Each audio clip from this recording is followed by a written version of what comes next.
俺叫扶贫，今年3岁半，俺有3个身份。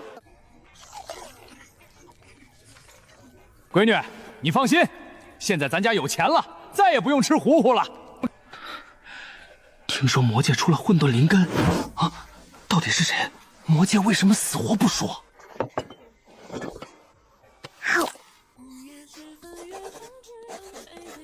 好，师兄们，俺是不是很厉害？但是别乱跑，别乱吃奇怪东西，别摔坏衣服，别破坏账本，别受伤。俺又不是小孩子。咱家剑宗团宠小师妹第2季正式上映。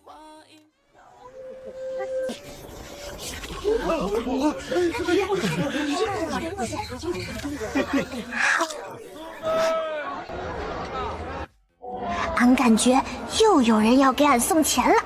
哟，这不是天剑宗那群穷鬼吗？小师，什么小师妹？我们小师妹在这儿呢。没关系，理解。毕竟他是青云宗的，立场要对。他们发财了，买这么多。熊师姐，你忘了上次在幻兽迷墟，那个3岁小娃娃坑了我们多少零食啊？是啊，差点忘了。就是那个小娃娃吗？挺可爱的。哼，可爱有什么用？杂灵根一个，还是靠我们大师兄给的极品间接丹才引气入体的。除了有点可爱，根本没前途。你们不是说他可以亲近妖兽吗？除了有点可爱和亲近妖兽，根本没前途。熊师姐还挺严谨，补充条件补得很快。快走快走，别又被缠上。碰上他们准没好事。也不是，他们之前确实贡献了不少零食。幻兽迷墟，青云宗贡献1600零食，外加1颗极品进阶丹。都是好客户。客户可以看不起我们，我们不能嫌弃客户。俺哥说过，做生意要有格局。青云宗的道友们好，好久不见！你们也来逛街啊？上次多谢你们的零食，那颗进阶丹特别好用。欢迎下次再来消费。客户不想交流没关系，下次消费就行。师兄们都有新剑了，但剑上光秃秃的，什么都没有，像没穿衣服。得给师兄们的剑买点配饰。我们去买剑饰吧。老板，这个，俺都要了。这个适合木灵根剑修，能增加1点防术，还能稳住剑气。三师兄，这个配恁的青木令剑。很合适。四师兄，这个给恁。小师妹。五师兄，这个好看，也配人。小师妹眼光真好。冷静。六师兄，能天天记东西，得静心。我会记录这件事。这个也要记啊？要，很重要。大师兄的剑也光秃秃的，天外云铁剑那么好，得配一个低调又好看的剑髓。小客人好眼光，这个是银参丝剑絮，时尚品零食，配那位道友的剑刚刚好。老板，这个我要了。这位客人是这位小客人先看上的，我们小师妹看上了，就是我们的。小师妹看上这个剑苏是她的福气。你们天剑宗的人买什么剑饰？那破剑配得上这么好的东西吗？就是，快让给我们小师妹。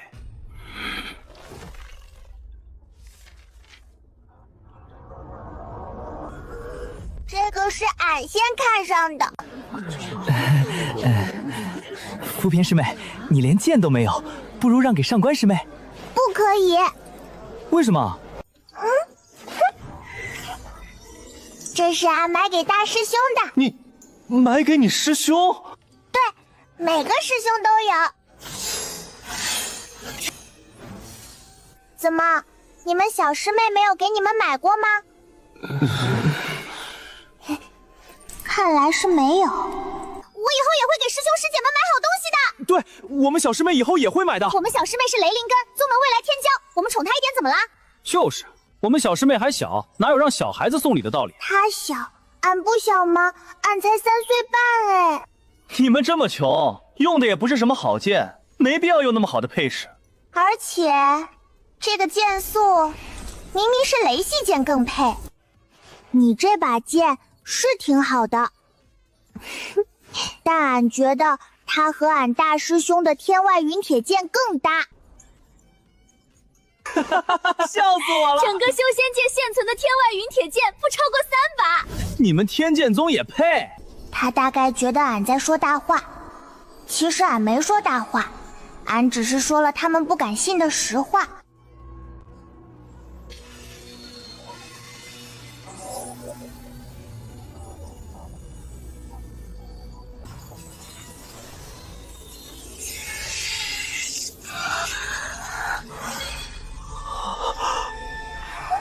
天外运铁，整个修仙界现存不足3把，你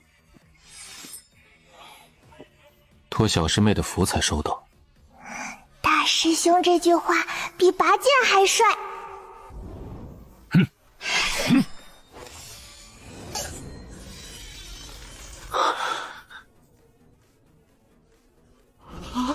扶贫小师妹，你师兄的剑卖我一把行不行？多少钱我都出。有钱师兄，有的东西可以花钱买，有的东西不可以，比如俺师兄们的剑。赵有钱，你能不能有点出息？出息不了一点，这可是有钱都没处买的宝剑。这些剑真的和你有关，这是俺们天剑宗的宗秘哦，无可奉告。小师妹学魔兵化羽，效果极佳。为什么你的师兄们都有这么好的剑，而你没有？而且还要你一个3岁半的小孩送剑士？这些剑士要几十上品灵石，但一般炼气期的剑几百中品灵石就有。你觉得俺是买不起吗？俺只是在等一把适合俺的剑，而且俺虽然没有剑，但俺有师兄们。师兄们平时疼俺宠俺，所以俺送他们东西孝顺他们，应该的。你的师兄师姐是对你不好吗？所以你才没送？你，俺怎么了？上官姐姐，你的师兄师姐们对你那么好，你总不会舍不得吧？老板，结账。原本就是小客人先看上的。谢谢老板。大师兄送你。上官姐姐，下次见。下次记得给你师兄师姐们买东西哦。你刚才很厉害。三长老是长辈，不好下场跟小辈吵架，但俺看他刚才那表情，估计心里已经鼓掌800片了。小师妹，你刚才那几句话比剑还锋利，上官海棠的脸都黑了。不是黑，是紫，我看到了。俺只是实话实说，有时候实话才最扎心。天剑宗对外交涉记录，对手青云宗上官海棠，方式、语言、结果、完胜。小师妹没有剑，但小师妹有嘴。六师兄，这个也要记？要，这是重要战斗记录。大师兄嘴上不说，但他喜欢，他特别喜欢。小师妹，石油品话得值，特别值。终于要回去了，带着灵石，带着矿石，带着新剑，还有三师兄买的狗，不对，燕獒。俺记得他，半年前就是他送俺去修仙界。小鬼，出了魔界千万别暴露魔气，别让修仙宗门的人抓你去炼丹，还挺讲究。他认出俺了。这一次回修仙界和上一次不一样，上一次俺只有3块下品灵石，这一次俺有师兄们，还有好多好多矿石。小崽子，混得不错。过奖，下次还坐您的船。小师妹，快点儿，回去给你做馒头，还有糖糕。回去先体检，再吃，慢点跑。魔君家的崽子就是不一般。3岁半的金丹期，他娘的，魔君这是生了个什么怪物？终于回来了。修仙界的空气闻着都像能省2块下品灵石。万仙盟的传讯，估计是讨论混沌灵酰的事。老夫去就回，顺便去黑市把矿石卖了。长老，这个也卖了。好，你们先回宗。刚刚在魔界买的，便宜。以前是扫地僧，现在升级成了飙灶僧。不知道为什么，今天看天宗宗特别顺眼，可能是因为兜里有钱了。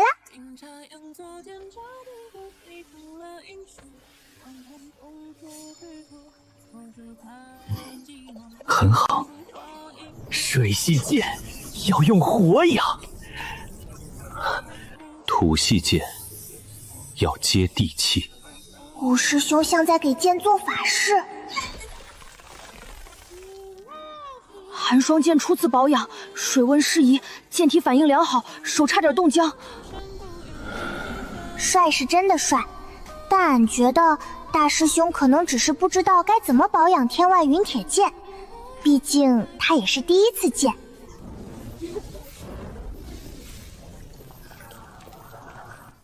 每闻一口都觉得神清气爽，有钱宗门的饭闻着都不一样。这辣的有点过分了，还行，能接受。我是不是在渡劫？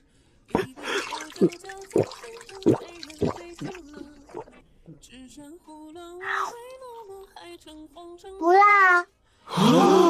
可能因为俺从小在魔界长大，魔鬼辣椒确实还行。下次我多做一点。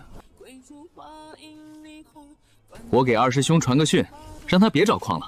咱们现在有钱了，不用他挖了。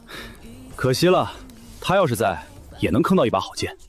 他从头到尾都没参与，亏大了。平时传讯，我跟他说过小师妹的事儿，他说找了3年矿，攒了点家底，等他回来，一起养小师妹。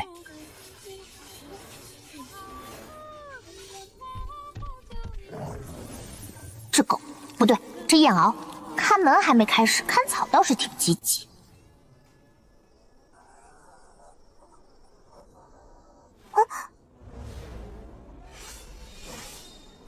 3长老像飙车的老和尚，大长老像刚下班的铲屎官，2长老像刚从炼丹房逃出来的火攻。俺现在像一块刚出炉的丹药，每个长老都想验一遍品质。好，混沌金丹，根基打得比老夫的鞋底还厚。不错，这招声东击西好，锅甩魔界了，谁也查不到咱们头上。不止，还坑了魔界不少好东西。好剑啊，好剑！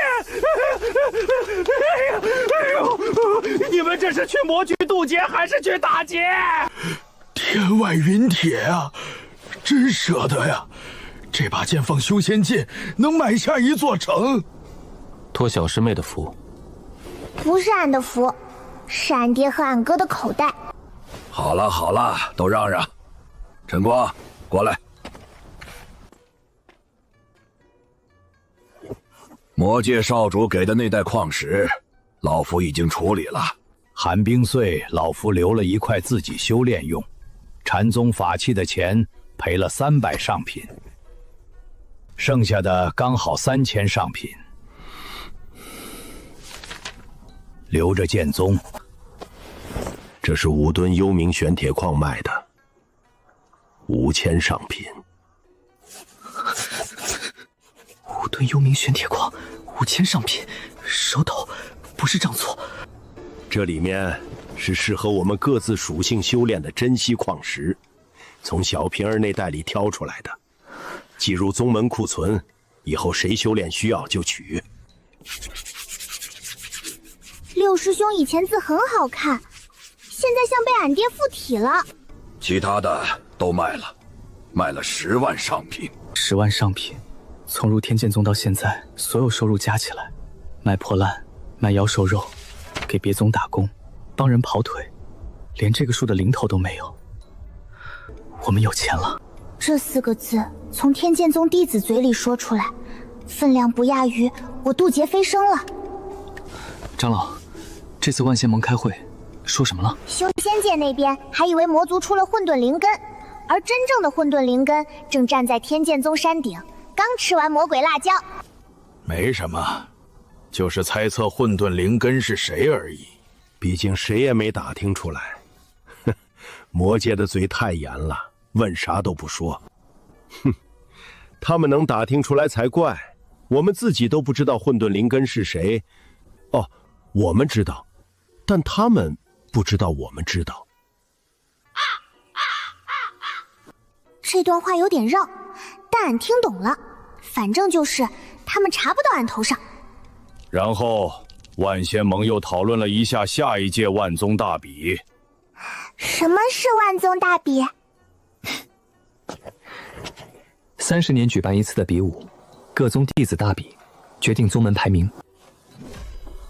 哈哈哈，我们天剑宗从长老那代开始，剑术一直第一，基本没什么悬念。剑术这块儿，我们没输过。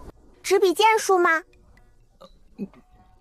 不是，也比炼丹、画符、阵法、炼机什么的。只是那些我们一样都比不过。天剑宗很强，强得非常偏科，但有剑就够了。靠剑一样能拿第一。剑修不需要别的。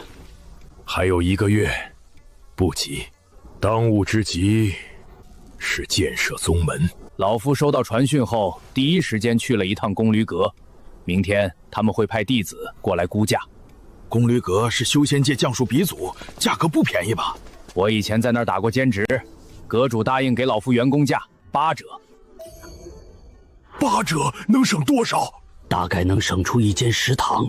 终于为宗门省出了1间食堂，这就是打工的意义。洞府不用修吧？都住习惯了。能省则省。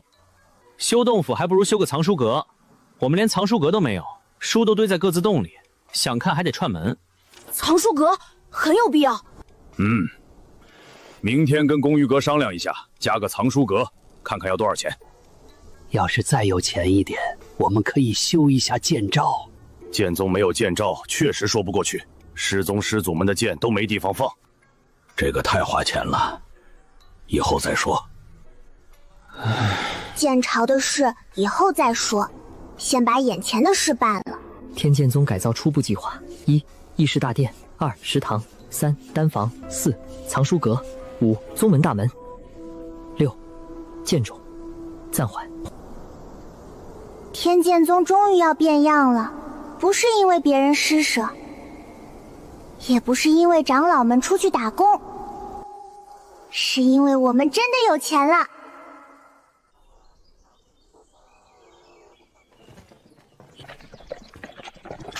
看起来就很贵，不对，看起来很专业。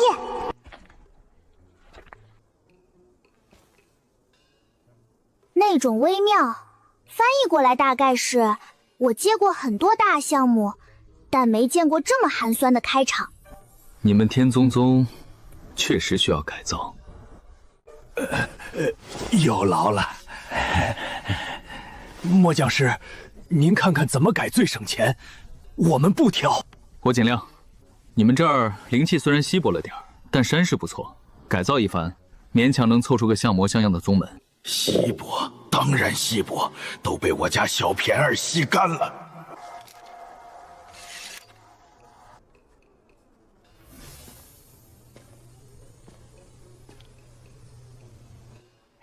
丹房放这里，够远吧？够远，炸了也不容易伤到主峰。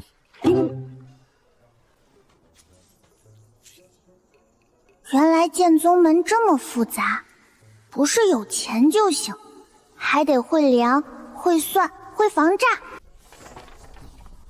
议事大殿建在山顶，宗主洞府旁边，方便召集弟子议事。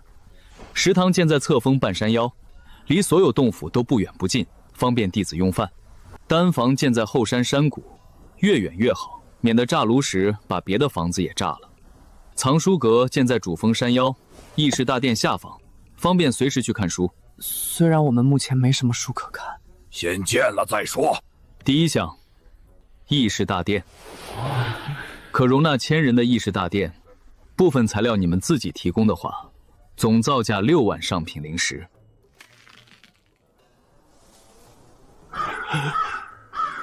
6万上品，10万还没捂热，就要少一大半。剑宗们真烧钱。第二项，食堂，可容纳100人的食堂，带后厨，2000上品。食堂这么便宜？食堂不需要防御法阵，厨房也不需要，除非你们打算在厨房里炼丹。看老夫干什么？老夫又不是没地方炼丹。第三项，丹房，这个贵，因为要加防御法阵，100平1万上品造价。100平就要1万？防御法阵贵，丹炉爆炸的威力不亚于金丹期自爆，法阵要扛住这个级别冲击，材料费、人工费、阵放师出场费加起来就是这个价。那就先建个100平的小丹房，能省则省，够用就行。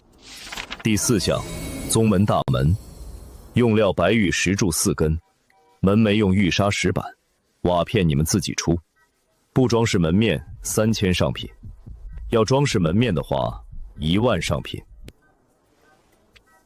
能装一半吗？怎么装一半？就是不装那么花哨，但也不能太寒碜。那就减少装饰，5000上品。行。原来10万上品很多，但也没那么多。宗门还没建完，就已经花掉一大半了。天剑宗的底蕴确实值得改造。此藏书阁集实用与风雅于一体，可容万卷典籍。阁下意下如何？这怎么可能？天宗宗改造初步估价总计6万上品灵石，原工价8折。贵宗山门确实需要改造。唉，这是遇到土匪了吗？唉，该来的终究还是来了。这是全部了，拿去吧。确认无误。六师哥，我的全部家当啊！这么大的船，一定很厉害吧？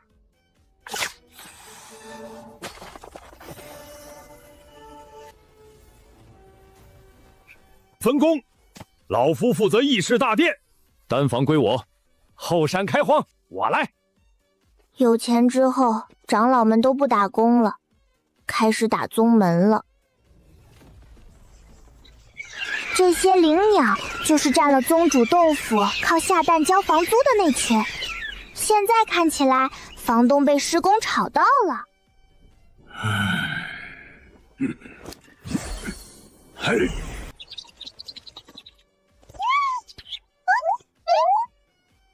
大概是灵果太香，他们原谅三长老了。这个位置很好，万一炸了也不会连累食堂。食堂很重要。收到你传讯的第一时间，我就顺了不少青云宗的炼丹材料，反正他们库存多，少一点也发现不了。俺看到了，长老们的道德底线比俺想象的灵活。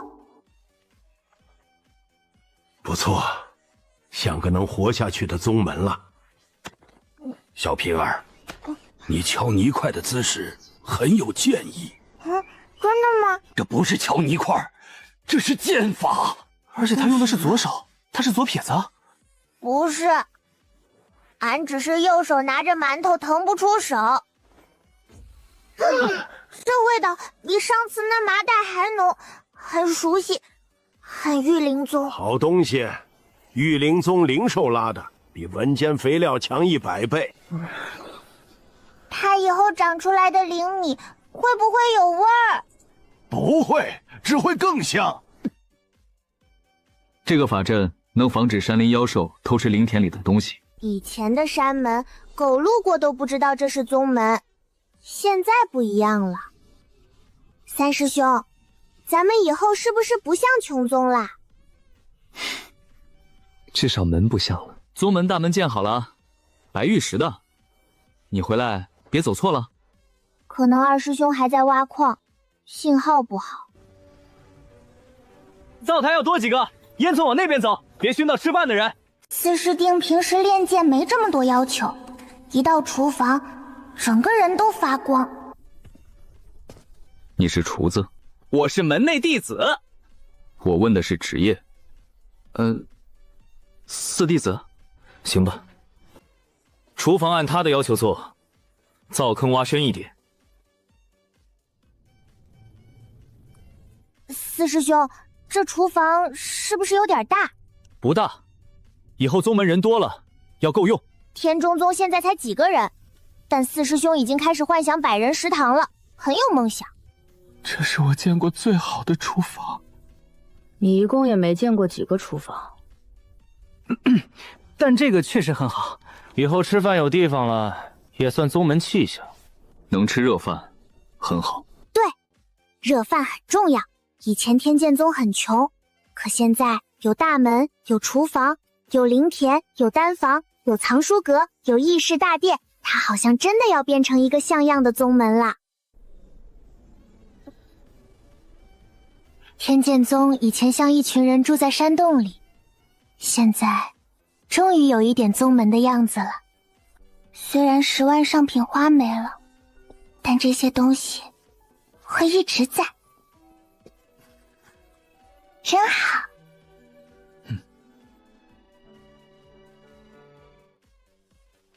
五师兄负责改造洞府，不用大改，但门口需要装饰。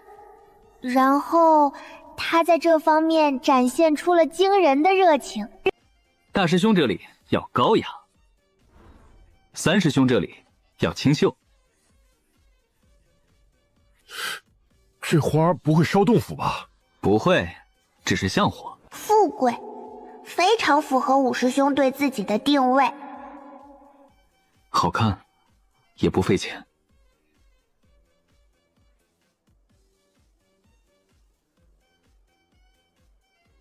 等二师兄回来，第一个看到的就是他。二师兄会喜欢的。这个秋千很刺激，荡到最高的时候，下面就是万丈深渊。不过没关系，俺会飞，就算秋千断了，也摔不死。小师妹，喜欢吗？喜欢。慕容卓，监工成果。小师妹洞府花最多，有秋千；其他师兄洞府花一般，没秋千。五师兄偏心，偏得明目张胆。六师弟，你写什么啊？宗门绿化记录。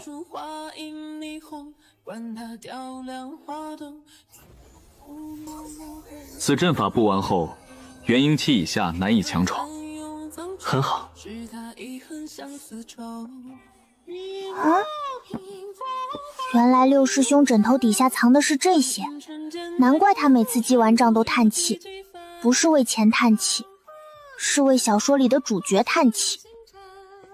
六师兄，这些算藏书吗？当然算，这是研究魔界风土人情的重要资料。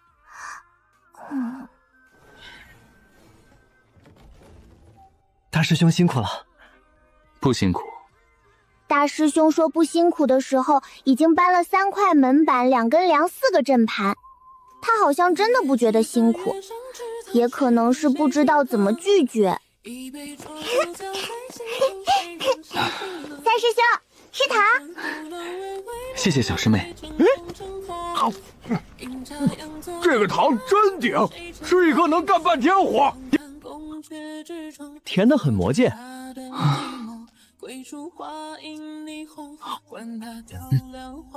甜度约为修仙界糖果3倍，提神效果明显。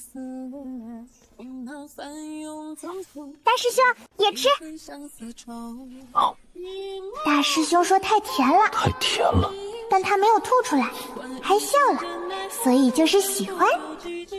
半个月前，这里还是一堆山洞。半个月后，它真的像个宗门了。钱花没了，但家变大了。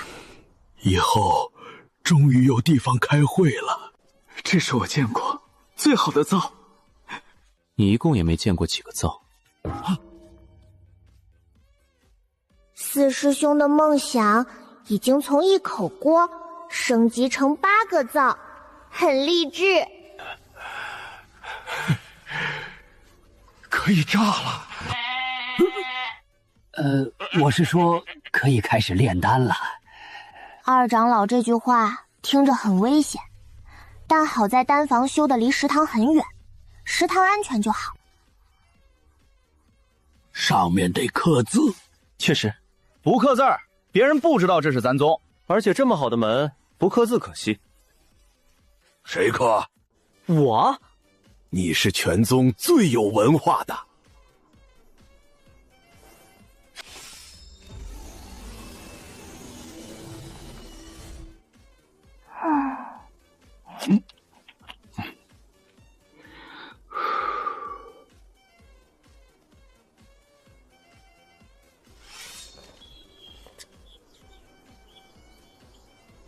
比隔壁青云宗的字好看。青云宗那字儿是找名家写的，花了不少钱。那我们还赚了。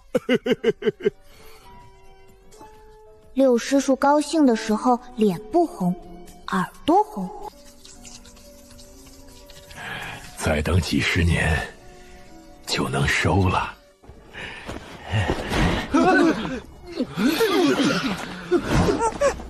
大长老手里的东西很补，也很冲。丹房，二长老，食堂没事吧？成功了！啊！第一届培元丹，虽然品相不太好，但能吃，应该能吃。什么叫应该能吃？就是吃了不会死。那吃了会怎么样？可能会拉肚子，但不会死。能吃就行，拉肚子总比没丹药吃强。对，咱们以前连拉肚子的丹药都没有。这话听着很惨，但好像是真的。等我再炼几炉，品相就好了。炼丹这事儿熟能生巧，下次炉盖应该不会飞了。以前吃饭是在露天石台上，风吹日晒，下雨还得端着碗跑回洞府。现在不一样了，有屋顶，有桌子，有椅子，像个真正的宗门食堂了。咱们天剑宗终于像个正经宗门了。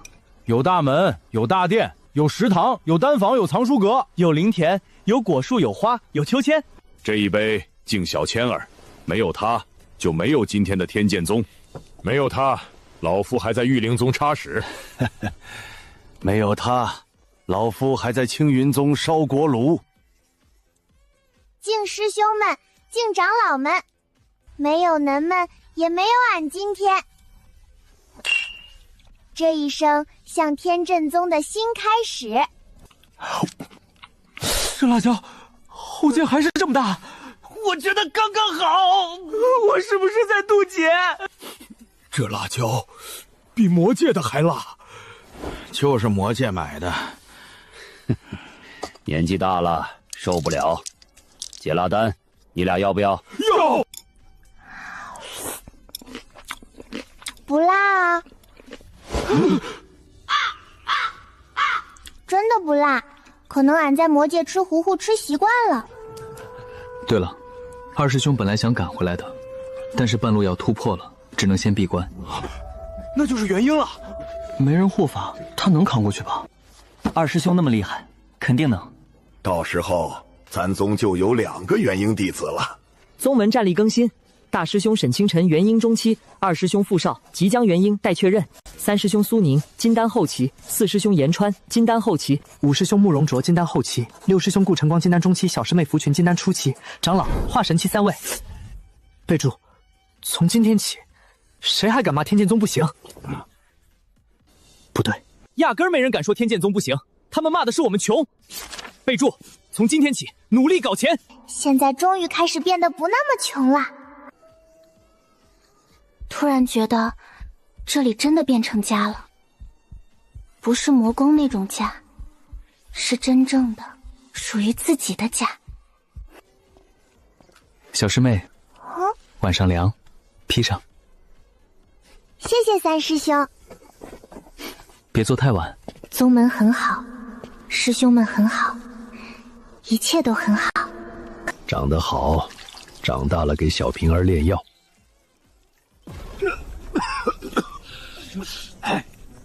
失败是成功他祖宗，多失败几次，祖宗就来了。正常的，终于是正常的。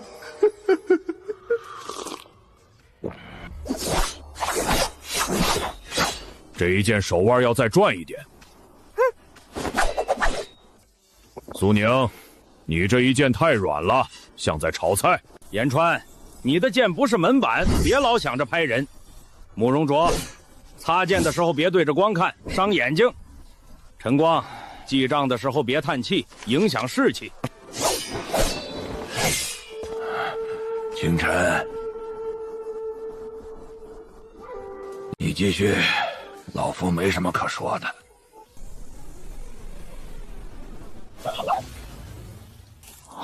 师兄们看俺的眼神已经从需要保护的小师妹变成了这小孩到底什么怪物。火候稳一点，别学严川。不错，比普通火灵石好用。小燕，声音小点儿。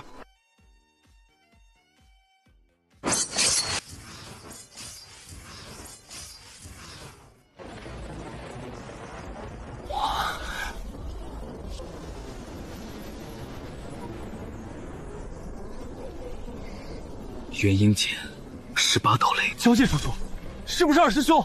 他一个人渡劫，没人护法怎么办？二师兄上次说没问题，让我们别担心。他说没问题就真没问题。按照二师兄过往记录，他说没问题的时候，通常确实能活下来。这雷看着在交界处，赶过去也赶不及。以傅少的体魄，应该扛得住。毕竟在矿洞里挖了那么久矿，天天跟石头打交道，皮糙肉厚。第9道、第12道、第15道，每一道雷都像劈在大家心上。虽然隔得很远，但俺知道师兄们都在担心二师兄。渡劫的人成功了，虽然不知道是不是傅少那孩子，但祝福他吧。二师兄，刚才渡劫的是你吗？是的话回个信。是，活着，养完伤就回去。活着就好。二师兄傅少渡劫成功，修为元婴，人活着，剑不知道还在不在。等他回来。第一次以不贫困形象参加大型活动，不能咒。出门在外，馒头最稳。这剑擦起来都有压力，出门要精神一点儿。大师兄应该也觉得这次出门和以前不一样了。看起来就是个普通的小天才。普通吗？3岁半炼气后期，哪里普通了？对啊，哪里普通呢？修仙界平均数据，10岁炼气后期才算天才，3岁半炼气后期算怪物。那就当他是怪物吧，反正咱宗也不差这一个。长老，您这话听着不像夸俺。这是俺第一次从西山门出发，去参加万宗大比。俺们天中宗不再是那个只有山洞的穷宗了。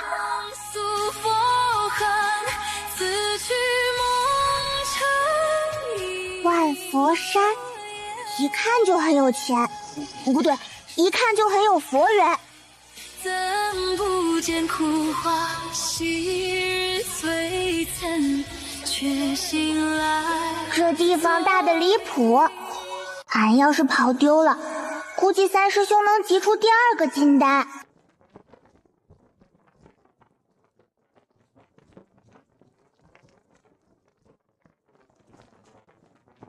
旗是破了点儿，但字很硬，像我们天剑宗，穷归穷，骨头硬。诸位施主，请随我来，我带你们去天剑宗的站位。不用，你去忙吧，老夫熟。前辈以前来过？来过，30年。原来是天剑宗的望京师叔，失敬失敬，那劳烦你了。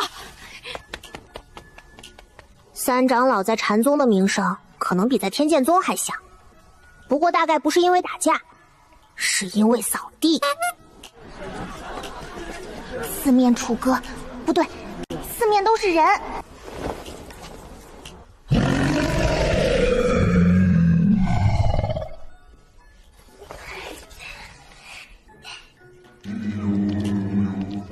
不要和青云宗的人吵架，也不要打架，打架也不要打脸。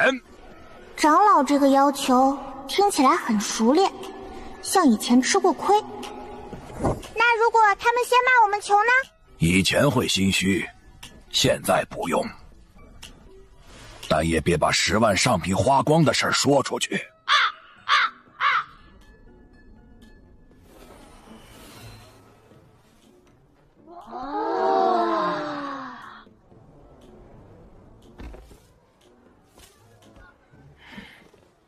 天剑宗虽然穷过，但到底还是5大宗，有些位置，别人再有钱也坐不上。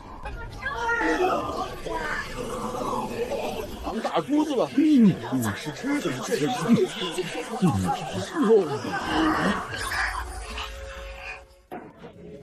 官姐姐，又装看不见，没关系，俺看见他算了。是你？你怎么变化这么大，进步的也快？糊涂长老还是不知道理好。小师妹，好久不见，想死你了！小师妹，这是新培育的灵果，你尝尝。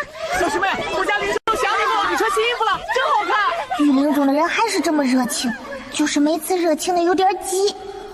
青云宗的人每次想跟小师妹说话，都会被御灵宗截胡。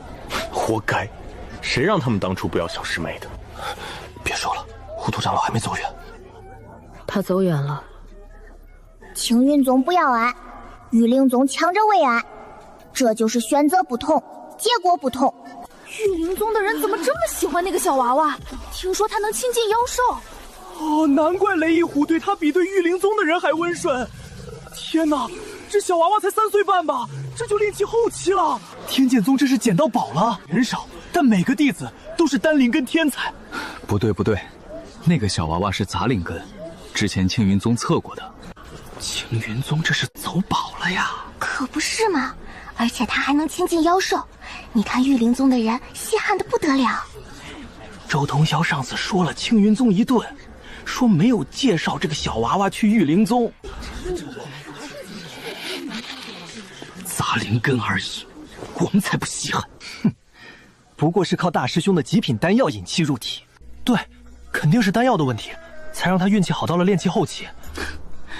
杂灵根可能这辈子也就练气后期了，想筑基，估计遥遥无期。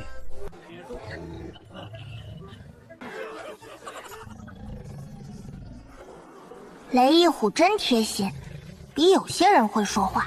练气后期，3岁半，杂灵根，就算有极品丹药辅助，半年从引气入田到练气后期也不正常，除非……后悔了吧？当初你们青云宗不要的小娃娃，现在可是我们御灵宗的座上宾。人家小娃娃不仅能亲近妖兽，修炼速度还这么快。走宝啊，走宝啊！杂灵根而已，练气后期已经是极限了。是吗？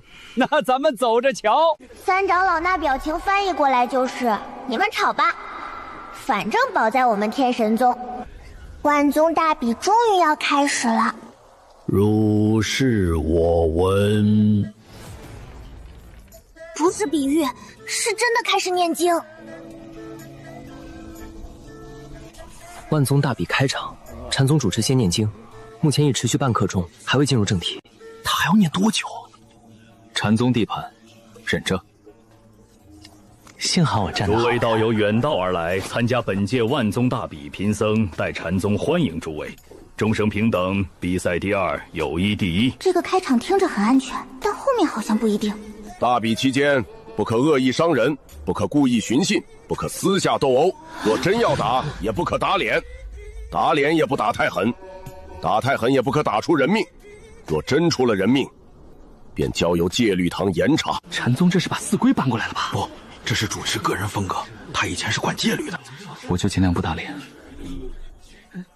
哼，打脸确实不太好，影响美貌。本届万宗大比分为炼丹、画符、布阵、炼技、御兽、剑术等多个项目。各宗弟子可对应各自修为自由报名。大比以切磋为主，以伤人为耻，以胜负为次，以道心为重。大比项目炼丹、画符、布阵、炼技、御兽、剑术。天剑剑宗优势项目剑术，其实就是不太行。他说的比较委婉。剑术项目，天剑宗已蝉联多届冠军，希望各宗弟子今年再接再厉，争取。主持大概也觉得，说了没用。争取什么？争取输得好看一点。争取在天剑宗弟子手下撑过3招。3招，能撑过1招就不错了。剑术这块，俺们天剑宗好像真的很让人放心。稍后各项目报名处会同时开放，请各宗弟子依序报名，不可拥挤，不可插队，不可因报名顺序产生争执。若产生争执，依旧不可打脸。万宗大比开始了，谁在酸，谁在笑，很快就知道了。剑术，剑术，剑术，剑术。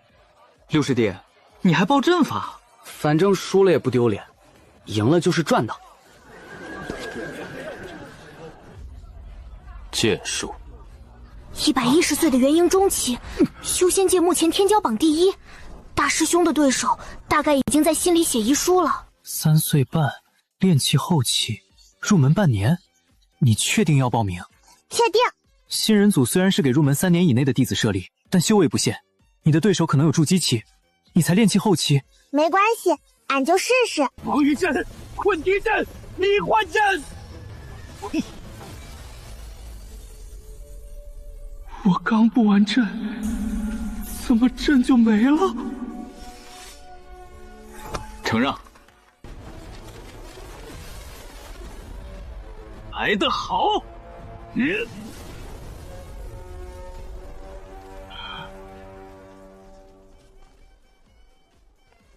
这就不打了？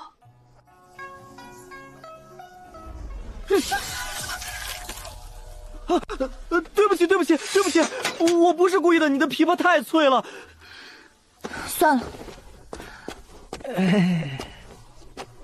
五师弟这是惹上桃花了？看起来是。五师兄的桃花运，对方是神女宗弟子，琵琶被劈裂，但好像不生气了。贫僧修金身法门，刀枪不入，水火不侵。阿弥陀佛，施主的剑很冷。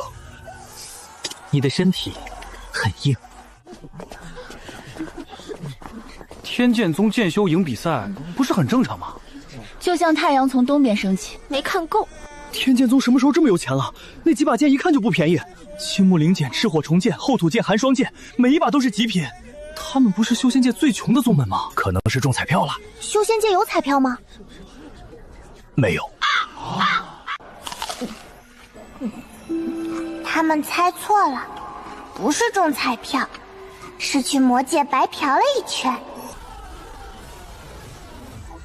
别的元婴擂台都有对手，大师兄的擂台就他一个人站在那里，傻站着。第1轮对手弃权，第2轮对手弃权，第3轮对手弃权。不是怂，是明智。修炼几百年才到元婴，谁想被110岁的怪物一剑秒？丢脸受伤是大，受伤是小，道心破碎是大。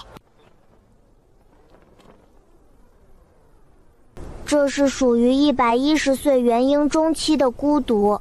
元婴区决赛，天剑宗沈清晨对青云宗司徒彻。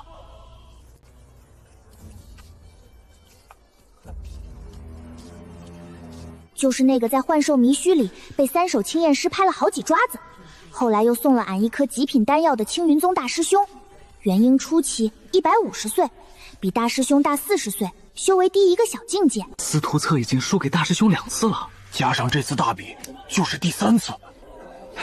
事不过3，但对司徒策来说，可能是事不过一直过。灵根属性金、火、土，亲和力中等偏上，战斗风格稳健，擅长持久战。结论：胜面70%。青云宗大师兄其实挺惨，但也就同情3秒，毕竟他对上的是俺大师兄。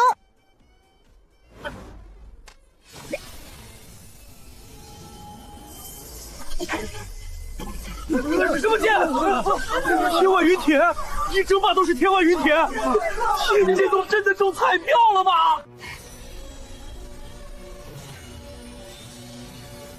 大师兄这一剑看起来简单，但越简单越吓人。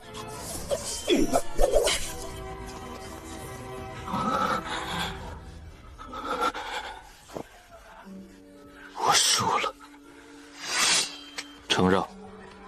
好样的，坚持打完了。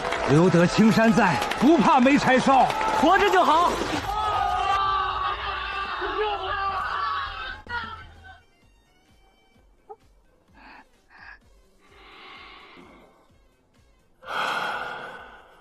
天剑宗的剑术确实无人能及，沈清晨这孩子天赋太高了。110岁的元婴中期，修仙界有史以来能排进前5。关键是他还在进步。你们天剑宗这次剑好像更好了。还行，朋友送的。哎，这就有点惨了啊！你看，他那剑都快拿不稳了，这还怎么打？话不能这么说，修仙一途讲究的就是一个缘法，他这是没遇上好师傅。要是遇上咱们天剑宗的长老，哪能是现在这个样子？司徒策这个人其实不坏，就是运气不太好。每次遇到大师兄，都在错误的时间、错误的地点，打错误的架。人生最大的悲剧，不是输，是输给同一个人3次。青云宗大师兄对战武宗大师兄，对战战绩0胜3负。今天的剑术比赛告一段落，大师兄赢得很快，师兄们赢得也很快。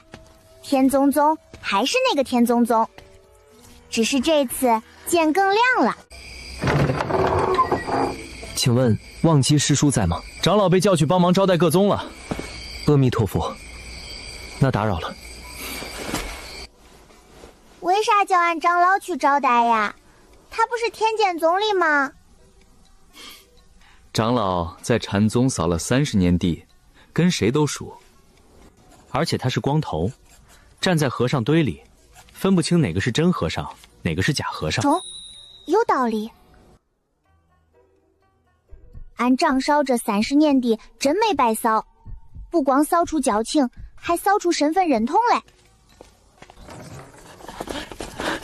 小师妹，这只灵鹰平时高傲得很，谁都不让摸，你试试。他挺乖呀。他低头了。小师妹，这只灵狐更傲，连我都不让抱。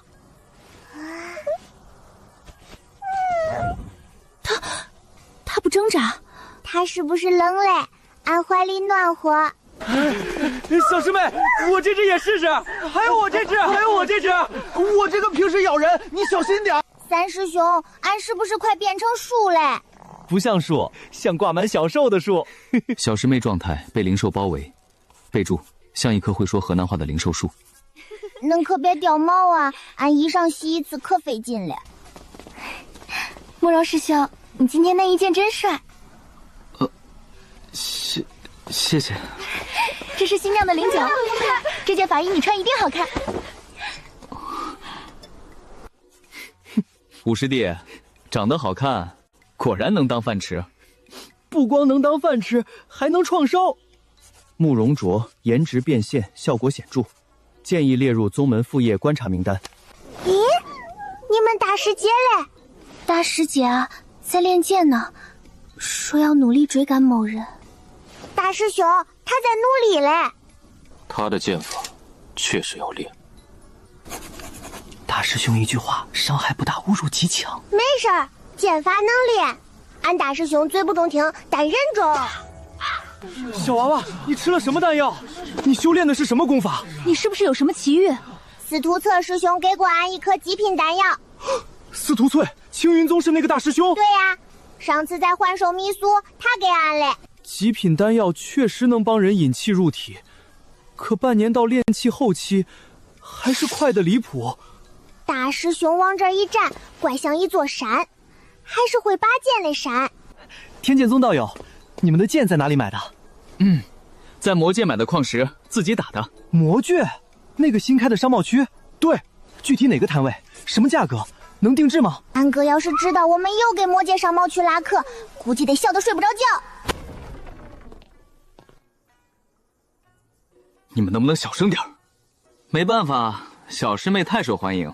怎么，你们小师妹不是雷灵根，没人喜欢？长得太帅，也是本公子的错吗？你们没有因为帅被送过礼物吗？你们等着！等什么？等你们来串门吗？我们欢迎啊！青云宗师兄走了可快，比俺跑山还快。被苏宁气的。青云宗弟子口头威胁失败，撤退速度极快。今天咋这么热闹嘞？炼丹、画符、布阵、炼器，全都比。那为啥炼丹炼器放后山？怕炸炉伤人。上一届有个炼丹弟子炸了炉，把半个擂台掀飞了，裁判都进医馆了。炼丹还会炸呀？俺还以为只有俺爹画地图会出事嘞。裁判，老危险！刘师兄，布阵还怪有意思嘞。等我上场，你再说这话。刘师兄，恁紧张不？不紧张，我只是提前记录失败原因。你还没比呢，所以先写草稿。除了练剑还有恁多热闹。不过俺觉得，不管炼丹、画符、布阵还是炼器，最后都绕不开俩字花钱。三师兄，这鸟咋长得跟凳子似的？因为它叫椅子鹰。那它能坐不？你敢坐，它敢把你踹飞3丈远。那不中，俺还小，飞不了恁远。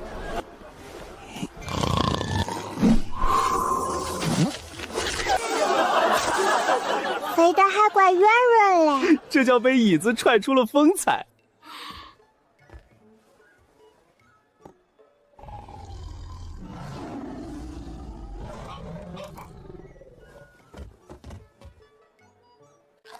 玉灵宗入围。这鹰不是被不凡哥哥驯服了，是被雷一虎吓唬的。他怪识相。灵气宗大师兄，金之后期大圆满，力不凡才金丹初期，差了2个小境辈啊！雷一虎刚契约不久，配合肯定不如幽冥狼，这场玉灵宗难了。虎哥可得争气啊！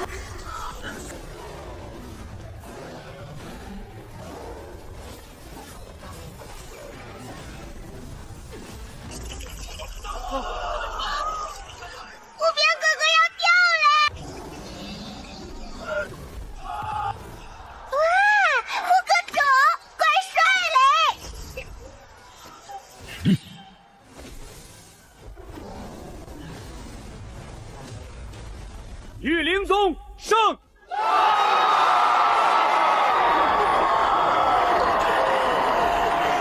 真威风啊！三师兄，恁可以跟文职业长老学御兽呀。可是，养灵兽很花钱。咱有小野猫，就养它呗，它长大也能怪威风。可是小烟鳌是魔兽，升级估计也很花钱吧？那有钱再说吧，有钱再说。这4个字可能是俺们天剑宗最常说嘞。你看那个冒黑烟了，废了。四师兄，恁咋知道嘞？火候不对，这个要炸了。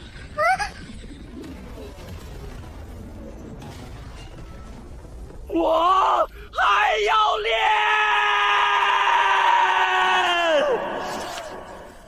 还是做饭简单，饭做坏了最多难吃，单练坏了会炸。四师兄，恁好像对炼丹很懂呀。可能做饭做多了，火候这东西一通百通。那炼器恁也懂？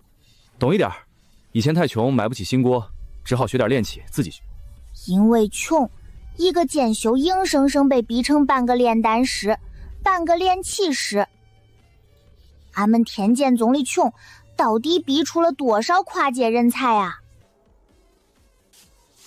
画符讲究一气呵成，中间断了符就废，笔画错了符也废，心神不宁符还是废。你看，废了。吴师兄，俺觉得恁适合画符。我？恁给大师兄递剑的时候不抖，给长老端茶时候不抖，给小烟鳌梳毛的时候也不抖。可是买符纸和笔都很花钱。又是钱，画符要钱，炼丹要钱，布阵要钱，御兽要钱。剑修看着深浅，可一把好剑更贵，不中，真不中。那是阵宗之光吧？3岁学剑3岁阵，8岁就能布3级阵，护明光悬了。六四哥能解开不？再找阵爷。阵宗胜。六师兄，恁输啦。不丢人吗？不丢人。第一次布阵参赛称了5克钟，下次争取称2克钟。阵宗那个弟子学阵100多年，我才学3年。有道理。而且我主要是练剑，布阵只是副业。这种心态怪适合搞副业。六师兄，恁副业搞得挺好，要不要继续发展？那倒不用，太花钱。都是没钱惹的祸。这句话俺记住了。以后天剑宗有钱了，师兄们想干啥副业都中。小师妹，今晚他也想来找你。虎哥，恁今天也来串门呀？中，乖，别压着俺脚，俺脚还小嘞。慕容师兄，这块灵玉很配你。多谢。这是我亲手酿的灵酒。多谢。这件法衣你穿一定好看。多谢。1、2、3，是几件嘞？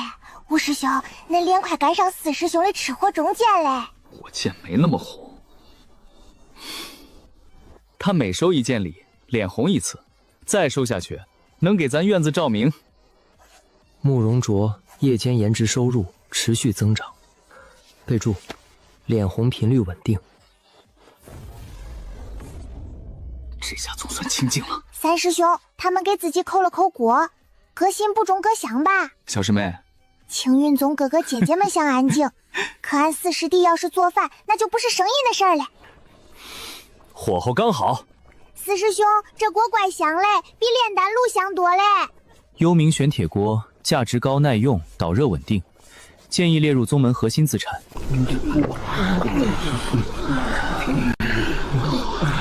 坐下。大师兄，可是他们……坐下。他们闻得到吧？肯定闻得到。那怎么不过来？司徒彻不让。这肉真嫩啊，这汤真鲜啊，这豆腐真入味啊。4师哥，恁这锅底重，香了俺脚趾头都想喝汤嘞。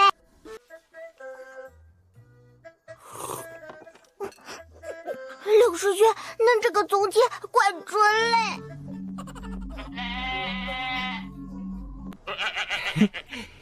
明天我们还吃火锅，欢迎来串门。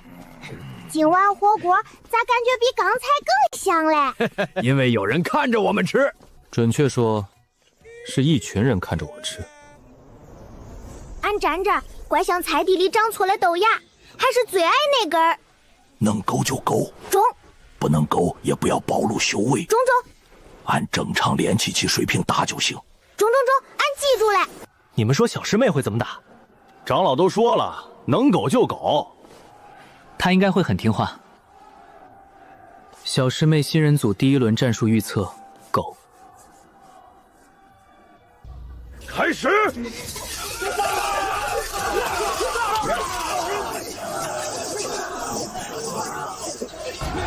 俺寻思着大家都怪忙嘞，俺就不添乱了吧。现在能打的那个小道具最后再说。俺也赞同。他真蹲下了。长老让他狗，他就真鼓，挺好，省力。小师妹大乱斗战术，原地蹲守，优点低调，缺点过于低调。能晋级就行。禅宗主持说的对，人生最重要的技能不是打打杀杀，玉丸现在就不用挨打，怪好。坏了，有人不想让俺勾。不去。坏了，他真不让俺勾。福强，别跑，能带追呀！这都行，像绿狗一样，规则也没说不能跑啊。他才3岁半，怎么跑这么快啊？小师妹这跑法真是练出来了，每天扎马步跑山，不是白跑的。上官海棠越追越急，小师妹越跑越稳。小师妹战术：敌近我跑，敌追我绕，敌怒我稳。你能不能别跑？能不能别追？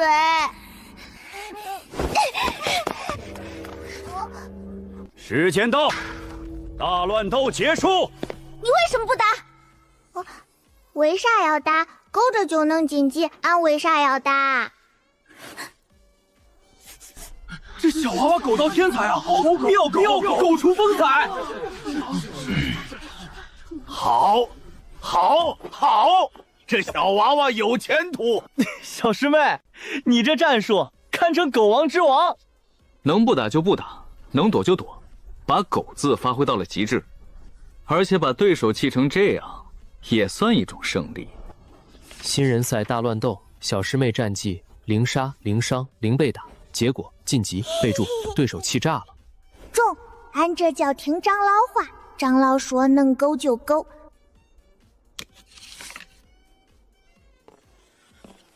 食神宗那个小天才米其林，听说他的灵石能恢复灵力。3岁半对10岁，这怎么打？虽然都是炼气后期，但年纪差太多了。天宗宗那个靠丹药引气入体，根基肯定不稳，估计他一招就输了。我估计半招。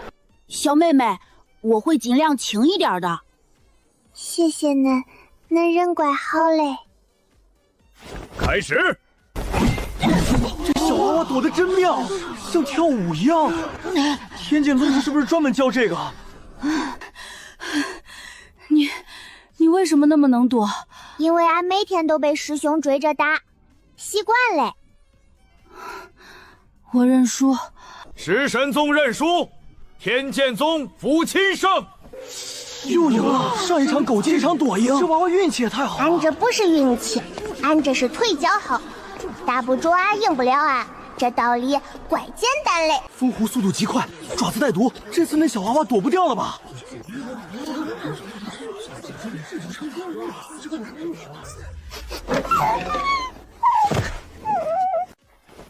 我投降。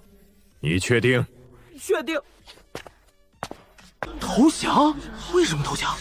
玉灵宗的人是不是认识这个小娃娃？昨天才看到玉灵宗给他送糖来着，那也不至于投降吧？可能是灵兽怕他，灵兽怕3岁半小娃娃。你逗我？不信你去问那只灵兽。风狐已经很勇敢了，至少没当场装死。好，这小娃娃老夫越看越喜欢。这回不是俺主动勾嘞，是他主动怕嘞。不过结果都一样，俺又赢嘞。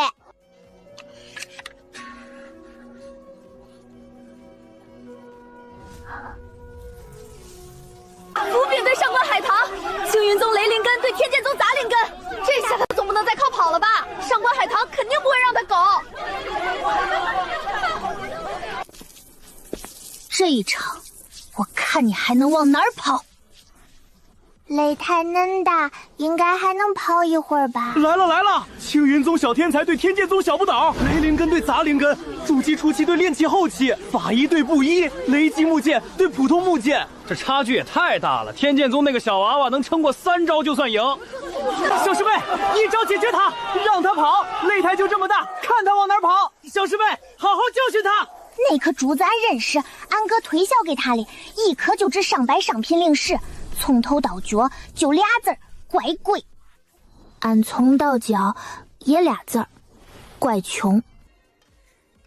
不过这衣裳是师兄们给俺买的，俺可舍不得扔。看看人家从头到脚都是高级货，天震宗穷嘛，靠丹药堆上来的，跟雷灵根能比吗？你运气真好，苟到了现在。运气也是本事嘞！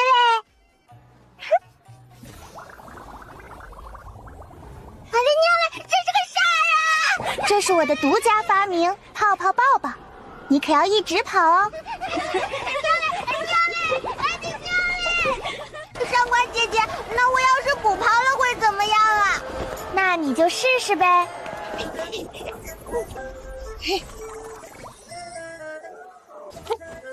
不可能！这，你快放我出去！哎呀，上官姐姐，这不是你的绝招吗？哎呀，我的头发，我的裙子！咦，你看你，我要勾着你不让，我出手你又接不住嘞。发生了什么？我没看清，剑光一闪人就飞了，一剑留了一剑，还打碎了一剑，那是禅宗社的结。你一直在装？没有呀，俺现在明面上确实打不过恁。那你刚才是恁逼俺的，恁立主子。下回别追恁姐，俺不是回回都能守住劲儿里。运气好，中，他们开心就好。小师妹，太厉害了，但是超纲了。三师兄，慢点儿，俺头晕嘞。一剑打飞了筑基期，还打碎了结界，那可是禅宗的结界，要赔的。小师妹新人组战绩，第一场大乱后苟进，第二场对食神宗米其林躲赢，第三场对玉灵宗弟子对方投降，第四场对青云宗上官海棠一剑获胜。六师兄，结界要赔不？这种联合大比的公共结界，一般按公约赔偿，应该赔得起。没事，赔不起，可以让望鱼长老继续打工还债。中，长老会扫地，应该也会还债。这是天剑宗的新剑法。对。新剑法也不可能拿着木剑就把筑基期一剑撂下台，还打碎结界吧？小平还是体修，力气大。老汪，你老实说，那小娃娃到底是什么灵根？杂灵根，青云宗测的，你们不信可以去查。杂灵根能一剑打碎结界，都说了他力气大，力气能大到哪里去？他是体修。每天扎马步1个时辰，跑山10圈，挥剑1000次，你试试。他吃什么长大的？馒头，各种馒头，偶尔加到红烧肉。青云宗当初测出他是杂灵根，就没要，还让人家去了天剑宗。现在好了，杂灵根半年到炼气后期，一剑打飞筑基期。这哪是走宝啊，这是把宝扔了，还扔给了别人。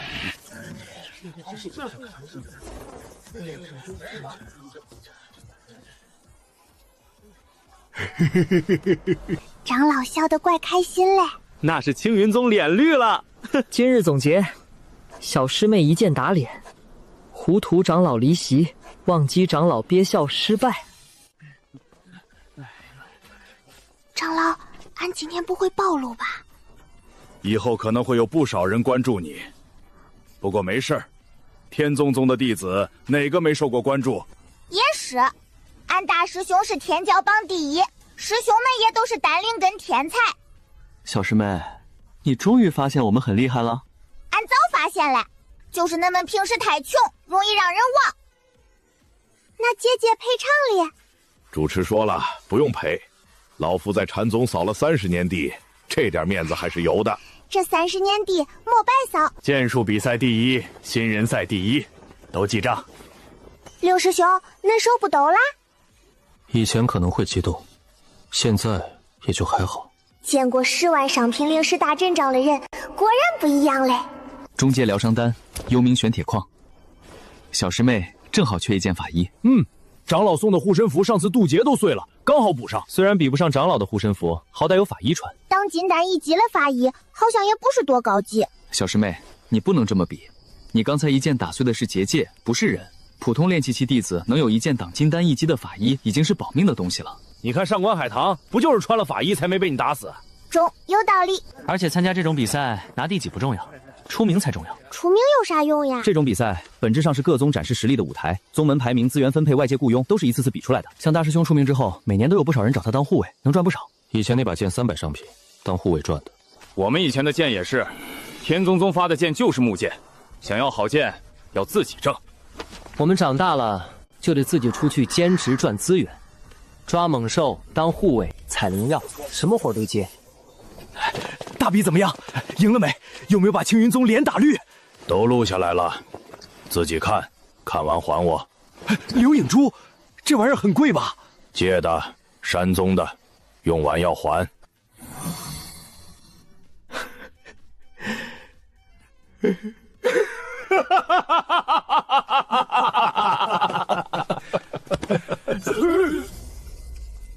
小平儿，你那一剑用了多少力？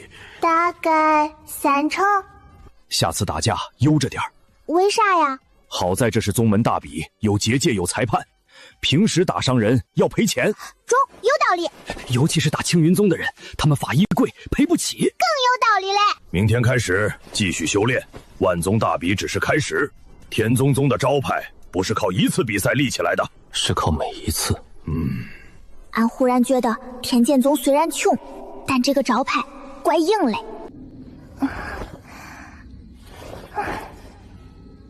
俺不是兴奋的睡不着，俺是在想一个人。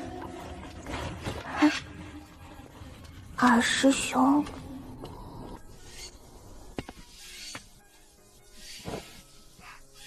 小师妹，怎么了？三师兄，俺问恁个事儿。说。二师兄到底是个啥样的人？二师兄啊，是个怪人。怪？他刚进宗的时候浑身是伤，躺了3个月，我们都以为他是个普通人。后来他伤好了，开始练剑，我们才发现，这人根本不是普通人。他的剑法很怪，不像我们正经宗门的路子，像是自己琢磨出来的，又像是从很多剑法里拼出来的，而且他很会赚钱。赚钱？是他想办法搞到第1笔启动资金，让长老们能去其他宗门打工。比现在还差，那还能活呀？对，他说没钱就去赚，赚不到就借，借不到就抢。抢？开玩笑的，大概是开玩笑的。俺好像知道他是谁嘞，俺早该想到嘞。小师妹，想什么呢？俺在想二师兄啥时候回来？快了，他说养完伤就回来。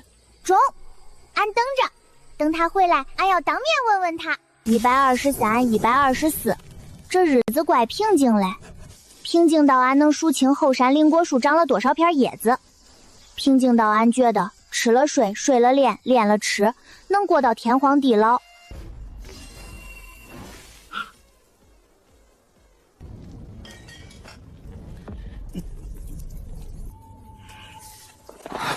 怎么了？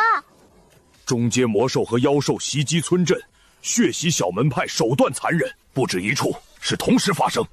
万仙盟让我们带上小平儿去开会。啊？你这听着不像啥好事。走吧。我们呢？都来吧！万一要打架，人多力量大。天宗全宗出动，5个师兄3个长老1个俺，像一群去打架的麻雀，不多但吵。这们得花多少灵石呀？很多，多到我不想算。本来俺觉得咱天剑宗大殿已经怪批派了，能塞下全宗，还能翻跟头。现在一比，老曹屋建了皇宫。主持那光头怪亮，俺要是晚上迷路，估计能拿他找路。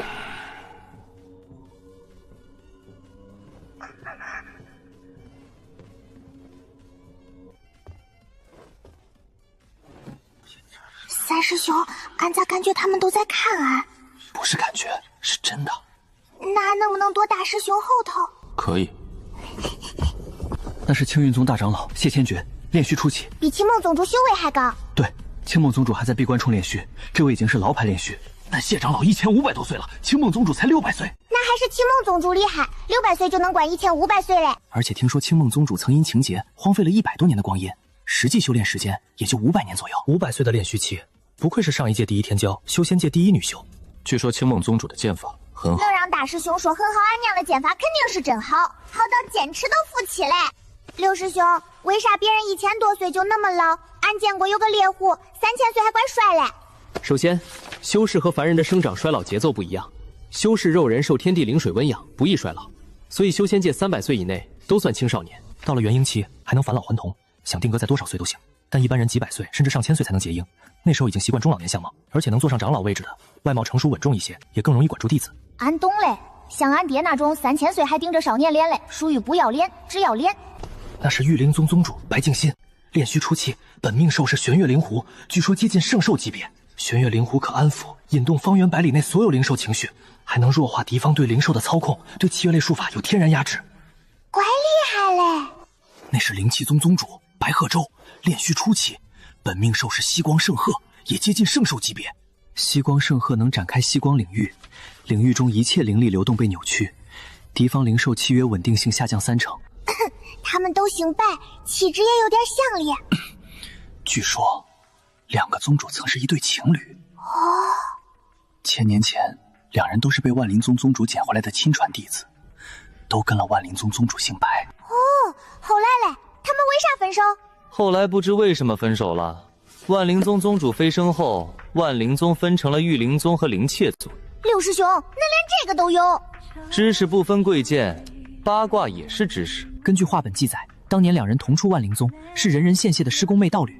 白敬新温柔持重，信奉以心育万灵，顺其天性共情灵智，追求人与灵兽共生平衡。白鹤洲则性情清傲，信奉以灵切锁万灵，以强克顺利统御灵兽，追求绝对掌控与战力极致。后来白鹤洲为强化灵气，欲以万灵精血祭炼契约大阵，虽能短时间暴涨宗门战力，却视灵兽为工具，用灵兽精血不中吧？白敬新坚决反对，认为此举逆天害灵，也违背万灵宗初心。争执之中，昔日情分被道途之争磨尽，最终2人斩断情丝，各领一脉，弟子分立，2宗同根同源，却再无往来。实力世界能彻底压过谁？难怪上次万宗大比，2宗弟子总憋着一股劲儿，这哪门之争？这是前人之争呀！那些都是尹氏大家族的家主。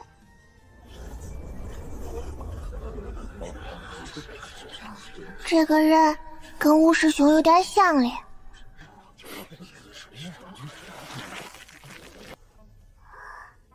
三师兄，那个人真是吴师兄他爹呀？慕容家主。那后头那些都是吴师兄兄弟姐妹吗？同父异母的大概10几个吧。堂兄弟、表兄弟更多。慕容家是大族。俺懂嘞，在慕容家，父慈子孝，兄于弟恭，估计都是话本里才有嘞。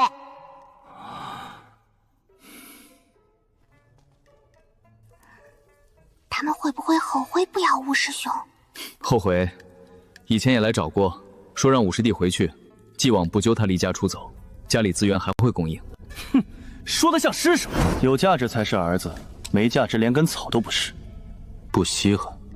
吴师兄，中！马荣家族，以后俺绕道走。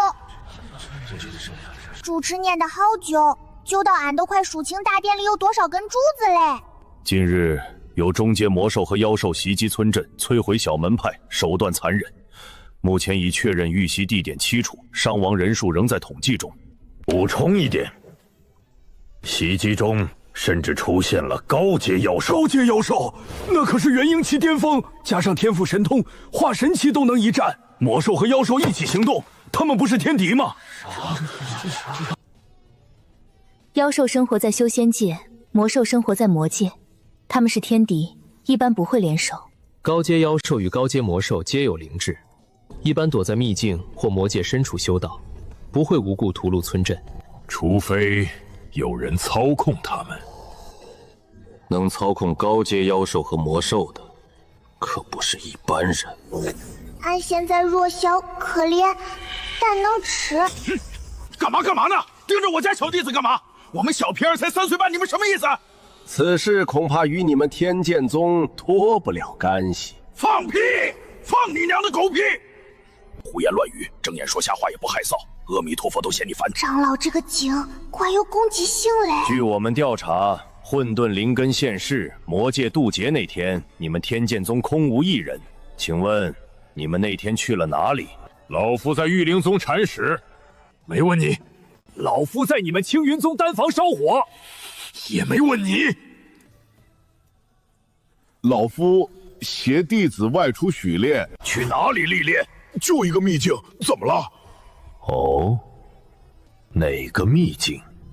是在魔界中围的秘境吗？是护他渡劫吧？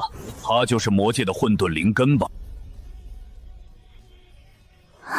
没有证据就不要乱说话。哼。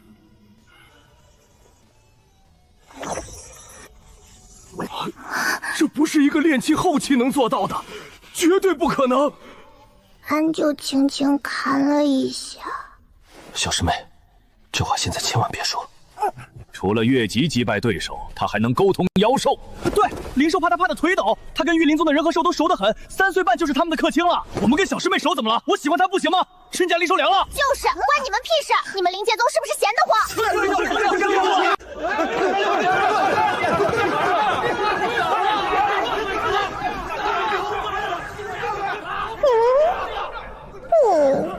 刘师兄，他们咋自己吵起来嘞？前任之争，历史遗留问题。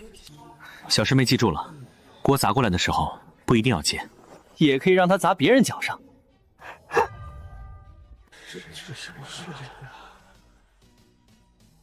也就是说，他确实可以与灵兽沟通。对，上次在幻兽迷窟，我们被高阶3手青焰师追杀，就是他劝退了3头青焰师。你们还好意思说？小师妹帮你们劝退妖兽，你们就这样恩将仇报？白眼狼，要不是小师妹，你们早被烧成灰了。现在反过来咬我们一口。根据《修仙界恩仇录》第138条，救命之恩当涌泉相报。你们这不叫涌泉，叫倒灌。我们给了钱的，还给了极品丹药，已经2清了。给钱是真给了，可救过的人再回头捅一刀，还是怪疼嘞。要不然，重新测灵根。不用这么麻烦，探一探便知。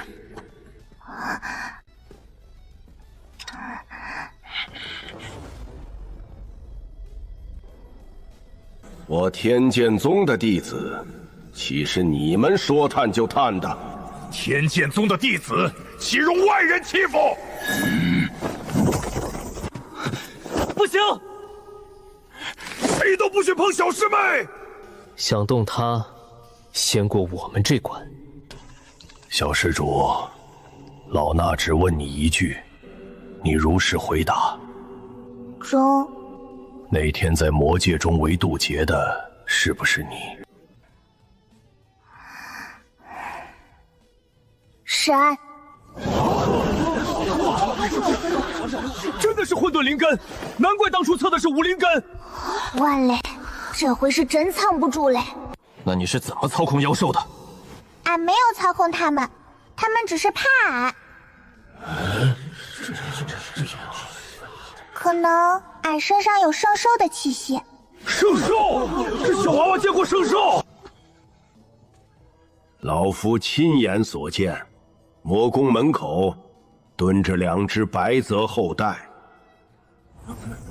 好啊，连魔宫都去过了，去魔宫有何企图？老夫只是想借魔界的地方渡劫，隐瞒混沌灵根出自天剑宗。混沌灵功一出，各大宗门免不了一场争夺。老夫护自家弟子有错，但老夫发誓，天剑宗绝有与魔道勾结。魔君看到混沌灵根在他的地盘渡劫，以为魔界出了天才，召见小平儿，很正常吧？你们见了魔君？我们只在门口等，连魔君的面都没见过。好像说得通。通个屁！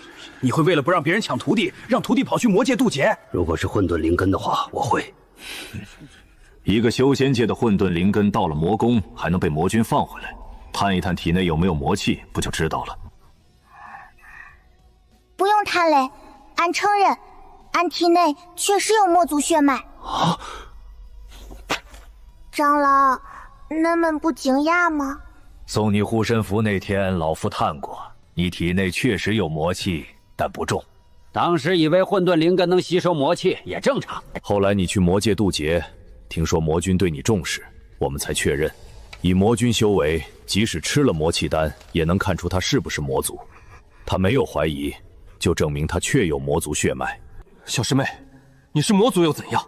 你是我师妹，这不会变。对，我也一样。宗主说过，天剑宗弟子不问出身。我的本子记了这么多关于你的事，不会因为你是魔族就扔掉。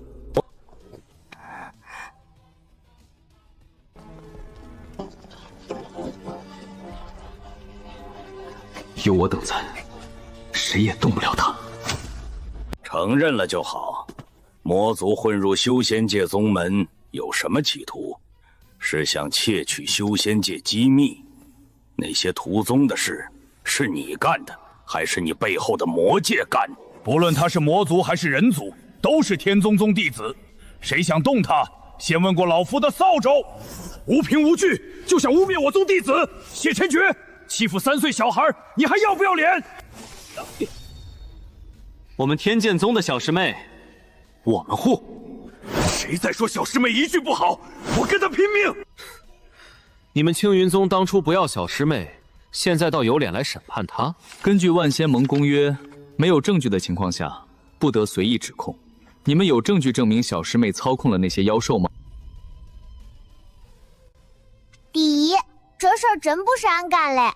第二，俺确实是混沌灵根，那是因为俺太优秀了。总不能因为俺太优秀，就说坏事都是俺干的吧？第三，虽然俺是魔族，但俺才3岁半，还没学过控制魔兽。魔族小孩6岁才开始学驯兽，这个恁们问问就知道。第四，妖兽只是怕俺，是因为俺身上有魔君和圣兽的气息，但俺不能操控他们。就像恁们怕老虎，但恁们能操控老虎吗？第五，这锅俺不背。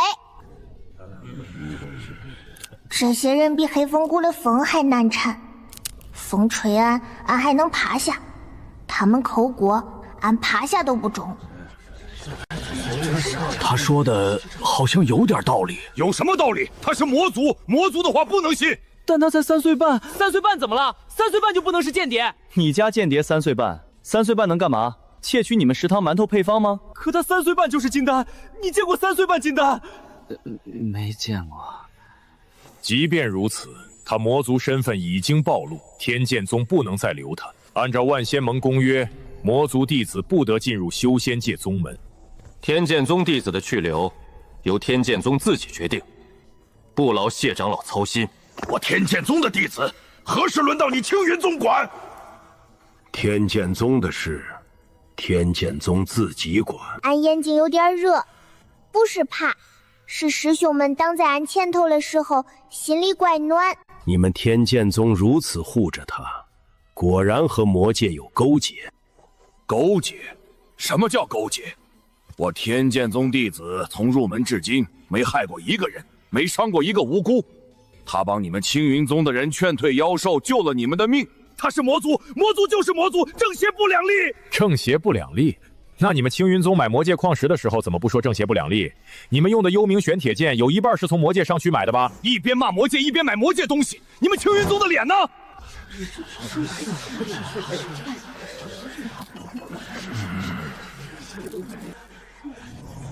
报，魔界少主来访。魔界少主，他来干什么？来踢馆的，来宣战的。诸位，一起去看看。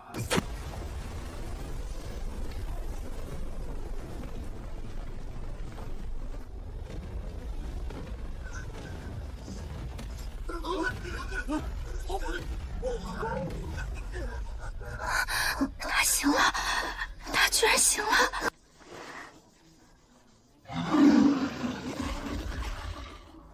旺财和来福长得还怪像，就是尾巴差点露馅嘞。果然是圣兽，活在传说里的圣兽，怎么会在魔界？圣兽在魔界魔宫守了5000年大门，有什么好稀奇？他们脸色好像有点崩，像自己供在神台上的宝贝被别人拿去垫桌脚。今日事儿好多，好烦，怎么又是老衲主持？猪吃眼睛里头还带心里话嘞。魔界少主今日摆出这般阵仗，所谓何事？带这么多人擅闯万仙盟，难不成想撕毁条约，重启战端？看这阵仗，不像是来讲道理嘞，像是来把桌子掀了。带这么多人擅闯万仙盟，难不成想撕毁条约，重启战权？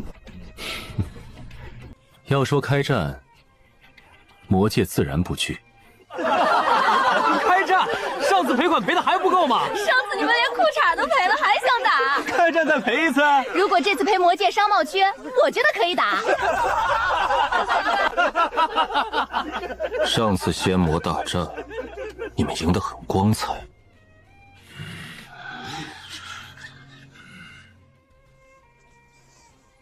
长老，上次仙魔大战没打成呀？魔军一出场就投降了。啊？俺爹这么干脆嘞？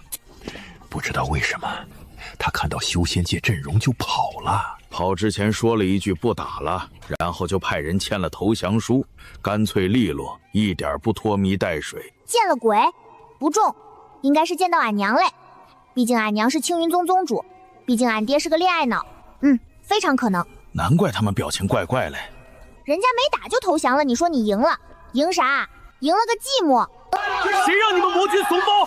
看到我们阵容就跑了？对，怂包一个，还好意思派儿子来？裤衩都赔光了，还在这装什么大尾巴狼？邪不压正，你们魔界永远翻不了身。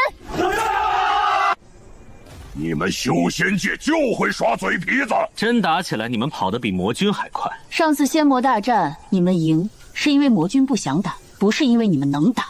一群见了魔军出场就腿软的废物。魔界少主今日前来，不是为了吵架吧？就是来吵架的。安哥还怪诚实嘞。魔界毁灭宗门的事还没找你们算账，你们倒跑到万仙盟来撒野。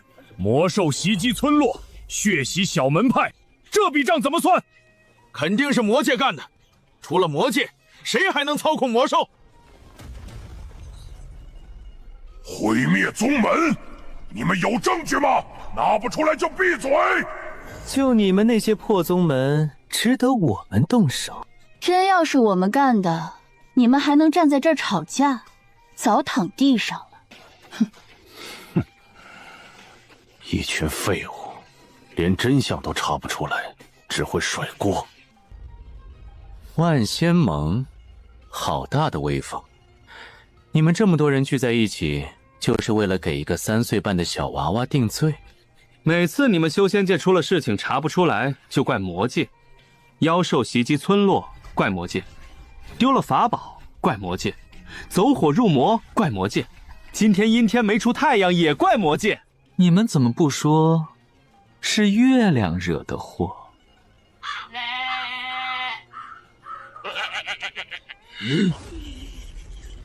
是魔界干的，那是谁干的？关我屁事！又不是袭击我魔界的村，你们不会自己查？还是说你们无能，根本查不了？也是，青云宗连混沌灵根都看不出来，确实无能。你什么你？你们青云宗连收弟子还要收报名费，什么修仙界第二大宗，穷疯了吧？一个雷灵根弟子就当宝，真正的宝却拒之门外。走饱了还嘴硬。现在知道是混沌灵根了，又说是魔族，你们青云宗的嘴比魔界城墙还厚。混沌灵根又如何？不还是魔族？魔族怎么了？吃你家大米了？一个3岁半的小娃娃，要是真有能力屠宗，你们这帮人现在都躺在地上了，还能站在这儿跟我们吵架？站着都嫌占地方。魔界这几位嘴挺厉害，骂得比我痛快，句句精准。魔界怼怼天团，战斗力极强，建议列为语言攻击参考案例。安哥带来的人嘴都怪厉害嘞。魔界不替别人背锅，更不替你们的无能背锅。想定罪，拿证据；没有证据就闭嘴。俺以前以为俺哥只会赚钱装病找矿，现在知道嘞，他还会吵架，而且吵得怪重。你们玉灵宗现在知道他是魔族了，想撇干净？之前想挖墙角的时候，又是塞糖又是塞果子的，还给了克渊令，还开出少宗主继承人的条件。变脸比翻书还快。玉灵宗的绝学不是御兽，是变脸吧？我们不是那个意思。对，不是那个意思。那是什么意思？哼，不是那个意思，也没见你们站出来意思意思啊！平时去魔界淘魔兽，你们比哪个宗门都积极，那才叫真有意思。最有意思的是，他能跟妖兽沟通，这事就成他干的了。意思是能跟灵兽沟通就有嫌疑，那你们玉灵宗和灵气宗嫌疑最大。这话听着还怪有道理，俺都替玉灵宗结不上账嘞。我们不一样，我们是靠契约。你们更坏，灵气宗想用万灵精血祭阵，这也配叫正道人士？幸好我没找过灵气宗的道侣。你们神女宗的女修是不是只知道犯花痴？用脑子想一想，都知道3岁半干不了这种事。什么修为才能控制高阶妖兽和魔兽？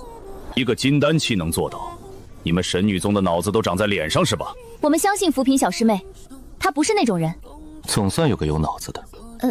谢谢玄妙贤子这句谢谢接得怪有水平，要不说人家能当大师姐嘞。千万别说话，让他们吵。是神宗的，你们只会看戏吗？你们的脑子也是摆设吗？除了动嘴，不会动一动脑子？我们平时做闪石也很费脑子的。吃就知道吃。每次魔界开放日，你们哪次不是冲得比谁都快？真要说跟魔界勾结，你们食神宗嫌疑才是最大的。他这个表情像是在想俺招谁惹谁了。你们禅宗我都不想说，上次仙魔大战，你们念经念到一半，魔界都投降了，你们经还没念完。阿弥陀佛。俺哥今天不像是来讲理嘞，像是专门来挨家挨户清算旧账嘞。你们上官家族仗着出了一个雷灵根，尾巴翘到天上去了，结果呢，被一个3岁半一剑打下台，丢不丢人？你们欧阳家族上次仙魔大战跑得比谁都快，说好的正道栋梁呢？栋梁跑起来也带风是吧？你们慕容家那些所谓的天骄，一个原因都没有，最强的才金丹初期。本来有个好的，结果把人逼得离家出走，现在就剩下一群废物。还有谁想说话？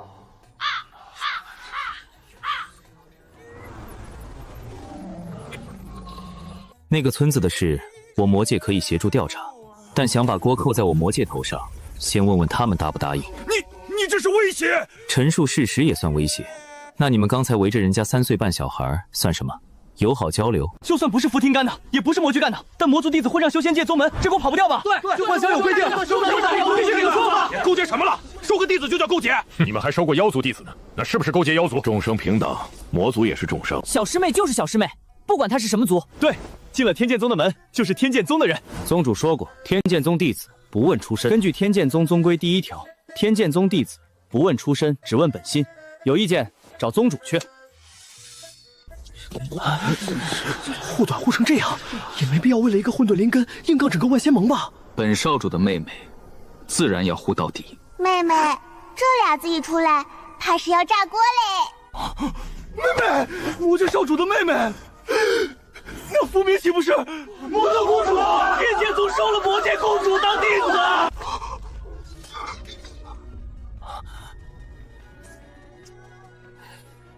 完嘞，俺这个身份像葫芦娃九爷爷，一个接一个往外炸，刚炸完魔族，又炸成公主嘞！对，公主，你爹是魔君！阿弥陀佛，难怪魔君亲自扛雷。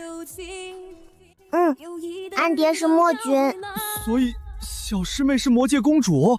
我们捡回来的小师妹是公主，我们天天让她扎马步、跑山挥剑，让公主扎马步。我的本子记了一个公主的账。原来如此。大师兄这个原来如此，听着比别人说100句话还沉重。他8成把剑、旷世、魔界、安哥全串上嘞。那天剑宗岂不是发财了？公主哎，魔界女儿哎，难怪他们一个个用这么好的剑。等等，你们跑偏了，不应该说天剑宗背叛修仙界的事吗？对，天剑宗收魔族公主为弟子，这本身就是背叛。万仙盟有规定，修仙界宗门不得收魔族弟子。天剑宗不会因为弟子伤了灵根而放弃，更不会因为弟子是魔族就逐出宗门。天剑宗的宗规不放弃自家每一个弟子。这个少主人不错，对我们宗规很了解。既然他是小潘儿他哥，那我们下次去魔界商贸区是不是能打折？长老不愧是长老，别人想正邪不两立，他想商贸区打折。魔界少主，你才是外人吧？修仙界不接受魔族弟子，这是我们修仙界的事，万仙盟自会审判。何时轮到魔界插手？你这么帮天剑宗，难道只是因为你妹妹在天剑宗，还是魔界和天剑宗有什么不可告人的勾当？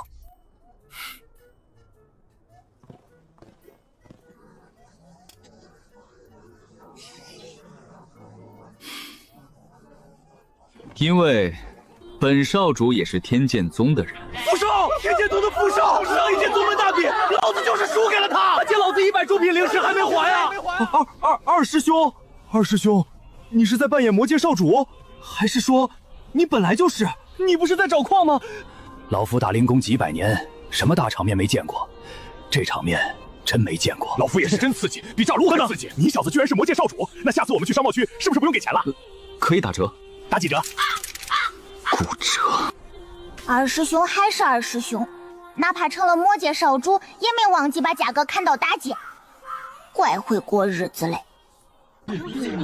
难怪他们一个个用这么好的剑，肯定是魔界矿场职工。你们又跑偏了，不应该说天剑宗背叛修仙界的事吗？对，天剑宗勾结魔界，叛徒，勾结魔族，罪不可赦，把他们都抓起来。俺听着他们喊叛徒，心里头怪不是滋味。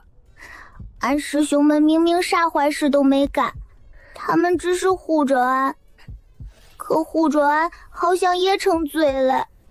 小师妹，别怕，真打起来，我挡前面。哼，本公子最讨厌被人冤枉。本次事件记录：天剑宗被迫背锅，背数锅很大，不接。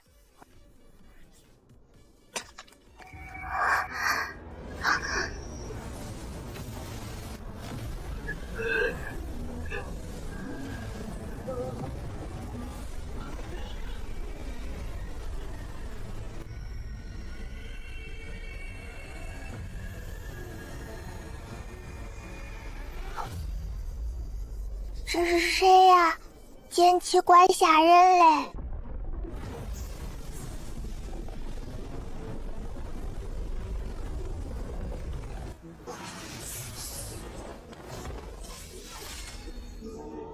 听说有人想欺负我弟子。魏苍玄，你故意的吧？每次出场都开威压，2000多岁的老不死，每次出场都这么装。我知道你们很急，但你们先别急，等老夫叙完旧。宗主，你可算回来了！宗主，您不是说50年后才回来吗？听说有人要欺负我弟子，老夫连夜赶回来的，剑都飞冒烟了。原来长老们也会委屈，平时他们像山一样挡在俺前头，宗主一回来，他们也想有人撑腰嘞。不错，都进步了。宗主，回来了，矿挖完了，外家差不多，够宗门花一阵子了，不错。好像魔界少主去招矿是天剑宗正常外派任务一样。混沌灵根，好，你们几个会捡娃娃，捡得好，回去一人加一只鸡腿。宗主，是我们捡的，当杀他饿了，我们给了他一个馒头，后来宗门大招，青云宗不要，我们就捡了。一个馒头换一个混沌灵根，值。俺当时也不是光为馒头来嘞，那是，后来还加了热糖。宗主，这是我妹妹，亲的。那你们一家子都挺能跑。你爹在干嘛？在魔界穿新裤衩。行吧。俺爹要是听见，估计又要说那是尊严的新裤衩。你们天剑宗有完没完？这里是万仙盟，不是你们天剑宗后山。正事不说，叙什么旧？你看你又急，弟子之争向来如此，急什么？魏宗主，你可知你这二弟子是魔界少主？知道。如何呢？又能怎？你收留魔界少主50年，到底想干什么？没想干什么呀，想捡个杂役弟子回去干活，结果捡了个魔界少主。谁知道他天赋那么高，就比清晨差一点。修仙界同一届天骄，至少能排前3。咋了？你嫉妒了？可是万仙盟有公约，修仙界宗门不得收魔族弟子。那公约是谁定的？万仙盟。万仙盟是谁？各大宗门共同组成。那老夫也在万仙盟，怎么不记得有这条？老夫云游50年，没签过这个规定，没签过的纸，就是厕所里的屎。宗主这个话怪糙，但怪有劲儿。魏宗主，当年我们给你发过传讯，是你自己不回，不回传讯判几年。魏苍玄，就算你没签，天剑宗作为5大宗之一，也必须遵守万仙盟决定。那你们把天剑宗从5大宗里除名了，除名了，老夫就不用遵守了，多简单的事儿。三师兄，宗主好像很会吵架。宗主不是会吵架，是他强。中，俺懂嘞，实力就是最大声的道理。魏宗主，魔族弟子留在修仙界确实有点不合适。哪里不合适？身份敏感，容易引起误会，与魔界勾结的误会。什么误会？符燕这小子在老夫这儿待了50年，魔界打过来了吗？这小娃娃待了半年，魔界打过来了吗？倒是你们，天天嚷嚷着魔界要打过来了，魔界打过来了吗？人家魔界过自己的小日子，打你们干嘛？听说现在魔界搞商贸，你们把公主和少主赶回去，那以后不去商贸区逛了？你看，食神宗的就不想赶。老夫什么都没说，但你也没反对。宗主一回来，天剑宗好像就有屋顶了，再大的风也吹不塌了。老夫说句不好听的，你们这么着急赶人，不就是嫉妒我宗弟子优秀吗？谁嫉妒了？你不嫉妒，那你刚才为什么跳出来骂？你跳那么高，不累吗？别以为老夫不知道，你们就是嫉妒老夫宗弟子清一色丹灵根，现在还有混沌灵根，嫉妒坏了吧？三师兄，宗主咋这么会戳人心窝子嘞？因为他说的是实话。宗主话术记录，先定性为嫉妒，再让对方无法反驳，效果极佳。弟子之争向来如此，老夫理解，但你们能不能换个方式，别每次都拿规矩说事。规矩是死的，人是活的，给智商负点灵力，行不行？魏宗主，你不要胡搅蛮缠，是魔族弟子混入修仙界宗门的事。混入？谁混入了？人家光明正大进来的。你们青云宗测灵根的时候，没测出来他是魔族？当时只测了灵根。那你们怪谁？自己测不出来，怪人家太会藏。你们青云宗连混沌灵根都看不出来，确实无能。这话刚才我二弟子说过了吧？老夫再重复一遍，确实无能。你们那个糊涂长老名字起得好啊，糊涂，人如其名。魏苍玄，你还有你谢千珏，要不是青梦丫头闭关了，轮到你一个长老在这里。宗主骂人跟大师兄出剑一样，都不花哨，但一下就中。玉灵宗、灵气宗，你们那点破事，整个修仙界都知道。因为理念不合，分了2个宗，分了就算了，还互相较劲，叫了几百年，谁也不服谁。你们要较劲，自己关起门来较，别拉上别人，尤其别拿老夫的弟子当枪使。魏前辈，我们并没有。先别插嘴，骂完他的，骂你的。白鹤洲，老夫说你小子几句，你可别不服。你们灵蟹宗天天琢磨怎么挤掉玉灵宗上五大宗，有这功夫，不如琢磨琢磨怎么把弟子的术法练上去。万灵精血祭阵，亏你想得出来。灵兽是伙伴，不是工具。你这种搞法跟魔界有什么区别？不对，魔界都不这么干。魔界打仗都是光明正大，你比魔界还不如。白小子，你记住，别管记住什么，你就记住，反正记住就对了。静心丫头，老夫说你两句，你别往心里去。你们玉灵宗对老夫这小弟子不错，前辈请说。老夫领这个情，但是你今天这态度不太行。之前挖墙巧的时候叫人家小甜甜，现在知道人家是魔族了，就叫人家牛夫人。今天这种场合，你一句话不替他说，反而站在那里看戏，你自己说合适吗？魏前辈说的是。宗主这嘴真是一碗水端平，谁都不落下，俺看着都替他们心慌。神女宗，你们家女修追我宗弟子追了几十年。魏宗主，这是年轻人的事。年轻人的事，你们当长辈的不管管。小姑娘，追人这种事讲究你情我愿，强扭的瓜不甜，强追的人不圆。好吧，年轻人的事老夫也不管了。禅宗，老和尚，老夫说你几句，你可别生气。阿弥，你们禅宗就是太爱当和事佬，每次开会你们都是阿弥陀佛，大家不要吵了。吵完了，你们还是阿弥陀佛，大家不要吵了。该站队的时候不站队，该说话的时候不说话，还有你们那套见不得光的只渡有缘人，能不能改改？哼，进寺要香火，渡人要腐尸，没钱没灵石，连寺门都不让人进。贪就贪吧，没人说你们不能贪，可偏偏又想收灵石，又想立牌坊，还天天念众生平等，平等个锤子！俺突然知道为啥王吉长老只在禅宗扫地，不在禅宗当和尚了，可能扫帚都比有些规矩干净。食神宗，你们家的饭好吃，下次多做点。老夫云游50年，没吃过一顿好的。行，给您留位置，靠窗呢。你们这些所谓隐士家族，哪个不是靠老祖宗撑场面？那些老祖几千岁的老东西了，还没飞升，就会窝在家里当缩头乌龟，外面出了事就派小辈出来顶。要我说，要么出来管事，要么麻溜入土，别占着茅坑。人老了，干什么都显得心酸，尤其是躲在后面不敢出来的时候。慕容家的，魏宗主，你们家的事，老夫不想说，但最强的孩子跑我宗来了，你们自己想想为什么？魏宗主，这是我们家的事。老夫知道是你们家的事，老夫只是陈述事实。吴师兄脸上没表情，可俺觉得他心里肯定不是没感觉。你们不要的，老夫捡回来了。105岁的金丹后期，后悔吗？宗主不是只护俺，他护每一个天剑宗弟子，谁受过委屈，他都记着嘞。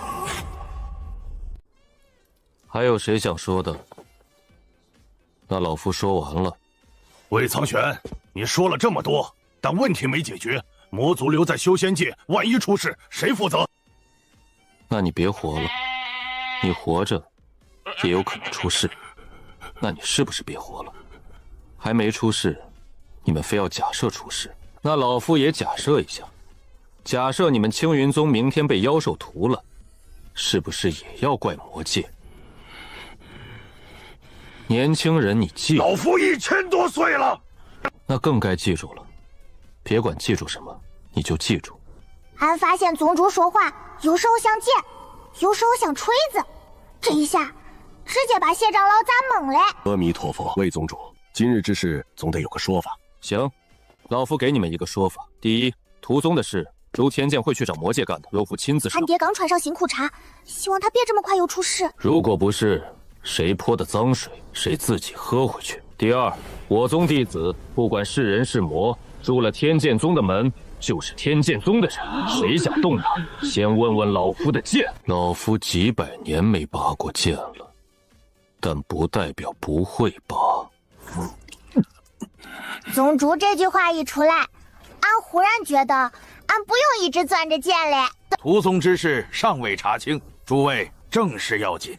魔兽作乱，魔界也有责任吧？魔界可以协助调查，但有个条件。什么条件？别什么事都往魔界头上扣。善，那就这么说定了。走，回家。走，回家。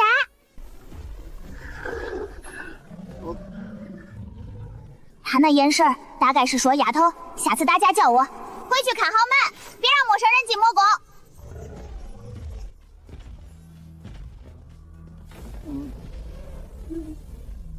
来福那个意思俺看懂嘞，他叫俺哥早点回家。走吧。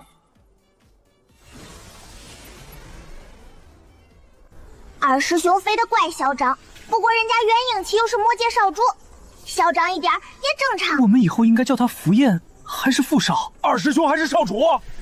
所以我们的剑不是魔君送的，是他送的吧？魔界少主送的每把剑刚好对应我们各自属性，是因为少主就是二师兄，二师兄熟悉我们，所以魔君送剑等于二师兄送剑等于自己人送剑。我们的剑是自己人给的，不欠外人。六师兄这个逻辑，清气中带着严谨，严谨中带着不要脸，但俺也觉得怪有道理。二师弟，谢谢。男人之间的友情大概就是这样吧，明明心里啥都明白，嘴上就是不说，不中，这样憋着不难受吗？小杨，能开门辛苦嘞。长这么大了，这是咱们宗？是的。老夫50年没回来，你们把宗门卖了？宗主，我们没有卖，是福燕给的矿石。挖矿这么赚钱？还行。这叫穷宗翻身，卸下自家人。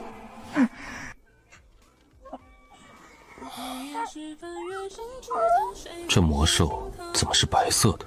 不像普通魔兽。我们在魔界商贸区域花了500中品买的。三师弟，其实它不是普通魔兽兽。哦，的确不是普通魔兽，老板说是变100，所以便宜卖我们，原价要800，我们还价还了半天。也不是变异的啊，它是旺财和来福的后代。哥，旺财和来福生孩子嘞，他们不是守门了吗？当差时间还能思想收手？上次来福离家出走3个月，就是去生孩子，回来的时候叼回来的。哦，旺财和来福小时候原来长这样呀，那他以后是不是能像他爹娘一样，长得跟半个山头恁大？石狮子那么大，一口锅炖不下。难怪老夫在玉灵宗训了那么多魔兽，总觉得他不一样，说不上来，就是不一样。难怪他那么的时候，他知道离远点，不像别的魔兽往炉子上扑。阿弥陀佛。有没有可能他不是有佛性，他就是困嘞？好啊！那帮老东西要是知道天宗宗也有圣兽守门，估计宗主，俺能再问个问题不？问，养圣兽幼崽会不会很花钱？成年之前会，比俺还花钱。差不多。所以，咱们宗现在有2个吞金兽，3个。宗主，你也很能吃，你一顿能吃20个馒头，比小泉多整整10个。六师兄，形象代言兽是啥？以后宗门卖东西时，让他站门口。他长得白，站门口怪显眼。这是议事大殿，能容多少人？对，1000人。以前7个人蹲石头，以前咱们开会，现在1000个人蹲在石头上。俺们天剑宗是真的站起来了。宗主，这是咱们自己的灵田，这是300年份的冰晶麦殿，这是500年份的火灵芝，这是1000年份的灵桃。那为什么这么小？因为刚种半个月。所以300年费的苗刚种了半个月。是，但至少有自己的灵田了，能种灵草了，不用去玉灵宗投，不用去玉灵宗借了。大长老嘴快，差点把宗门黑历史说出来了。宗主，这是咱们自己的丹房，能炼丹了，不用偷青云宗了。二长老比大长老坦荡，偷就偷，说得怪光明正大。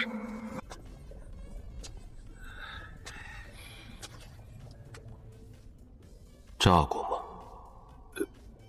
炸过一次盖，但丹炉没事，房子也没事。那还行。单房安全等级，可承受一次炸盖。备入，宗主认可。以后能不能借单房修锅？锅别在这里修。哦。二长老，丹炉炸盖跟锅炸盖一样不？丹炉炸起来贵一点。那还是锅好，锅便宜。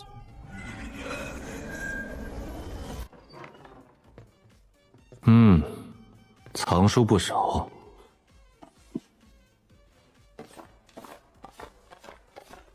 顾晨光，这些是你放的？是。宗门藏书阁放这些？藏书阁不能没有书，但宗门只有剑谱，放不满2层楼，所以弟子自掏腰包补充了课外遗物。三师兄，恁当然干啥？小孩子不能乱看。那六师兄咋能买？下次买的话，帮老夫带2本。宗主喜欢什么类型？修仙界的也行，魔界的也行，凡界的也行，最好是有情人终成眷属的，不能虐，老夫看不得虐的。弟子记下了。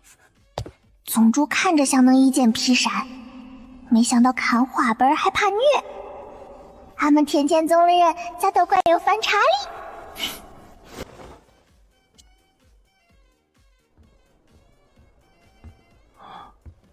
这锅哪儿来的？魔界买的，幽冥玄铁的，导热均匀，不粘不糊。挺好。锅比老夫的剑贵。老夫当年接任宗主的时候，天剑宗只有3间破屋，1把断剑，外加一个漏雨的山洞。现在有门了，有大殿了，有后山灵田了，有丹房了，有食堂了，还有圣兽守门。好。这一个好，听着怪轻，可俺觉得它比一大袋商品零食还沉。宗主是真的高兴嘞。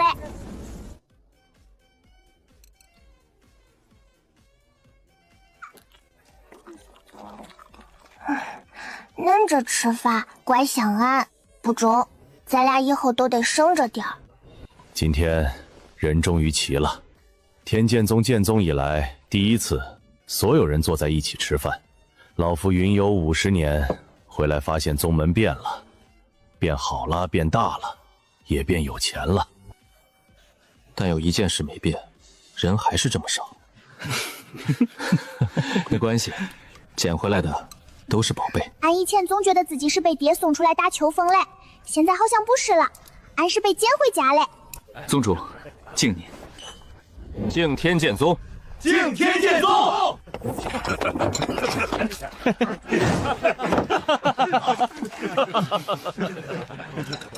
老夫去看看洞府。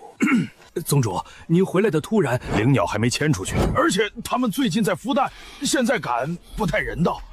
那老夫睡哪儿？议事大殿、藏书阁、丹房有地暖，老夫那是修炼，不是打盹儿。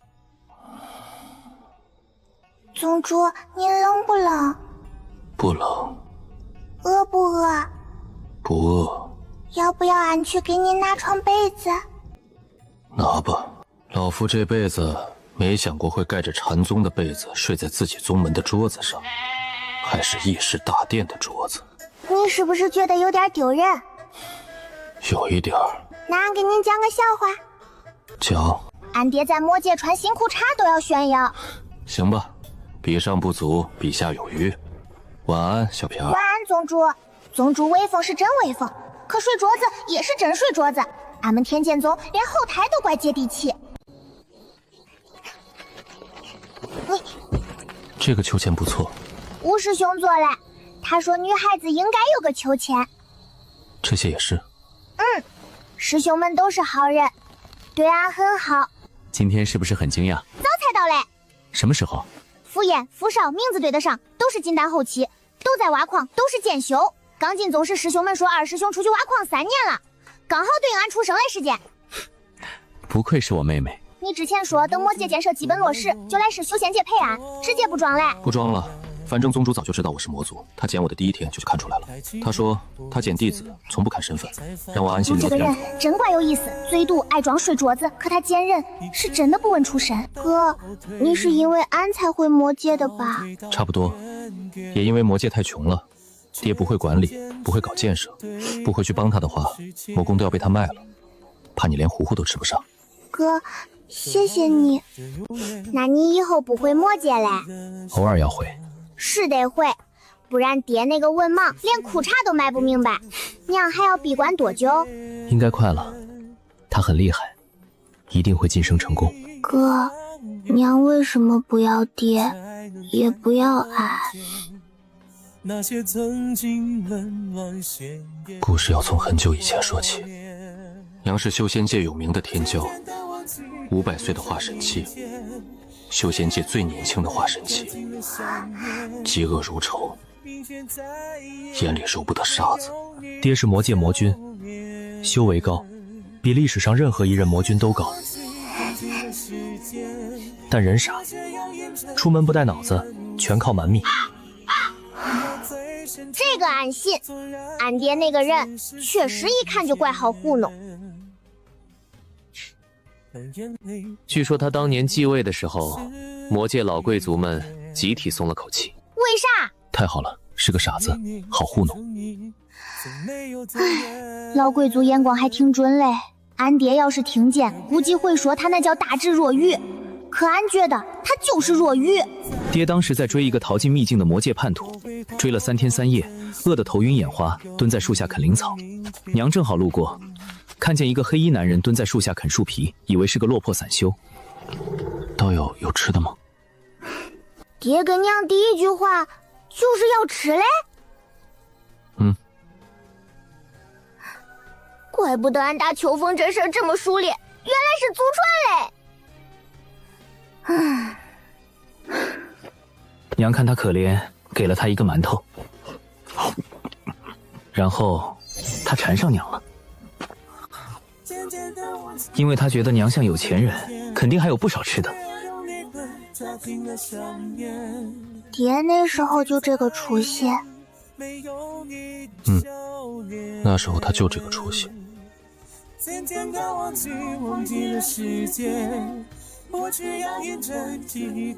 在下散修，幸福。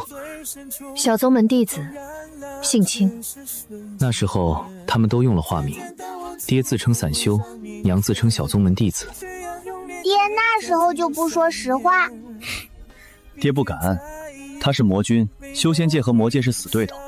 他要说自己是魔君，娘当场就得拔剑砍他。那娘嘞？娘也不敢，他是青云宗弟子，还是宗主看中的接班人。他要说自己是青云宗的人，爹也得跑。所以他俩互相骗？互相骗，但感情是真的。他们一起打妖兽，一起采灵药，一起逃命。打着打着就有了感情，逃着逃着就在一起了。后来秘境出了意外，他们被困了很久。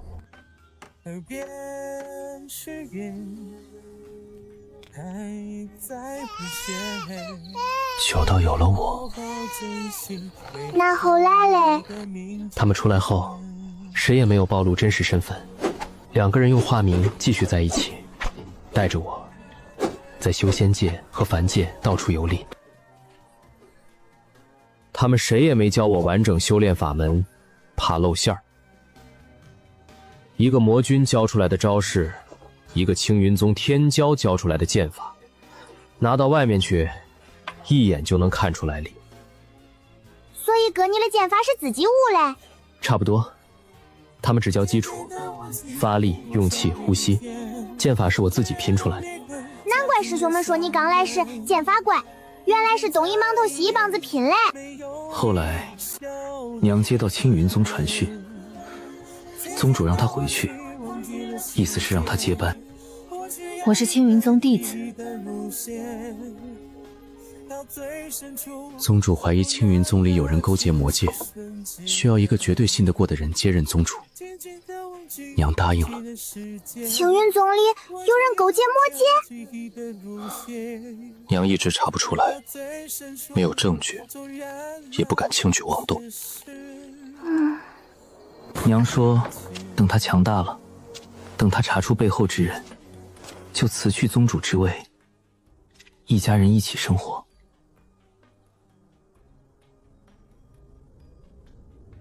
爹答应了。爹心虚？当然心虚。他要是坦白自己是魔君，娘当场就能把他打成猪头。一个魔君，一个青云宗未来宗主，比猫和老鼠成亲还离谱。直到58年前，有人找到了凡界要杀我，但爹不在。不知道爹是没收到消息，还是赶不回来。反正他不在，我一路逃，想去找娘。然后宗主路过，他把我救了，捡了回去。娘后来知道这件事，很后悔，恨自己没有保护好我，也恨爹不知道跑哪里去了，连儿子都不管。那你就在天剑真宗待了50年。娘让我留在天剑宗，她说这里安全。宗主虽然穷，但能打，整个修仙界没几个人打得过他。那爹呢？你们知道爹是魔君了吗？不知道。爹消失了20年，我在天剑宗待了20年，找不到他，娘也找不到他。他就这么消失20年，连你都不找？后来我才知道，魔界那时候内乱，爹被几个老牌贵族逼宫，差点连王位都丢了。他花了整整20年才平定内乱，后来他说不找我，是怕连累我。他说，如果我输了，你就是前魔君的儿子，那些贵族不会放过你；若我赢了，你再来认我这个爹，也不迟。30年前，修仙界和魔界冲突到了极限，爆发仙魔大战。我那时刚突破金丹，跟随长老们出征。他看了我一眼，又看了青云宗方向一眼，不到一盏茶的功夫就跑了。不打了。整个修仙界都说魔君是不是脑子被门夹了，我也懵了。虽然他戴着面具，但我认出来了，那就是爹。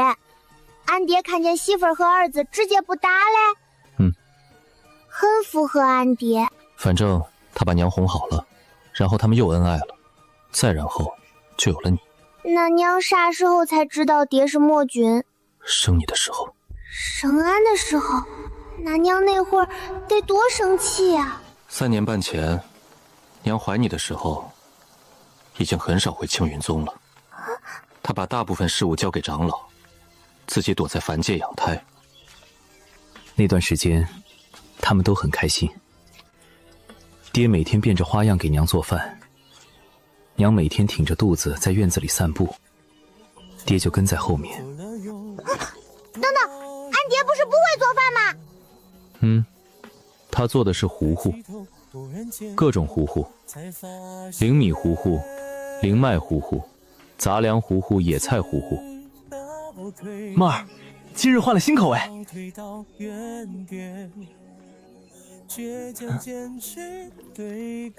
俺想象了一下，不中，怪不人知县嘞。后来呢？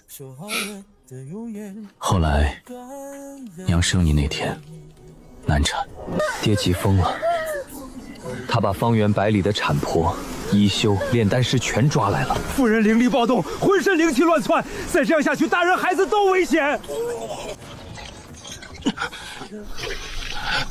爹为了救娘，动用了魔君的力量，用魔君压下了暴动的灵气。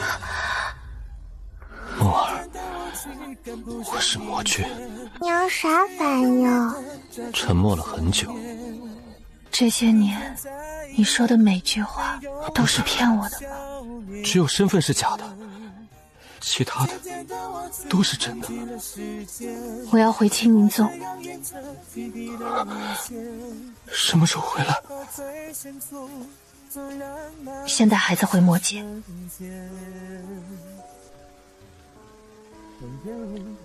所以娘不是因为圣爹的气才不要俺的？不是，他是在保护你。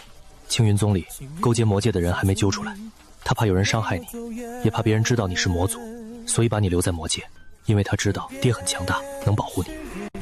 俺爹这新裤衩咋啥时候都能出现嘞？哥，恁啥时候知道自己是魔界少主的？30年前仙魔大战之后。生气吗？生气，但你是我爹，这点改不了。谢谢恁帮爹，谢谢恁回魔界，谢谢恁来修仙界找俺，谢谢恁做俺哥。早点睡，明天还有很多事。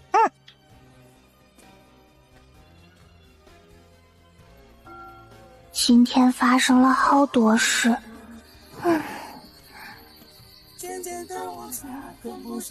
睡吧，明天还有好多事嘞，不想嘞，明天再想。反正俺现在有哥哥，有师兄，好像也没那么怕了。咋嘞？天塌嘞？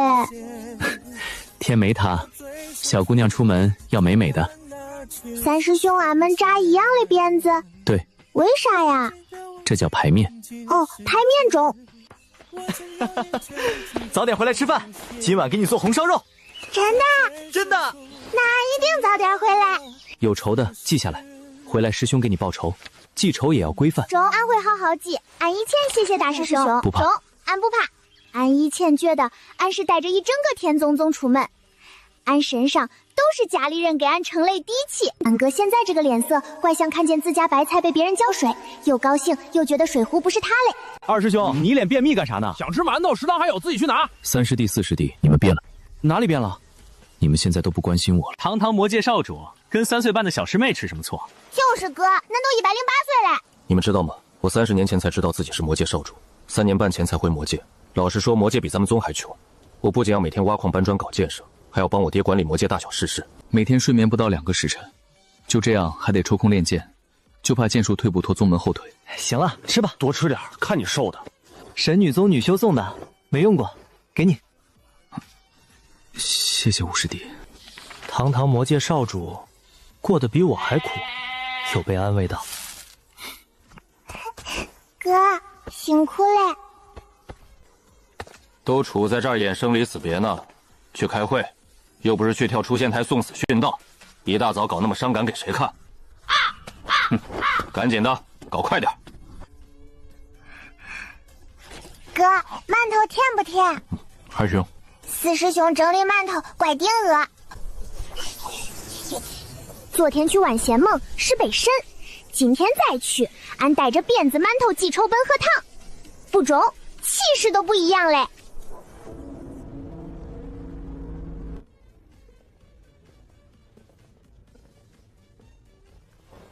俺和俺哥这个站位咋说呢？身份很大，位置很小。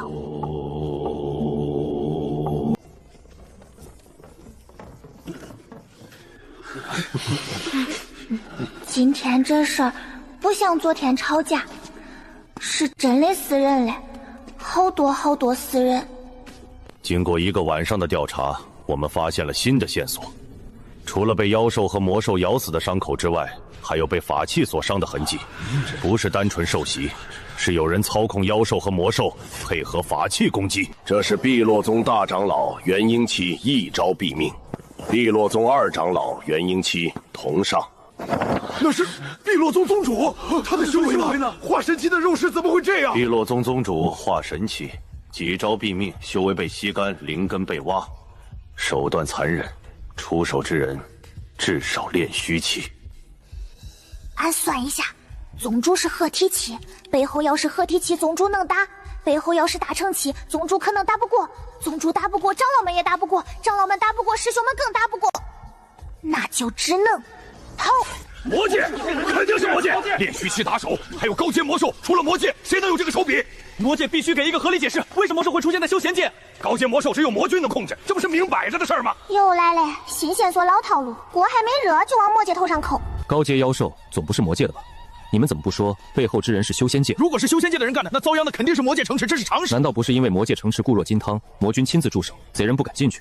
杀鸡儆猴，当然挑软的捏。谁会一开始就挑硬骨头啃？魔界高阶魔兽全部登记在册，明面上的确只有魔君能调动，但魔君没有动机，儿子女儿都在修仙界宗门当弟子，我爹干嘛这样做？妖兽和魔兽袭击宗门，万仙盟很容易沿着线索查到与妖兽亲近的我妹妹头上，查到我妹妹就很容易查到她是魔族，查到她是魔族就会查到她是魔界公主，届时整个修仙界的怒火都会落在她身上。众所周知，修为越高越难孕育子嗣，而我爹他没必要这么干，除非他想体验一下失去女儿的感觉。我爹孩子又不多，他折腾什么？俺爹脑子是不好使，但也没坏到这个份上。这话你回去别当他面说。中，俺偷偷说。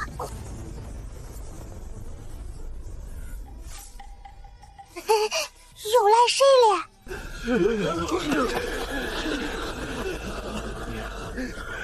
这威压不中，压得俺馒头都不香嘞。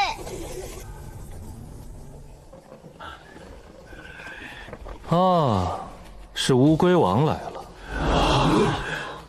宗主这嘴真是开口就见血，俺还没看清人，他已经把人名字起好了。魏小子还活着呢，还是这么讨人嫌。你们这些老东西倒是没变，几千年了也还活着呢。咱修仙界的医疗条件确实不错啊。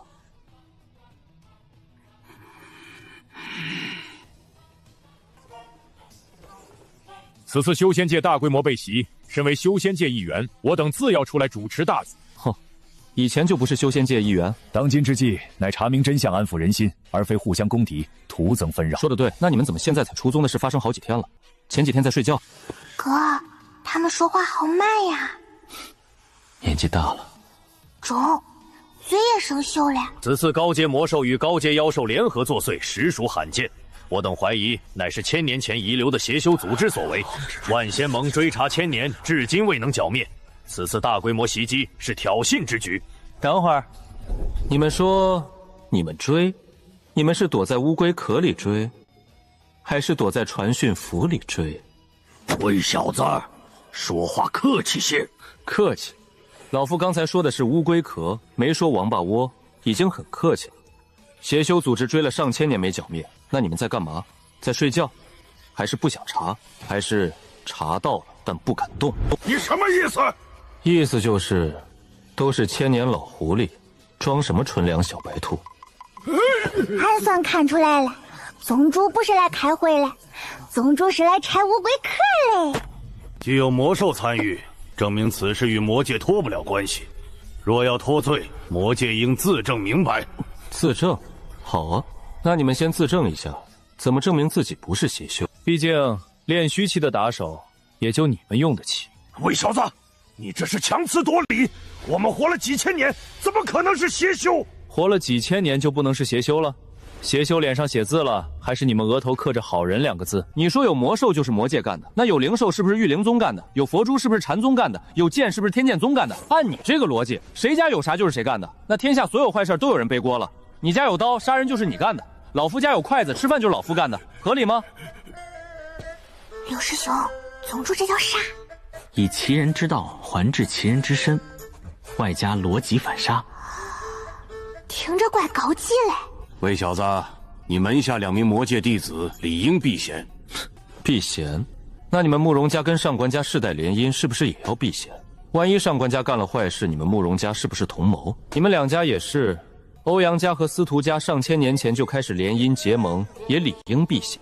还有你们这些老祖宗，几千年的老交情，今天你帮我，明天我帮你，是不是也要避嫌？还有万仙盟在座的，有几个没去过魔界商贸区买东西？大家都有勾结魔界的嫌疑，是不是整个修仙界都应该避嫌？照你们这个逻辑，干脆大家都别查了，各回各家，各找各妈，散会吧。魏苍玄，莫要强词夺理。强词夺理？那好，你说点不强词夺理的。你们几个老家伙，一个个窝在家里几千年，外面的事一概不管，妖兽袭击村镇时不管，邪修作乱时不管，现在突然跑出来说类子主持大局，请问你们有什么资格上桌？宗主说话真不怕挨打，俺要是这么说，估计早被拍成馒头饼嘞。怎么，说不过就要动手，那就动手吧。传出去说你们一群几千岁的老家伙欺负一个2000岁的年轻人，看你们要不要脸。你，我什么我？老夫才2000多岁，在你们面前确实是年轻人。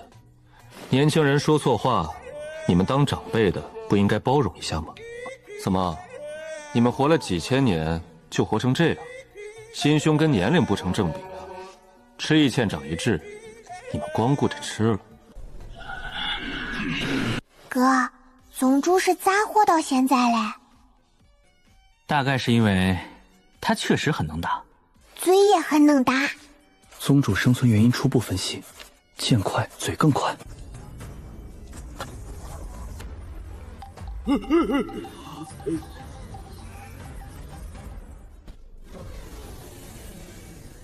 宗主年轻时是修仙界第一天骄，这么厉害，而且打不过还能跑。据说宗主跑起来连大成期都追不上，还能这样？最重要的是，我们天剑宗有底气。啥底气？宗门大阵是祖师爷留下的，据说大成期也闯不进去。俺懂嘞，原来宗主自己也有乌龟壳。诸位老前辈，能否听晚辈说一句？58年前，我还只是一个炼气期小修士，曾被邪修追杀过，对方头目也是炼虚期。我一路从凡界逃到修仙界，才碰巧被宗主捡回去。我怀疑，追杀我的组织和屠宗的是同一伙人。炼虚期杀炼气期，不过弹指之间。你是怎么跑掉的？因为他们并不是想杀我，而是想活捉。这道伤是对方差点废了我的暗灵根留下的。暗灵根？对方比我自己更清楚，我是魔族，也清楚我爹是魔君。这么说，魔界也出了叛徒，还和修仙界的叛徒联合了。若真如此，那这邪修组织藏得够深。哥说的轻飘飘，可那刀疤那么长，当时肯定很疼，怪疼嘞。等等，你是魔界少主，身边应该都是高阶魔将，那些人能跑去魔界王都杀你？当时我在凡界。你在凡界干嘛？你不是魔界少主吗？那时我还不知道自己是魔界少主。什么？等等，你是说你跑到修仙界之前，进天剑宗之前，不知道自己是魔界少主？魔界少主不知道自己是少主？不知道。那你怎么知道自己是暗灵根的？宗主看出来的，入宗第一天他就看出来了，但他没说，过了20年才告诉我。没错，符彦58岁入宗，在天剑宗待了20年，还不知道自己是魔君的孩子。他一直以为自己是个普通散修的儿子，父亲在外跑生意，母亲在宗门打杂。哥，你当年这么好骗呀？那时候我小，58岁还小。标准的修仙界留守儿童剧本。直到30年前仙魔大战，他跟随天剑宗出征，看见魔君顶着个面具出场，才认出来那是他爹。3文钱的面具是他在凡界地摊上花3文钱买的，是他38爹生日那年。这事儿怪丢人，但也怪像俺爹能干出来的事儿。所以你是在凡界和天剑宗长大的？你爹为什么要瞒着你身份？怕你骄傲？我知道了，肯定是为了瞒你妈，对不对？哦，这就说得通了，肯定是魔君在外面骗的女人生的孩子。如果骗的是魔界的人，那无需隐藏身份。这样看来，魔君骗的一定是我们修仙界的女修，而且肯定来头不小，不然不用这么藏着掖着。这些大佬刚才还要查案，现在一个个向茶馆里听书嘞。俺寻思着要不要给他们搬点瓜子儿。无可奉告。有些事说出来就是另一回事嘞，他们猜到了，也只能装没猜到。行了行了，你们是来查案的，还是来听书的？要不要再给你们备点瓜子花生？眼下当务急有2件事，其一，查清楚屠宗凶手；其二，防止再发生类似袭击。我现在回魔界去查。高阶魔兽明面上确实只有我爹才能调动，但魔界一些老牌贵族是允许圈养中阶魔兽的。如果他们的魔兽进阶成了高阶，没有报备，或者他们和修仙界的人勾结，这些都要回魔界去查。善，魔界少主请便，有消息随时通报。哥，消息。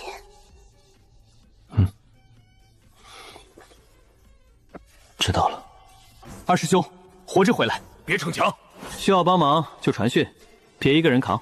二师兄回魔界调查，风险等级高，被入必须定期报平安。小心。邪修太猖狂，必须严查。魔界也有责任，各宗需尽快稳住人心。安婷的耳朵都快长茧嘞，他们说来说去就是国别砸俺家，事儿别人去查。青云宗负责东线，玉灵宗负责南线，灵气宗负责西线，神女宗负责北线，禅宗居中协调，哪里需要便去哪里。尹氏家族负责提供情报与资源。情报与资源，俗称后勤保障。翻译成人话就是：你们先去送死，我们在后方看着。宗主，咱们。魏宗主性情过于冲动，若去现场恐生变故，调查将就谨慎，不宜毛躁。而且魏宗主太能骂人，怕去了现场跟人打起来。翻译成人话就是：宗主恁一边凉快去，别来添乱。行，那老夫回去等消息。诸位慢慢查，查不出来再找老夫。老夫不着急。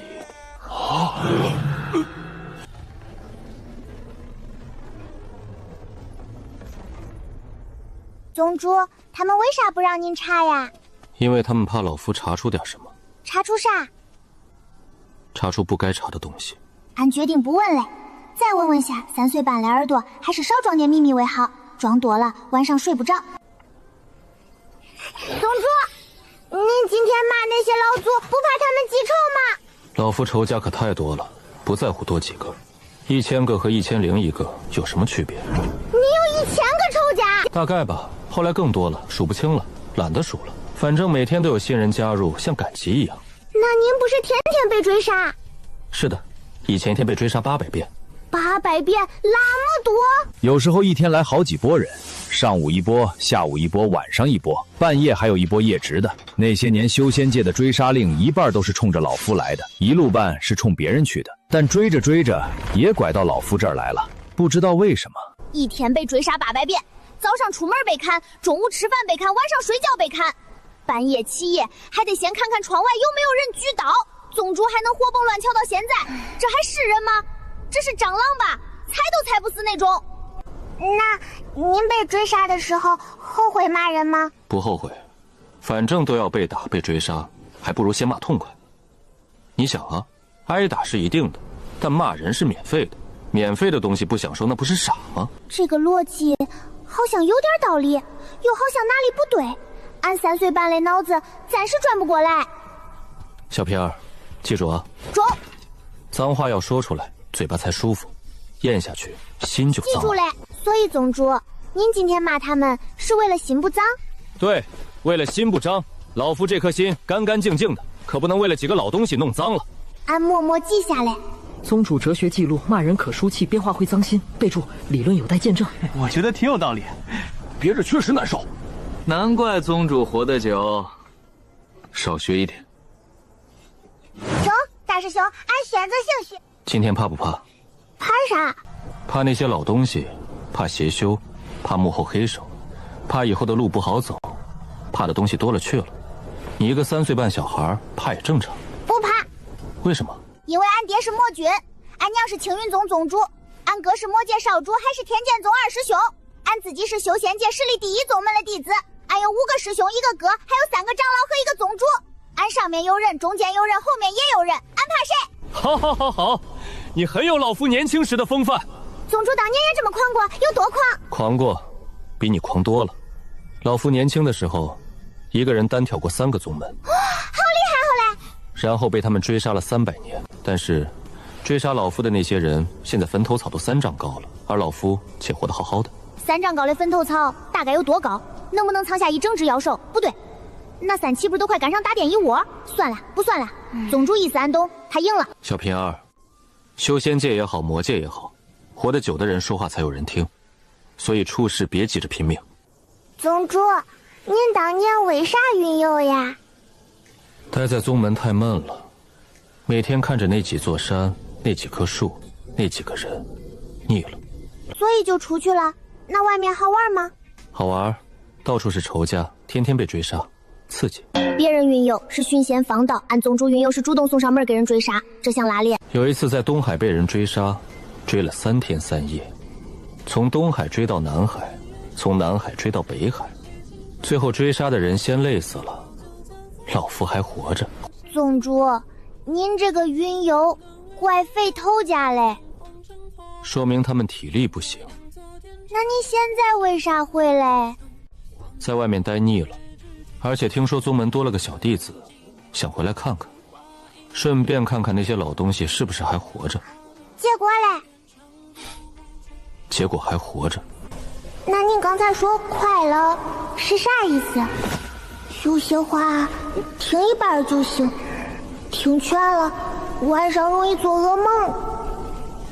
傅燕那小子跟你说过你爹娘的事吗？昨天晚上说嘞，在秋千上说嘞，说了很久，说到月亮都歪嘞。那老夫给你补一点。100多年前，魔君追查魔界叛徒，追到了修仙界，为了隐藏身份，他伪装成一个散修，摆摊卖福利散修。摊位比当年的天宗宗还寒酸。你娘那时候也是伪装身份出来历练。他自称小宗门弟子，实际上已经是青云宗内定接班人。2个人都在骗对方，都在演戏，结果演着演着，演到一块儿去了。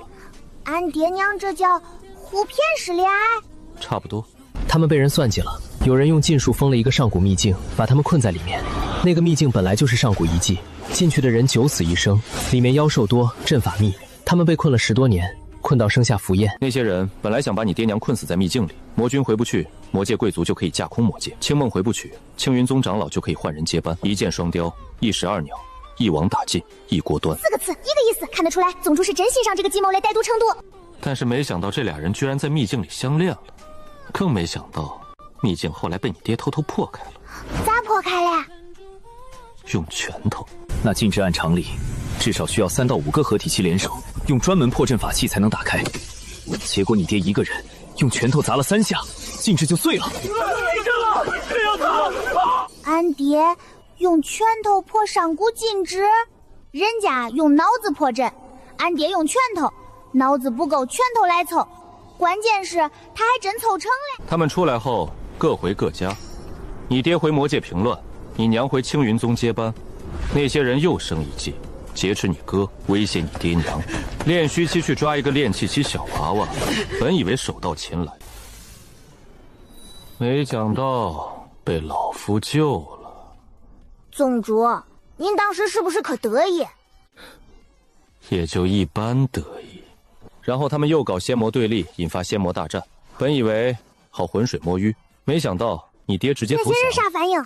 据说当场就魔君投降了，准备好的后手全用不上，全成了废纸。他们又想借赔款架空魔界，结果你哥回去帮他挖矿开商贸区，还搞什么产业链垂直整合。啥链？老夫也不懂，反正挺赚钱。才3年，不仅还清了钱，还促进了2界互通。那些人的计划一环扣一环，困魔君，劫少主，挑拨仙魔大战，架空魔君，机关算尽，却每一步都算错了，算来算去，把自己算进了死胡同。像茶馆里听书听到精彩处，恨不拍大腿。宗主，您救俺哥的时候，知道他是魔界少主吗？当然知道，老夫活了2800年，连魔族都认不出来，不如找块豆腐撞死。知道，那还救？追杀符砚的人是修仙界的，老夫就想给他们添堵。你们不让救，老夫偏救；想杀，老夫偏养。而且捡个魔界少主回去守门，多有牌面。天剑宗一出手就是魔界少主，这牌面，整个修仙界谁比得了？宗主坚韧思路，真清气。别人坚韧看根骨，他坚韧看能不能给仇家添堵，有没有牌面。不过俺哥后来确实很能打，也很能赚钱，所以宗主这眼光歪归歪，准也是真准。宗主，您知道土宗幕后之人是谁不？知道不知道的，知不道。啥叫知道不知道嘞？知不道？就是老夫心里有数，但没有证据。有证据的事才能说，没证据的事只能想。想了也不能说，说了就是造谣。造谣要被追杀的。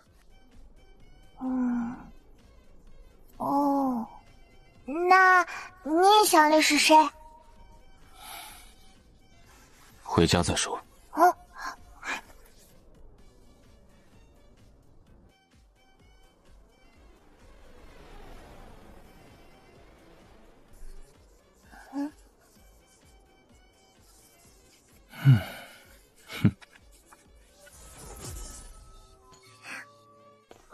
小师妹，没事吧？没事儿。锅里还热着红烧肉，炖了2个时辰。不是安香叫里，是红烧肉叫俺叫里。听说那些老祖出关了，有没有为难你？有没有说你坏话？有没有人瞪你？有没有人偷偷放屁赖你头上？没有。宗主在，谁敢为难俺？二师兄呢？回魔界调查嘞。小泉儿，先去吃饭。温之雅、景元，你们跟老夫来大殿。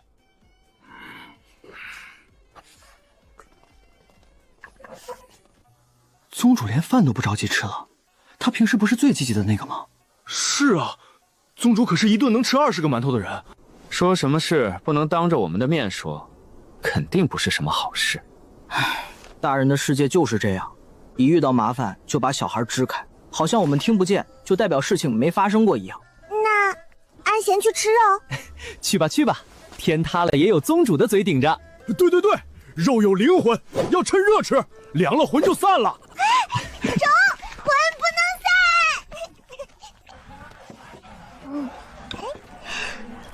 先吃。四师兄，这肉中，快中！小师妹，快说快说，殿上什么情况？对，听说宗主把那些老祖怼了。听说魔界少主不，二师兄今天都插不上话。你们仔细看吧。小师妹，你写的这些字，我一个都不认识。那是字吗？这个歪歪扭扭的是什么？哦，那是宗主。这个呢？这个呢？那是马人。这个圈圈呢？那是老祖。俺不会写，就画了个乌龟壳。算了，你直接说吧，念出来比才省时间。俺觉得俺记得挺清楚嘞，就是他们文化水平高，看不懂俺的简化符号。有人想挑拨仙魔两界，还勾结了魔界的老牌贵族，还追杀过二师兄，还是练虚期的打手。太过分了，练气期啊，那是修仙界食物链最底层，比路边小草还脆弱，他们这都不放过。这些事如果连起来看，有人在下一盘大棋，下了100多年，比宗主的年龄零头还长。他们想把仙魔两界的水搅混了才好摸鱼。小师妹，你才3岁半，这些弯弯绕从哪儿学的？画本里都是这么写嘞，搞事情不都是先把水搞混吗？哪个画本？咱家剑宗团宠小师妹第9章第3节。小师妹，那个神秘女修士，当然是俺娘啦。你娘是秦梦呀。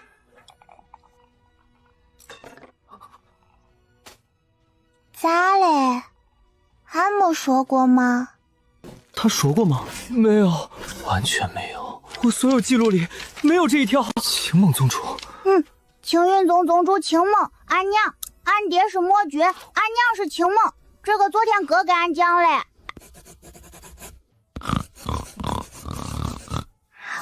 恁们不吃吗？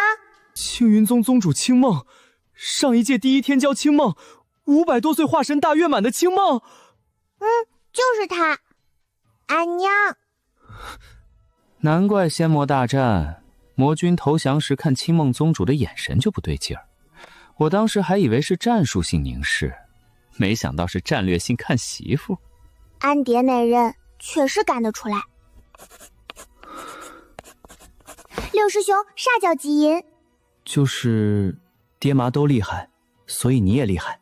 哦，那俺确实有点占便宜嘞。俺以前以为自己只是吃得多，现在发现俺可能是爹娘配置太高。这事有多少人知道？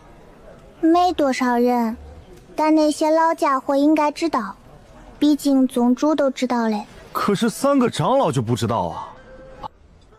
也就是说，谁知道青梦宗主是二师兄和小师妹的娘，谁就最有可能是当年布局的人。这个推理没毛病，但宗主怎么知道的？宗主说他活了2800年，没啥是他不知道嘞。也对，一个每天被追杀800遍都没死的老头，知道点别人不知道的秘密，很合理。不合理的是，他居然还活着。宗主这次回来，那几个老祖也出关了，时间上是不是太巧了？对，宗主前脚到，他们后脚到，像约好的一样。宗主肯定知道什么，而且那几个老祖也知道宗主知道什么，所以宗主一回来，他们就出来了。但他们不说，宗主也不说，这就是成年人的世界，心里什么都明白，嘴上什么都不说。也可能是宗主懒得跟他们说，毕竟跟傻子说话，说多了自己也会变傻。老祖们活了几千年，傻的比较有经验。小师妹，你的嘴越来越像宗主了。这是夸俺吗？你猜？俺觉得应该是夸，毕竟宗主能活2800年，嘴肯定也有功劳。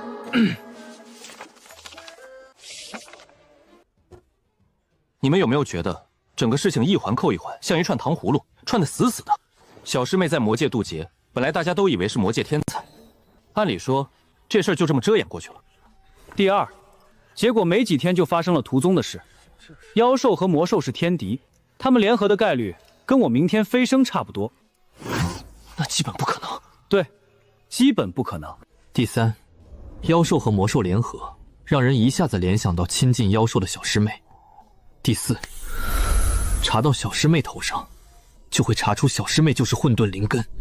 第五，混沌灵根本身就招惹嫉妒，如果这个混沌灵根还是魔族，那就更招惹嫉妒。于是他们就顺势要求天剑宗把小师妹逐出修仙界宗门，动机、证据、舆论全都有了。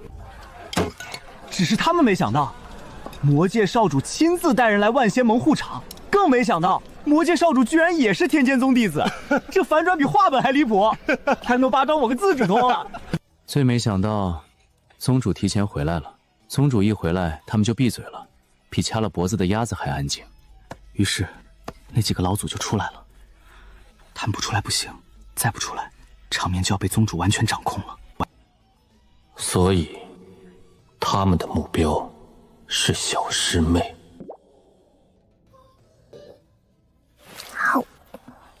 为什么是俺？因为你是混沌灵妹。混沌灵根咋了？混沌灵根意味着你能吸收天地间所有灵气，你是这个时代唯一的混沌灵根，所以你也是这个时代最大的气运者。就是运气最好那个人。妖兽见了你绕道走，秘境里的灵药都主动拔须须给你。你连渡劫都比别人多一道，还是修复效果的那道。魔界送矿石，玉灵宗给刻亏令，照有钱买你的破烂。天剑宗从一个吃馒头的宗门，变成了吃肉、有剑、有大殿的宗门。妖兽怕俺，灵药给俺须须，雷劫还帮俺修复，玉灵宗给俺糖，魔界给俺矿，好像俺运气真还中。气运这种东西，看不见摸不着，但它决定了一个人能不能突破瓶颈，能不能渡劫成功，甚至能不能飞升。有气运的人，随便走走都能捡到天才地宝；没气运的人，喝凉水都塞牙；气运好的人，走路捡零食；气运差的人，走路踩狗屎。哦，那俺不想踩狗屎。你的运气很好，而运气好的人会被人盯上。盯上俺干啥？气运可以被夺走，被炼化，被献祭，被转移到另一个人身上。所以有人想抢俺的运气，这也能抢？能。那能不能去抢别人嘞？比如去抢那几个老祖嘞？理论上可以，但你打不过他们。那俺先打弱嘞。小师妹，能参与这种事儿的，弱的也没有。这就很尴尬嘞。抢俺的人比俺强，俺想抢的人也比俺强，俺就是被夹在中间那个人。3岁半金丹初期混沌灵根气运之女，但是谁都打不过。打不过也没事，你有我们。对，谁敢抢你，先问问我的剑。还有我的符，虽然还没学会，以及我的本子，我会把仇记得非常清楚。那俺先吃饱，吃饱了才有力气不被抢。对，这话有道理。先吃肉，天塌了也得吃肉。应对气运被夺风险初步方案：第一，保护小师妹；第二，让小师妹吃饱；第三，查清幕后之人；第四，有仇必记。那帮老家伙突然出关，肯定不是单纯为了主持大局吧？重孙子没了都不出来，这次一个个跑得比谁都快，比赶集还积极。难不成在家闲得长蘑菇了？阿弥陀佛，事出反常必有妖，人若反常必有刀。不让老夫参与查，不就是怕查到他们头上吗？宗主，您都知道些什么？那就从头捋。100多年前，布局者就开始动作了。100年前，齐梦失踪好几年的事，你们知道吧？知道，当年青云宗因为接班人的位置吵了整整7年，差点把大殿屋顶掀了。有人说他被杀了，有人说他叛变了，还有人说他被妖兽叼走了，还有人说他跟人私奔了。那你们知不知道，那会儿魔界也出了一桩大事，魔君也失踪了。对，听说魔界有段时间确实群龙无首，贵族们争权夺利，差点把魔宫拆了。那段时间魔界消息传不过来，我们还以为他们在憋什么大招，结果是在抢椅子。所以两边同时失踪，不是巧合。当然不是巧合，因为布局者用禁术封了一个上古秘境，把这2个最有可能搅局的人关在里面了。等等，魔君和青梦，青梦丫头，对，就是她，跟魔君在秘境里待了好几年，生孩子的那种。也就是说，傅少和小平儿是青梦的娃。对，恭喜你答对了，虽然没奖品。阿弥陀佛，难怪青梦后来回来常不见人。听说他跑去凡界历情劫，等凡界道侣死了才回宗继位，但没人听说他有孩子，也没人怀疑过他有孩子。死了就是回魔界了，这谎撒的还挺省事儿。既不用解释道侣去哪儿了，也不用解释孩子从哪儿来。他道侣没死，他有孩子，只是道侣回魔界了，孩子被老夫捡了。你们不知道，老夫捡符砚那天，一眼就看出他是魔君和青梦的孩子。一眼？一眼。看见没？我儿子，我儿子。当年魔尊喜当爹，到处炫耀，跟妖兽说完，跟树上的鸟说。那段时间，秘境里的妖兽看见他就跑。虽然符砚长大了，变样了，但那双眼睛跟魔君的一模一样。那灵根，那气质，那股藏得不太好的魔气，错不了。就好像你吃一口馒头，就知道这是延川蒸的。别人蒸不出这个味儿。宗主，您怎么知道这么清楚？对呀，这个布局之人都未必知道这么多吧？宗主，您蹲人家床底下了？老夫当时也在秘境里。被追杀嘛，恰好就躲进去了。躲进去之后发现出不来，就跟他们一起被困了好几年。所以宗主你也在那个上古秘境里？在，还在里面待了好几年。还看了他们谈恋爱。闲着也是闲着，顺便看看那对奇葩谈恋爱，打发时间。秘境很大，他们住东边，老夫住西边，隔着好几座山呢，不算床底下。但老夫修为高，耳朵好，也没特意听，顺风飘过来的。耳朵他自己要收，老夫也拦不住。就像你们不想吃黄瓜，但黄瓜就在面前，你们能忍住不吃吗？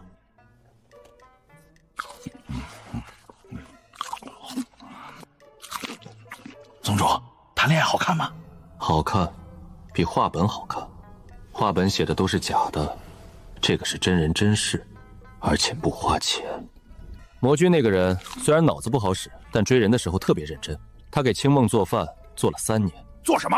各种糊糊，灵米糊糊、灵麦糊糊、杂粮糊糊、野菜糊糊、蘑菇糊糊、树皮糊糊。虽然换着花样做，但都是糊糊。今日是新口味。西梦一开始嫌弃，后来习惯了，再后来不吃睡不着觉。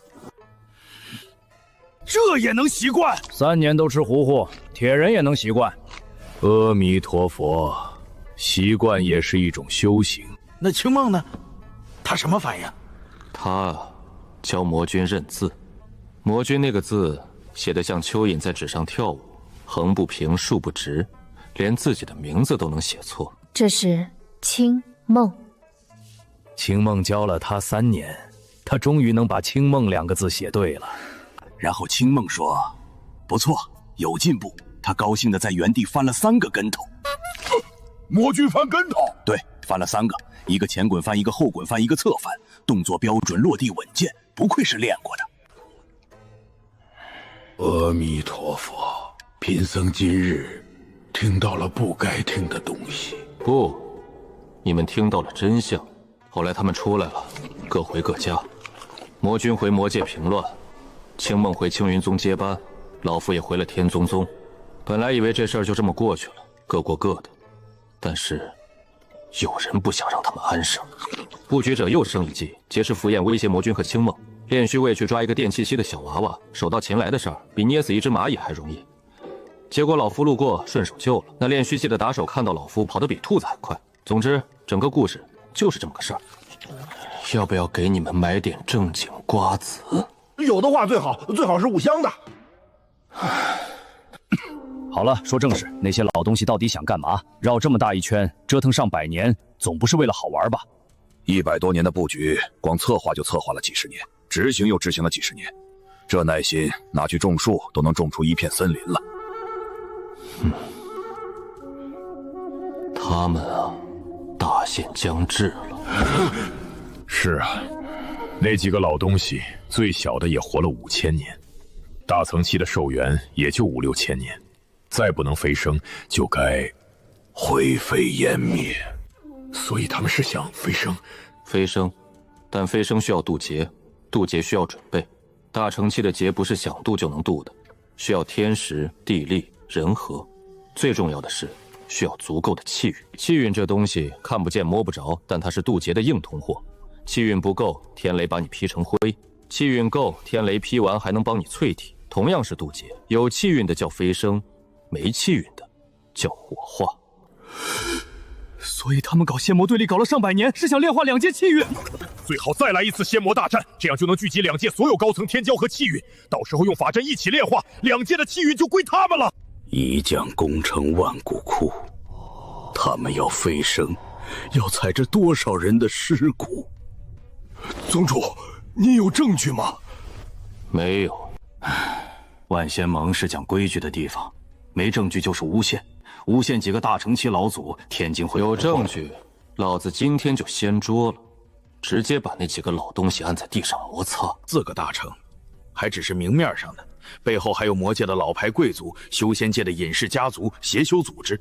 这些人盘根错节，像一棵树的根，挖不完。如果万仙盟已经被渗透和控制了，我们一点胜算都没有。就算宗主您能打，您能一个打4个吗？那怎么办？老夫今天怼了他们一顿，他们短期内应该不会有大动作，但这份平静不会太久。他们要飞升，要渡劫，时间不等人，大限说到就到，拖不起。所以宗主，我们要做什么？你们3个留下来，保护小平儿。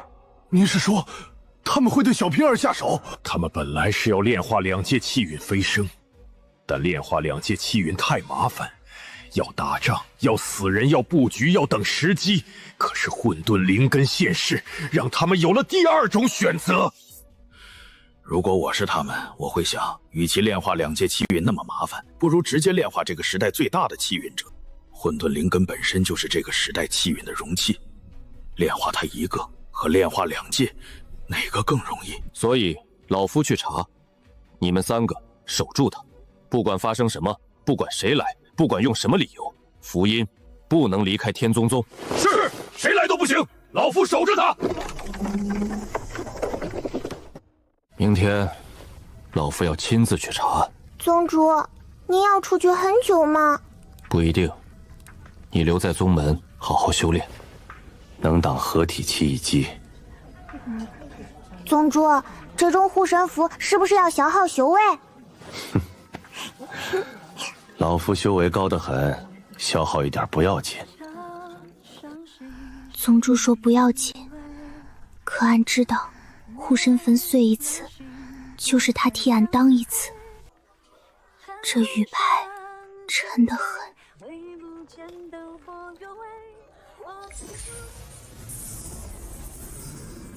公主祝殿下。英奇，帮俺把这封信交给俺哥。还有别的要转达吗？跟他说，别把自己累死了，累死了没人给俺赚钱。是。哥要查魔戒，宗主要查证据，长老们要守着俺，师兄们也守着俺，俺也不能闲着。俺得修炼，得变强，至少以后别人想抢俺运气的时候，俺能先给他一剑。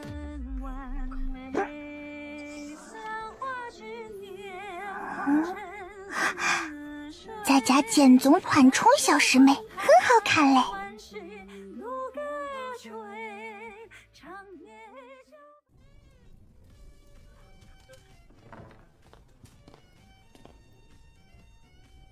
不够。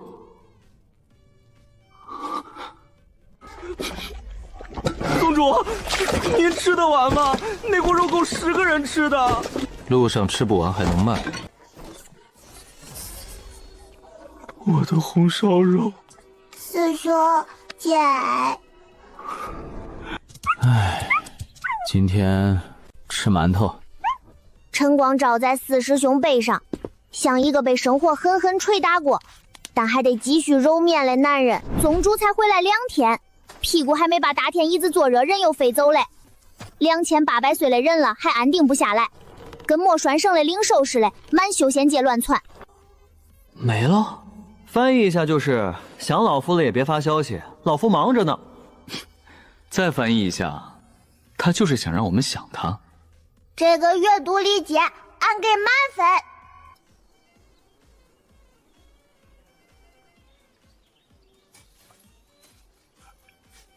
快快长大，快快长大，长大了就能卖了。这一路一定要成，一定要成，一定要成！白开水也有白开水的好，至少不会烫嘴。可这安静，俺心里不太踏实，像暴风雨来之前那种闷，说不上哪里不对，就是觉得有东西要发生。看好，这个不能迟。俺觉得他可能没听懂，也可能听懂嘞，但不在乎。三师兄，恁在干啥？学驯兽。哦，学个副业总没错。趁大长老在家，不要钱，不学白不学。哦，虽然没有钱养灵兽，但是我们有圣兽，比那些高阶灵兽威风多了。大长老，生女果啥时候能吃？过2天。哦，俺过2天再来。你昨天也这么说的。昨天说的是过2天，今天说的也是过2天，不矛盾。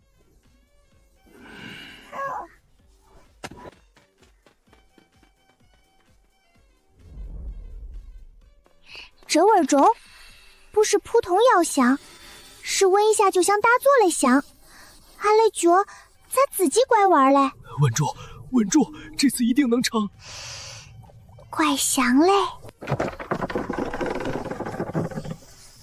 俺就看一眼，真的就一眼，绝不捣乱，最多闻2口。当年老夫把你从食神宗忽悠来时，就说过，让你来天宗宗烧丹炉，比烧菜炉高级，没骗你吧？没骗。这一炉中阶回灵丹价值几百上品灵石，是不是很有成就感？食神宗那群人就知道吃，暴殄天物。你会控火，会掌握火候，会判断温度，这不就是天生的炼丹师吗？烧菜和炼丹本质上一回事儿，都是火的艺术，都是火候的哲学。二长老这话说的怪有气势，听起来四师兄不像在炼丹，像在拯救天宗宗财政。成了。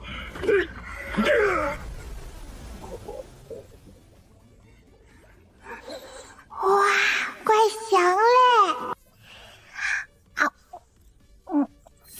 不是给你吃的，是给你试药的，吃和试不一样。好吃。哎，算了，好吃就好。15。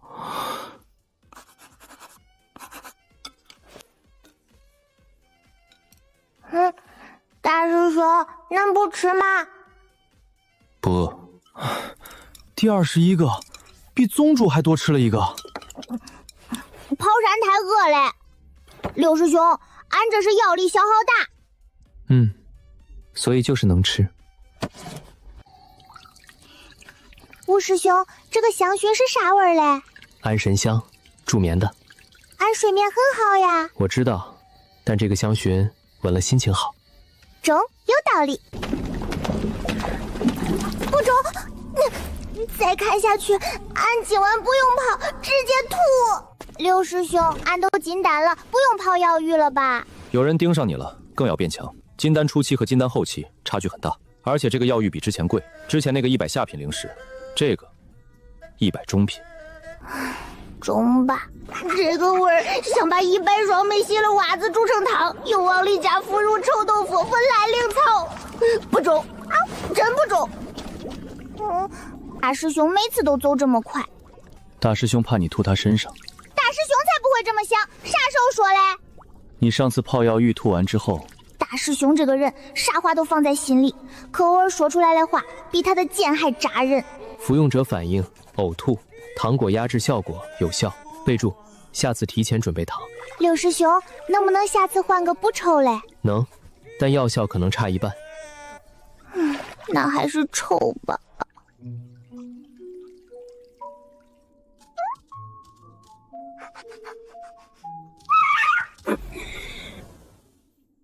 3岁半小孩睡不着，一般只有2个原因：一是白天睡多了，二是心里有事儿。俺属于第3种不想睡，但俺怀疑吴师兄说这秋千是让看俺修炼之余会不会尖叫嘞。事实证明不会尖叫，但会打嗝、封关嘞。这不是3长老念经的调子。禅宗的经俺听过，忘记长老每天早上都念一遍，平稳悠长，很无聊。这个不中，又尖又细，像针往耳朵里钻，一会儿像唱，一会儿像哭，听得俺后背怪凉。3师兄这葫芦怪有攻击性，馒头要蒸够时辰。4师兄做梦都在管馒头，这就是初修的责任感吗？5师兄大半夜了，估计又在研究新香膏。他这洞府，蚊子进去都得想迷糊。不对，这笔又对不上。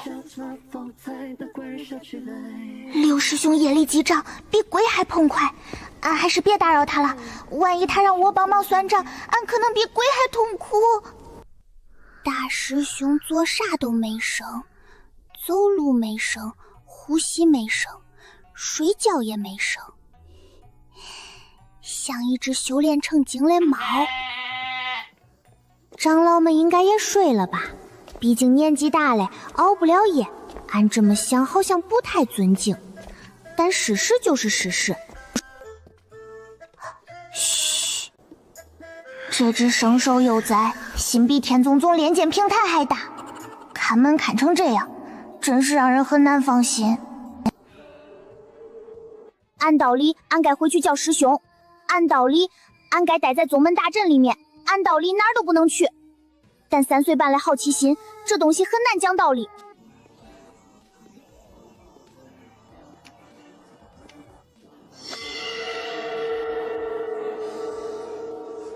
真是俺听错嘞。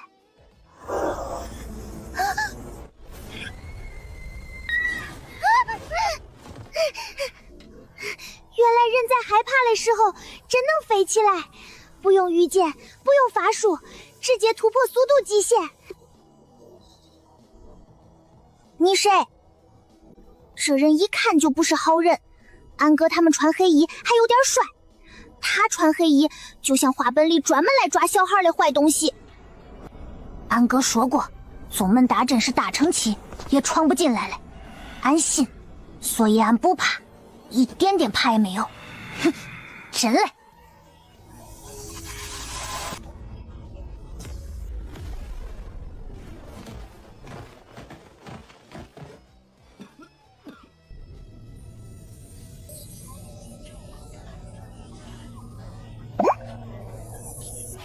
祖师爷这阵手感还怪重，他看俺的眼神不像看人，像看一块能卖钱的糖，不中，很不中。没人看见，应该还能当没发生过。完了，来不及了！有人闯宗门！小师妹，发生什么了？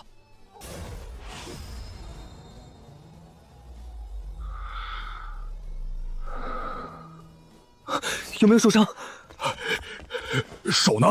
脚呢？胳膊腿呢？脑袋还在吗？在嘞。啊，没事儿，他在大阵外面，没进来。一个个来得太快了，俺还没想好咋解释，家里人已经把俺围成馒头馅儿了。来者负轻伤而逃，至少练虚期。练虚期夜袭者，来抓一个3岁半小孩，是月下禅阴。啥意思呀？这是一种禁术，专扰识海，祸乱道心。修为越高者，执念越易被引动，身陷幻境，永世沉沦。但对修为低的人，效果反而一般。你听到了什么？就是一个声音，很轻，像有人在念啥东西，听不懂，但听着怪不舒服，像有人拿针扎耳朵。小皮儿年纪虽小，但混沌灵根五感通达，能感知到寻常修士察觉不到的细微波动。施术者利用大阵特定频率，引动灵台共鸣，想让他自己走出来。所以是俺耳朵太好啦？差不多。那是俺耳朵的错？不是，是你好奇心的错。哦。不过好奇心重，很正常。别说3岁半，300岁的修士听到奇怪声音也会出去看看，这是人之常情，不是你的错。老夫300岁的时候听到奇怪声音也会出去看，后来发现是忘机在念经。老夫念经不奇怪。哼，谁说的？你念经的时候调子忽高忽低，跟哭丧似的。那是禅宗的念经方式，反正难听。说正事。他们今晚失手了，还会再来。从今天起，小琴儿身边必须有人守着。老夫守白天，白天精神好，晚上熬不住。那老夫守夜班，老夫年轻熬得住，年轻200岁那也是年轻。我们呢？你们陪他加练，金丹期太弱了，人家练虚期来抓人，你们几个金丹期冲上去，是给人家送菜还是给人家表演？那俺是不是也得加练？你最该加练。俺就知道。以后听见声音先叫人。俺以后先叫人。不许自己出去。中，俺不自己出去嘞。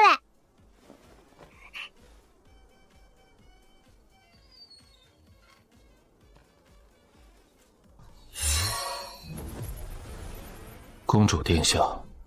银七，帮俺给俺哥带句话。请说。刚才有人来抓俺，连续期以上没抓到，被阵法弹飞嘞。还有，跟他说，俺不是故意出去嘞，俺就是看了一眼，真的只看了一眼。少主会生气的。俺知道，所以你跟他说的时候态度好一点，语气软一点，最好在他心情好的时候说。少主什么时候心情好？他赚到钱的时候。是。小师妹。三师兄，下次不要一个人出去了，要出去叫上我。好，三师兄没有骂俺，可他越不骂，俺心里越怪不是滋味儿。以后真不能一个人出去了，不然家里人都睡不好嘞。老夫在查，勿念。看好小千儿，别让他出门，出门就把腿打断，软的那种。软的那种是什么意思？是打断之后再接回去，还是只挑筋不碎骨？依老夫看，就是皮肉伤，不动骨头。宗主虽然嘴毒，但对小千儿还是下不去手的。阿弥陀佛，有道理。俺不跑嘞。听见没有？腿软的那种。你要是跑，别说宗主，长老们先把你拎回来。打不打腿不好说，秋肯定先没手。不中，秋千不能没手，俺不跑，真的，秋千也不许动。记住。你记住嘞！虽然俺不怕被打断腿，但被师兄们这么看着，俺哪都不能去，不仅不能去，还得加练，地狱加练。以前半个时辰，现在1个半时差稳，腿稳健才稳。三师兄，俺嘞腿已经不是腿了，是2根面条，软的能拧麻花。那就把面条扎成铁棍。吴师兄，这不是最温柔了吗？温柔不耽误纠正动作。俺怀疑吴师兄不再教俺练剑。他是在练自己的眼力和手速，而且练得怪准。气沉灵台，一手剑心，心动则剑动，剑动则气随。大师兄，恁这敲了跟三长老沐浴似的。醒神。也心疼。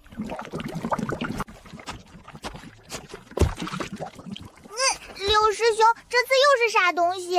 温长老的珍藏方子，听起来就不中。玉灵宗宗主白静心给他本命兽玄月灵狐用的，效果很好。这是灵狐用嘞？对，玄月灵狐泡完之后，毛色亮了3个度，速度提升4成。可俺不是灵狐呀。灵狐能用的东西，混沌灵根也能用，都是灵长类，差不多。而且你比灵狐值钱。你赶紧泡，泡完轮到小燕熬，她也得升级。俺先来。这真是给灵狐泡嘞，不是白宗族跟温长老有仇吧？疼痛反应明显，说明药力正在渗透。俺觉得他是在渗透俺的命。小燕熬，不许跑。咱俩都怪惨嘞。大长老大概怕俺半夜溜出去喂小燕好，顺便把自己也溜出去。俺是那样的人吗？算了，不好说。俺不出门不就好嘞？俺又不是非要出去，宗门挺好嘞，有吃有喝有秋千，俺不出去还不行吗？不行，这次是有宗门大阵护着，万一下一次没有呢？那永远待在宗门里。你能待一辈子？为啥不能？因为你还要出去找你娘。根据分析，小师妹目前最大的问题是修为太弱。金丹初期在修仙界不算弱，但在炼虚境面前跟没有差不多。修为不是1天2天能提上去的，所以当前最现实目标是至少进阶金丹中期。金丹中期的逃命几率比金丹初期高至少5成。刘师兄，恁从金丹初期到金丹中期用了60年，还吃了几品进阶丹，俺就算是运气之女，也得好几年吧。那就继续加练，锻体能让你跑得更快。不对，就算再快，也比不上元婴，比不上华山，更比不上炼虚。如果有一天你能跑得比宗主快，我们就不用担心了。大长老，宗主是合体期，俺能跑得过元婴都是奇迹。那你就创造奇迹吧。对，你以前不也创造了很多奇迹吗？半年筑基，一剑打飞筑基期，妖兽见了你跑，渡劫多一道修复雷，打得很震伤。再夺一个奇迹怎么了？债多了不抽，柿子多了不压。你们还不如叫俺去当外仙梦梦主。可以。俺就是随口一说。等你足够强，就可以当宗主，当了宗主就能当万仙盟岩主。那俺当了万仙盟盟主，是不是就不会被人抓嘞？当了万仙盟盟主，抓你的人会更多，但档次会高一些。至少不会派炼虚期来，至少大成期起步。那还是被人抓呀。对，但牌面不一样。小雪儿今天没出门吧？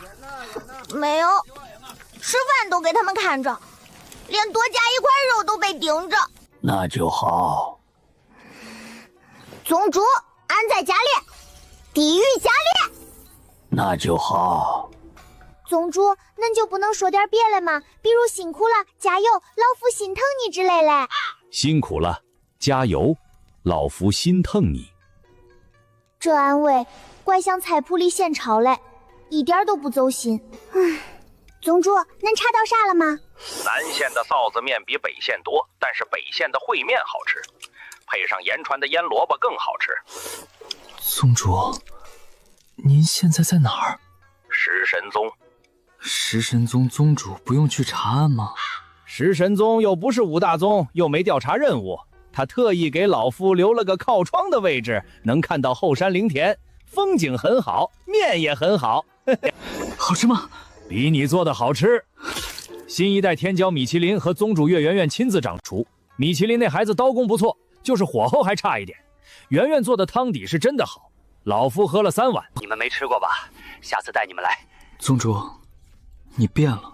放心，老夫还是会回来吃你的饭的，但不是今天，也不是明天，后天不知道，看情况。老夫现在忙。我去和面。四师兄的背影很坚定，像一个失宠的妃子，决定用厨艺夺回圣心。大师兄，你睡着了吗？没有。那你闭着眼睛干啥？修炼。大师兄这个人连闭眼都不是睡觉，是修炼，这让俺这种想睡又睡不着的人怪惭愧。大师兄，你说他们为啥选俺？因为你是混沌灵根。可是混沌灵根又不是俺的错，俺生来就是这样，就像恁生来就是天灵根，都是天生的，凭啥俺要被人抓？因为你最好用。混沌灵根能吸收天地间所有灵气，是气运最好的容器。把你炼化了，他们就能得到这个时代最大的气运。所以他们选你。大师兄，你会一直保护俺吗？会。就算俺跑得慢？会。就算俺贪吃？会。就算俺半夜偷偷溜出去？打断腿。好吧。所以别出去。中，俺不出去了。不是俺做错了什么，是俺太好用。这话不好听，但大师兄说了真。可俺也不是谁都能拿走的东西，俺是天剑宗的小师妹，他们想抓俺，得先问俺家里人答不答应。本君此生只爱过一个人，他走后，我的心就空了。300年了，每一夜都在想他，每一夜都无法入眠。本君有说过这话吗？没有。本君没说过。这段写的不错，回头赏作者100石。陛下，作者用的是笔名，找不到。那就赏空气吧。本君什么时候这么肉麻过？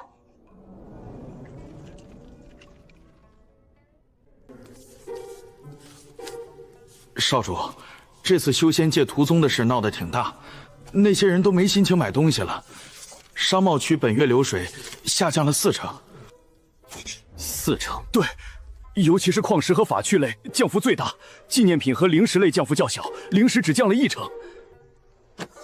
零食降的少，说明他们不是没钱，是没心情。等这阵风头过了，会恢复。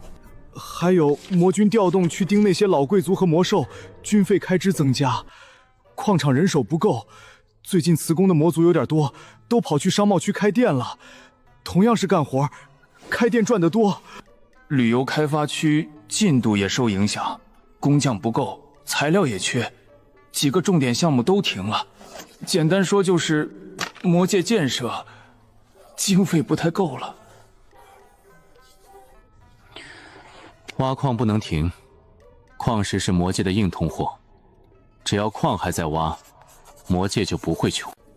旅游开发暂停，先把人手调去矿场补掘，传令下去。凡是愿意去矿场工作的魔族，工资上浮30%，包吃包住，干满1年额外发年终奖。年终奖？凡界学的，效果好，照办。下一项。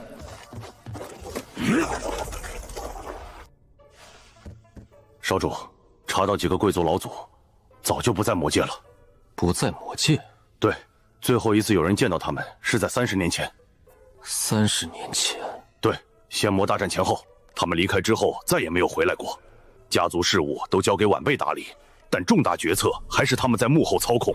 他们家族的中阶魔兽我们查过，数量对得上登记在册，高阶魔兽没有查到，一直都没有。如果那些高阶魔兽没有被圈养在家族领地，那就只有2种可能，要么被带走了，要么被藏起来了。考虑到那些老祖也不在魔界，前者可能性更大。30年，失踪30年没人发现，魔界的情报系统是干什么吃的？少主，您忘了，30年前的政务是陛下管理的，没有情报系统，3年前您回来后才建立的。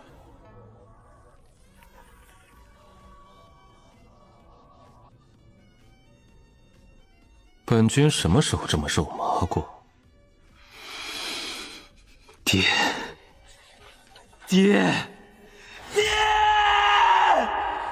怎么了？30年前的政务是你管的。30年前那不是仙魔大战那会儿吗？我忙着打仗呢，打了半盏茶就投降了。投降了也要忙啊，赔款、签协议、安抚军心、应付贵族，事情多着呢。再说了，政务我又不懂，你又不是不知道，我以前连字都认不全。你让我批文件，我连标题都看不懂；你让我搞情报系统，我连情报是什么都不知道。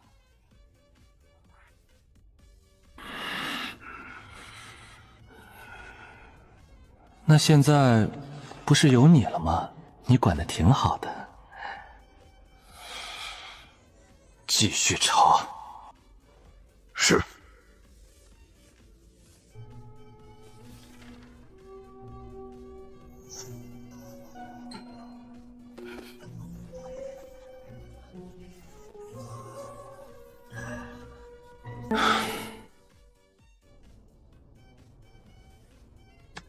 这些老贵族盯紧，一个都别漏。是。顺便查他们和修仙界那些家族的来往，100年内的所有记录，书信、传讯符、人员往来、灵石往来、联姻记录、合作项目，能查到的都要。少主，100年的记录，工程量不小，不小也得查。他们要动我妹妹，我就掀他们的底。是。幽冥裂缝那边目前没有异常。没有异常？没有，一切正常。太正常了，正常的不像话。幽冥裂缝也加派人手，明面上不要动，暗地里派人盯着，不要惊动任何人。是。老贵族那边也是，不要惊动。他们现在不知道我们在查，这是优势。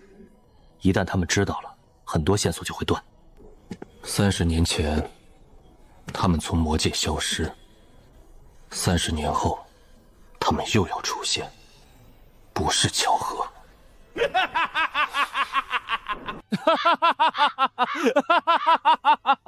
从此月色变成了红色，这人写的什么玩意儿？魔界的月亮本来就是红色的，这作者来过魔界没有？没看过就敢写？爹，小声点，别打扰办公。办公，就知道天天办公。你比你爹还忙，到底谁是魔君？本君等了晴儿300年，等他回心转意，等他回到我身边。这句倒是有点像。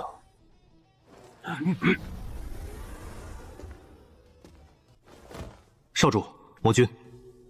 说。昨夜，有人试图闯入天剑宗，目标是公主殿下。刺客修为至少练虚期，使用月下禅音试探宗门大阵频率，未能攻入大阵，被大阵反震轻伤后逃离。公主殿下无恙。但公主殿下走出了山门。因为听到了那个声音，好奇，出去看了一眼。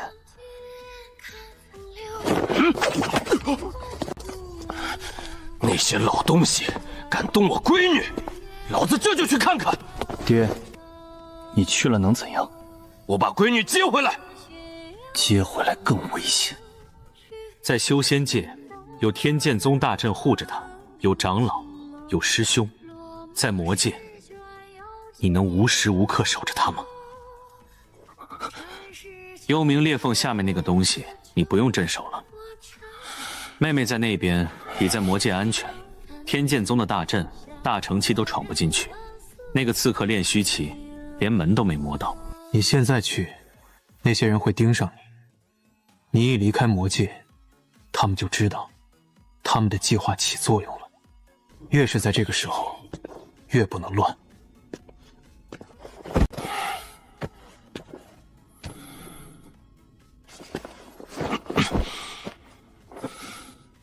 爹，他给我带话了。公主殿下说，他不是故意出去，只是看了一眼，真的只看了一眼。这孩子随我，随他娘，胆子大。派人盯修仙界所有通往天剑宗的暗线。老贵族那边，查动我闺女的人，别让她死得太容易。是。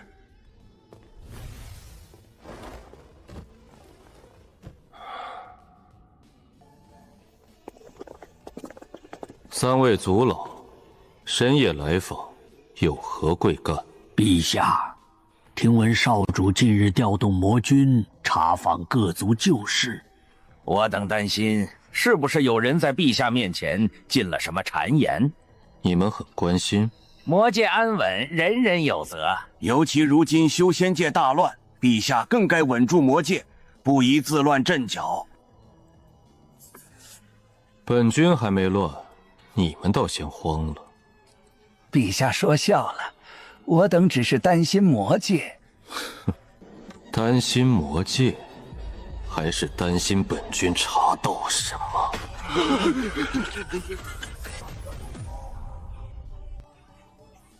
陛下，臣等此来是想问问魔界与修仙界的商贸往来，是不是太过频繁了？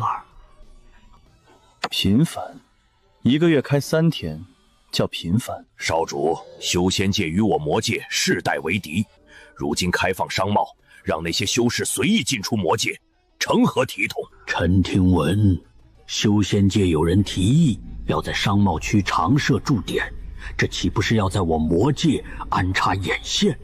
实乃不妥。不妥？商贸区开业当天，营业额就够魔界半年的军费。商贸区开放第3个月，魔界财政收入总体增长90%。你家的商铺也入驻了商贸区，上个月的分红，你应该已经收到了吧？收钱的时候没说不妥，现在说不妥。魔界与修仙界终究是敌非友，臣等担心长此以往，魔族血脉会被稀释。少主身上的混血血脉已经是前车之鉴。陛下，我们不是针对少主，我们是针对老夫是说，少主的管理方式过于激进，又是商贸又是旅游，魔界几千年没这么折腾过，老祖宗留下的基业不能这么糟蹋。末老、孙老、重老，少主，你们说我的管理方式激进，那3位觉得魔界以前的管理方式怎么样？稳健，几千年如一日，稳如磐石。那魔界以前的钱够用吗？仙魔大战赔款时，各家贵族出了多少？一笔一笔，本少主都有账，需要本少主念出来吗？我执掌商贸，为魔界敛聚财力。我大兴营建，令魔界日渐兴盛。我开辟矿场，使魔民各有生计。反观你们，又做了什么？莫老，您说的糟蹋基业，是指哪一部分？还有事吗？没事就退下，本君还要看话本。臣等告退。哼，比打架还累。打架打完就完了，这个还要演，还要装，还要绷着，本君的腰都僵了。他们来找茬，不只是因为商贸，那还能因为什么？因为他们怕了，怕我查到他们头上。你查你的，他们要是敢动你，老子把他们脑袋拧下来当夜壶。你的嘴有点像魏苍玄，但比他优雅。本来就是宗中教的。你在他那儿待了50年，老子放心。他比你爹会教娃，但老子比他帅。看好家。爹，我就去看看，看一眼就回来，不耽误事儿。你去了，他们会发现的。发现就发现，老子去看闺女，犯法了。带上演习单。好儿子，别惊动人，别进大阵，别靠太近。知道，我看一眼就回来。你上次也是这么说，然后在凡界小宅外蹲了3天。这次真看一眼。你们2个看好少主。是。别让他累死了，累死了没人帮我管魔界。是。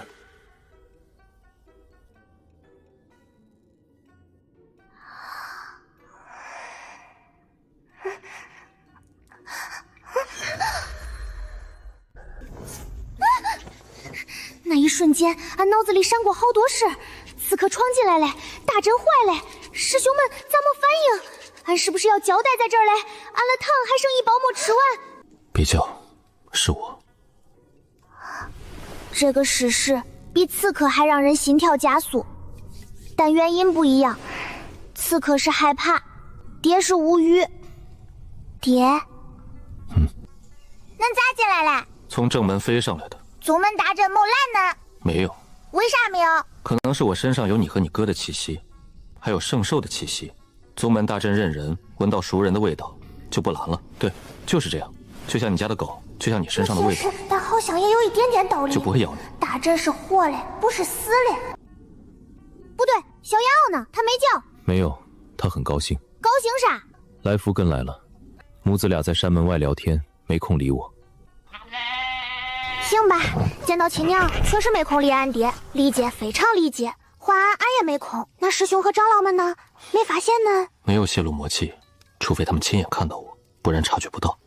我从洞顶侧边进来的，他没看见。你爹我还是有点本事的。爹，恁这不叫有本事，叫偷偷摸摸。偷偷摸摸也是本事。爹，恁跑出来干啥？恁不是说魔界不可一日无君，就像茅厕不可一日无纸吗？那是爹夸张的说法。哦，所以魔界可以没纸？有纸，纸很多，你哥买的。哦，那恁来干啥？不放心，影七跟我说了，你差点被抓走，爹怕你怕。没怕，宗门大阵把他弹飞了，可冤嘞。你哥让我带的。他说你上次传话要糖，多买点儿。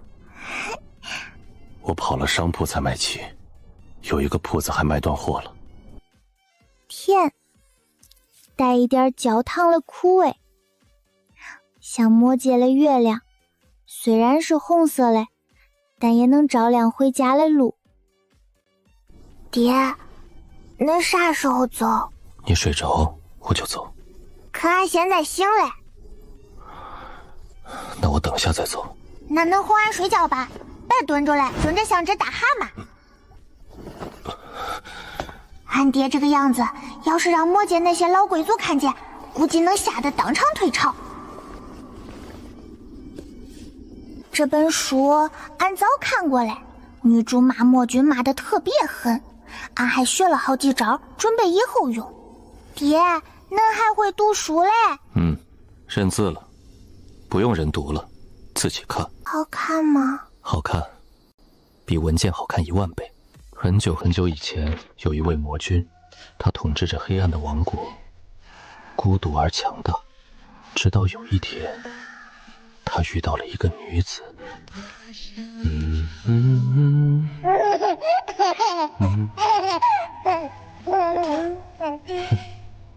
他的眼睛像星辰，他的剑像月光，他的怀抱像啥？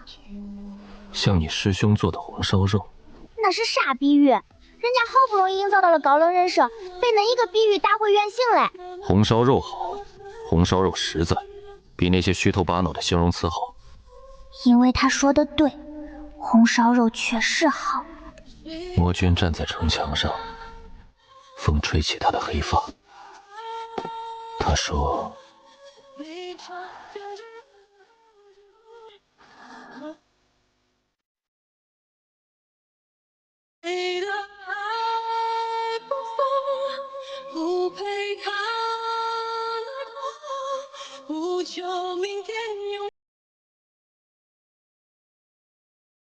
睡吧，爹在呢。”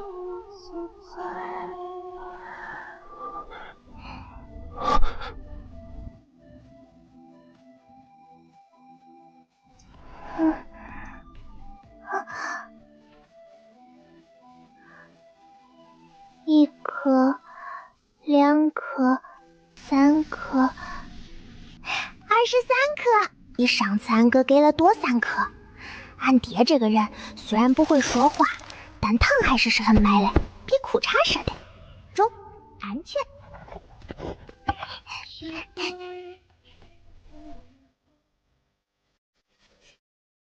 过来，今天扎什么发型？随便。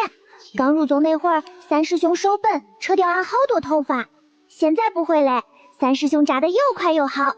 昨晚睡得好吗？做了个梦。什么梦？梦见俺爹来嘞。然后呢？然后他给俺送糖，还哄俺睡觉，跟真的一样。少1刻钟行不行？好了，今天扎马步1个时辰。真嘞？行，少1刻钟，加跑山2圈。这买卖不中，表面看赚嘞，实际亏得裤子都没嘞。万仙盟线上会议，人不用去？不用，那些人出去查案还没回来，人都不齐，开不了线下会。那还挺省事儿，不用赶路，不用住客栈，不用吃外面的饭，确实省事儿不好。啥叫线上会议？就是人不到场，用传讯阵把画面和声音传过去，跟看刘影珠差不多，不过是实时的。区别是刘影珠是录好的，这个能吵架。哦，能吵架嘞，刘影珠。理解精准。这是信号增强阵。刘师兄，靠谱不？理论上靠谱，那实际上呢？看运气。怎么变形了？阵法精度不够，正常，能认出是谁就行。这谁？你？俺也不知道为啥要蹲，但师兄们都蹲，俺也蹲。从众心理，3岁半也有。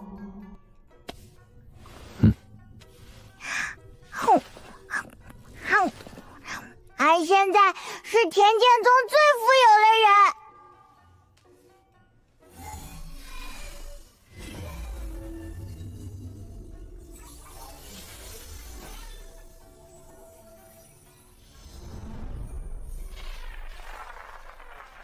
天剑宗的，能不能稳一点？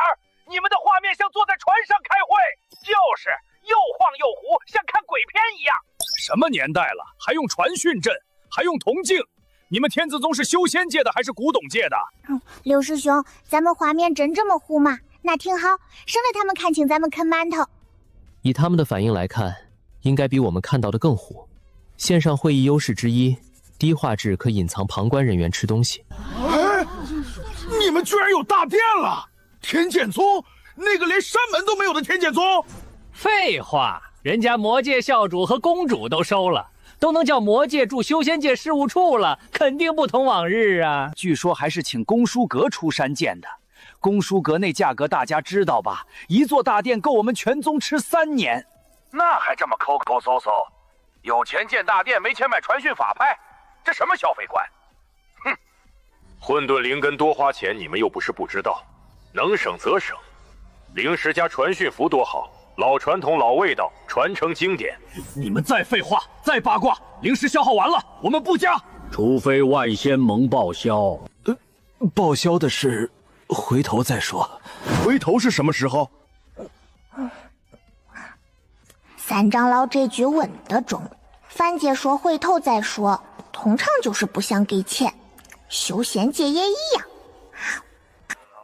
按音乐听出来了，大概意思是好烦，又要开会，又是我主持，佛祖保佑今天别再吵，差不多就是这意思。诸位，今日召集大家，主要是通报一下各路调查进展，请各宗依次汇报。开始了，哼，看他们能查出什么。线上会议怪像边吃边看戏嘞。诸位，今日召集大家，主要是通报各路调查进展，请各宗依次汇报。东县青云宗，青云宗真有钱嘞，连会都配得怪清楚。青云宗传讯发起，顶级，备注：书家有徽，疑似百胜。青云宗东县正在查，目前但无实质性进展。查嘞，没查到，连魔兽影子都没看见。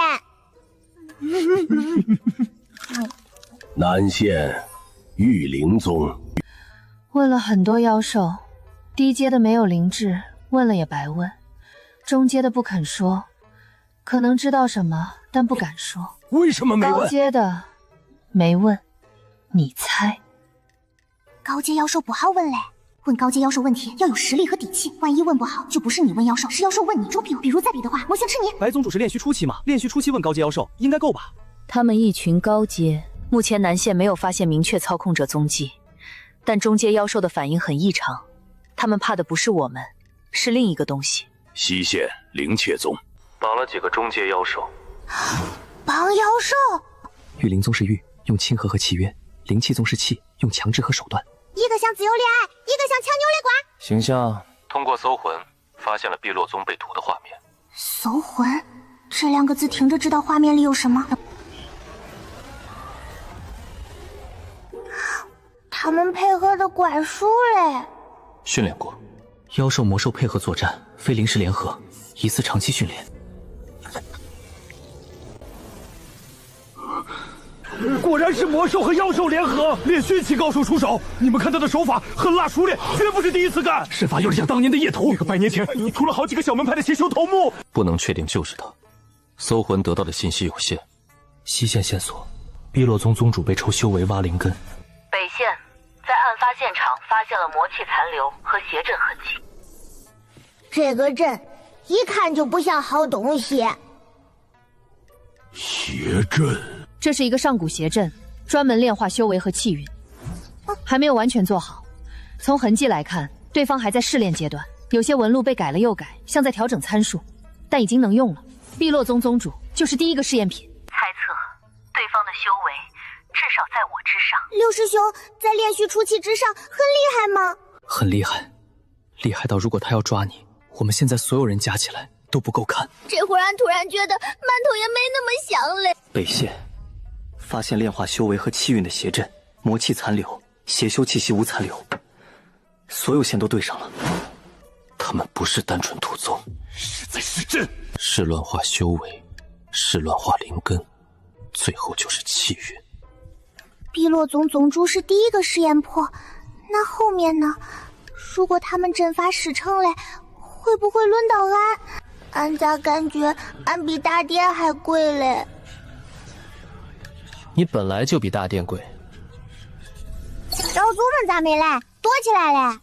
也可能忙别的。俺猜把正是躲起来了。上次被宗主骂的那么惨，换俺也躲。根据情报，最近硫磺之域有异动，封印遭破坏。4位老祖以前去加固封印，所以今日老祖们不在，由我们代为汇报。硫磺之域封印被破坏，那可是上古大能部下的封印。把邪修想解封硫磺之的人放出来干什么？造反吗？此事与屠宗事件恐怕是同一伙人所为。三师兄，他们说的是真了吗？那到底是啥意思？可能有真，也可能有假，等他们说完你就知道了。明白为什么把宗主踢出调查组了吗？不明白。3岁半的脑子对这种事儿理解起来，可能还得加载1年半载。不着急，俺有师兄。你来说。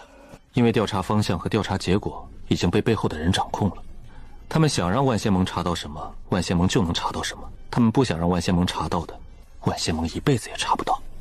反正最后不是邪修，就是魔界。邪修是反派，魔界是外敌，锅甩给这2家，安全又省事。对，邪修是背锅的，魔界是挨骂的，他们自己清清白白、干干净净，像刚洗过的大白菜。哦，就是让别人背锅，自己装白菜。小师妹总结：甩锅者装白菜。魔界少主申请连线，是否接入？魔界少主他能查到什么？查到他爹的同伙呗。魔界贵族之间那点事儿，他们自己人还能不知道？接。刚查到一些证据，哥，魔界有几个老牌的贵族老祖，30年前就去了修仙界，他们还隐瞒了高阶魔兽的数量，登记在册的只是一部分，给魔界官方看的账本是假的。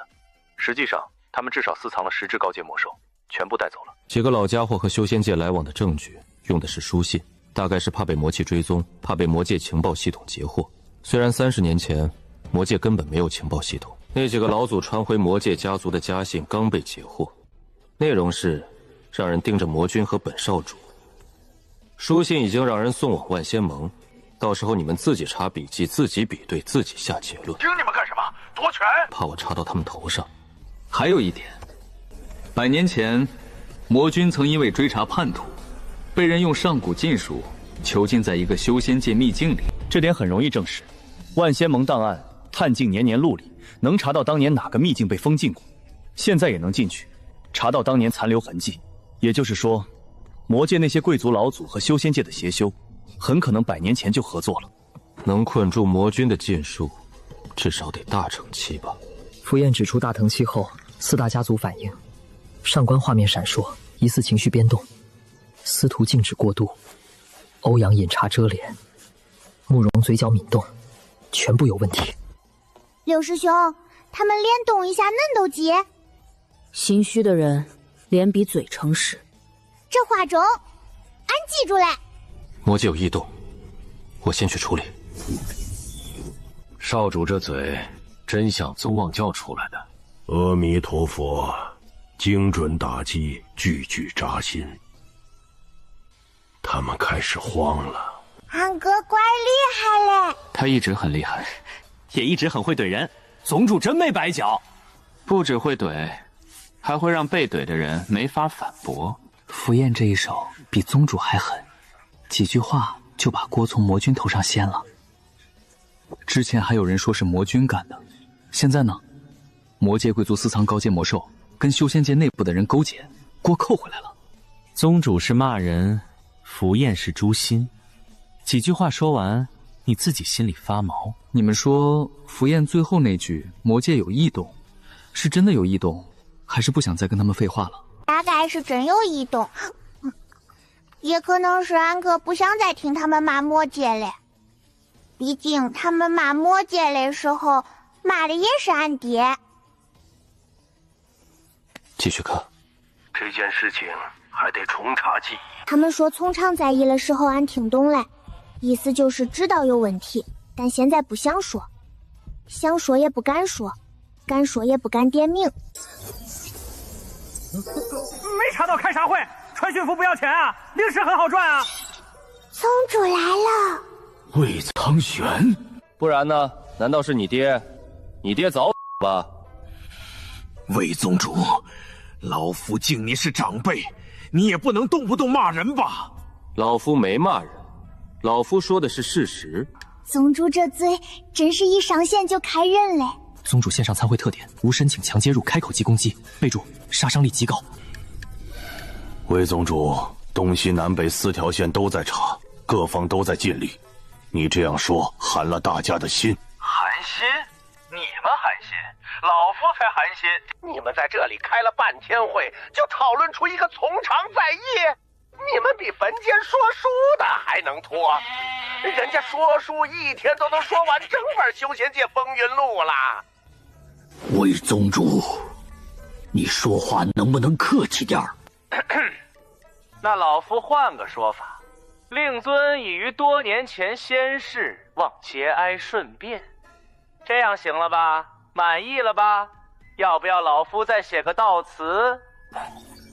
魏宗主，你不在调查组，不了解情况，就不要站着说话不腰疼。老夫是不在调查组，老夫是被你们踢出去的。魏宗主，我们确实在努力。努力有什么用？努力能当证据？老夫努力吃饭吃了2800年，也没吃成胖子。魏宗主，天剑宗虽然没有调查任务，但也不能干扰各宗汇报。干扰？老夫干扰什么了？老夫就问了一句，没证据开啥会，这就叫干扰？哼，那你们的玻璃心也太脆了，脆得跟盐川榨的麻花似的，一碰就碎。我榨的麻花不脆，很酥。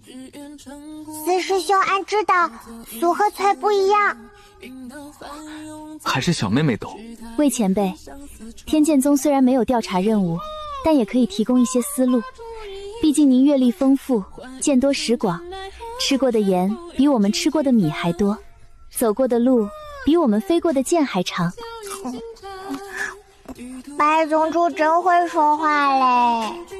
他在哄宗主，还挺有效。思路，行，老夫提供一个。前天晚上，有人潜入天剑宗，用月下禅音引我宗小弟子出山门，练虚气的刺客来抓一个3岁半的孩子。什么？有人潜入天剑宗，练虚气，抓3岁半？这不是重点，重点是谁敢去天剑宗抓人？六师兄，宗主这是要干啥？让所有人知道，他们已经对你下手了，也让幕后的人知道，他知道。哦，就是把俺出了事儿拽到亮处说。对。那你为什么不上报万仙盟？上报？报给谁？报给万仙盟，然后让万仙盟再从长再议？还是报给你们，让你们讨论3天3夜，最后得出一个结论：天剑宗的小弟子半夜不该出门？万仙盟里有没有他们的人？你们谁敢保证？4条线查到的东西有多少是别人想让你们查到的？你们谁敢保证？硫磺之玉封印坏了，老祖去加固了，这话谁能验证？谁进去看了？谁亲眼见了？宗主这是把镯子掀来？还没掀，但桌腿已经被他踹断一根了。下一句估计就要掀了。宗主核心质问：1. 万仙盟是否可信？2. 调查线索是否被操控？3. 硫磺之玉封印是否真实？4. 谁能保证内部无鬼？俺发现宗主这个人很神奇，画面越糊，话越清楚，脸越看不清，嘴越扎人。魏宗主，他们为什么要抓一个3岁半的孩子？一个3岁半的混沌灵根能干嘛？你想想，你好好想想。想不明白的话，回家翻翻你们宗门古籍。他们想到气运了。混沌灵根能吸收天地间所有灵气，是最大的气运容器。如果能炼化你，就能抽取你的气运，就像碧落宗宗主被吸干修为，那是试验品。你是他们想要的最终目标。他们不是不知道，他们是不敢说。毕竟他们不是宗主，宗主被大乘气追800遍还能活着，他们被追1遍可能就消失了。都不敢说是吧？行，那就别说了，老夫也没证据，瞎猜的。他把话喂到嘴边了，吃不吃看他们自己，但他们现在不敢吃，怕反噬。阿弥陀佛，魏宗主还有什么要补充的吗？有，但老夫不想说了。为何？说了你们也不信，信了你们也不查，查了你们也查不到，查到你们也不敢动，动了你们也打不过。那还有别的事儿吗？有，老夫要去吃饭了。就这？就这，吃饭不积极，思想有问题。老夫2800岁了，能多吃一顿是一顿。这句中。宗主对吃饭的理解还是很深的。那散会。等等，还有一件事。何事？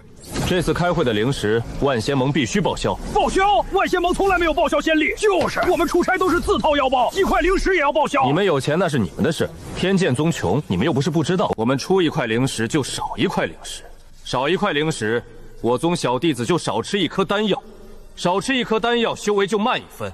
修为慢1分，渡劫就晚1年；渡劫晚1年，飞升就晚100年。你们耽误得起吗？一颗丹药和飞升之间是不是隔了好多东西？隔了很多。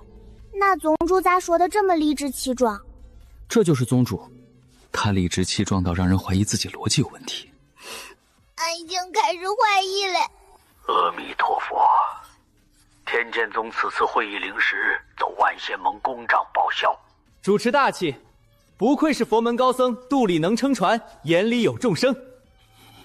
行了，没啥事就散会吧，老夫赶着去吃饭。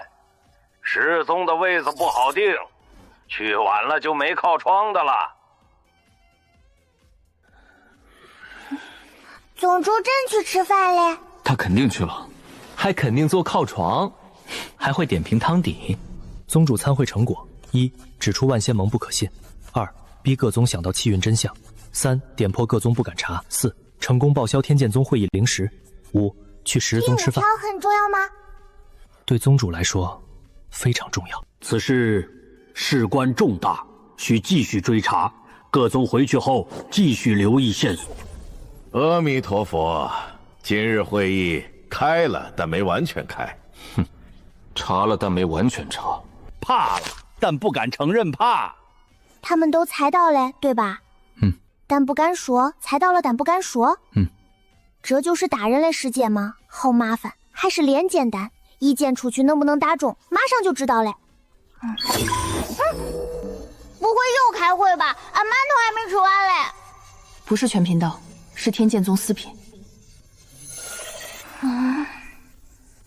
忘了说，老夫找到一个中间人，剑威门门主元婴大中满。这些年2界来回送信，修仙界的人找他，他偷偷潜入魔界送信；魔界的人找他，他偷偷潜回修仙界送信。2头送了几十年，赚了几十年的跑腿费。这个人俺见过。你见过？第一天，俺从魔界中尾黑风谷爬到外围的时候，遇到的就是他，他还跟俺一起爬。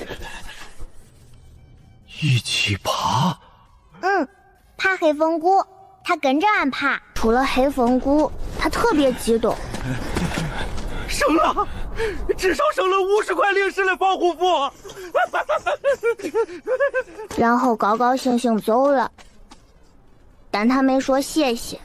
这大概跟咱们天剑宗差不多穷，差不多抠门，差不多狠。但俺觉得他比咱们还抠，咱们至少会说谢谢。这一点我们赢了。燕威门门主特点：穷、抠、狠，不说谢谢。备注：与天剑宗相似，但礼貌不足。宗主，那这个人要不要上报万仙盟？上报了，然后呢？万仙盟派人来提人，估计人还没到万仙盟，在半路就被灭口了。那些老东西的刀比你们的剑快多了，老夫自己审完了再说。那宗主，您查到4大家族的证据了吗？查到了，但不够。不够什么？不够扳倒他们，不够让万仙盟相信，不够让那些墙头草战队那几个老东西在修仙界经营几千年，根深蒂固。手上这点证据，顶多让他们皱皱眉，皱完眉该干嘛干嘛。大人的世界真是麻烦得很。怎么了？2个大成期在追老夫。不是，您怎么惹上大成刺客了？您不是在食神宗吃饭吗？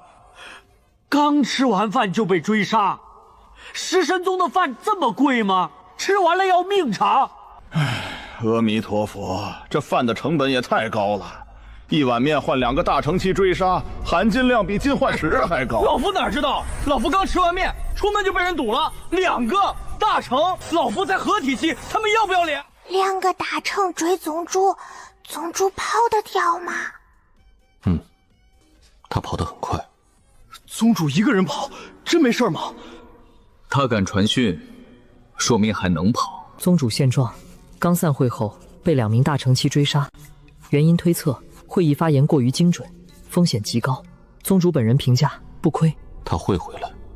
宗主嘴上说不怕，说不亏，说跑得掉，可2个大成期追他一个合体期，咋可能不危险？俺知道他是故意说的轻松，因为他怕俺怕。从现在开始，护宗大阵全开，单防防御阵也开，山门洞府灵田，老夫巡夜，谁都不能离开宗门，尤其是小胖。中，安不出去。没事的，大成期也追不上宗主。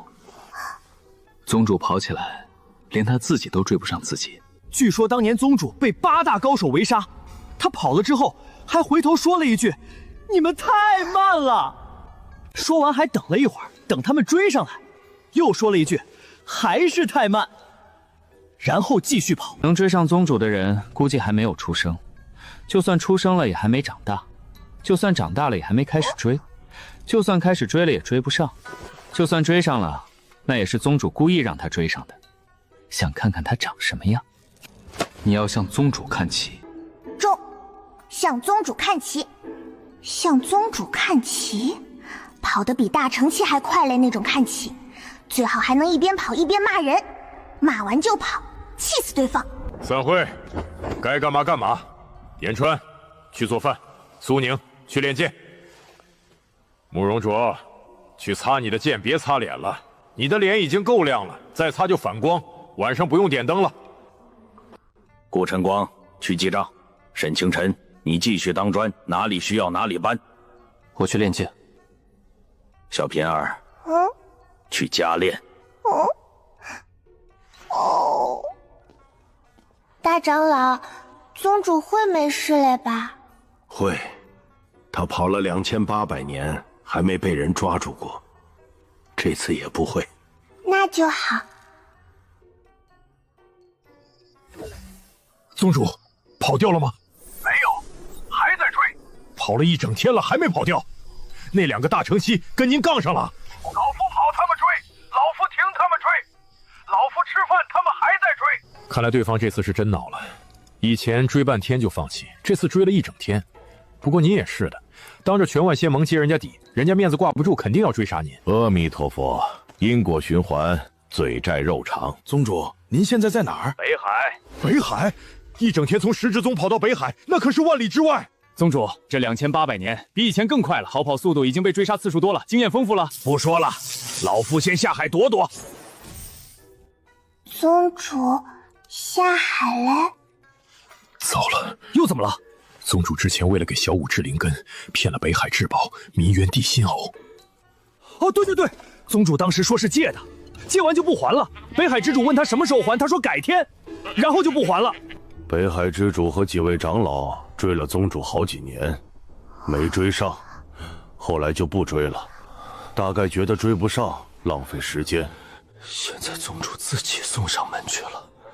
阿弥陀佛，先备着，用不上最好，用得上也不亏。说啥呢？说王生咒用不上？好吧，希望用不上。俺的腿已经快不是俺的腿了。跟上。俺现在跟里不是人，是命。这次不错。俺谢谢恁嘞桃花枝，这味儿像掉进化凤池嘞化凤池。臭味等级上升，适应程度下降，药效仍然有效。俺不是下降，俺是快升天嘞。天地玄黄，宇宙洪荒。大师兄念的心法比万仙宫会议还长，比宗主逃跑路线还绕。睡吧。俺现在端碗，碗都跟着抖，不知道嘞，还以为俺在练什么高深控水术，其实不是，就是胳膊酸。您呼叫的用户脱离领域覆盖范围，无法建立灵讯连通，请稍后再拨。滴。信号不好，信号不好，是海的问题还是宗主的问题？北海嘞水有多深？根据修仙界地理志记载，北海最深处约84000尺，水温常年0度以下，水压能压碎金丹期修士的护体罡气，里面住的妖兽最低都是中阶，化神期进去都不一定能出来。能8万岁金丹尺，最低中阶妖兽，宗主这不是下海，这是下锅。算了，宗主的事儿操心也没用。也不知道精微门那个门主怎么样了，好不容易抓到个活口，别跑了。肯定跑了，宗主被2个大城追，哪有空管他？吃饭，不操心外面的事儿，天塌了有高个的顶着。高个的顶不住，还有更天高。宗宗类传统，天塌了先吃饭。100多个，叫而已。万仙盟用词特点：重大损失轻描淡写化，灾情等级判定3级，影响范围7宗13派。这戏唱得真好。那可不，大成期老祖亲自演，合体期老祖当配角，硫磺之域当舞台，连受伤姿势都摆好了。别管剧本写了多久，100多个邪修跑出来是事实，封印被破坏是事实，4位老祖受伤闭关是事实。至于这些事实怎么发生的，谁干的，为什么这么巧，没人问，也没人敢问。追邪修，别追我们。跑出来嘞！邪修这么厉害，当年是咋被关进去嘞？不是跑出来，是放出来。就像你的糖被师兄吃了，是偷吃的，还是帮你尝尝有没有毒？只有插糖的人自己知道。哦，懂嘞。糖没了，谁吃嘞不知道，反正不是俺吃嘞。有一点可以肯定，他们既然被放出来，就一定有任务。总之不会去凡间开店卖豆腐脑，豆腐脑不挣钱。身为5大宗，天剑宗肯定要出人。老夫去。你一个人去，万一遇到高修为邪修怎么办？你一个化神期打得过几个？无妨，老夫在玉灵宗缠了几十年的屎，别的没学会，反应能力倒是练出来了。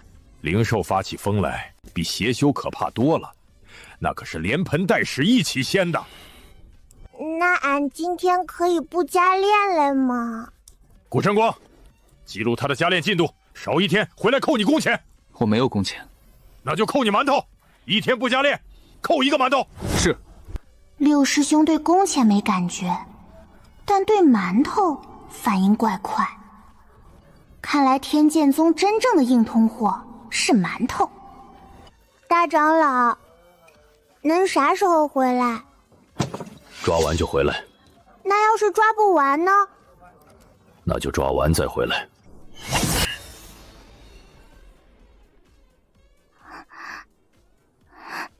一个化神期类老头铲了这么多年屎，好不容易回宗过几天安生日子，又要出门抓邪修，这日子啥时候是个头啊？等你的拳头比宗主还大的时候。那俺得等多久？以你现在的修炼速度，大概100年吧。运气好的话，运气不好呢？那就100年。那不都一样吗？运气好不好区别在哪儿？不知道，等你运气好的时候，你的运气自然会好起来。俺觉得这句话等于啥都没说，但又觉得他好像说了很重要类事儿，就像馒头，吃了就是吃了，没吃就是没吃，很有哲理。但俺才3岁半，暂时悟不出来。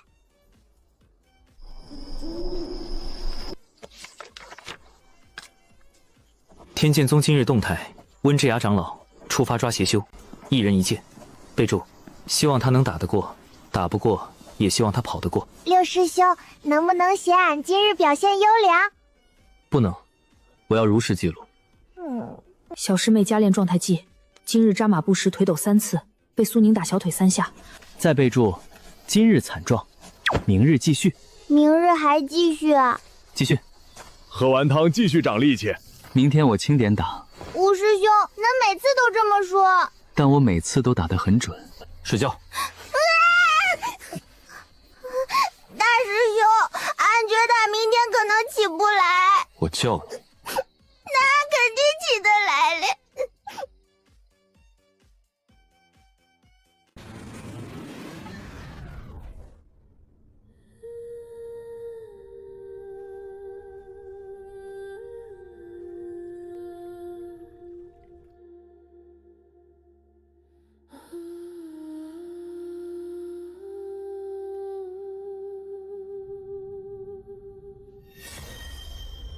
天剑宗那边有护宗大阵守护，我等暂时动不了那丫头。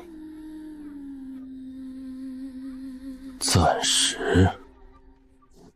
天剑宗护宗大阵上古传承，大成期亦难闯入。然则那丫头总不能一辈子待在宗门，人总要出门。何况3岁半孩童，岂能终日困于山门之内？尔等此前曾言，可借舆论之势将其逐出修仙界，途宗对立逐出，环环相扣，天衣无缝。如今安在？魏苍玄那厮回来了，他一回局势便不受掌控。上次万仙盟议事，他一人怼骂遍全场，从青云宗骂到玉灵宗，从灵气宗骂到神女宗，从隐世家族骂到万仙盟，连禅宗都没放过。我们还能怎么办？当着万仙盟所有人的面跟他吵，吵输了丢人，吵赢了更丢人。赢了魏苍玄有什么好骄傲的？那是个疯子。你跟他吵架，你赢了，说明你比疯子还疯，传出去好听吗？魏苍玄，这小子活得太久了。无妨，韩奎与焚硕以前去解决。解决？韩奎和焚少追了他一天一夜，从食神宫追至北海，追上了吗？未曾。唉，人家如今在北海底下待着，连传讯信号都不通。亦无妨，他一人翻不了大浪。那孩子动不得也无妨。魔君那边不日便可引走。幽冥裂缝之下，近来不甚安分，只需稍动手脚，魔君便不得不亲往镇压。他一旦下去，短时间内必难以上岸。届时可发战争。炼化2阶气运也好，炼化那压牛珠也罢，我等后来皆可行。他出来便炼他，他不出来便按原定之策。即便他一辈子不出宗门，我等栽树后辈乘凉，不亏。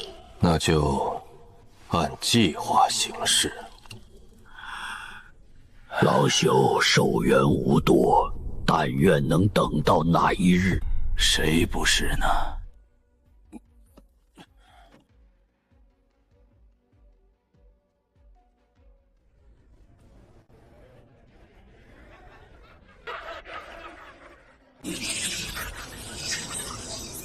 抓邪修跟抓妖兽不一样，妖兽还能闻味找，邪修比你还会藏，比你还会跑。说不定你隔壁卖符箓那老头就是邪修，说不定你天天吃那小吃摊老板也是邪修，说不定哦，那个是3长老。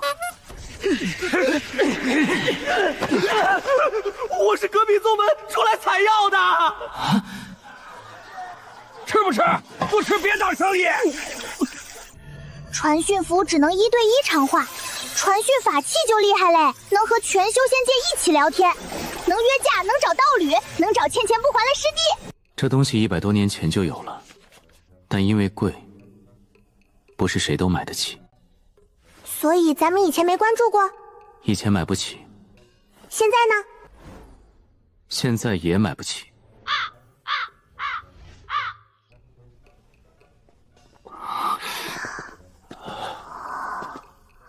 多少灵石？230，上品灵石。230上品？这不是玩具，这是能吃一座山类红烧肉。原价多少？250，磨了1天就省了20。不止，老夫还给老板过世3年的狗做了一次超度法事。但是，他能投胎吗？能。投哪儿了？投了个好人家。那狗真的能投胎吗？狗的事谁知道呢？但它主人信了，这就够了。信仰这东西不在真假，在于信。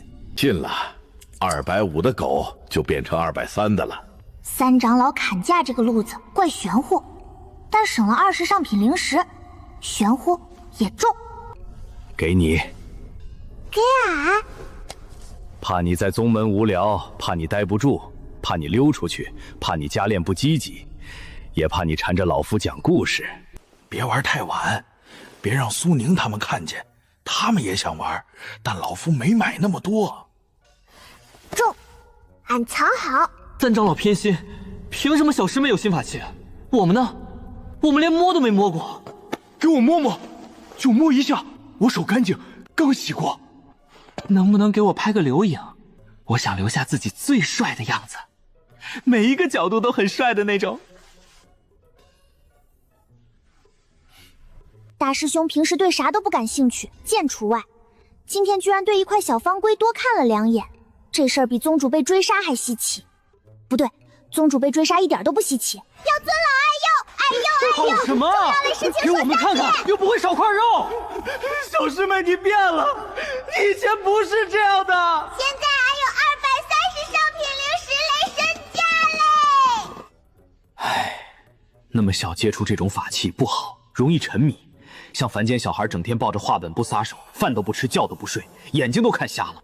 不能出门，但还是要接触世界。画本看多了脑子会坏，这玩意儿看多了脑子也会坏。脑子本来就是用来坏的，不坏怎么换新的？哇，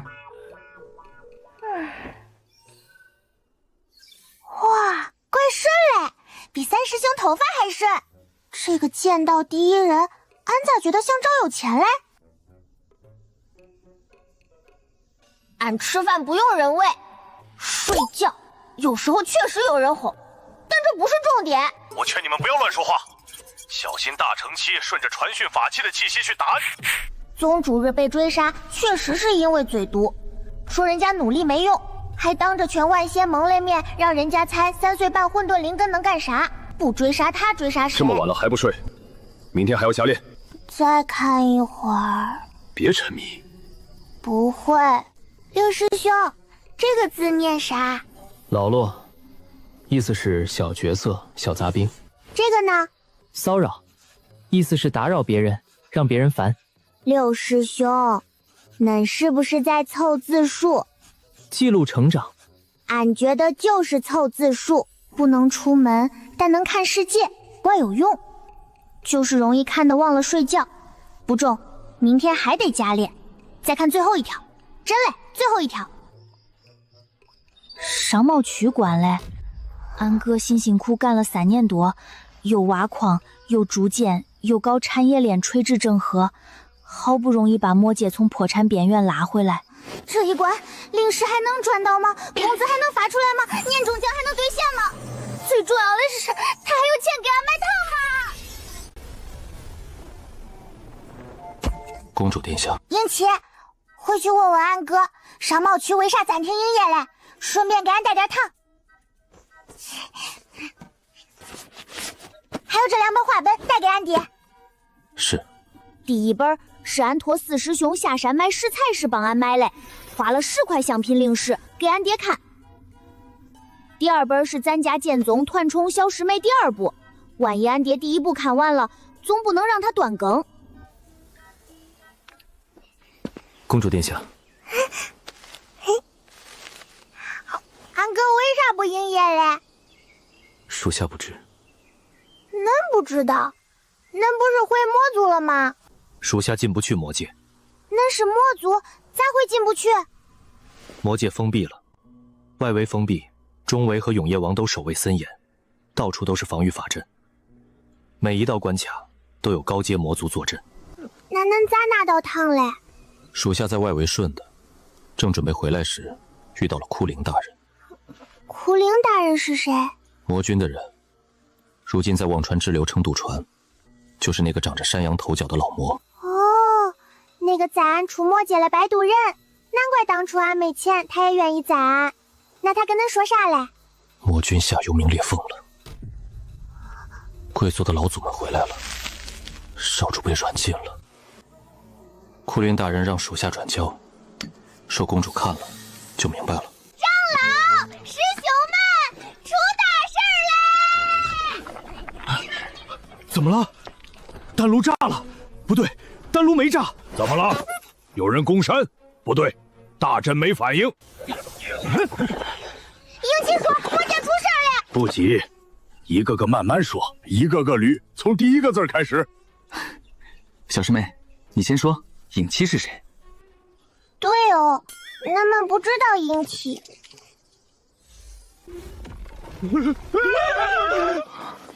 就这么水灵灵的从肚里长出来了？不是长，是钻。化神期，大圆满。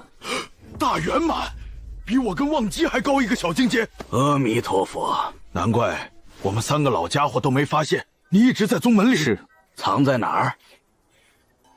天剑宗地下一直藏着一个化神期大圆满的魔族，半年来没人发现。俺们每天在他头顶走来走去，吃饭睡觉，练剑泡药浴。宗主知道吗？魏宗主知道。魏宗主说，既然是魔君的安排，就留下吧。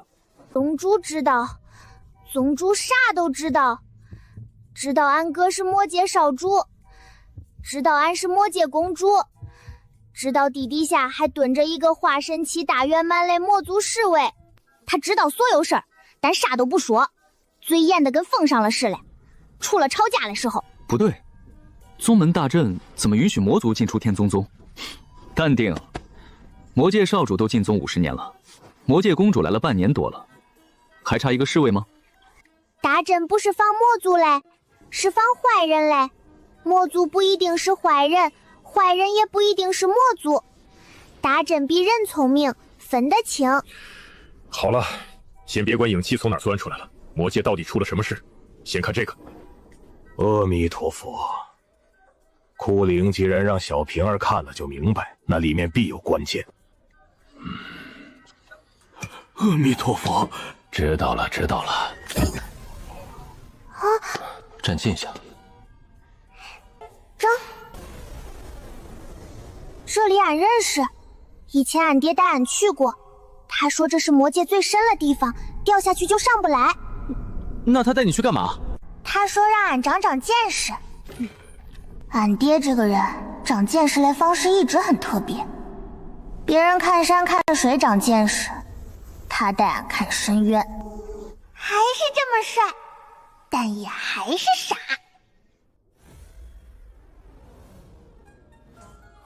陛下真的要去吗？本君不去谁去？帮本君收好。别废话，本君又不是不回来了。大概。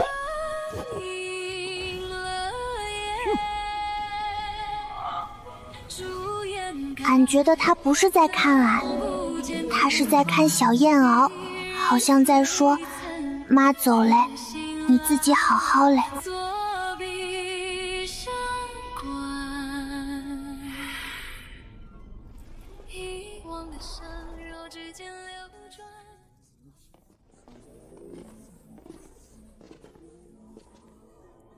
少主，老夫等有一言，不知当讲不当讲。不当讲就别讲了，省点口水。少主，魔君不在，魔界事务繁杂，压力甚大。您年幼，资历尚浅，不如先休息一段时日，等魔君归来再议。少主连日操劳，也该歇息了。魔界事务暂且由我等代为打理，少主不必操劳，养好身体要紧。商贸区暂时关闭，人手不够，运转不过来，待局势稳定再开不迟。少主好好休息便是。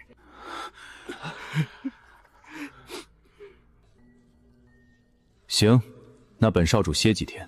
还有事，没事出去。本少主歇息的时候，不喜欢有人在旁边。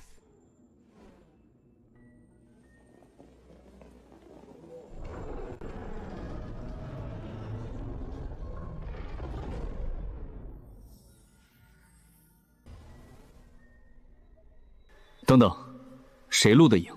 魔君跳坑那个可以说是自己人录的，但魔宫逼宫这里3个大成期在场，谁敢拿流影珠对着他们拍？所以录影的人修为至少是大成同阶，但大概率还要高一阶，不然早挨揍了。独眼大人录的，哭鹰大人转交的。独眼大人又是谁？魔宫门口那个爱哭的老管家，大成期，隐匿很久了。那个爱哭的老魔，那个经常偷吃俺幽冥果的老魔，那个每天在魔宫门口看门顺便赶苍蝇的老魔，大成期。他不就是一个爱哭的老魔吗？袖子擦鼻涕那种。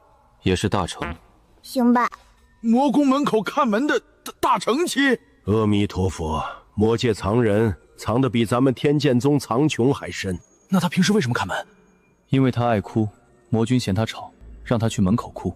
独眼老魔，魔宫门口老管家。表面爱哭看门赶苍蝇偷吃幽冥果，实际大成期隐匿多年，可在3位大成左赠前录影不被发现。备注：魔界水很深，比北海还深。所以，俺爹跳坑了，俺哥被关了，魔宫门口看门嘞是大成期。魔界到底还有多少俺不知道嘞事？那现在咋办？先别慌，魔君敢跳，说明他有把握。独眼大人赶路，说明魔界还有人没倒。福焰没反抗，是因为不能反抗，不是没办法。他顺着对方安排休息，说明他还想看他们下一步。二师兄不是认输，是暂时收手。小师妹，你哥很聪明，你爹也很能打。枯灵大人既然能把刘影珠送出，说明魔军旧部仍在行动。公主殿下，少主让属下保护你，魔界的事少主会有安排。可他被关起来了。少主若真被关住，刘影珠不会到您手里。俺爹跳坑嘞，俺哥被关嘞，但画本送不进去，刘影珠却送出来嘞，说明他们还没输。俺不能慌，俺一慌，糖都不甜嘞。那俺继续加练。俺现在帮不上他们，那就先把自己练强一点，别让他们还要分心担心俺。好。魔界藏着这么多大城，大城还能这样用？放门口看大门，放在忘川支流撑渡船，那这船子得多少钱一位？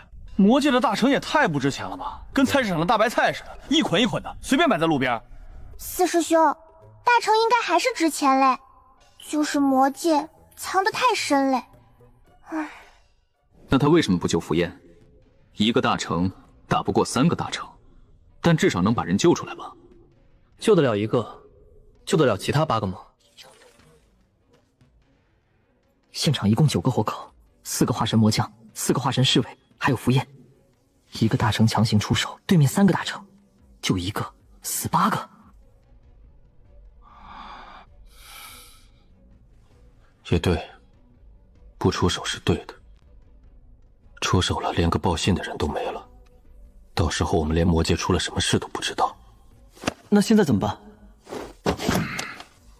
老夫去跟禅宗主持商量一下，万仙盟那边该通个气了。这么大的事瞒不住，邪修的事还没查完，魔界又出事了，2件事赶在一起不是巧合，是要防备，要有大事发生了。我去加紧炼丹，万一打起来，丹药比灵石管用。我去练剑，趁这几天把新学的剑招练熟。我去和面，不管打不打仗，饭总得吃。我去擦剑，真的擦剑，不擦脸。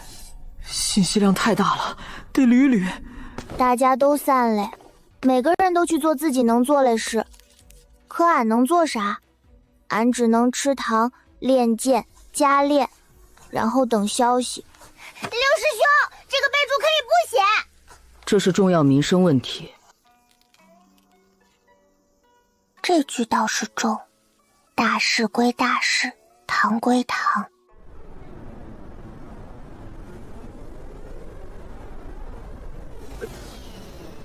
去了趟十宫宗买的，米其林听说你被加炼，特意做的，说吃了有力气跑。柠檬味嘞，醒神。确实行。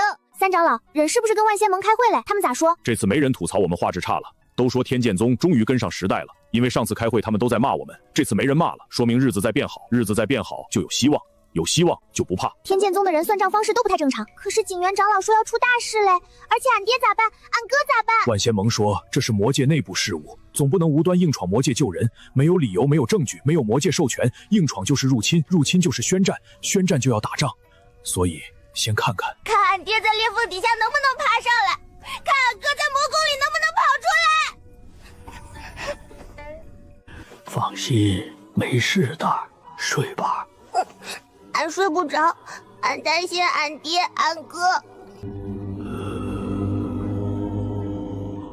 俺知道三长老没告诉俺全部，可他那声音真安稳，像在说先睡吧，醒来再接着担心。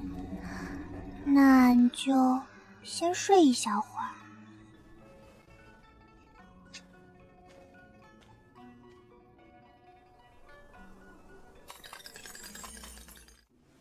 谁啊？一大早吵啥嘞？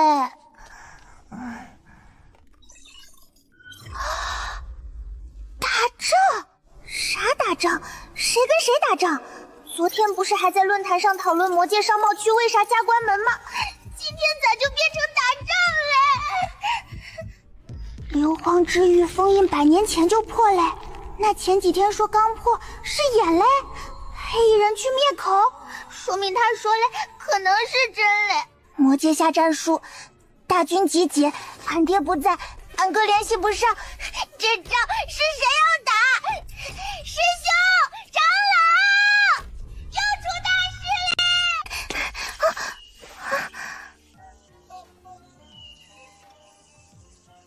五师兄呢？秋千没事，花也没事，你也没事，都没事。我很快就回来，回来再给你种新的花。别乱动，扎歪了还得重来。战场不等人。不够，食堂还有，粥也温着。四师兄，咱们要去多久？很快，饭凉之前最好回来。不要一直刷论坛，论坛上吵架的人多，戾气重，教坏小孩。无聊的时候看书，但别看完就撕了。下山借的要还，业金还没退。六师兄，这都要打仗嘞，恁还惦记右金？越是打仗，越不能乱花钱。好好待在宗里。俺也要去。你还太小，你还太慢，太危险。我要记战况，暂时没空记你了。你去了，我们还要分心保护你。本来就打不过，再分心更打不过了。你在家就是最大的支援，后方稳了，前方才能安心。你去了，谁看家？小燕熬谁喂？花谁浇？秋千谁荡？行吧，他们理由太多嘞，俺一个3岁半嘞脑子暂时反驳不了这么多，而且他们说的好像都对。止血丹、回灵丹、护脉丹、解毒丹，够用一阵。贫僧老夫负责清场。战场乱，别分散。那俺要是看到论坛直播有啥消息，能不能告诉咱们？可以，但要先告诉景元长老和望基长老，不能自己判断。中，俺不自己乱跑，也不自己乱猜，也不偷偷出山门，俺保证。也不半夜听到怪声就出去看。那次是意外吗？不中，俺不出去。看好门。小燕儿，咱俩看家，能别偷吃俺馒头。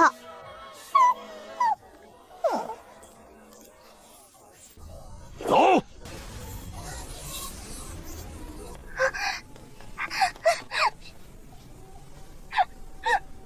们都要回来。知道。回来给你做红烧肉。回来种花。回来还书。会。中，俺在家等咱们。你去打仗嘞，俺留在家看家，喂小妍好，浇花，荡秋千，听起来像啥都没干。可大长老说后方稳了，前方才能安心，那俺就把家看好。谁也别想进来，谁也别想把这里弄乱。10块上品灵石，怪贵，但这是战场，俺也得看清楚，记住。等他们回来，俺要告诉他们，俺没乱跑，俺也没偷懒，俺一直在看着。开始嘞！三长老只说冲灵石，没说还要密码呀，这玩意儿咋比上古战场还难进？大师兄，能帮俺问一下三长老，看直播间需要密码是啥？密码是啥呀？长老，小师妹问支付密码。3、7、8，不对，三长老那慢点，俺手短写不快。我再念一遍。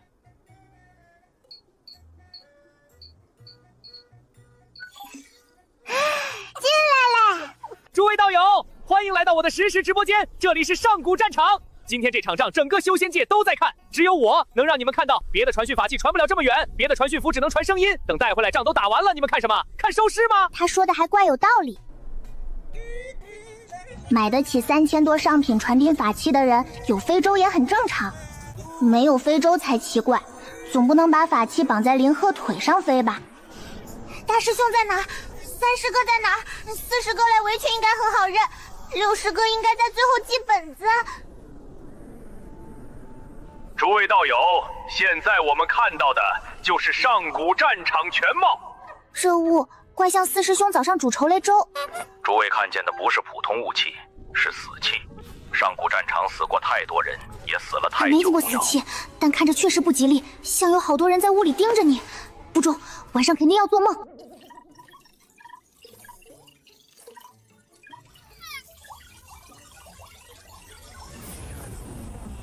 时间不多，诸位先别吵，吵赢了也没有零食拿。先看两军阵容。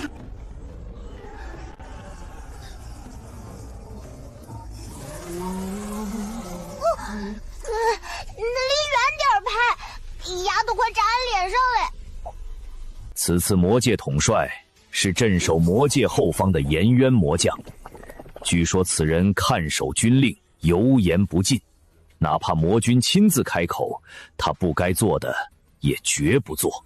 颜渊，替本军去买些零嘴。末将不是跑腿的，那本军自己去。陛下不可擅离职守。那你替本军去。末将不是跑腿的，我去。可俺哥被关嘞，那他现在听谁嘞？俺哥身边那4个俺认识，跟着俺哥批了好几年文件，一个个眼圈都快熬黑了。这4个太年轻，不是他们。俺哥身边的人应该还在魔宫陪他一起被关着批文件。魔军后方3位大乘期老祖坐镇，诸位，镜头不能再靠近了。再靠近，法器可能会碎。我3000多上品买的，不接受战损。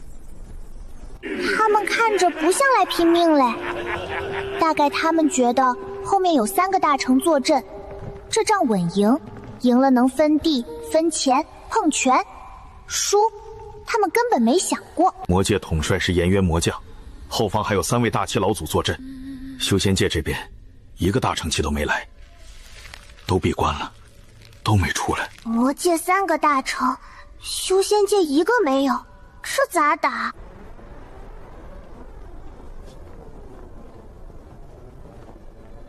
这旗手站得真稳，要么练过，要么被绑在旗杆上嘞。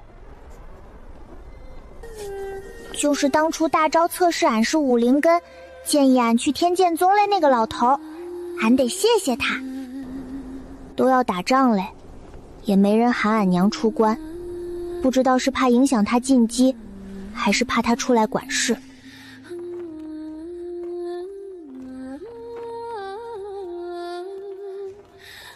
上官海棠也没来，可能他也太小，被留在宗门嘞，就像俺一样。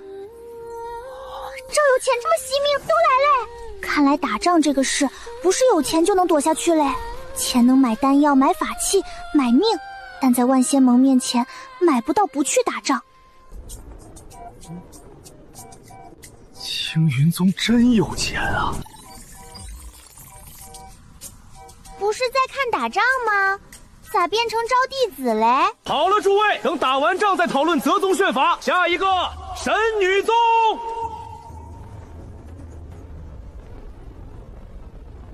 一眼就知道是神女宗嘞，怪红，怪漂亮，也怪显眼。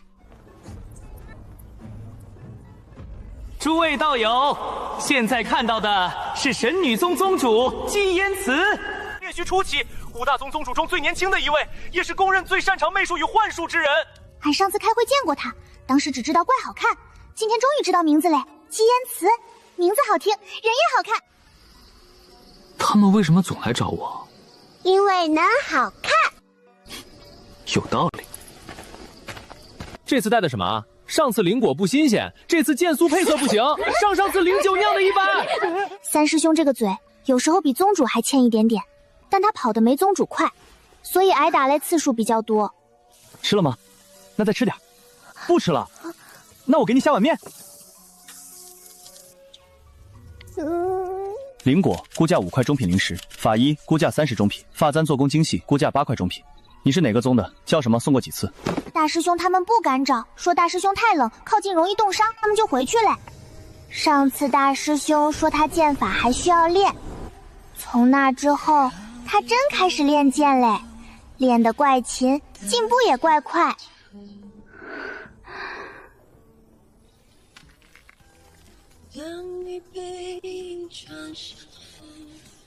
大师兄不是木头，大师兄会给俺糖，还会给俺盖被子，好，接下来禅宗。三长老混进去，肯定一点都不显眼。诸位稍等，我调一下亮度。站在陈宗对面，眼睛估计先被晃瞎，然后他们开始念经，念到你烦，烦到你自己投降，这也是一种战术。主持大概是在求佛祖保佑，仗别打太久，别耽误回去做晚课，最好午饭前结束。好嘞，各位看官，别眨眼，接下来的宗门保证不刺眼，但一定最亮眼。御灵宗来嘞！快拉风嘞！御灵宗宗主白敬新，本命灵兽玄月灵狐，上古灵狐血脉化神期战力，九尾完全展开时，可同时释放9种灵术。大妈，灵宗雷灵兽威风是真威风，可妖兽和魔兽能被人控制着一起打仗，这些灵兽呢？等会儿真打起来，会不会也出问题？恁可别听别人嘞，只听俺嘞。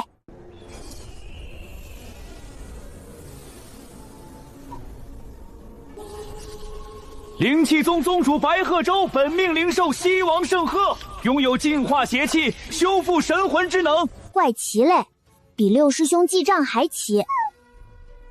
今天咋这么多乌龟？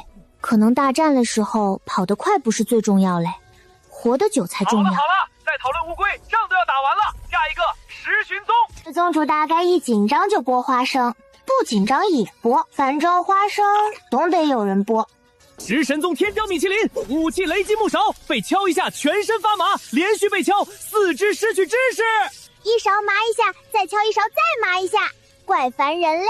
时间宗打仗可能先做饭，把对面馋哭，馋不等就拿勺子敲，一勺一勺敲到投降，投降了再请吃饭，化敌为友，兵不血刃，怪有智慧。欧阳家这次居然没逃，上次仙魔大战他们一个人都没来。他们家有大成老祖，不该站第一排吗？五大祖师爷早就飞升，他们老祖祖好就飞升了，说明什么？说明天赋不行，天赋不如，凭什么站第一排？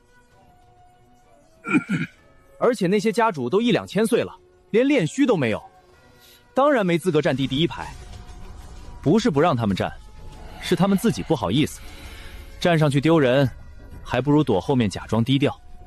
哦，论坛嘞，人嘴也怪损，但比宗主还差一点。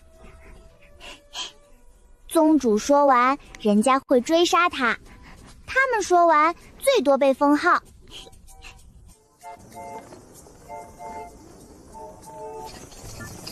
诸位别只看五大宗，真正的大战从来不是一个宗门打的，是所有人一起顶。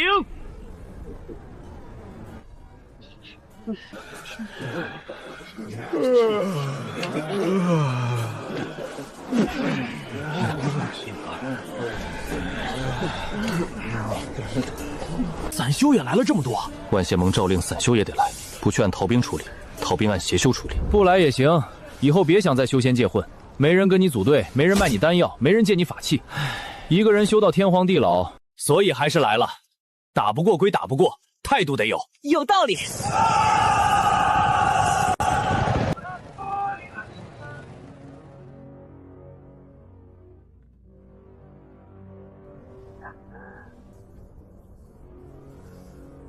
他们咋还没到嘞？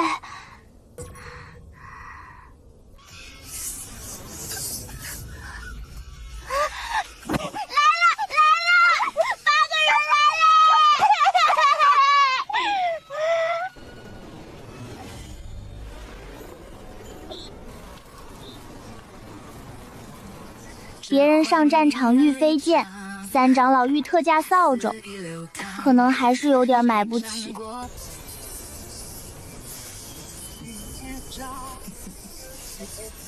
大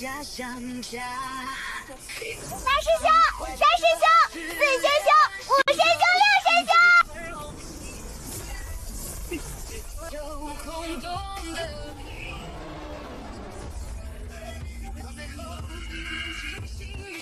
们宗门远远一看就知道是一家人，俺们天剑宗远远一看，像把路上刚认识了人，临时凑一起打架。诸位，别看天剑宗只有8个人，3个化神期长老，1个元婴中期天骄榜第1，其余4名弟子全是金丹期剑修。这8个人不一定比旁边800个人弱。列阵！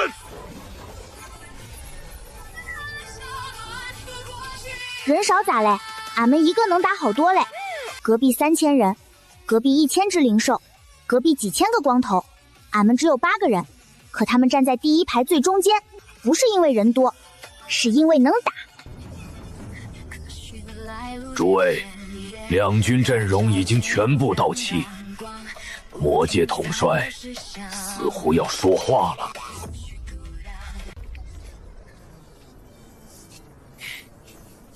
虽然人少，虽然人不齐，虽然衣服也不统一，但他们一站进去，那条缺了嘞牙缝就补上嘞，不漏风嘞。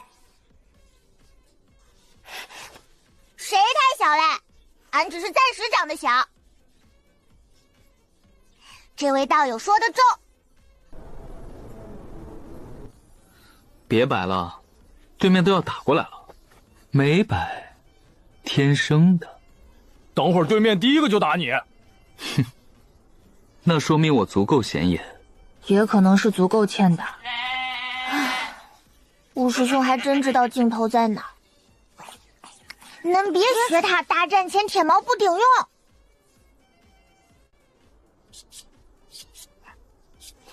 牛，怪牛嘞！夸就夸，咋又绕回穷嘞？全修仙界倒数第1，没有灵鳖独享，这话听着怪伤人，可又反驳不了。这句话听着像夸奖，但想想俺这几天嘞加练，又觉得哪里不太对。快了，快了！魔君那边在等修仙界的人集合完，人家很讲武德，不等你站稳就不动手，不像某些人，趁别人蹲坑时偷袭。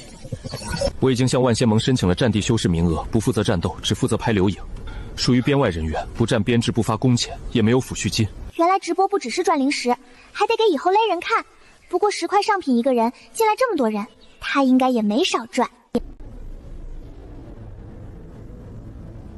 写这么大，魔君能认字吗？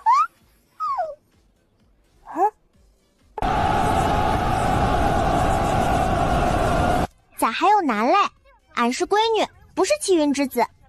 天道亲闺女，天道也没给俺发过糖，这亲闺女当得怪亏。修仙界阵容牌面记录：青云宗3000多人，有钱，有阵型，有牌面；神女宗1000多人，好看，有阵型，有牌面；禅宗几千人，亮，有阵型，有牌面；玉灵宗上千人，猛，有阵型；灵气宗上千人，有阵型，但没有5大宗的命；天宗8个人，穷，没有阵型，没有牌面。站在第1排中间的缝隙里，但没有人敢说他们不配。备注：打仗不是看谁人多，是看谁站到最后。天纵宗的人脑子是不是跟别人不太一样？别人看敌人，他在写作文。确实不一样，所以他们能站第1排，你站第几排？他当然没在第几排，他根本没去战场，他在直播间嗑瓜子嘞。别说了，开打了，开打了！瓜子收起来，眼睛睁大。睁开始连。诸位道友，双方已经集结完毕，战前喊话即将开始。修仙界，魔界，今日决一死战。他肯定提前练过，这种话喊得不好会影响士气，喊得太快别人听不清，喊得太慢别人以为他忘词嘞。魔界背信服义，擅自宣战，残害生灵，修仙界绝不退缩。喊话有什么用？不如直接冲，这流程1000年没变。嘘，诸位别聊了，双方开始移动了。像2个在集市上碰见，互相看不顺眼的人，谁都不让路，一步一步往前挤，挤到最后总得撞上。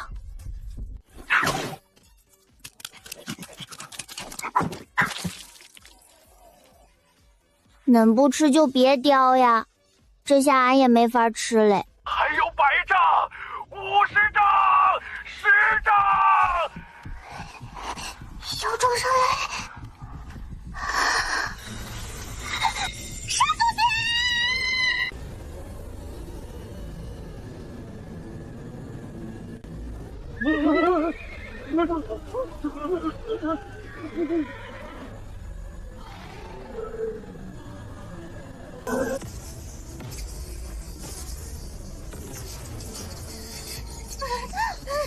你别撞嘞，再撞法器没坏，俺先晕嘞。诸位道友，我也不知道发生了什么，非洲出不去，光幕撞不破，好像是一个大阵，很大很大的阵，把整个上古战场全部罩住了。大阵？谁布的？什么时候布的？为什么没人发现？能罩住整个战场的大阵，不可能几天布成。布阵要材料，材料要钱要赚，赚了还得存，存了再用，用了要试，试完要改，几十年都算快的。我在古籍里见过这种记载，这是上古邪阵，专门炼化修为与气运。布阵者修为必须极高，材料也极其稀有，很多早已绝迹，阵图更应该被销毁，为什么还会出现？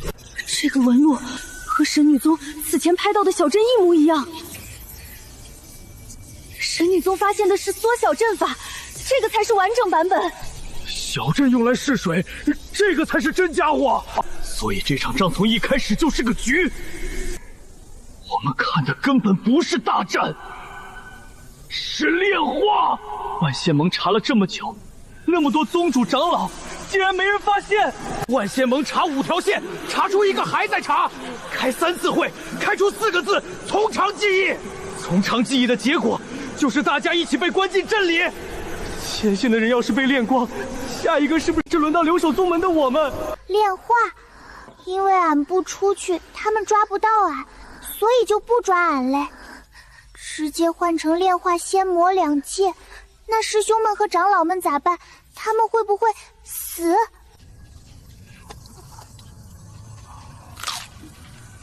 唉，大长老都开始吃黄瓜嘞。长老们不慌，那俺也不能慌。他们肯定知道点啥，或者至少比俺知道的多。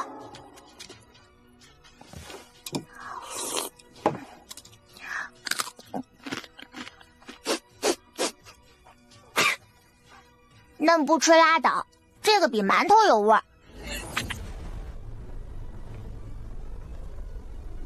不错，布置上百年，修改无数次，今日终于彻底完成。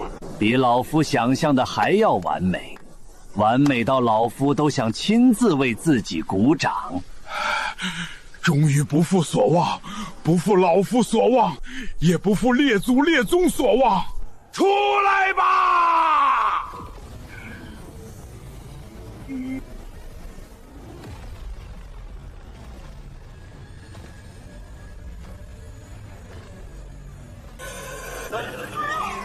这些妖兽和魔兽就是屠宗的那批，那只大耗子我认识。他们不是在各宗地盘作乱吗？为什么全在这里？还用问？根本不是逃出来的，是被放出来的。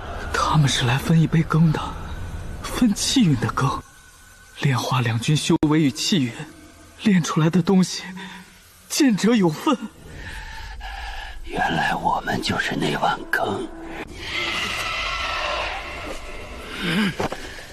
夜宵。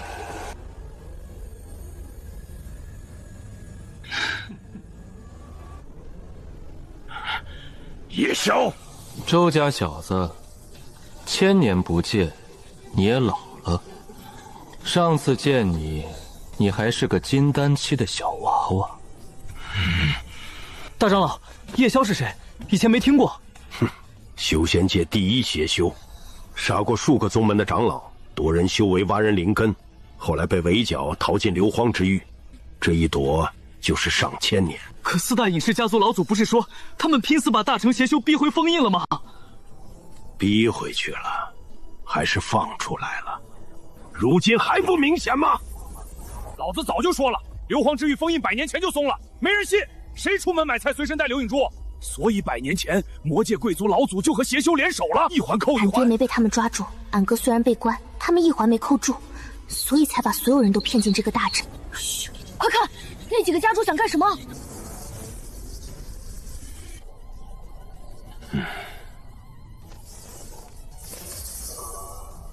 特制远距离传送符，邪阵启动前就准备好了。他们从一开始就没准备和其他人一起留在镇里。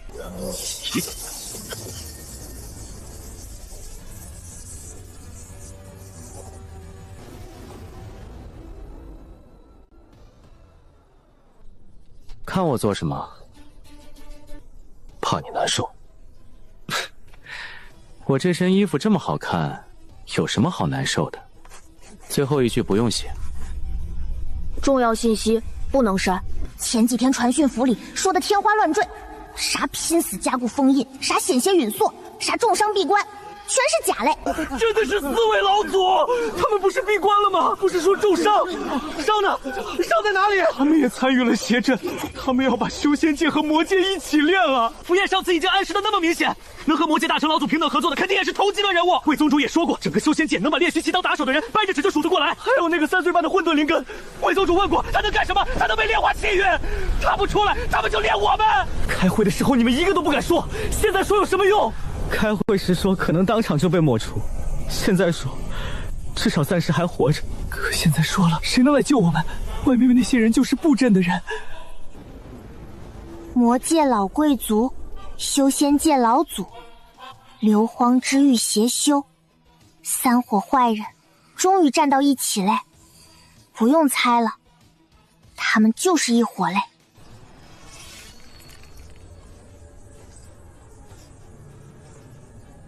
司徒彻，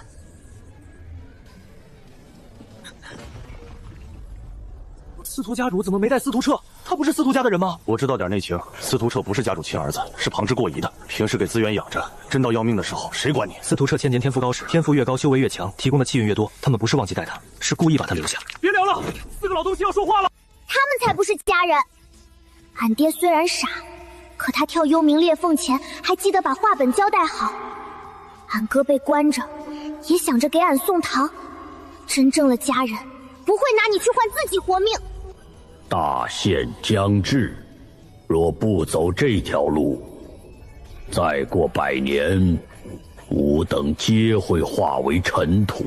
修行之路本就是逆天而行，天都要逆，何况人乎？他杀人是为了活命，活命也是逆天，杀人都是逆天，所以没区别。这啥歪理？成大事者不拘小节，若能助吾等破境飞升，尔等也算死得其所。还有吗？阿弥陀佛！死到临头，你们还有心思吃东西？不然呢？听你们几个老不死讲道理，黄瓜还更有营养。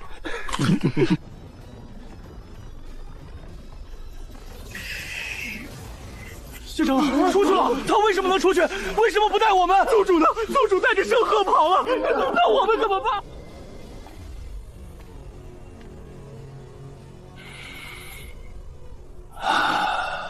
叶图，你终于不装了。不装了，装了几百年，累了。谢千珏就是叶图，100年前那个炼虚邪修，玉露宗宗主就是死在他手里的。他可是青云宗他带人做的，还是万仙盟议事堂常任长老。他在万仙盟开了几百年的会，每次都坐第1排，每次骂魔界等闲，数他骂的最大量。原来是他，搜魂画面里一掌打死碧落宗宗主的人。万仙盟天天查凶手，结果凶手天天坐在万仙盟第1排，陪他们一起查自己。这谁能查出来？不错，碧落宗宗主是老夫杀的。双阶时运阵已经完成，总要找一名高阶修士试阵。元婴期修为不足，化神初期勉强可用。碧落宗宗主化神中期，正合适。谢千珏，你不是君子！老夫何时说过自己是君子？你枉为正道中人！老夫本来就是邪修。哪里有道理嘞？他说的理直气壮，不代表他说的对啊！哦。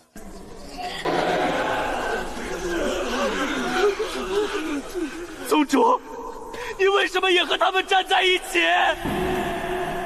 灵气宗的孩子们，老夫这些年累了。当年从玉灵宗分离，老夫以为能够带着你们闯出一片天地，可这些年老夫越来越觉得带不动。整个灵气宗除了老夫，还有谁真正能打？亲传大弟子，老夫不知砸了多少天才地宝，才堆到金丹大圆满，其他弟子连一个金丹都没有。老夫一个人撑着整个宗门，撑了几百年，累了，真的累了。他说的像自己怪委屈，可那些弟子修为低，也是他们自己想了吗？弟子弱可以教，教不会可以继续教，再教不会，俺们天中宗会打，哪有直接把弟子卖掉嘞？白鹤州，你知道自己在说什么吗？你带着灵气宗全部弟子进入邪阵，然后自己逃出去，你是人吗？静心，你不懂。我不懂，我的确不懂，你怎么会变成现在这样？当初你从玉灵宗分出去时，说的是道不同不相为谋，现在你的道是什么？把自己的弟子卖了。大阵开启后，老夫能分一杯羹，至少能突破合体期。静心，你知道合体期意味着什么吗？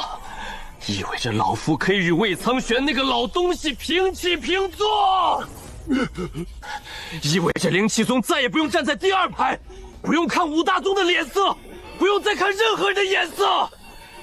五大宗算什么？等这件事结束，五大宗便不复存在。到时候老夫会重新建立一个宗门，修仙界第一大宗，不是站在第二排的第一，是真正站在最前方的第一。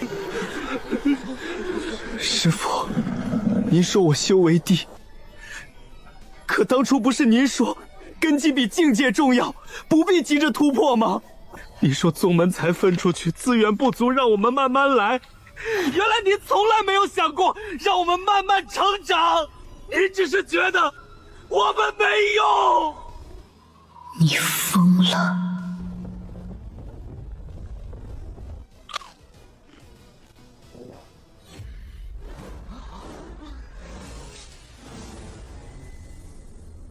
还有没有人要出去？温长老，能出去谁不想出去？谁想留在这里被炼成飞升原料？我们又不是四大家族的人，哪来的特制传送符？温长老，你要是有传送符，给我一张，我立刻出去。就是，我又不是内鬼，也不认识夜宵，我就是一个普通散修，我怎么出去？哦，那就是没人出去了。阿弥陀佛，也就是说，内鬼都已经出去了。既然内鬼都走干净了，那接下来就好办了。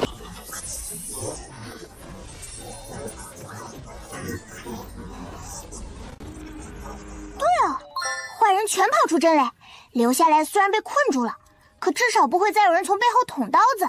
自己人跑不了，自己人也不用跑，那就打他们。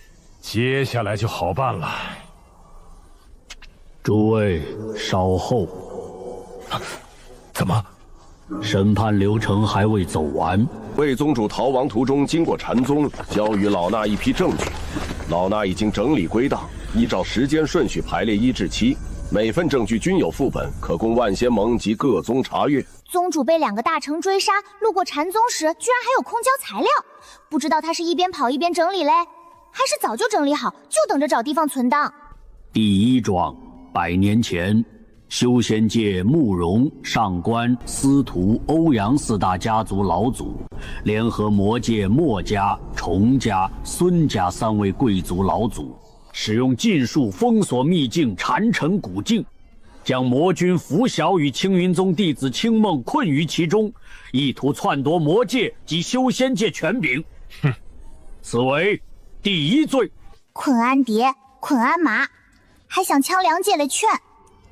这就是第1桩，后面还有6桩，怪能折腾嘞。第二桩，50年前遣炼灵邪修业徒及青云宗大长老谢千珏于凡界追杀魔界少主符炎，刺杀未遂，符炎为天剑宗宗主魏苍玄所救，此为第2罪。二师兄50年前遇袭，证据确认。第3桩，30年前挑动仙魔大战，意图借2界战乱，在修仙界与魔界安插内应，架空2界权柄，计划未遂，此为第3罪。30年前那场仗，原来是他们挑起来的。我那时候收拾了3天行李，带了5套衣服，结果魔界半日就投降，我全白收拾了。难怪魔君没怎么打就投降，原来也是被老贵族坑了。恁们审判就审判，咋还八卦俺大妈嘞？肃静。第4桩，今年以来连续屠戮7个小型宗门，用以试验双界持运阵。碧落宗宗主为最后一名试阵者，化神中期，修为被吸尽，灵根被挖，7宗上下无一幸免，此为第4罪。7个，不是5个吗？是7个，另外2个宗门太小，没多少人知道。那2个叫什么？忘了，反正真的很小。第5桩，勾结流荒之域邪修夜宵及其麾下，破坏封印，私放100余名邪修，并操纵高阶妖兽、魔兽袭击各宗，此为第5罪。第6桩，现已证实青云宗大长老谢千珏即为邪修业徒，业徒潜伏青云宗数百年，申斥青云宗与万仙盟高位，为同党提供情报、掩护及行动便利，此为第6罪。第7桩，尔等勾结灵气宗宗主白鹤洲，以晋升合体期为诱饵，换取其将灵气宗全宗弟子带入阵内，也称投名状，此为第7罪。主持，您念这些有用吗？念了他们也不认，认了也不改，就算改也来不及了。您看他们站在阵外，跟没事人一样。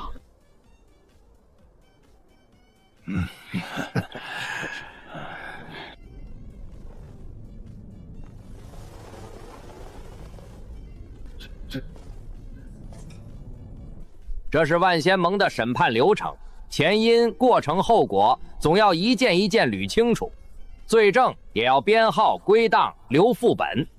现在不整理，后期还得补。补材料比写材料还麻烦，写材料只需要动笔，补材料还要找证人，证人不好找，找到了也未必记得。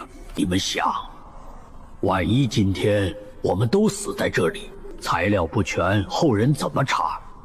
后人查不到，就不会知道今天究竟发生了什么。不知道今日发生过什么，明日就可能再发生一次。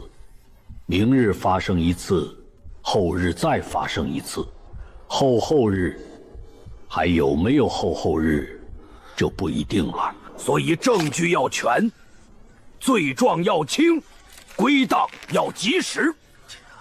他是认真的吗？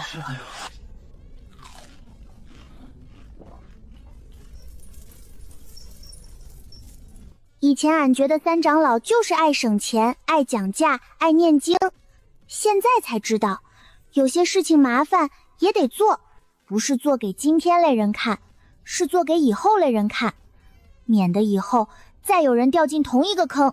三长老说的重，这个能不能喝？合适。宗主，下一届万仙盟盟主是不是轮到您？是又如何？这是一桩横跨100年的千古大案，7项主罪，涉及仙魔2界7位大成老祖、邪修尊主、2个宗门高层、7个被屠宗门上万名受害者，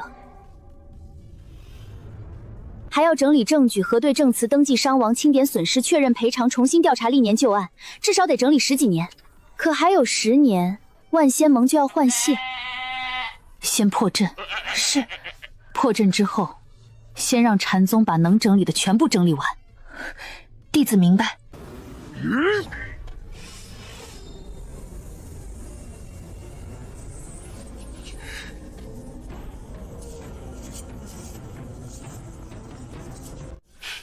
30年前，邪阵还不完善，你们不敢轻易涉险，所以故意挑起仙魔大战。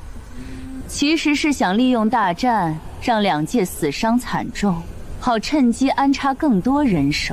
什么？竟然是故意挑起，真是够缺德的！没想到魔君投降了，打不起来，死不了人，安插也没用。反派搭好了戏台，俺爹上去转一圈，直接投降。此后几十年，你们继续修改邪阵，一次不成再改一次，阵法不稳，便以小型宗门试阵。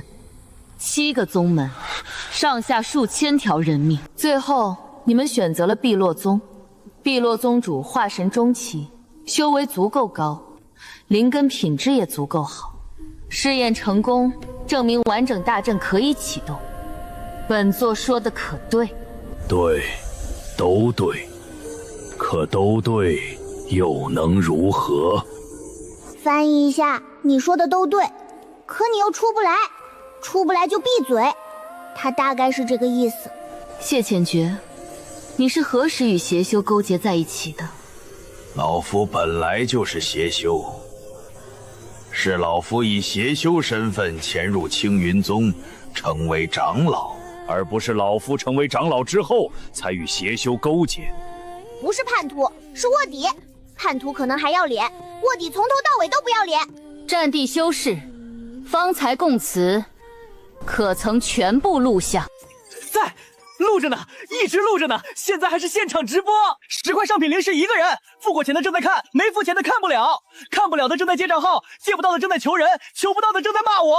你还好意思说10块上品太贵了？谁能借我看半刻钟？你上次借我炼丹图还没还。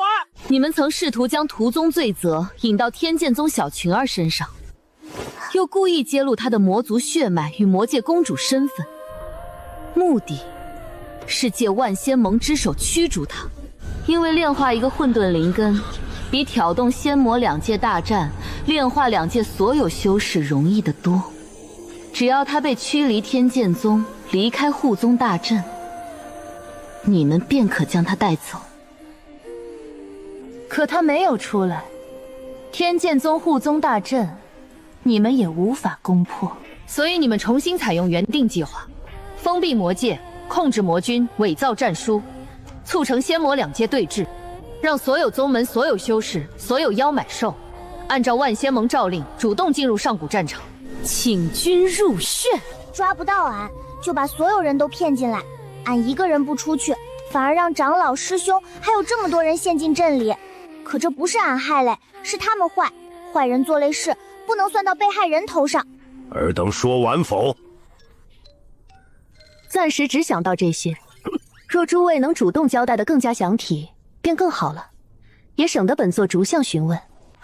问话很累，问完之后要记录，记录完了要核对，核对以后还要整理证据，调取旧卷，登记证人，最终统一归档。如此涉及仙魔2界横跨100年的大案，即便主谋亲口承认，后续经证调查没有10几年也做不完。再过10年，万仙盟便要换届，禅宗若做不完，最后还不是要交由神女宗继续跑腿？跑腿需要业值，业值伤身，尤其伤皮肤。伤皮肤的事情，我们神女宗不愿意做。就是一宗主说的也有道理，神女宗姐姐们这么好看，确实不能老熬夜。可是都啥时候嘞？他们咋还真在想皮肤？不许偷喝！韩奎与焚硕为何还未返回？2个大城追俺宗主一个合体，按道理早该回来嘞，可追人类没回来，被追了也没回来，难不成宗主又把他们带沟里去嘞？老夫不愿再听这些废话，罪状已经念完，归档也已经说完，尔等都将死于阵中，还在意这些做什么？无妨，将死之人不过想多说几句遗言，说完之后也好安心上路。将死之人似乎过于淡定了。此战之前，王姬曾与老衲商议，仙魔2界局势变化过于突然，魔界封君失踪，魔界少主断联，万仙盟召集全界主力，却偏偏选中这座死气积聚万年的上古战场。此战必有蹊跷。既然知道是阴谋，你们还敢主动进入阵中？我们不跳进来，你们怎么跳出来？四大家族老祖，四大家族家主与族人，青云宗大长老，灵气宗宗主，哼，一个个平日藏得比影期还深，不知道谁是内鬼，怎么抓？抓错了又怎么办？如今你们主动出来了，我们就不用一个个查，接下来可以直接开打。阿弥陀佛。所以，多谢诸位主动现身，替万仙盟节省了许多人力、物力与调查时间。俺就说长老们咋一点都不慌？大长老还吃黄瓜，原来他们不是啥都不知道，他们是知道有坑，还主动跳下来，顺便看看谁站在坑边填土。夜宵尊主，可以启动了。开阵吧！老夫已经不想再听他们审判。从宣读罪状到现在，已经耽误太久，等了100多年，凡人等这么久，连重孙子都抱上了，老夫却连阵都没正式开上。韩奎与焚硕皆为大成，2名大成追杀一个合体，不至于出事。北海深处无法传讯，本就正常，不能再等，继续拖延，阵中之人便要开始破阵了。夜宵，开阵。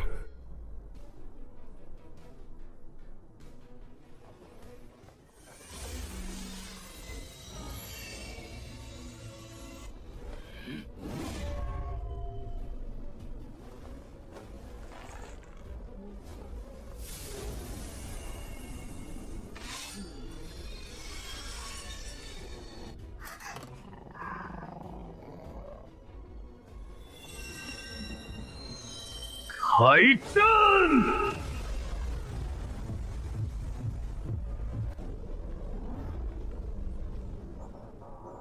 哼，开阵！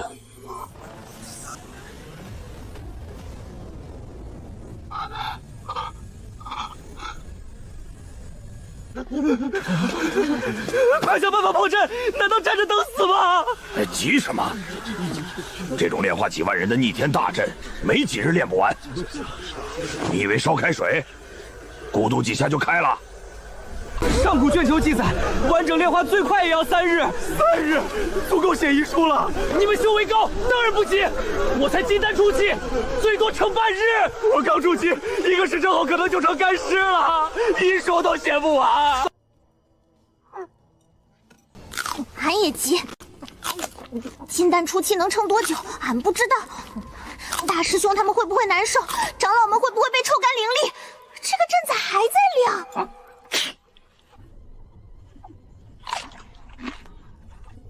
他们都不慌，大长老还有心情吃黄瓜，2长老还有心情贴标签，5师兄甚至还有心情照镜子。他们不慌，那俺也不能慌。怪酸。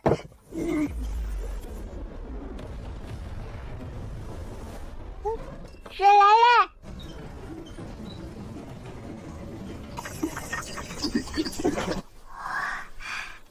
哥，俺哥开矿车怪熟练。以前魔界没钱，他不光批文战，还得下矿。据说倒车进矿洞从来不用第2把，4个字，技术很好。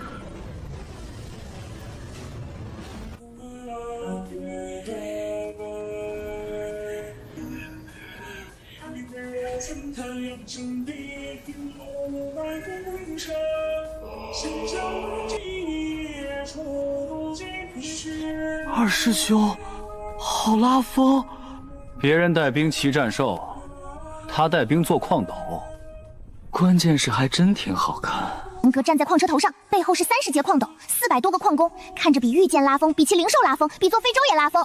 因为矿车代表魔界矿业，矿业是魔界的命脉，俺哥把魔界命脉开过来练。魔界矿场最近涨工资练，那么真想挖可以投简历。少主为何擅自离开魔宫？魔界事务自有我等处理。前线危险，刀剑无眼，少主还是尽快回去休息。既然魔界已经开战，本少主身为魔界少主，领兵作战是分内之事。几位老祖显然不太会打仗，本少主今日亲自教你们。拿下！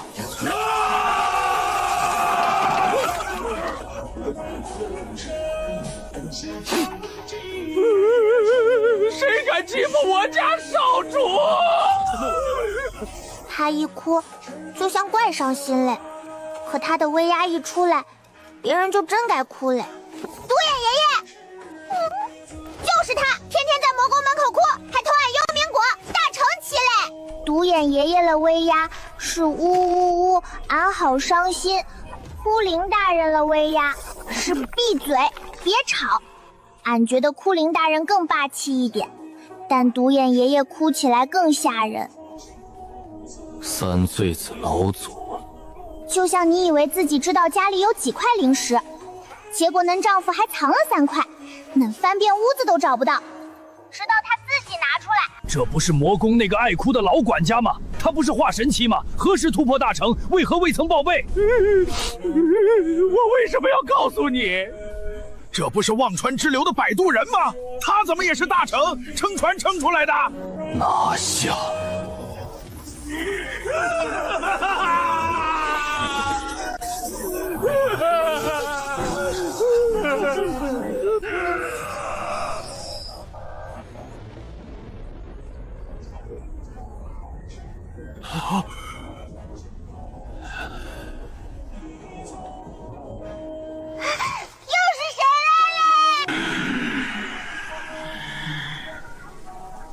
这么热闹，怎么不等老夫？宗主，这个声音怪远，也怪欠揍。但俺第一次觉得宗主欠揍的声音这么好听。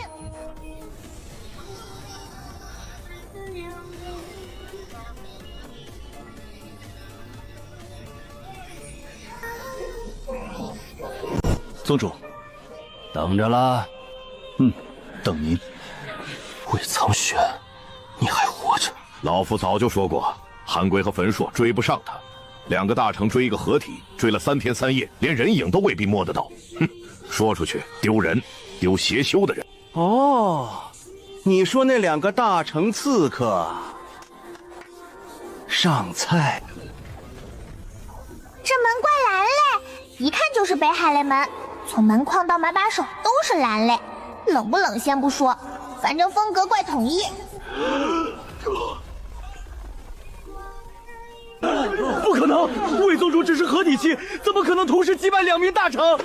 你看魏宗主身上连伤都没有，衣服都没皱，这打过架，衣服不可能这么整齐。所以不是魏宗主动的手，那是谁？2个大成被废成凡人，魏宗主身上连1道剑痕都没有，这不像他打的。他要是能1打2废大成，早就飞升了。当然不是老夫打的，老夫一个合体期打2个大成，哼，老夫又不傻。宗主打不过，但宗主知道跑，知道自己打不过，就找能打得过的人，这不是丢人，这叫有脑子。虽然宗主平时看着不像有脑子。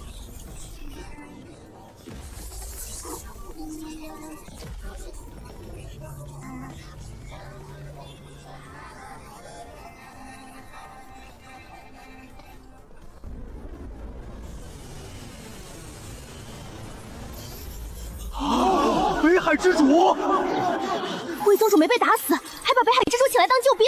魏宗主的剑只能砍人，他的嘴能说服别人来帮他砍人。宗主真把北海之主请来嘞，这张嘴有时候还是怪有用嘞。北海之主，大气之人，人家不计较老夫当年借宝不还之事。他说，至宝留在你手中，比留在北海更有用。老夫便问，那我不还了？他说，行。老夫又问，有没有空帮个忙？有人在上古战场摆了座邪阵，要把老夫的弟子炼了。他说，行。六师弟，怎么？宗主刚才是不是看了我一眼？想多了，我看见了，他真的看了我一眼。看见了又怎样？宗主是不是想把我卖到北海？北海太冷，我不想卖去北海。要卖就卖去南边，南方暖和。你卖不上价。你身上最值钱的，就是这件衣服。魔界商贸区购入，折后5块上品灵石。现在穿过了，二手，不值钱。有道理，那我多穿几次，争取穿本本。五师兄都啥时候嘞？还算衣服回不本本？打不着，还是打不着。宗主打不过是真嘞，可宗主跑的也是真快嘞。别人修炼是为了打赢，宗主修炼可能有一半都是为了让别人打不着，打不着就不算数。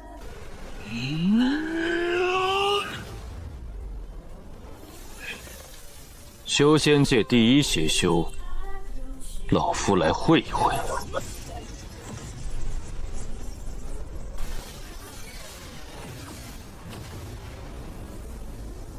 大成交锋，真正的大成交锋！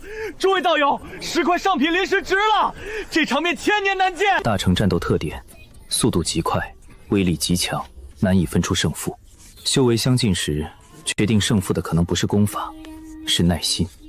谁先急，谁先露出破绽，谁先累，谁先死。北海之主拦住夜宵嘞，独眼爷爷和枯鹰大人护着俺哥，宗主也回来嘞。救兵越来越多，那镇里嘞师兄们是不是终于能开始破阵嘞？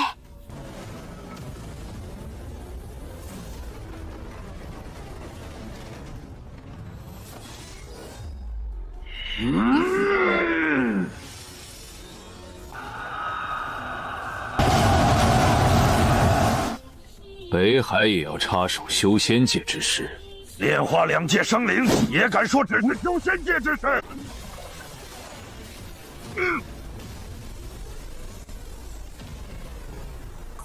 一个放冰箭，一个放火球，冰箭动火球，火球融冰箭，打完喘一口，喘完接着打，看着谁也打不过谁，但谁也不愿意先停。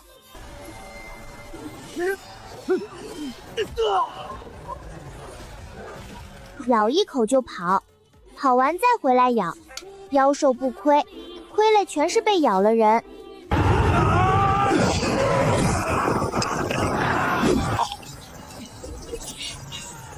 是疫苗单，防狂兽病的，魔界商贸区有卖，批发便宜，量大从优，能不能认真看打仗？也帮我带2瓶。俺哥还怪会做生意嘞，挖矿、炼器、卖剑，现在连疫苗单都卖，产业链越来越全嘞。等俺哥回去，肯定得重新开门。能咬人之后，人家是不是也得吃疫苗单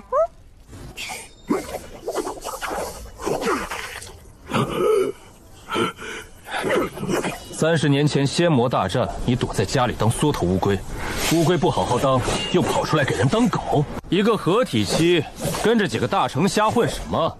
还想跨境界飞升？做梦吧你！他们自己都不知道能不能飞升，还能带你一起飞？哼，你脑子摇匀了没有？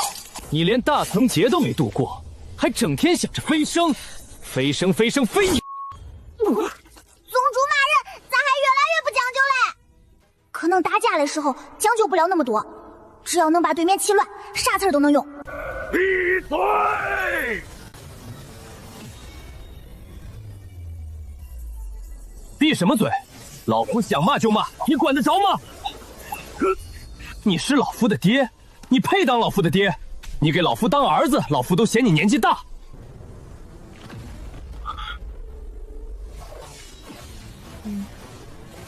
对面合体期，宗主能打；对面大成期，宗主就跑，一点都不犹豫，怪聪明嘞！以大欺小，不要脸，2个打1个，不要脸！大成打合体还是不要脸，你们还要不要脸了？脸不要，可以捐给需要的人。炼器坊正好缺兽皮，你们2个的脸皮比高阶兽皮还厚。灰小子，你站住，让老夫打一掌。站着让你打？你当老夫傻？你当老夫第一天出来混，老夫被人追了2800年，还从来没被人打到过。你想当第一个？做梦！怎么又来2个？打不过就加人，4个追1个，你们可真有出息！叶图，几百年没见，造还是这么慢。白鹤洲，别让你的鸟飞太快，待会儿翅膀累了，他也把你卖了。宗主到底多招人狠？一个大成，一个合体，2个炼虚追他。宗主年轻时就这么能跑嘞？被追2800年，没被打中过，这不是一般类能跑，这是把逃命修成一门绝学嘞。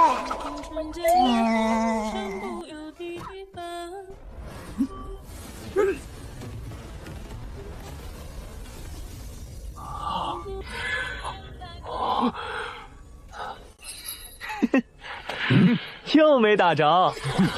宗主战术：不正面迎战高境界敌人，利用速度持续消耗，利用语言攻击扰乱道心，敌人数量增加时继续逃。核心，只要打不到，就不算被围攻。这也算战术啊！能活下来就是好战术。家主，我们要不要上去帮老祖？大能交手，你们上去送菜吗？先解决北海的人。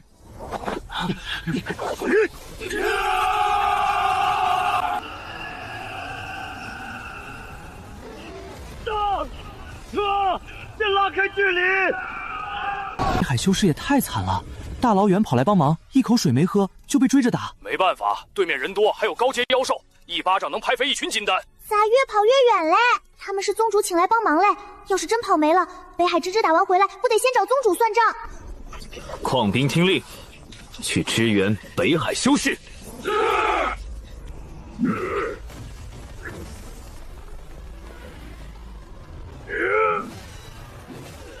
他们天天挖矿，力气怪大，镐头能砸矿石，也能砸灵盾；铲子能铲土，也能铲人；锄头能刨矿，也能刨邪修。还能打吗？能。那就回去。你们大家为什么还挖矿？职业习惯。再来！起来！诸位，北海修士与魔界矿兵临时联合作战，目前战术是矿工挡刀，北海输出；矿工挖坑，北海推人。这组合居然真能打！等等，那些巨兽中了禁锢符印，他们不是自愿听从黑衣修士，是用巨兽本源灵液混合符印，强行签下的控制契约。你们看，动作生硬，像提线木偶，每一个动作都比正常状态慢半拍。有没有破解之法？找到了，用灵力攻击巨兽心口符印周围3处血脉叠点。哪3处？左胸、右胸，还有心口正下方3个位置连成三角形，必须全部击中，才能暂时封堵本源精血流向符印。不能永久解除，但能中断控制一段时间。能断多久？一会儿就够了。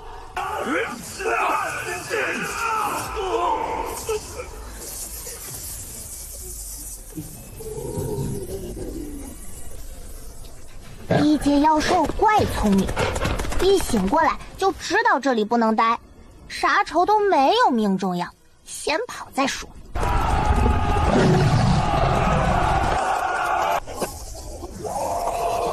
尔等胆敢挟之于我！他说人话嘞，不光会说，发音还怪标准，比六师兄教俺认字时还标准。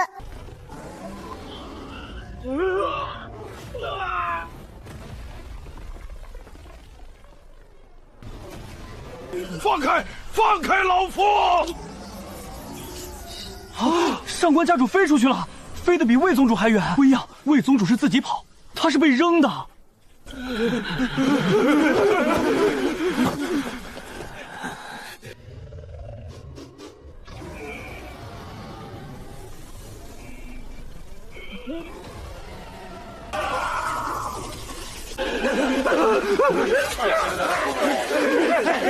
打回去！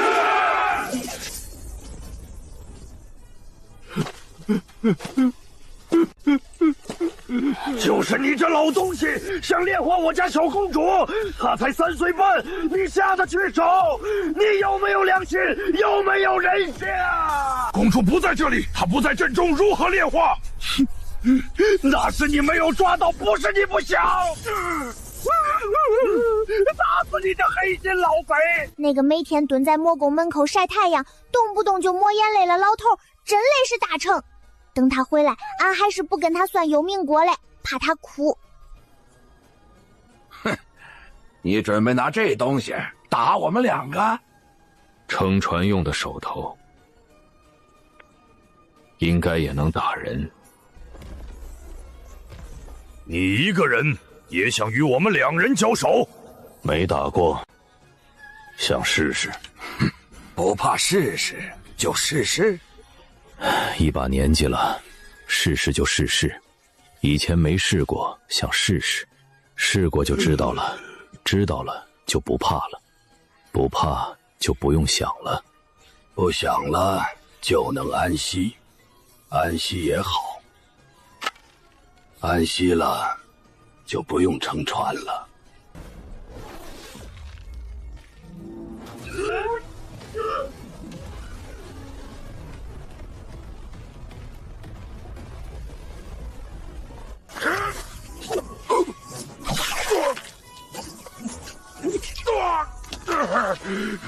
有本事别闪！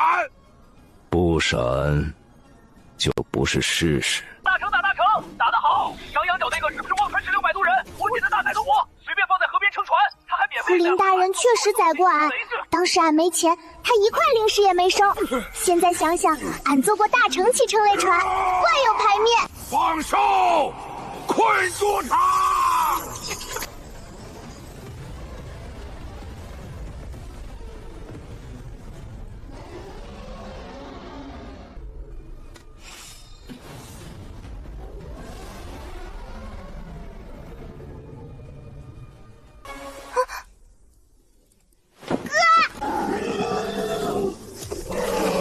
俺割了修为，挡不住10只高阶魔兽。可魔兽认得他了血，认得就会怕，怕就会慢，慢了就好打一点。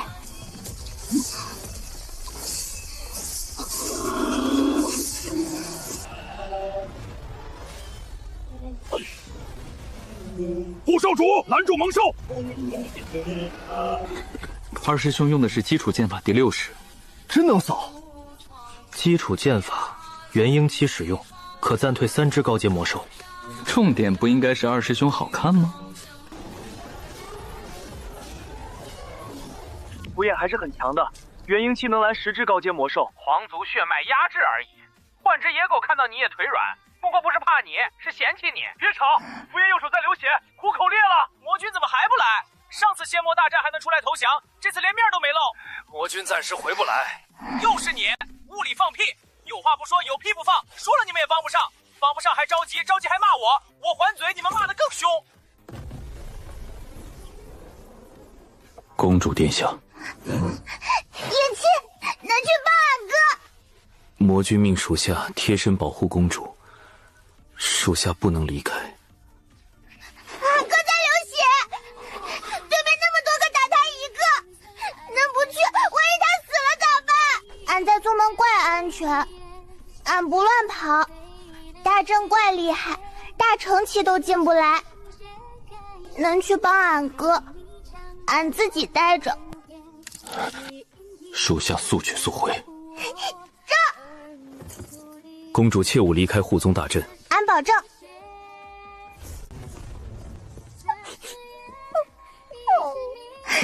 能快点去呀！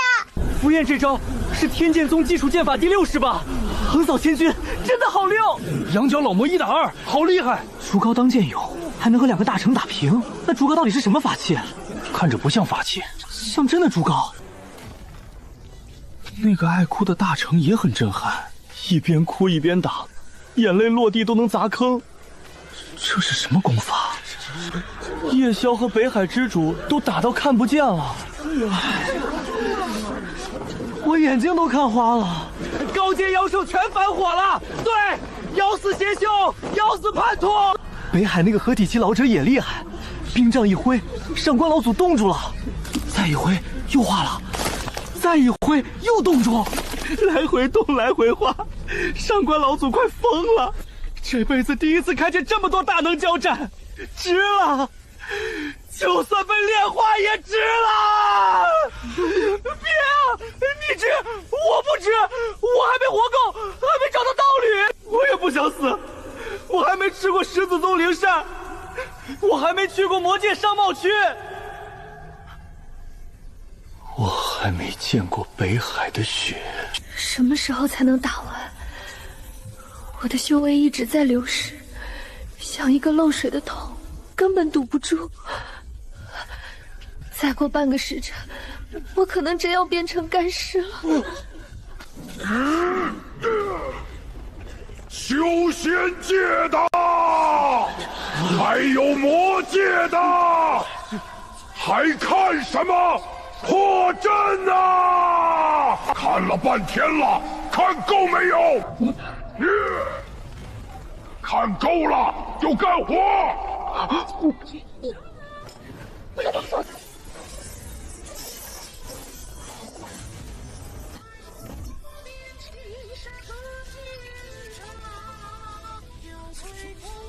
对呀，光看有啥用？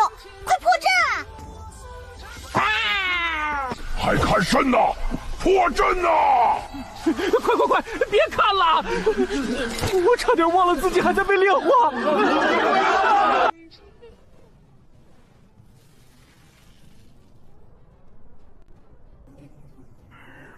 此物并非普通麻绳，此为裂腹麻蹄绳。绳丝可钻入阵法缝隙，缠绕阵基枢纽，一旦锁住灵力脉络，便可将其强行扯断。专可锁链、结界及禁锢类邪阵，编了一整晚，试了无数次，一条够不够尚且不知，但愿够用。搞快点，老子还要出去打架！这便开始。这里，是这里。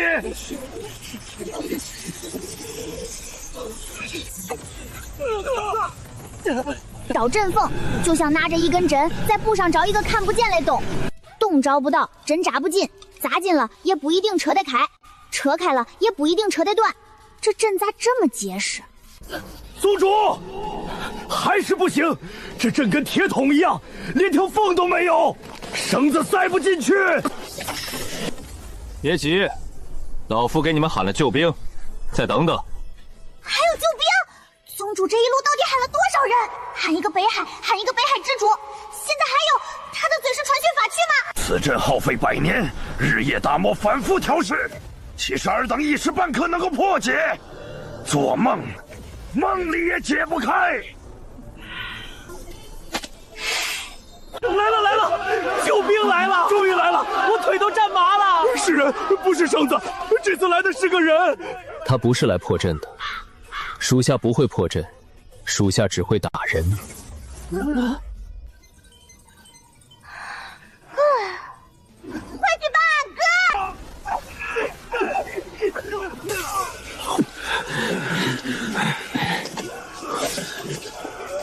你不是跟着妹妹？公主命聘属下来助少主。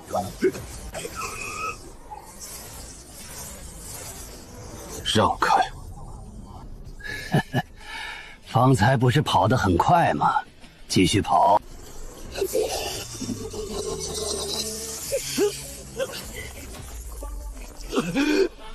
怎么办？这还是破不开，麻绳塞不进去，府院那边撑不住了，少主戒断了，安危也受创了。宗主，快想办法呀！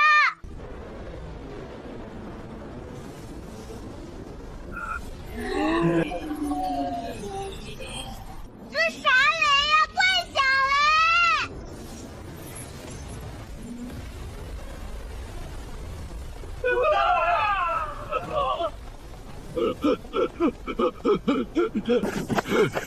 灭！给老夫灭！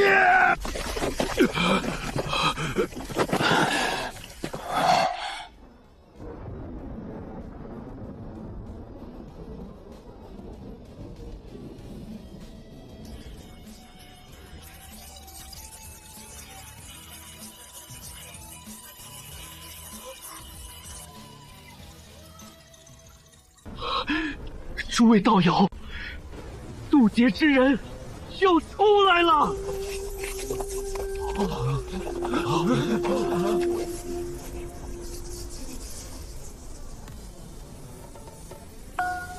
当思念飞过夜空，缠绕指尖停留，美得像一场梦。是他来嘞，他怪美，比俺在流影珠里见到了还美，而且他长得怪像俺。娘，谢千珏，果然是你。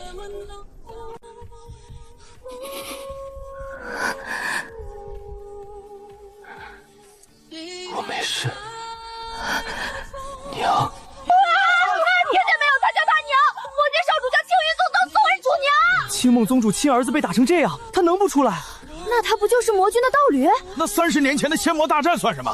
夫妻吵架，脑子被话本夹了，分明和这次一样，是2届反派贯通起来演戏。太好了，宗主终于出关了！我就知道宗主不会不管我们。可是宗主还在读练虚劫啊！连续剑雷一共36道，已经落下好几道了。渡劫本就消耗极大，他还要分心救人，撑得住吗？原来娘担心哥哥的时候眼睛也会红，跟俺担心哥哥的时候一样。他不是不想俺们，他只是以前不能出来。娘，恁也别受伤。欺我儿者，该死！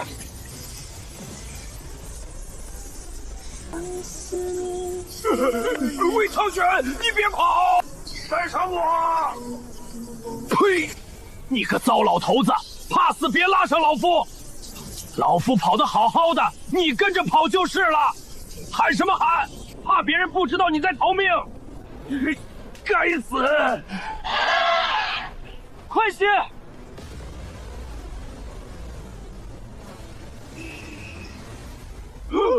散开！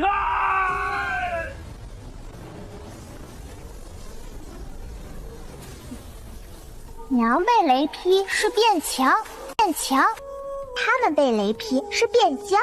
同样是雷，怪不公平，但俺喜欢。青梦丫头，先救人！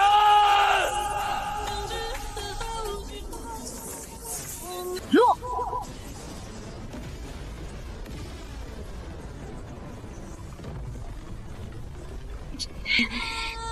再落！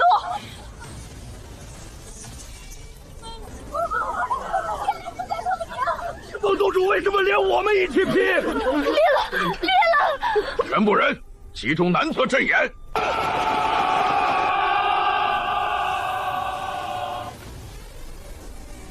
缠住了，那就扯！1、2、3，给老子扯！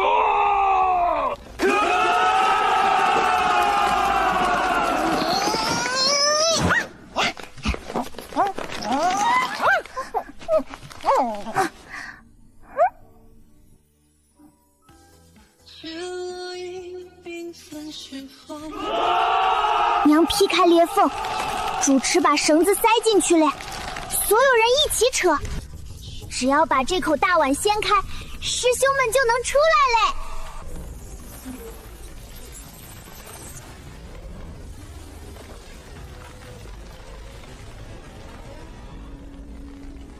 锁住了，所有人拉！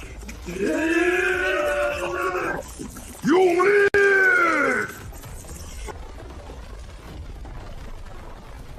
拉！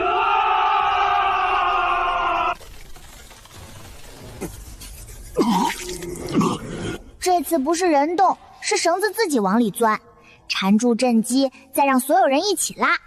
怪像拔萝卜嘞，就是这个萝卜怪大。快来！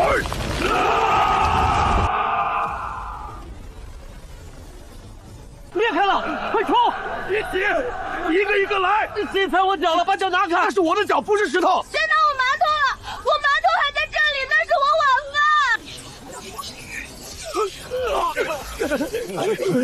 等一下，一个一个来。你屠宗师怎么不让人一个一个来？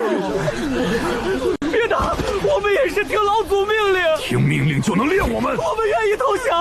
晚了，老子修为都掉了一层。活的，继续打。大成合体炼虚，他们靠近不了，靠近就会被余波掀飞，飞了还要占床位，浪费丹药。所以大家先打小类，小类好打，打完能骂，骂完还能接着打。魔医，去给少主疗伤，给影七疗伤，是。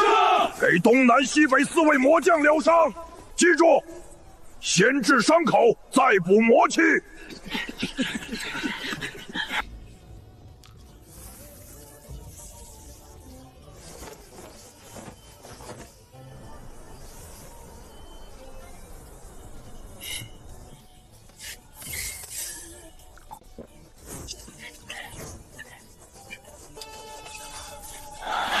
你们4个去抓3大家族叛徒，留几个活口，别全打死。回去以后先审判，审完再杀，先审后杀，程序不能乱。岩长见证他们重视程序，看来2届雷人只要认真起来，都怪讲流程。高阶魔兽全部捆回去，别弄死，都是高阶战力，带回去看大门。待遇从优。中阶的、低阶的不用留，放我们的魔兽咬死。敢咬主子的东西，留着浪费兽粮。不是躲。是真拿身体和斧子硬扛，大成一掌拍下来，他只退10步，怪扛头嘞。没事，老子还能扛。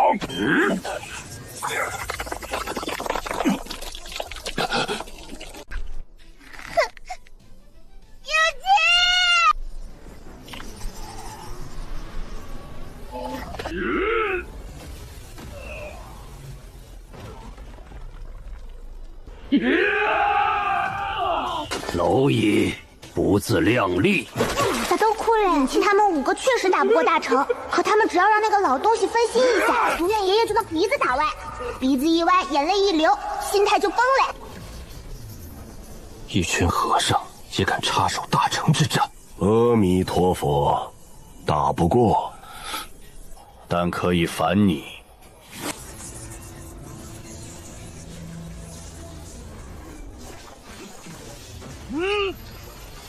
放下屠刀，立地成佛。打跑这个，那个又来；打跑那个，这个又回来。和尚爷爷们不跟他硬打，就一直烦他，烦到他没空好好打北海之主。诸位道友，禅宗苍蝇战术成功，叶宵首次负伤。和尚不负责打赢，负责把人烦死。一个大成配8个苍蝇，效果居然这么好。走！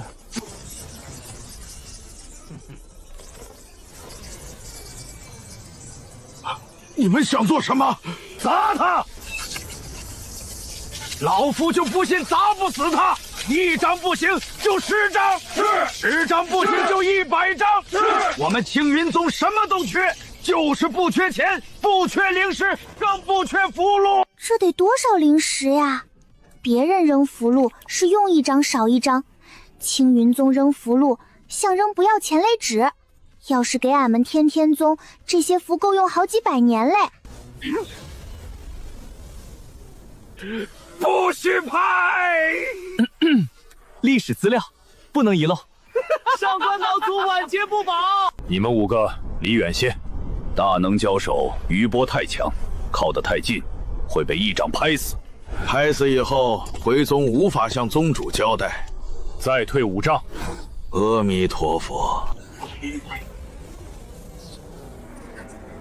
长老们去帮宗主嘞！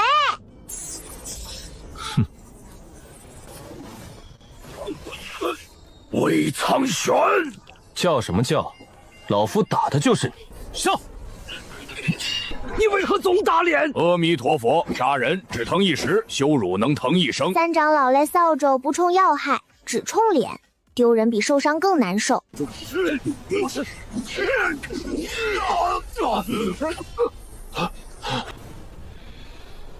推开！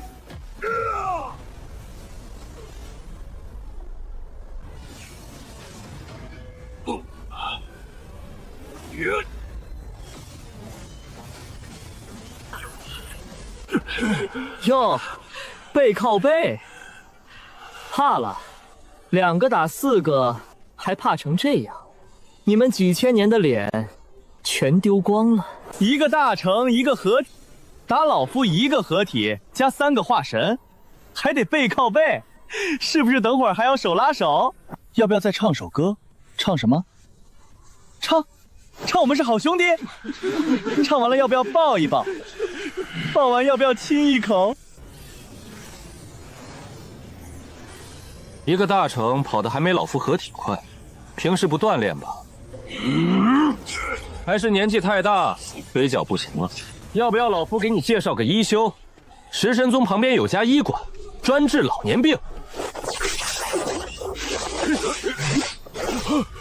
司徒兄，大成来了就跑，大成走了就打合体，跑远了再回来接着打，怪烦人，但怪有用。这是什么打法？打一下就跑，跑完又回来，苍蝇战术，打不死你，烦死你。问题是他们真能打疼，苍蝇不疼，天剑宗的剑疼。突然有点同情反派。同情归同情，记得他想炼化2界。那算了，继续打。你记这个干什么？写教材。什么教材？以后宗门有新弟子入门，照着练。这个俺以后也得学吗？宗家教逃跑，长老教围殴，6师兄负责写教材嘞，恁也学。以后恁负责咬裤腿。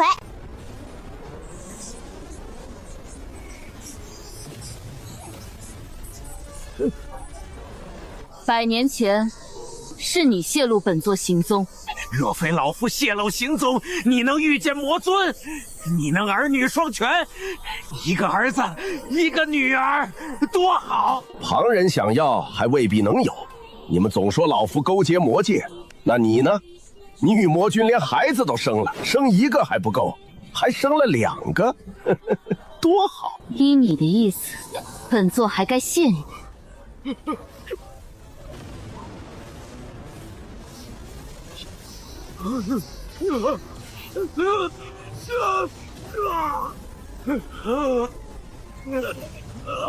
1次是顺便，2次也是顺便，3次还顺便，顺便多嘞就不是顺便嘞，是命里该批。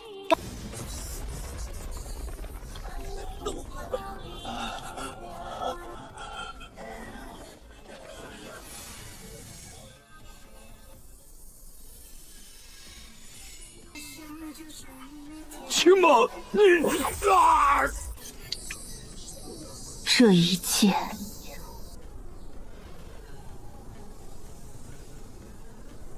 为我而。娘替哥哥打回来嘞！哥哥虎口裂了，他就把谢千雷虎口也划开，一模一样。俺娘怪公平。捆起来，交由万仙盟审判。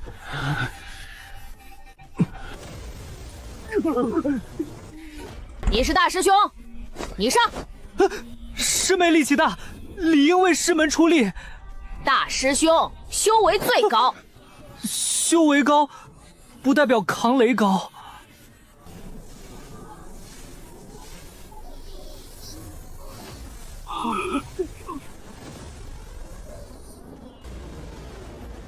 炼虚劫一共36道，1道都不能少，躲不掉，也不能让别人替，只能自己扛。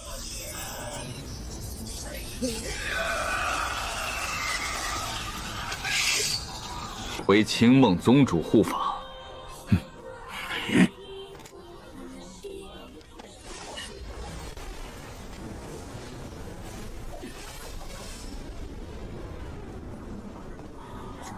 伤势如何？能打，半截剑也是剑。哥哥站在娘旁边，师兄们也在，有人想靠近，就得先过他们这一关，娘能安心渡劫嘞。学妹，带人过去帮忙。是。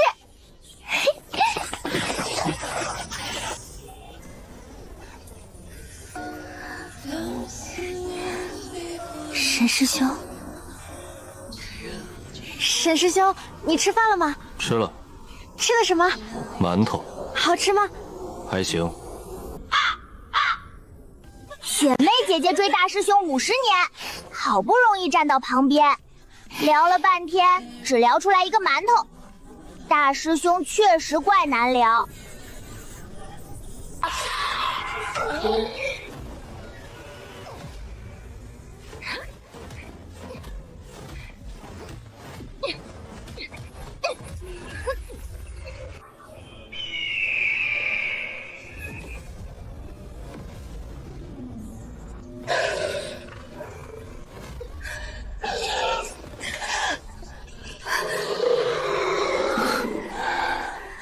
静心，别怪我。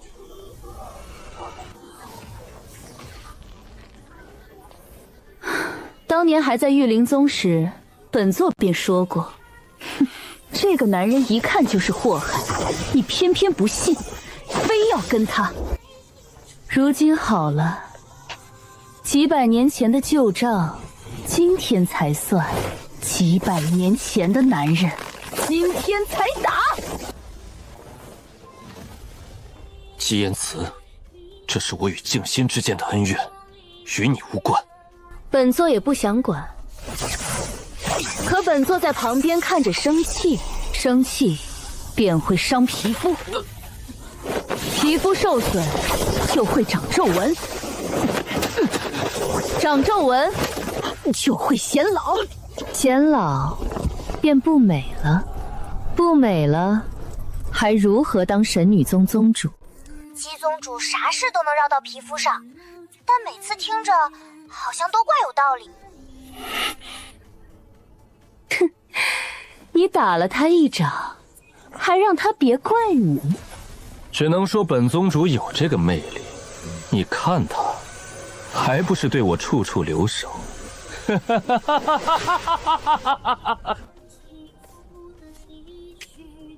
言辞，别说了。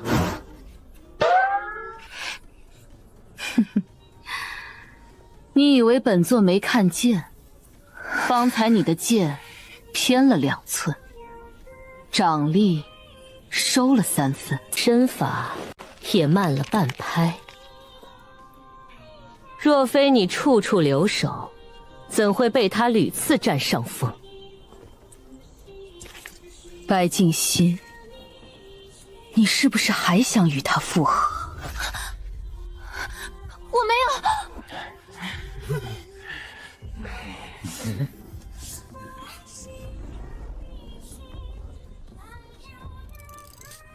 打掌归打掌，破阵归破阵，可千忍几百年来旧账也怪好听嘞。不中，俺不能学论坛那些人，俺也去看娘渡劫。没有最好，你给本座记住，让你失望的男人不会只让你失望1次，他会让你失望100次、1000次、10000次，直到你死。你死了，他还会站在你的坟头骂你静心。你当年为什么不听我呢？你要是真听了他的，现在也是邪修。一个为了强化灵气，竟想用万灵精血祭炼契约大阵的男人，能是什么好东西？他就是一条注定要当邪修的狗东西。姬言辞，你闭嘴！这种男人趁早扔，扔得越远越好，扔到一辈子都看不见的地方。扔完了也别回头，回头就想捡，捡回来还是一样，本性难移。你说的对，他的确不是什么好东西。我原以为即便道途不同，他至少是一心为宗门考虑，原以为分宗以后他会带领弟子安稳修行，原以为他心里还剩下一点良知，还会念一点旧情，没想到竟是一个卖宗求荣的卑劣之徒。白鹤舟，老娘当年真是瞎了眼才看上你，瞎了眼才跟你分宗，瞎了眼才让你带走一半弟子。老娘当年给你分宗，是让你寻找自己的大道，结果你的道就是卖宗求荣，你的良心让狗吃了，狗都不吃，狗还嫌硌牙。静心，闭嘴！老娘不想听你说话，你嘴里没有一句真话。当年追老娘的时候，你说会永远对我好，好在哪里？好在把老娘骗进邪阵里炼化，好在打老娘一掌，好在拿老娘的弟子做人质，还是好在勾结邪修？好头！老娘今天不打到你跪地叫娘，老娘就不姓白！静心，差不多了，再骂就不太好看了。你闭嘴！老娘忍他几百年了，我若不骂他，你回头就该骂我。你骂我，比我骂难听多了。玄月，月气风铃。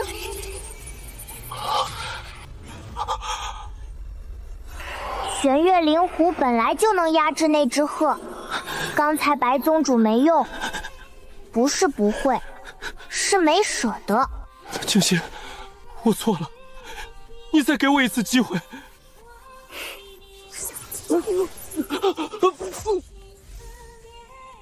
男人的嘴，骗人的鬼。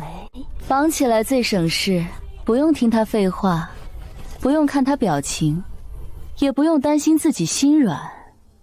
心软是病，得治。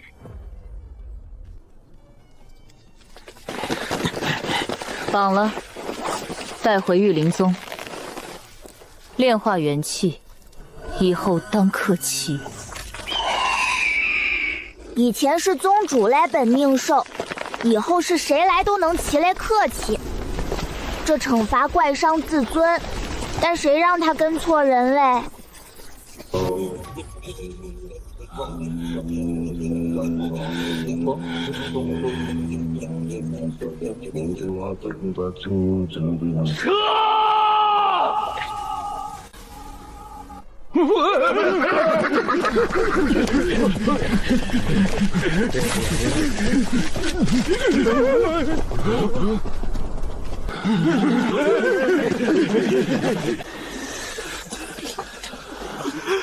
老祖，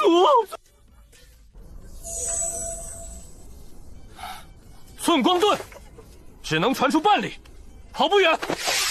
对。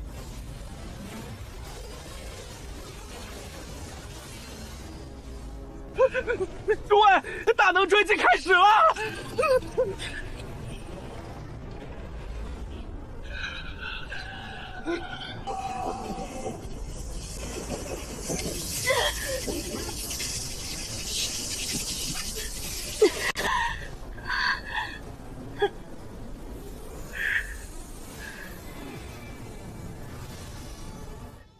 俺离他这么远，只能在小方镜里看着。不中，俺想去找他。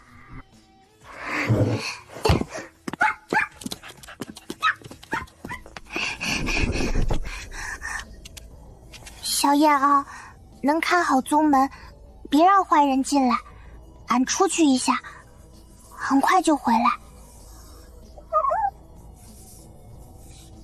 长老让俺看家，师兄让俺别乱跑，影七也让俺别出阵，俺都答应嘞。可娘一个人在挨雷劈，俺就去看一眼，看一眼就回来。俺要去找娘，俺不去打架，俺也去看她一眼。等她渡完劫，俺也去告诉她，俺在天穹宗过得怪好，师兄们都对俺怪好，哥哥也怪好，就是爹有点傻。那再撑一会儿，俺也气就快到了。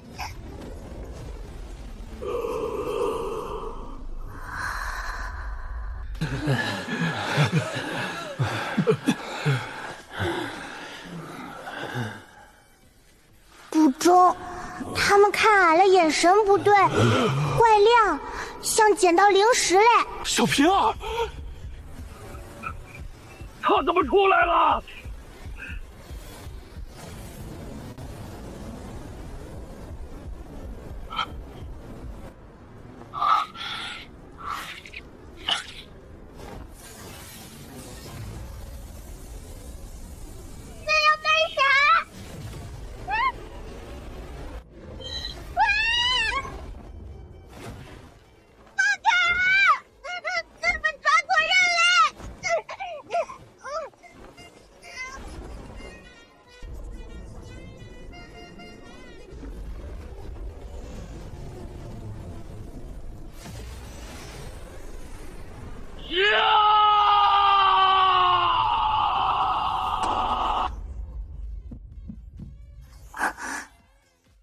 俺出发喽，俺也去找娘，然后俺被抓嘞。那别了俺呀！麻袋怪厚，怪黑，也怪闷，像被装进一个没有窗户嘞屋子。俺睁一下，它紧一下，再睁一下，它更紧，那还是不睁嘞，省点力气。这地方怪豪华，灵玉柱子比魔宫门口嘞石头柱子还粗，地板亮的能照脸。一个茶杯拿出去卖，估计够天剑宗吃100年馒头，怪浪费。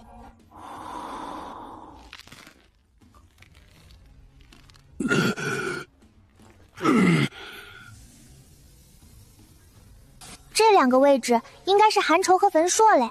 3天前还是大成，3天后被北海之主废成凡人，现在人还躺在战场上，不知道有没有人收，估计也没人敢回去收。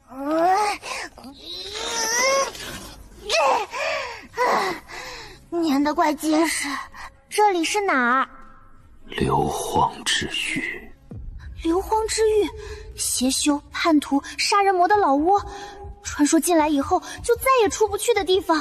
不中，俺真进反派老窝嘞！能不能把俺抓来？不怕宗主他们进来救俺吗？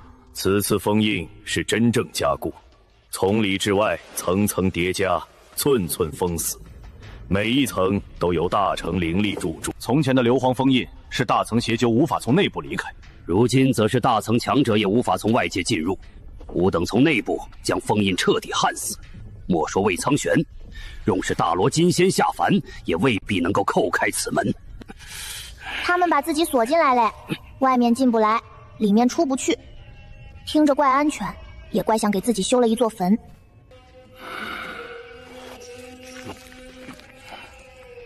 双界试运阵已经回去，需要重新布置。材料不足，此前布置大阵所需灵材搜集了100余年，如今几乎消耗殆尽。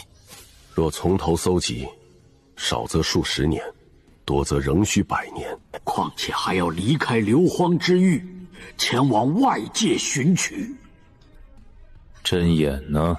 被青蒙劫雷正面击碎，碎成了渣，渣也没留下，风一吹全散了。需要重新铸造阵眼，但阵眼比布阵加困难，灵材难寻，阵纹难刻，灵力难灌，没有3-5年绝不可能完成。就算做好了，谁出去布？只剩一个办法，夺舍，夺俺雷舍，把他们类魂塞进俺身体里。可他们大成期类魂怪大，俺雷身体怪小，就像大象要钻进蚂蚁窝，怎么看都装不下。老夫寿元所剩无多，这具肉身应由老夫先借用，待老夫飞收以后，再轮到尔等。哼，你的寿元无多，老夫又能多活几年？不必争执，按照年龄排序，年长者优先。老夫此次受创最重，若不尽早更换肉身，道基必毁，理应老夫先来。脸是3长老打嘞，腰是大长老捅嘞，确实伤得怪平均。此女乃魔眷公主，本就是我魔眷子嗣，自然都由魔眷之人优先。不错，既为魔眷之女，便按修为高低排序。老夫修为最深，该由老夫先行。修为高的不急，修为低的才急。不行。为何？他的身体过于年幼，修为也只有金丹初期，无法承受大虫魂体，强行进入，肉身将瞬间爆裂。如此，只能另寻方法，重新布阵，炼化气运。说来轻巧，需要的灵材一件都没有，外界强敌环伺，谁敢出去寻找？你去。早知今日，当初便该直接炼化他一人。不错，只需设法将他引出天宪宗即可，何必布置如此巨大的阵仗？如今4大家族无法回去，万仙盟也无法回去，硫磺之域更无法离开，只能困在这里。最初是你们修仙界主动与我等联合，炼化两界也是你们提出。不错，是你们说两界气运足够庞大，能够让所有人一同飞升。如今失败，反倒怪我魔界。若不是你们派谢千珏抓他，又怎会打草惊蛇？他不躲进天剑宗，我等早已将人带走。他不出来，只能继续原计划。继续原计划，大阵便被雷劈碎，人没有练成，还赔了夫人有辙病。明明都是一伙坏人，赢了时候称兄道弟，输了以后全怪别人，怪这个出主意，怪那个打草惊蛇，怪大阵不结实，就是没人怪自己坏。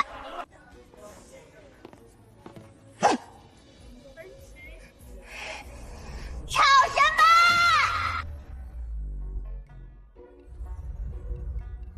人们是不是忘了啥？忘了什么？那么是不是把俺忘了？大阵没了再做，阵眼碎了再刻，材料没了再找。你们不是还有俺吗？俺又没跑，俺也没死，俺也没被宗主救走。你们急啥？急着投胎呀？你可知自己所言意味着什么？大阵一成，你将被彻底炼化，生死道消，连转世轮回的机会都不会再有。俺知道呀。那你为何催促？咱们早点做完，俺早点完事儿。完事儿嘞，就不用一直关在这儿。这里没有秋千，没有花，没有小方镜，连画本都没有，一个能玩的东西都没有。俺不喜欢这里。你为何不哭，不闹，也不求我等放你离开？哭有用吗？闹有用吗？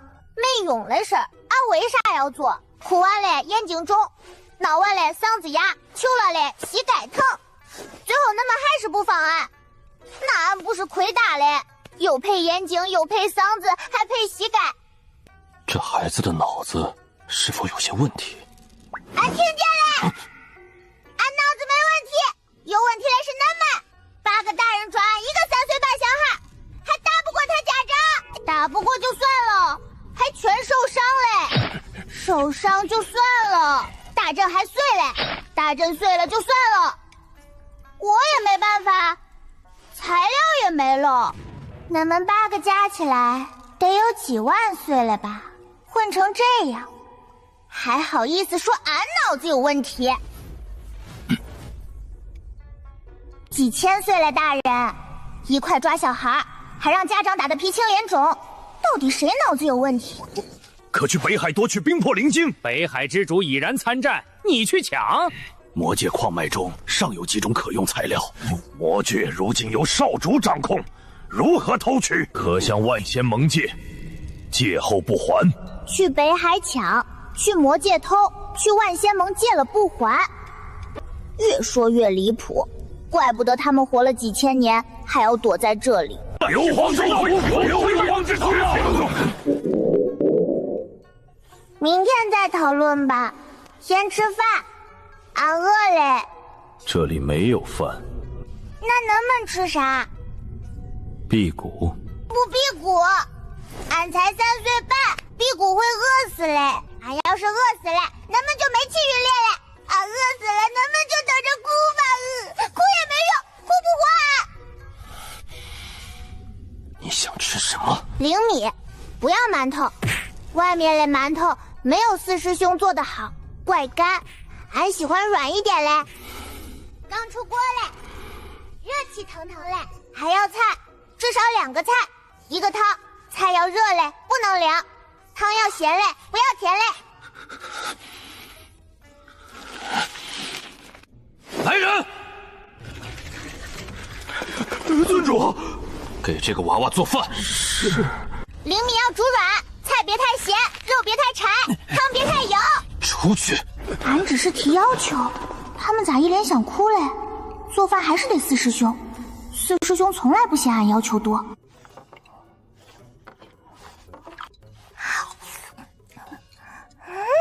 米怪好吃。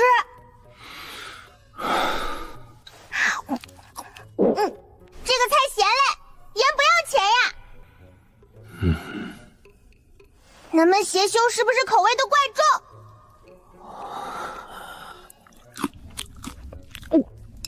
这个肉也怪柴，像树皮，像俺也去啃过嘞树皮。咱们邪修牙口是不是都怪好？这个汤油嘞，油的都能点灯。咱们喝完汤，是不是不用点蜡烛，嘴一张，吹口气就能亮？不吃嘞，根本没有俺四师兄做的好吃。俺四师兄做了红烧肉，肥而不腻，入口即化。那么这个柴得像树皮，菜咸得像腌菜。这里只有这些，爱吃不吃。硫磺之玉只有妖兽肉，没有你所说的红烧肉。妖兽肉本就坚韧，坚韧才耐饿，坚韧才经吃，也更有嚼感。蔬菜是在城外临时寻来的，这里无人种菜，邪修不种菜，邪修只种人。不吃，下一顿何时有就不知道了，你自己考虑。那还是吃吧，咸就咸吧，总比饿着强。肉柴就柴吧，总比啃草根强。俺也去泡药浴嘞！什么药浴？就是六师兄给俺调的药浴，本来是灵兽用嘞，俺也能用，强身健体，泡完浑身舒坦。没有。没有也得泡，不泡俺咋变强？万一咱们步不成阵，最后还是得夺舍俺。俺不变强，那你们咋夺舍？那你们咋飞升？飞不了升，那你们怎么办？总不能一辈子待在这里吧？没有便是没有。邪修不泡药浴，邪修泡血。俺也去不泡血。怪星，咱们想办法呀！咱们不是大成期吗？大成期连个药浴都弄不成，传出去不怕别人笑话。他们不是被俺说服嘞，是被俺吵服嘞。反正只要一直说，早晚有人受不了。来人！烧水香冰。是。要热嘞，不能烫。尊主，没有浴桶。左，硫磺之狱中没有合适木材。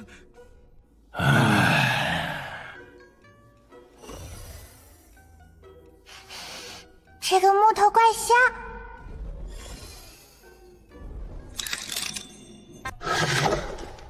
2尺半，太大。它还要长，它未必能活到长大。万一呢？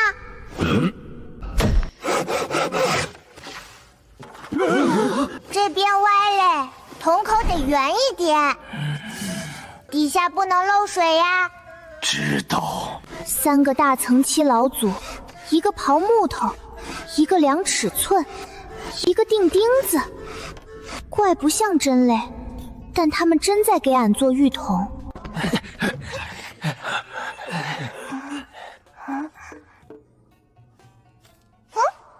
做的怪丑，但能用。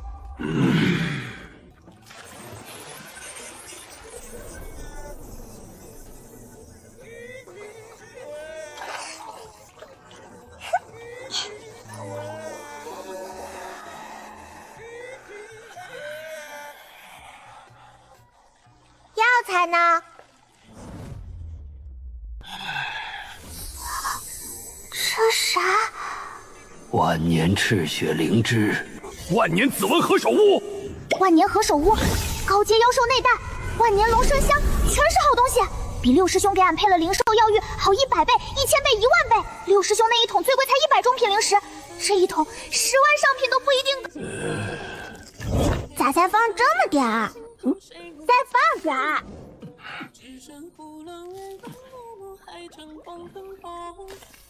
一颗够吗？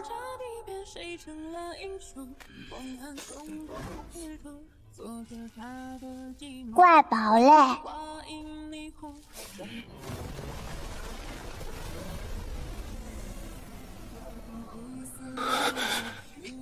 够了。勉强中。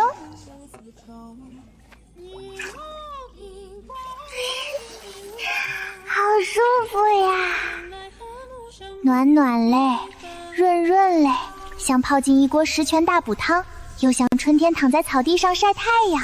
混沌金丹转得更稳嘞，经脉也怪通，浑身都舒坦。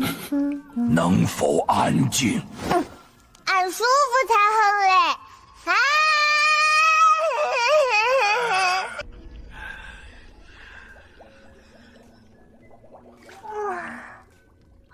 凉嘞。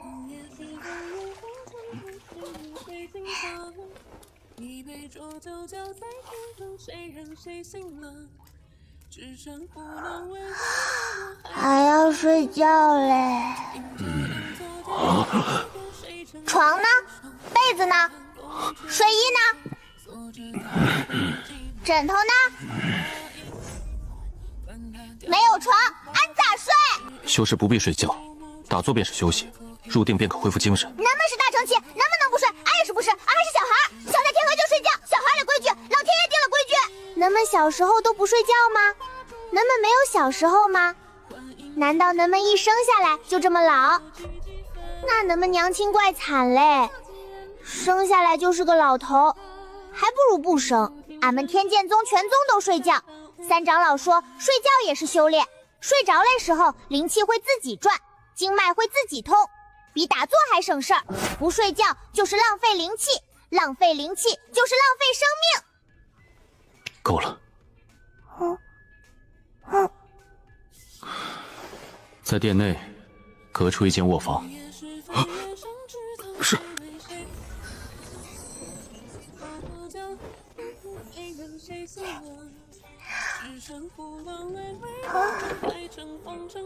比外面重一点。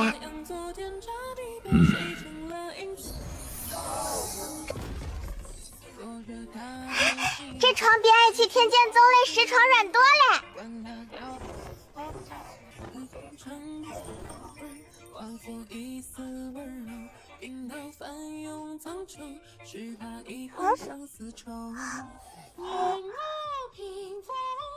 怪不一样嘞。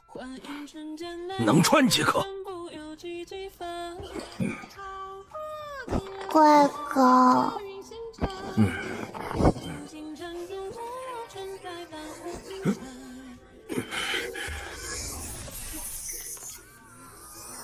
这个风怪暖。慢点，俺爷爷去看不见嘞。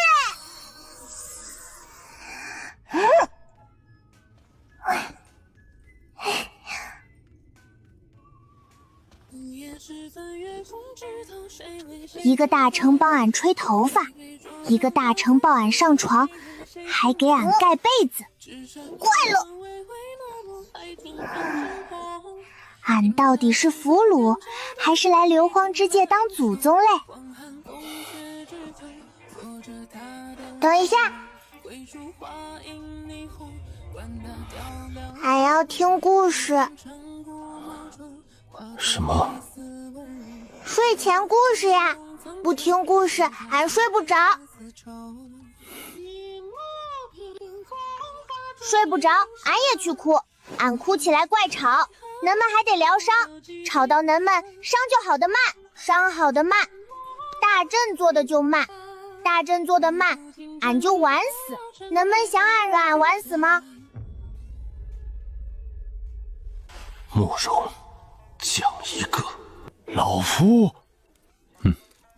老夫不会讲故事。恁活了几千年，一个故事都没听过？恁小时候恁爹没给恁讲过？听过。那就照着讲。但老夫不会。没事儿，讲不好俺也不笑恁，反正俺也没得选。很久很久以前，有一个小孩儿，他不睡觉，他被人抓了，他还要听故事。给他讲故事的老人很烦，老人想把他扔出去。这个故事咋听着怪耳熟？老人不会讲故事，讲的又慢又干又长，比三长老念经还无聊，像一根活了几千类老木头桩子在说话。后来老人没有扔，因为扔了他会被救走。小孩继续不睡觉，老人继续讲。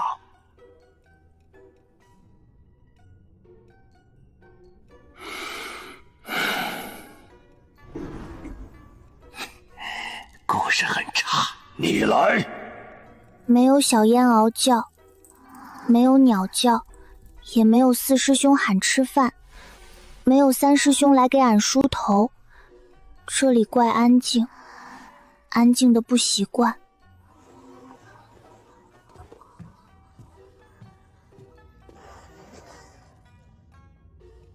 俺也去扎辫子。谁来？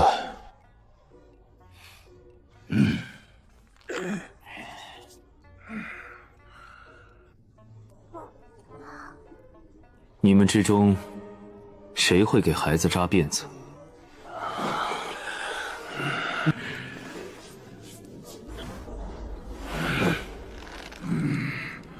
为何看老夫？你来。凭什么？他矮，站在地上正好能给俺扎头发。其他人太高，要弯腰，弯腰会腰疼。欧阳早主嘞腰还没好，他们都不想变成他那样。小公主想要什么发饰？辫子，跟俺三师兄一样。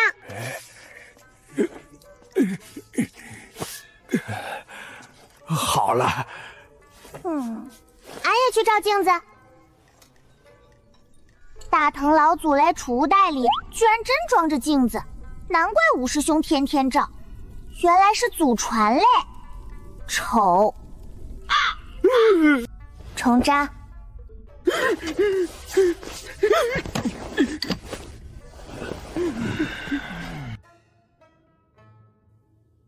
还行。明天继续，第一天就能扎成这样，怪有天赋。多练几天，说不定能赶上三师兄一半。俺也去门口蹲马步，1个时辰以后回来要喝热粥，还要配咸菜，咸菜不能太咸，也不能太淡，要刚好。粥不能太稠，也不能太稀，也要刚好。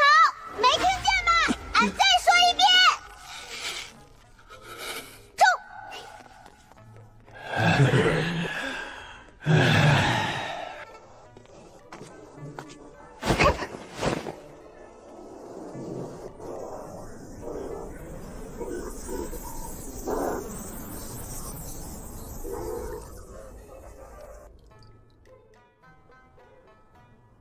他不怕吗？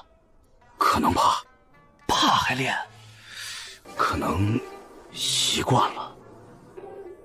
师兄们让俺每天练，一天不练，第2天就想偷懒，偷懒1天，后面就会一直偷懒，被抓也得练。坏人不能耽误俺去修炼。腿怪酸，像2根煮过头的面条，可还能走，能走就中。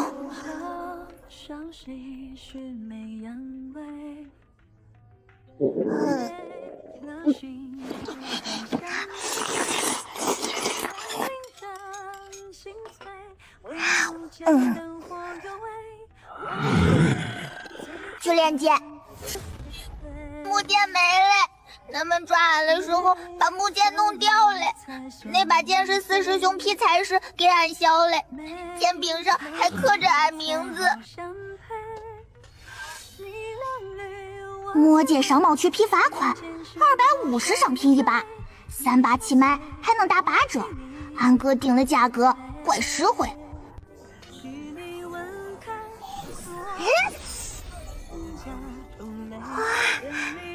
怪力，凑合用。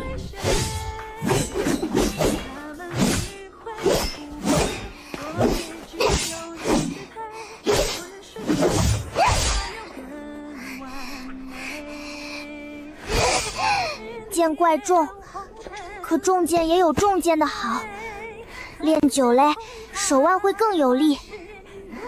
等俺回宗门，再拿小木剑，肯定轻得像根草。俺也去跑山了。吴正于没有山，这里只有城。城外虽有山，但你不能出去。那俺也去绕城墙跑。这城怪大，一圈比天剑宗一座山还远。不能停。今天停嘞，明天就会懒，明天懒嘞，后天就更跑不动。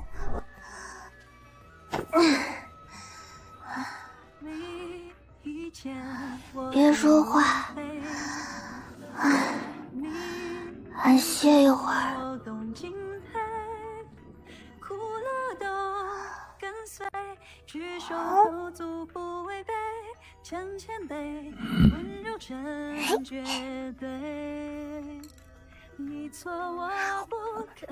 这次不那么咸嘞，汤也重一点。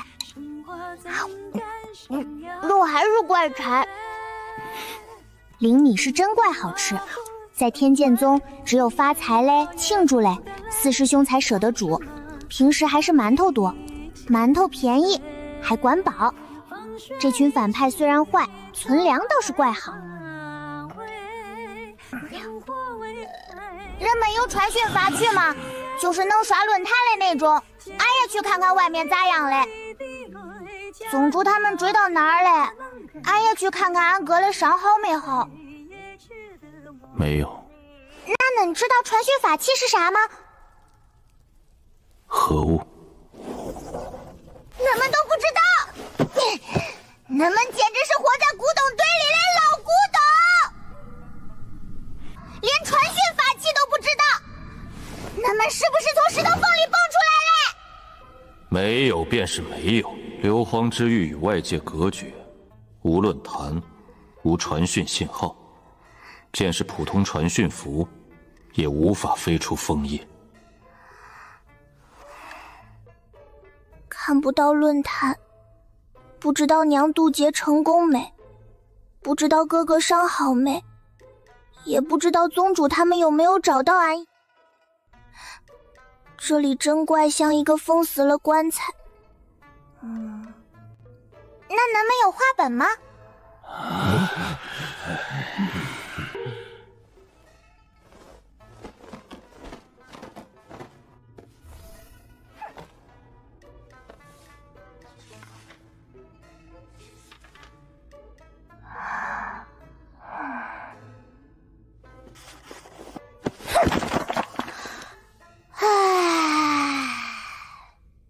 行吧，那俺也去荡秋千。秋千，你知不知道这里是什么地方？这里是硫磺之域，是邪修聚集之地，这里是老祖议事大殿。上千年来，这里讨论过杀人，讨论过灭宗，讨论过炼阵，讨论过夺舍，从未讨论过秋千。昨日你讨要物资，要药浴，要床，要被子，要睡衣，要枕头，还要听故事。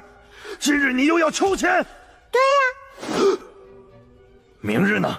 明日是不是要滑梯？后日是不是要跷跷木？大后日是不是要旋转木马？你是不是要把硫磺之域改成游乐场？可是没有秋千，俺也无聊，无聊就会想家，想家就会哭。俺哭起来怪吵，恁们还得疗伤。够了，给他做。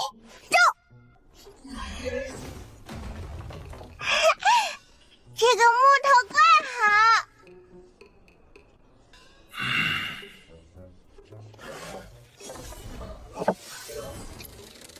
木板要宽点，俺要坐着不能掉下来，边上不能有刺。捆仙绳，此绳曾捆过大臣，也捆过真正的仙人。现在绑秋千。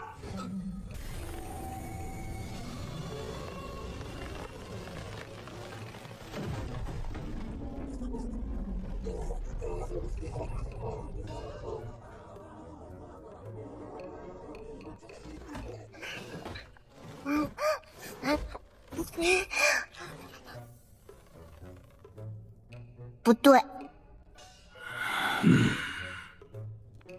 俺五师兄给俺做了秋千，是在悬崖边荡荡出去就是万丈深渊，荡回就能看见好多好多花。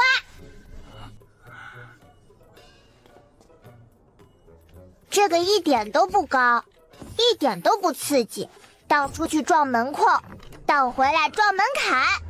那你想如何？这里有山，山外有悬崖，悬崖边能看整个无证墟。要是把秋千搬过去，应该怪刺激。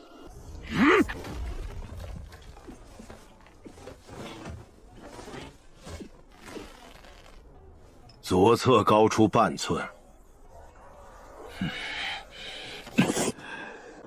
再往右移一点儿。你若有意见，自己来打桩。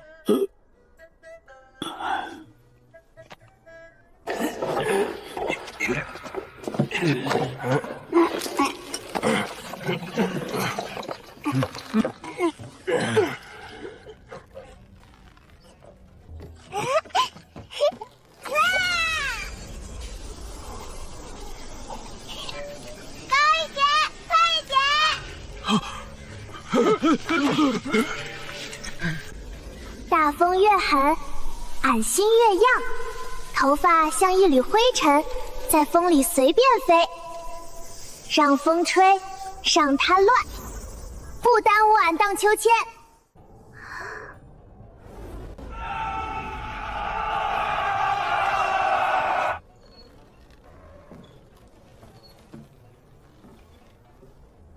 为啥城里面没啥人？老夫喜静。那外面咋那么多人？城外是流荒之域真正的荒蛮之地，向来弱肉强食，修为浅薄之人无法独自在外生存，只能聚集在城池附近，相互依靠，以求活命。你不可私自出城，城外处处皆是危险，一步走错，便可能丧命。知道嘞。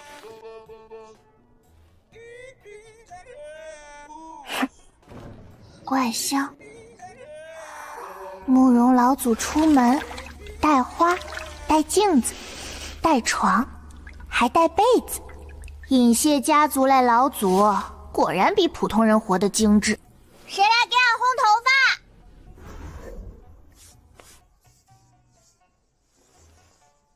温之雅长老说过，能省就省，该别人干累活，俺也去不能抢着干。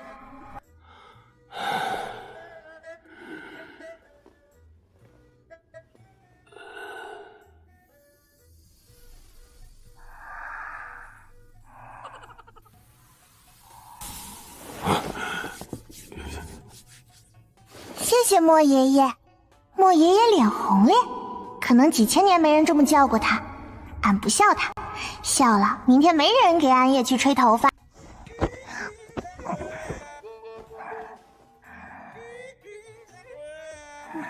俺还要听故事。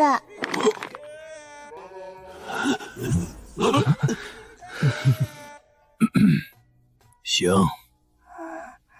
那老夫讲一个很久很久以前。等一下，能知道俺爹小时候的事儿吗？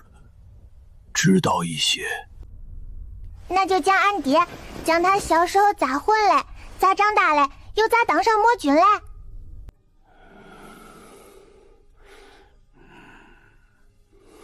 你父亲小时候是魔界出了名的纨绔，吊儿郎当，不学无术。别的贵族子弟读书识字，你父亲睡觉；别人习武练剑，你父亲吃饭；别人学习处理政务，你父亲玩儿。玩啥？什么都玩儿。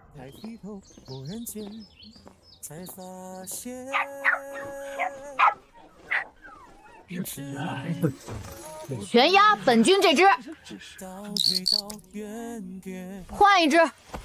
玩鸟，玩狗，玩蛐蛐，玩累便睡，睡醒便吃，吃完再玩，玩完再睡。魔界无人敢管。魔界皇族血脉延续艰难，老魔君寿元将尽之时，才得了你父亲这一个儿子。老来得子，自然宠得厉害，要什么便给什么，不给便抢，抢不到便打，打不过便调军队攻。俺爹小时候怪不讲理，但听着也怪潇洒。俺也去天上那颗星星。你父亲想要星星，老魔君差点将天拖出一个窟窿，捅了3天，可惜没捅开。这个看着好吃。他说想吃龙肉，我派人寻遍4海8荒，找了3个月，最后也没找到。算了，殿下，这太多了，赏你的。小人不敢收，您赏多了。那再给本君做一碗。殿下，您还吃得下吗？吃不下还是赏你。俺爹年轻时这么会花钱，比俺哥还会花。俺哥花钱是投资，建矿场，开商贸区，赚更多钱。俺爹花钱就是纯花，花完也不心疼。俺爹怪有钱，所以后来魔界才会穷。魔界继承人怎能如此纨绔？传出去，丢魔界的脸，也丢列祖列宗的脸。终于有人提议让你父亲入军营历练，军营苦，军营累，再纨绔的贵族子弟待上3年，也会变得老老实实。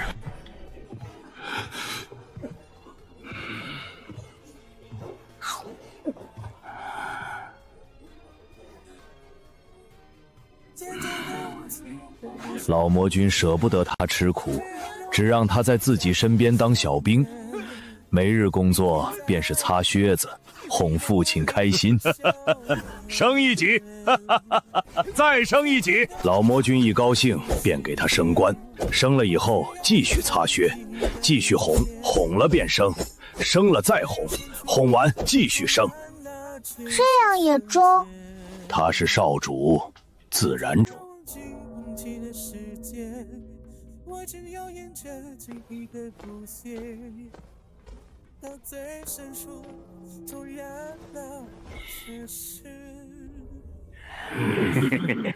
东部矿脉归我，西克商道归我，王都税收我要3成。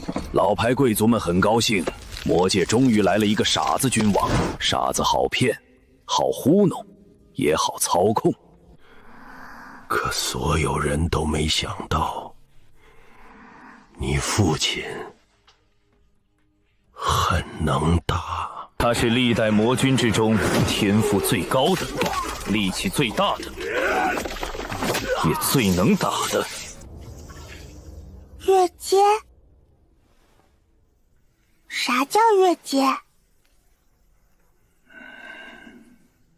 啥叫越阶？金丹打一群元婴，元婴打一群化神，化神打一群炼虚，炼虚打一群合体，合体打一群大成。而到了大成期，仍能打一群大成。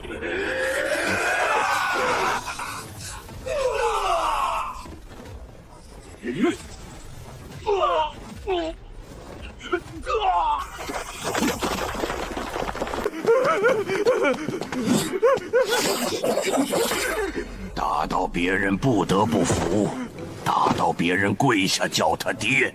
后来别人见了他便跑，跑不掉就跪，陛下饶命！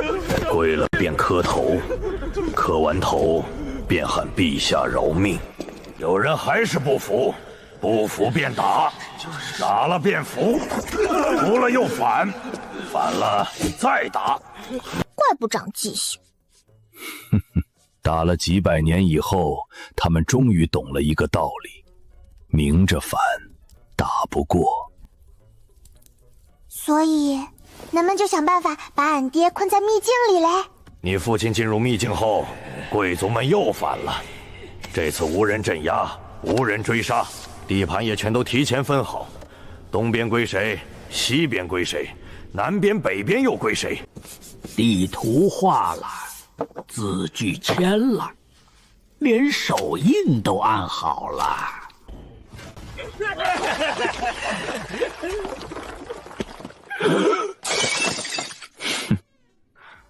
分得怪热闹，没想到他很快就出来了，然后把造反的贵族们又揍了一顿。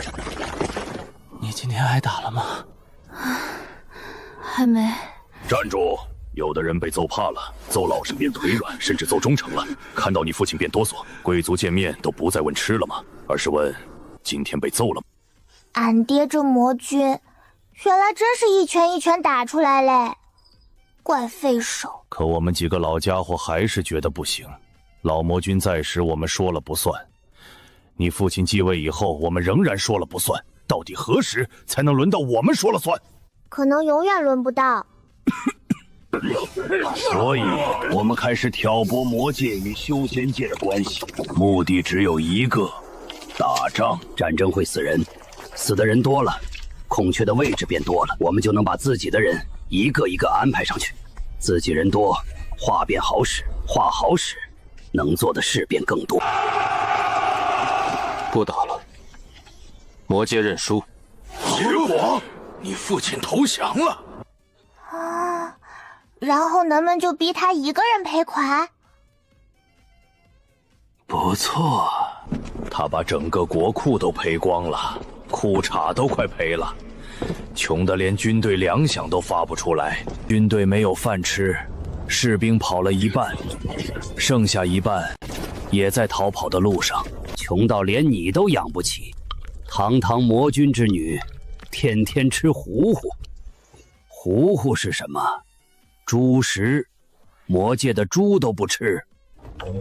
我们原以为你父亲最多再撑几年，没想到他生了一个好儿子，便是你哥哥。你哥哥回来以后，挖矿、建设、发展商贸，整合产业链，魔界3年之间彻底变了模样，从穷光蛋变成暴发户。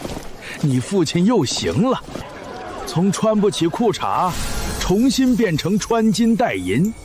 俺野区哥怪厉害，确实是个人才，所以我们只能加快进程，提前布好大阵，设法引走你父亲，囚禁你哥哥，再强迫贵族联名开战。届时两界气运共同炼化，我们这些老家伙直接飞升，后人实力大增，趁机接管两界，一箭双雕。谁知修仙界那几个老家伙不堪大用，提前便被万仙盟看穿。看穿也就罢了，还打不过。如今被堵在硫磺之域，出也出不去，还得给一个3岁半的小孩讲故事。我就说你能拿我怎样？战争输了，但无妨，我们还有你。咱们还有俺。你父亲这一生实在太顺，有一个好父亲，有一个好道侣，魔界皇族血脉经常数代断层，可他100年之间竟生了2个，还生出了一个混沌灵根。孩子生得好也就罢了，还会自己跑去找宗门，找的宗门虽然穷，但人还不错。是嘞，师兄们怪好，长老们也怪好，宗主也怪好。天剑宗是穷，吃不起灵米，住了也是石头洞府，但那里有俺野去秋千，有花，有小燕翱，还有所有等俺野去回家的人。对嘞，幽冥裂缝下面到底有啥？尹七说，只有年纪大类魔族才知道。那么年纪怪大，那么肯定知道。上古魔兽。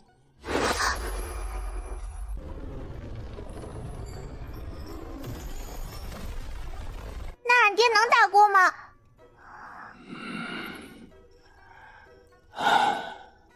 不好说。历代以来，皆由魔君负责镇守，依靠的是皇族血脉压制，不是与其死战，而是镇住便可。但这次我们将封印。他们动了封印，爹下去了地方，有年纪怪大、修为怪高、脾气怪擦了上古魔兽。以前只是镇，这次却不知道变成啥样嘞。俺爹会不会有危险？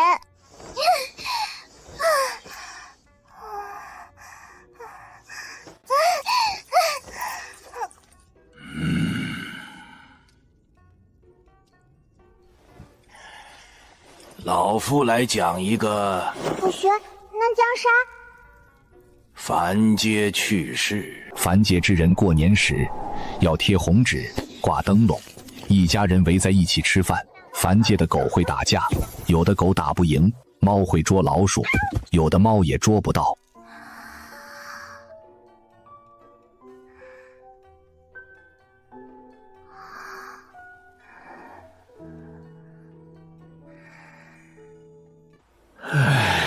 终于搞定。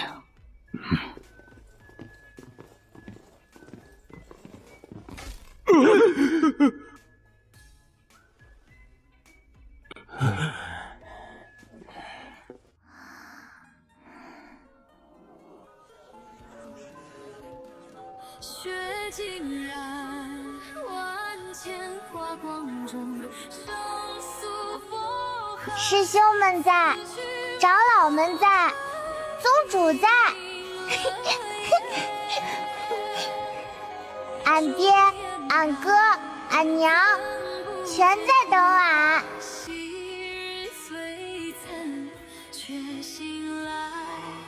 今天也还行。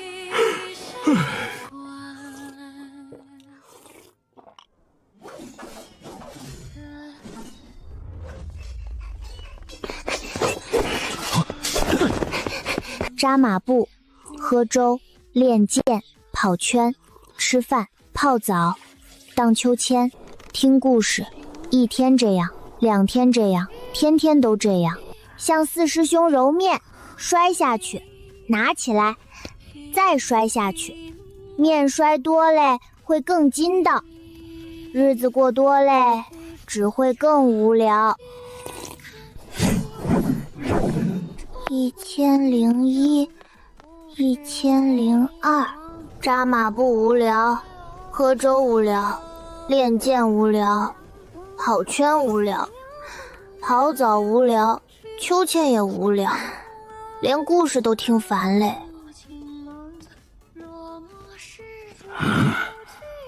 又有什么？俺也去出城玩。俺也去城外看看，就玩一会儿。俺去出城玩。不行。为啥？不行，便是不行。俺就要。城外邪修众多，他们最喜欢抓小孩，抓走之后，或用于炼丹，或直接炖汤。俺不怕，俺是金丹。金丹境界的小孩一样有人抓，他们不看修为，只看年龄，越小越好，越嫩越好。他们说的怪吓人，可我不能因为几句炖汤就退缩。我不是萝卜，哪能说炖就炖？可城外金丹遍地，元婴也不在少数。你一个金丹，打得过元婴吗？金丹打元婴，像拿馒头砸铁锅，锅没事，馒头先碎嘞。连元婴都打不过，出去做什么？俺能跑。宗主说嘞，跑得快比能打更重要。而且能不能打呀？6个大层，2个合体，害怕外面那群邪修？威压一放，方圆百里的人都得趴下。我们自然不怕，大成一掌便可拍死一片，拍完还能喝一口茶。那不就中了？我们不怕，怕的是你。你若在外面受伤，回来必定要哭，哭了还得哄。哄你，比打架还累。小孩哭确实很烦，比大阵炸了还烦。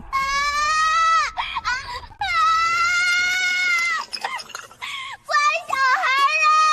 大层级欺负小孩嘞！恁不是这里的老大吗？老大抓了人质出去玩咋嘞？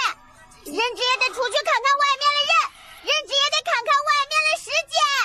人质天天关在屋里会闷出病来。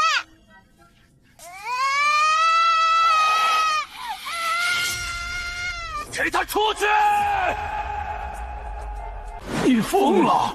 快滚！谢谢爷爷，谢谢各位老祖爷爷，各位爷爷长命万岁！先哭后谢，宗主说过，能屈能伸才跑得远。别玩得太晚。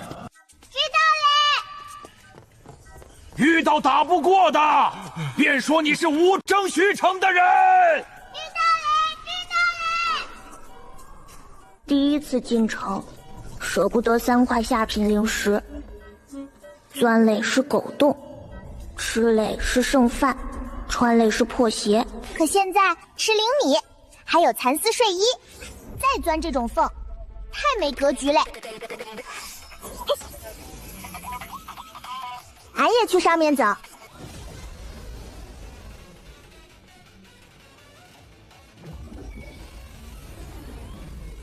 不城镇没狼啊！看来叶爷爷真让俺出来嘞。还是当人质有排面。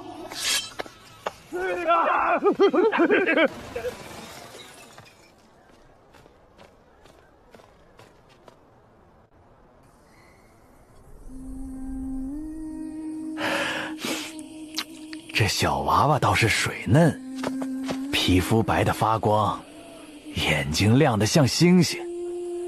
谁家的？不像荒域出生的人。倒像从画里走出来的，应当是刚被放逐进来的，昨日还没见过。小娃娃，你刚被放进来的？进来好些天嘞。犯了什么事儿？还没犯，就被人抓进来嘞。能呢？杀了一个宗门弟子，抢了他的本命剑。那柄剑值钱，卖了个好价钱。那能怪活该？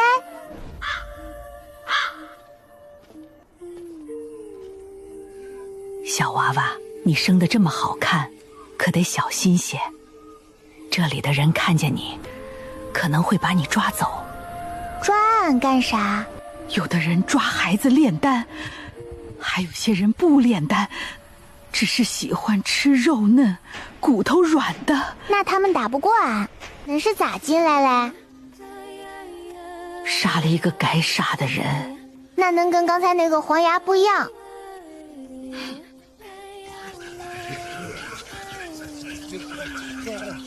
有人做坏事被扔进来，有人逃命自己进来，有人好奇进来，然后出不去。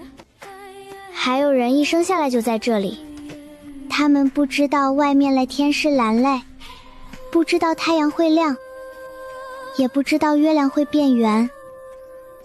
这里是他们唯一见过的世界。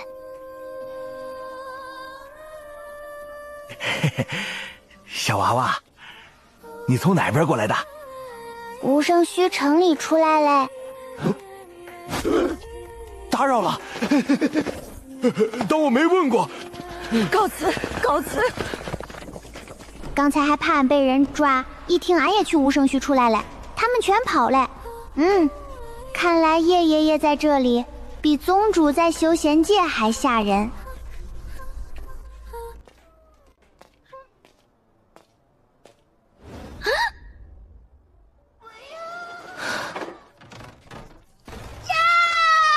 女人在叫，小孩在哭，里面有人欺负他们。放开我的孩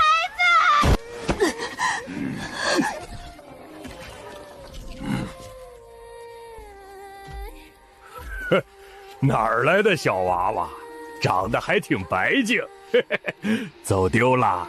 来，叔叔抱抱。这小娃娃怎么这么厉害？3岁金丹，怎么可能？那可是刁铁山，金丹中期。他在这一片混了好几年，谁见了都得绕着走。他也是金丹，方才出剑时，灵力波动很明显。哪有3岁金丹？3岁能引气入体，都算绝世天才。那你解释，他是怎么把刁铁山打趴下的？我哪知道？你问他去。你自己去问，别指。自此开始，荒域第一条规矩：不许欺负女人，也不许欺负孩子。你听清了没？听见了。小娃娃，你到底是什么人？定规矩了人。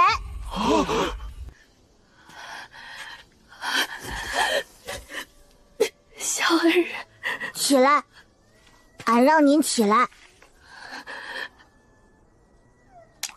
能起来呀？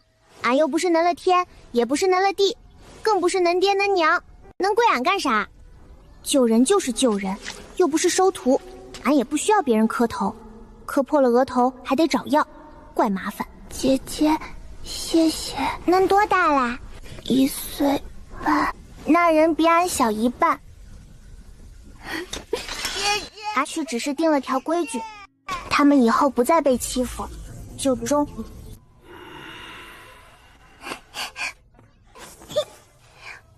恁们有零嘴吗？没有，辟谷不食零嘴。我等连饭都不吃，吃什么零嘴？只有小孩子才吃，几千岁的大人更不会吃。所以俺也去吃呀，俺就是小孩，这里也只有俺一个小孩，恁们不吃，俺也去吃。那汤呢？恁们有汤吗？俺也去汤。汤，恁们都几千岁嘞，咋会连汤都没有？没吃过汤，没买过汤，连偷都没偷过汤，几千年来死活，一颗汤都没有。恁么来童年呢？恁么来青春呢？恁么来人生呢？谁有？有，他们肯定有，只是舍不得拿。问一遍不拿，多问几遍就拿嘞。增元丹，甜的。养神丹，酸甜，滋味类似山楂。培元丹也是甜的，比他的好吃。桂圆丹香甜，比他们的都好。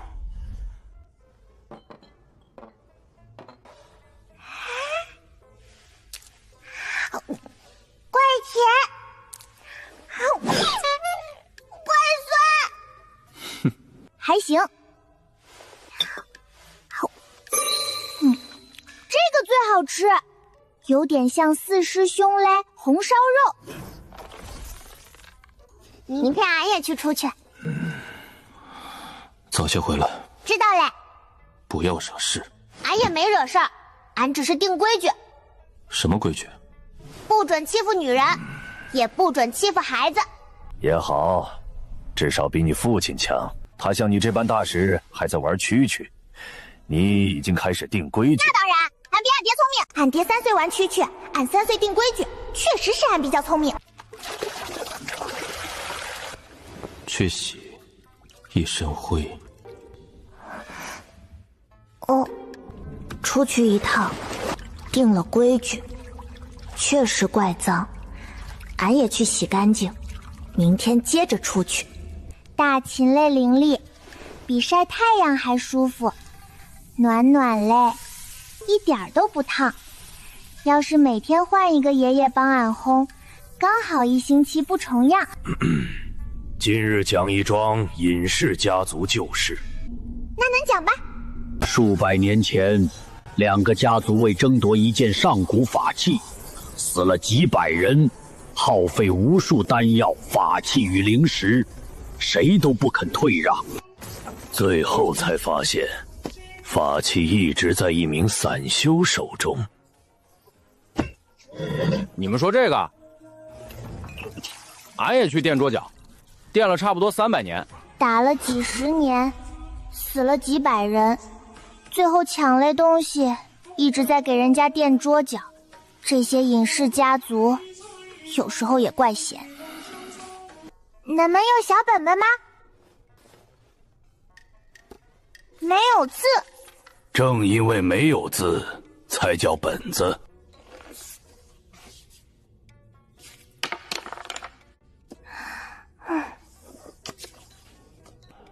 这样，拇指、食指、3指，笔杆靠在虎口，手腕悬空。这个刘字咋写？荒字呢？玉呢？日咋写？季咋写？爪子呢？吵架咋写？你说，老夫写。正，先让他写，俺在旁边看，看多了，以后我就会自己写嘞。第一天，俺被抓回来嘞，听老祖们开会，听他们吵架，听他们互相甩锅，又听他们商量怎么重新布阵，商量半天，啥结果都没商量出来。然后俺饿嘞，就打断他们，让他们先做饭，吃完饭要泡药浴，泡完要烘头发，睡前还得听故事。8个几千岁嘞老祖，让俺一个3岁半小孩，支指的团团转。咋不写嘞？第二天，照常断体，扎马步，喝粥，练剑，跑山。不对，把山划掉。硫磺之玉没有秋千，是8个老祖给俺做嘞。慕容老祖出木头，魔界3个老祖出弓，叶爷爷出捆仙绳。荡完秋千，泡澡，睡觉。睡觉前还要烘头发，还要讲睡前故事。7个老祖轮流烘，轮流讲。叶爷爷不讲，所以只有7个。我的行侠仗义手札，第一次拯救孤苦无依的母子，成绩胜。心得：弱小不是你欺负人的理由，这个世界永远有比你更强的人。能力越大，责任越大，可不能因为他求饶就不惩罚，犯错首先要承担后果。第二次拯救采药女小恩，俺爹有句话说得好，敌众我少，该跑就跑。是，我也知道跑不太好看，毕竟小命最重要。半个月后，第3次。还有第3次啊？那当然有第3次。展示实力的方式有很多种，别的不说，跑我必须第1名。这一竖歪了。写字也要行气，气入手腕，再灌入笔锋。写字也怪难，轻咧眉墨，重咧破纸，比练剑还不好控制。诗，读起来要顺，背起来要熟。词要美，唱起来要甜。仙童吹踏云鹤角，我牵古马踏风条。自己练，写1000遍，写完再来找老夫。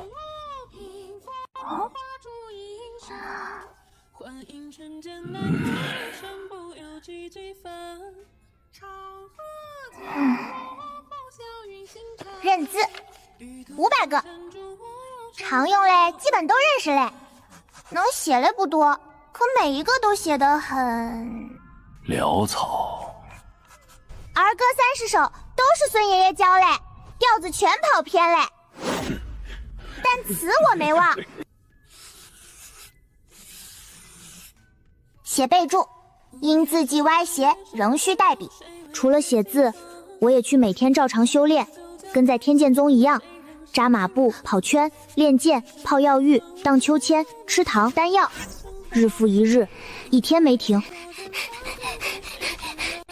一天没偷懒，每天都怪充实。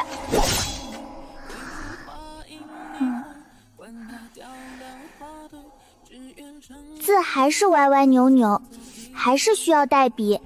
练了5个月，进步不大，大概是没有天赋。好嘞，先记这么多。我出去玩嘞！早些回来。知道嘞，字还得继续学，剑也得继续练，规矩还没传到整个荒域，忙着呢。金丹中期，你出门时不还是初期？为何回来变成了中期？路上捡的？或许是丹药服用过多，那些丹药每一颗皆价值不菲，他却当成糖，每日服用，灵气长期集聚于丹田，如今彻底炼化，便自然进阶。不止丹药，那些药浴材料都是我等积攒数千年的珍藏，泡一次，抵得上常人修炼1年。他泡了近半年，足抵旁人100年苦修。还与实战有关，日日交战，月月月劫，从城门附近一直打入荒域深处，灵力运转越来越熟练，经脉也在一次次战斗中被拓宽。还有一种可能，他本来就是混沌灵根。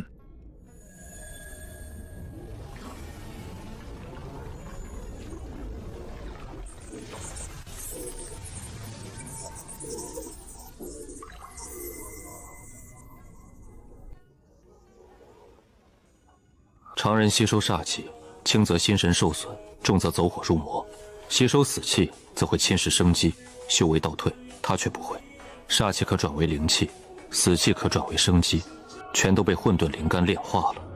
难怪，在硫磺之域这种地方，旁人100年也未必能够提升一阶，他却只用不足半年，便从金丹初期进至中期。那是别人，俺师兄说过，俺天才中领天才。以前是师兄们说俺天才，现在连这些老祖都不反驳，说明俺真是。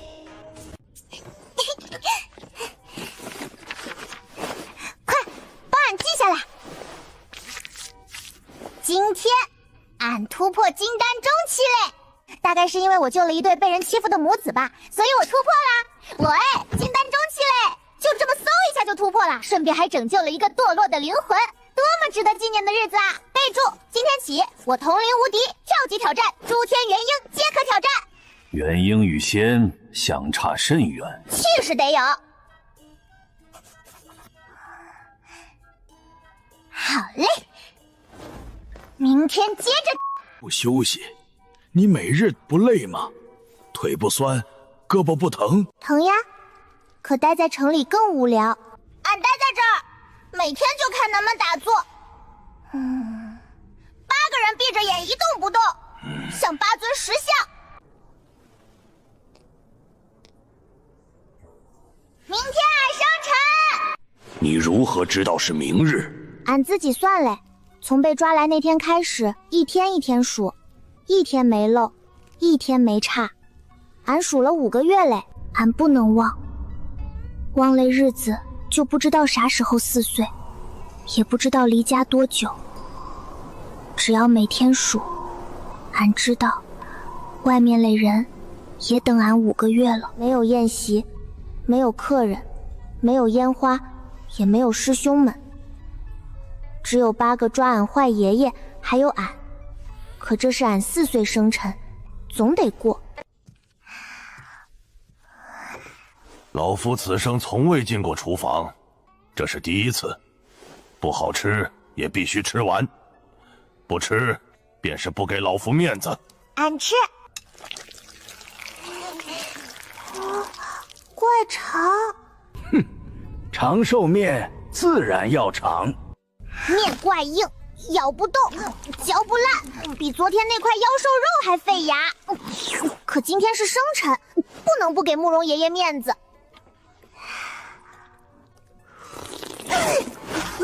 怪咸，汤像海水，喝一口，嗓子都咽入胃嘞。难怪好吃。金乌玄鸡蛋，整个修仙界，金乌玄鸡不超过10只，1颗蛋足够普通修士修炼3个月。长修为了。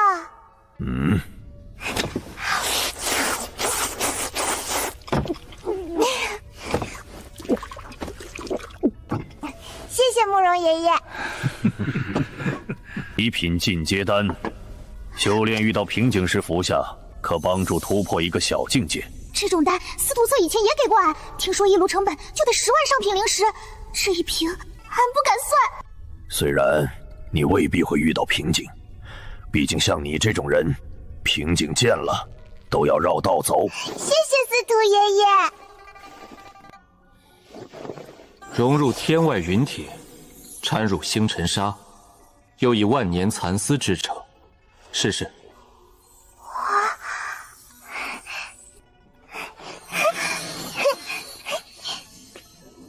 不错，极品防御法衣，可抵炼虚期强者一击。炼虚一击，那不就是娘现在的境界？穿着这个，让娘的雷劈一下，应该不会死雷。谢谢上官爷爷。储物手镯，比储物袋方便。滴血认主以后，偷不走，抢不走，旁人即便拿到，也无法使用。好了，是你的了。什么都敢侵，若是有毒呢？岩溪骨笔以高阶岩溪兽脊骨制作，内部蕴含厚土灵力，绘制镇魂符、遁地符等土系符箓时，可稳定符文，不易溃散。可俺不会画符呀，俺连符纸都没摸过。无妨，从今日开始，老夫教你。俺也能学，俺有画符的天赋吗？天赋不重要，重要的是谁教。符箓一道，老夫若排第2，便无人敢排第1。教一个小孩画符。谢谢莫爷爷。这是啥？上古炼丹秘籍，传闻由道祖亲手所书。哼，你是老夫之后第一个翻开此书的人，旁人求看，老夫不允，你随意看。可俺不会炼丹。老夫教你，省得你天天出去打架，打赢了受伤，打输了更伤，不如炼丹。炼丹不受伤吗？炼丹也是伤。可俺没有丹炉。老夫有8个：青铜炉、紫砂炉、玄铁炉、灵玉炉。你喜欢哪个便用哪个，不喜欢了便换。行，谢谢程爷爷。这是阵法秘籍。鸿蒙万象阵道，上古大阵秘典，可演化天地五行，亦可布天地万象。学会以后能布啥阵？哦，难怪能不能布出炼化2界的大阵。什么都能布，困阵、杀阵、换阵、传送阵，不是你们，是老夫。他们只是负责寻找材料，真正布阵之人是老夫，厉不厉害？厉害，超厉害嘞！魔界多少贵族求老夫出山，如今老夫愿意教你，你便偷着乐吧。谢谢孙爷爷。画符有人教，炼丹有人教，阵法也有人教。俺过个生辰，突然多了3门课，礼物怪贵，作业估计也怪多。想要什么？值钱嘞，越值钱越好，越贵越好，越稀罕越好。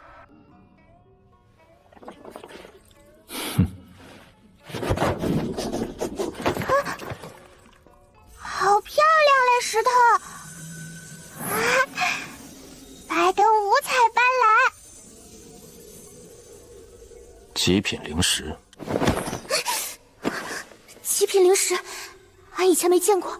魔界没见过，天线宗也没见过，别说真类，连听都很少听。现在叶爷爷一次给俺1008颗，谢谢叶爷爷。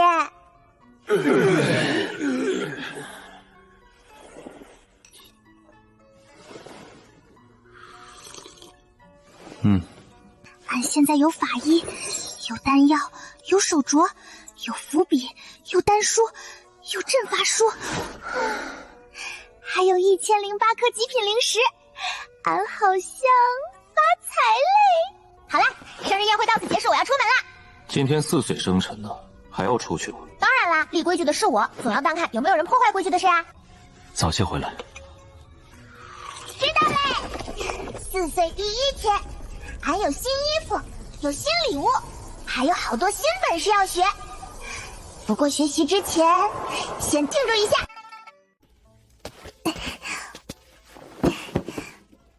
今日不出去，我先学新本事，一天只有这么长，要练剑，要跑圈，要识字，现在还要学画符、炼丹、布阵，比在天剑宗还忙。可礼物都收嘞，不学怪浪费。上午学符，事后炼丹，傍晚布阵，入夜识字，写字不可停。那我啥时候当秋千？行吧。先学最简单的助行符。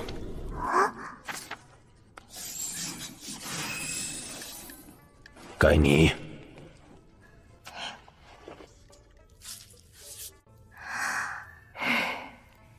笔走龙蛇，一气呵成，我也看明白嘞，应该不难。这里。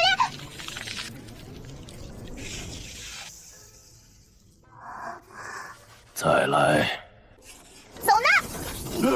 失火啦！至少这回没烧我。再来。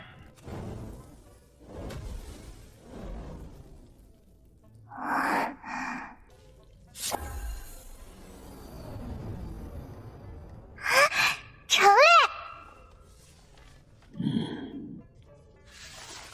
试试。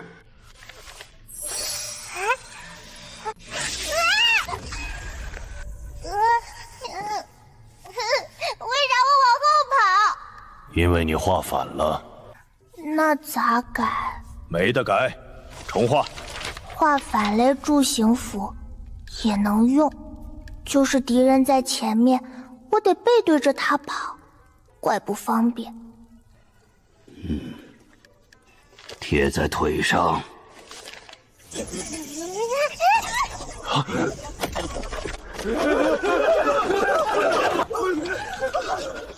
拐弯！不会！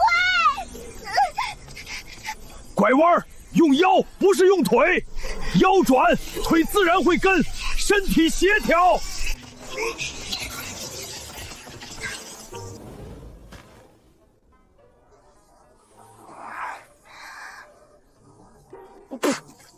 硬拐真会甩。炼丹第一条，火候，火候不足，丹药不成；火候过剩，丹药交毁。唯有刚好，方能成丹。第二条，药材，药材不纯不成，药材不鲜不成，药性不配更不成。第三条，耐心，一炉丹药，短则数个时辰，长则数月，绝不能急，急了就炸。记住嘞！混沌金丹怪方便，我想要火，火灵力自己就出来嘞，不用念生火诀，也不用添柴。问题是，我不会控制。小心，不是全收。听火！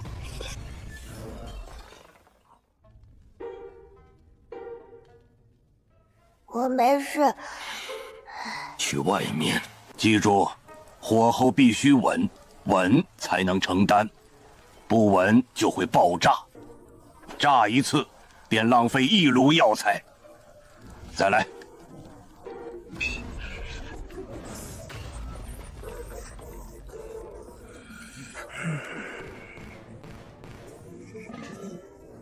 换盖子，再来。中。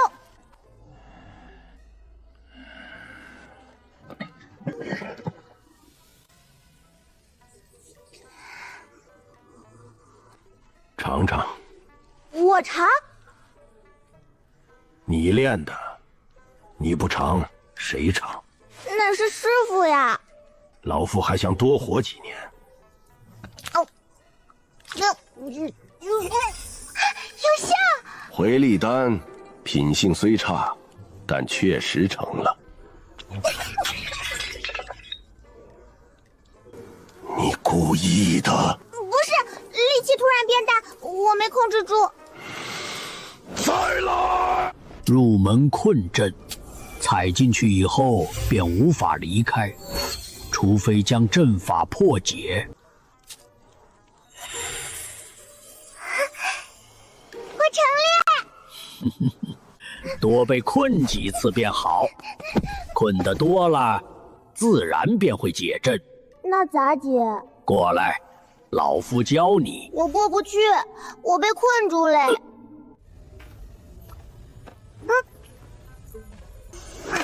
我自己能走。你走不出来。解阵，看好，学会了吗？没有。这次呢？还是没有。符能化反，丹能炸炉，阵能困自己。明日继续。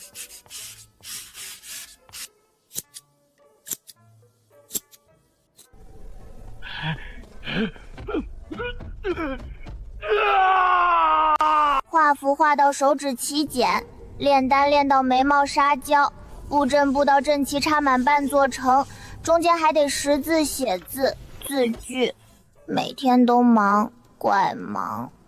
4是4，10是10，14是14，14是14，40是14。不是，莫把4字说成10，休将10字说成4。唉，一笔一画不能歪，偏旁乱写，便会变成妖怪。你这字就是蚯蚓怪，可蚯蚓爬的都比你有章法。这是什么？助行符。鬼画符，鬼看了都得摇头。你练的是什么？丹药。这是炭，你当自己是烧炭的？真正的炭都没有你的丹黑。这是什么阵？困阵。这是蜘蛛网，蜘蛛织的都比你正。学符漏骂我，交丹了也骂我，布阵了还是骂我。可他们骂完，第2天还接着教，说明我还能救。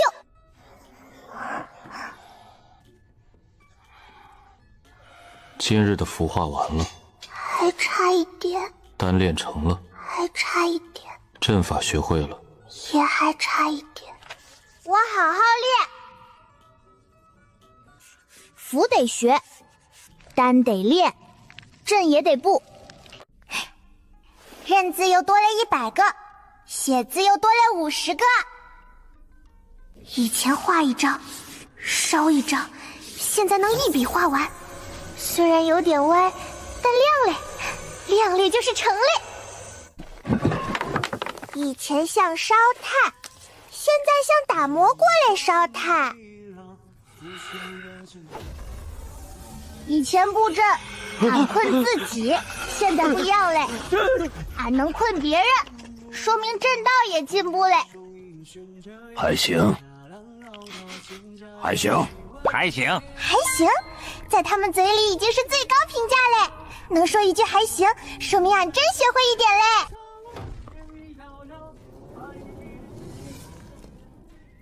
你看看，怪有生活气息。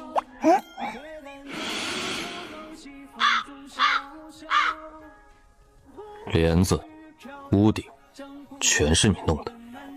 你弄坏的，你负责补。咋补？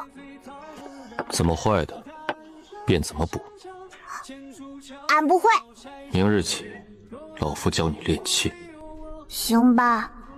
符、丹、阵，现在又加练气，俺以后要是啥都学会，应该就是真正的全能天才嘞。先看完，看完以后再说。图多，字少，看着怪快。炉子烧到啥颜色，铁锤咋抡，矿石咋画，图上都画嘞，有图就容易懂。看完嘞。 3日，全看完了。图多字少，翻一遍就记住嘞。矿石发红是刚软，变白是过肉，发青能拉丝，锤不能只用胳膊，得用腰带尖。铁水到模具，冷了再敲。补帘子。矿石咋补帘子？矿石是硬嘞，帘子是软嘞，硬嘞咋不软嘞？炼气，炼的便是万物。矿石能炼成剑，也能炼成布。先熔矿，再拉丝。 丝足够细，便可织；织得足够密，便与布无异。咋熔？自己悟。行吧。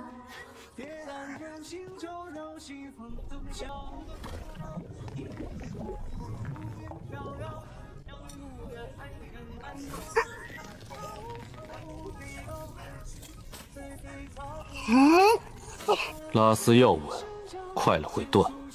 慢了会粗，手要匀，眼要准，心要静。成了。继续。渔网都比这密。那咋挠？重织。行吧。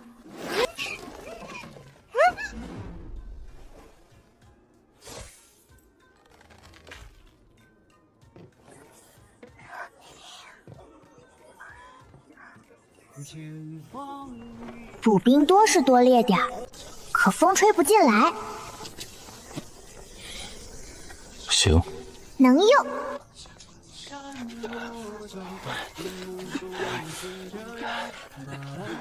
重新来。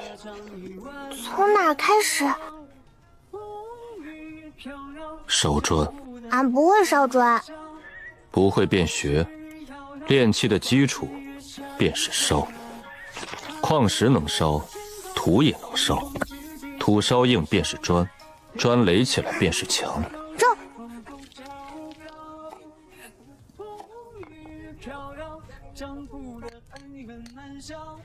砖也成嘞。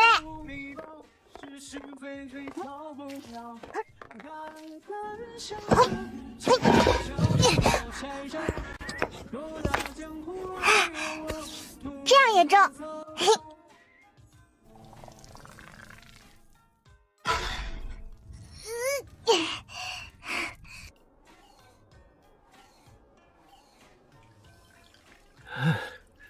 灶台虽然歪，锅虽然厚，碗虽然不圆，可都能用。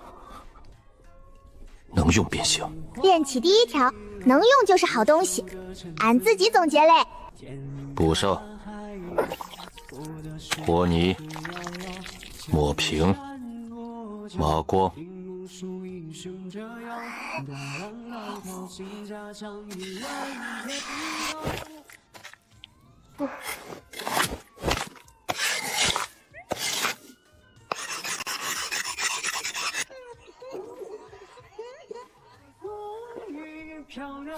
罢了，远处看不出来便行。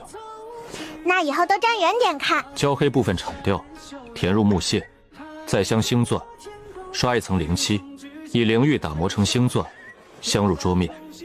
星钻能聚灵，灵气汇聚以后，桌面也会更加耐用。星钻怪漂亮，镶桌子上只能看，放俺手镯里，以后还能卖零食。桌子没有星钻，照样能放茶杯。能用便行。怪瓶，帘子补嘞，厨房修嘞，墙也堵嘞，丹炉能盖嘞，桌子也平嘞。以前俺负责拆，现在俺也会修，这叫有始有终。俺炼器成果，大殿帘子补好嘞，虽然补丁怪多，但不漏风嘞。厨房灶台也建好嘞，锅能烧水，碗能装饭，守门嘞也不用蹲外面做饭嘞，桌子也修好嘞。虽然没有星钻，至少平，但至少平。丹炉盖也糊好嘞，虽然丑，但能盖，也不漏气。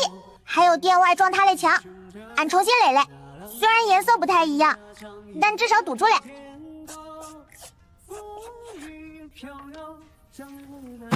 下次换其他老家伙代笔。不中，他们嘞字都没有司徒爷爷写的好看，能写了字比刻碑还好看。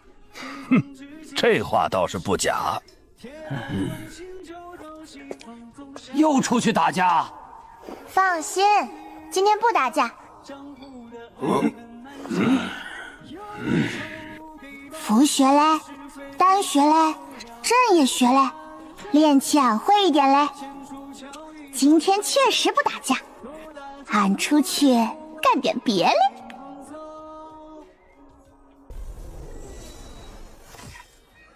小霸王，你终于出来了！最近怎么一直不见你出来打架？这段日子荒域太安静了，没人挨打，我们都有些不习惯。俺以前出来，他们看见俺跑，1个月没出来，他们又开始想俺。看来挨打也会挨出习惯。这1个月在忙什么？学习、复修、画符、炼丹、布阵、炼器。学这么多，你想当全能修士？啥都学一点。这不叫全能，这叫全不能。老话说得好，样样通，样样怂。能打赢恁就中。不过俺不能打恁，打恁浪费时间。小恩人，许久没见你了。以前他1岁半，现在2岁嘞，长高一点，门牙也还没长回来，说话依旧漏。这些给恁，虽然长得难看，吃着也不怪好吃，但药材都怪好，全是大成期老祖存了私货，给恁们补身体。不行，太贵重了，小恩人已经帮了我们许多，不能再收你的东西。拿着，反正俺不敢吃，怕中毒。恁胆子大，能吃。谢谢小恩人，你真是个好人。这个给恁，都是能用嘞，拿着玩儿，也不能乱玩儿。以后有人欺负恁娘，就拿符砸他，砸完就跑，不用回头。真正的高手，从来不回头。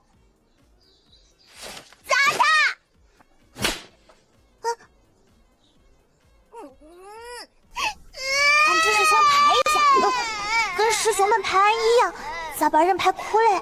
连带长了力气，好像还没控制好。不哭，姐姐不是故意的，姐姐是喜欢你。俺走嘞，小恩人，有空常来。走。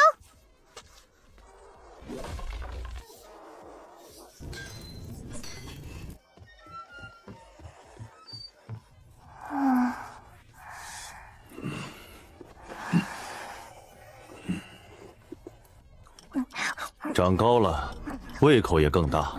以前2碗，如今4碗。再过2年，或许能吃1桶。俺不是饭桶。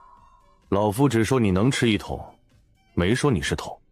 字迹也勉强能看了。从前像蚯蚓爬，如今像蚂蚁走。虽然依旧歪斜，但至少能够认出。下次无需老夫代笔了。造句也有进步。昨日他训斥守卫时说：“尔等鼠辈，安敢拦我！”不知古言，如今还会以诗骂人。二曹山与名俱灭，不废江河万古流。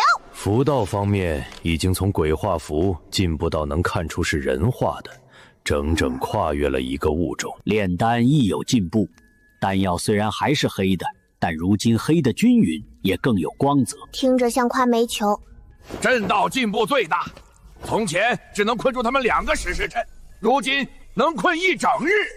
练气仍需努力，下次补强不要使用普通灰泥，用灵玉粉。灰泥不牢，数日便会脱落。好，爷爷说的对，俺也不能一直补同一个地方，怪浪费时间。半年，从一个只会打架的剑修，变成会画符、会炼丹、会布阵，也会炼气的全能修士，确实不易。8名总祖教导半年，即便是猪也该学精了。俺不是猪，俺是公主。公主学得快，比猪快。能不能别拿俺跟猪比？猪有福心，猪有俺可爱吗？猪有俺聪明吗？猪有俺这么能打吗？你是小霸王，荒域小霸王，折架小霸王，祸害小霸王。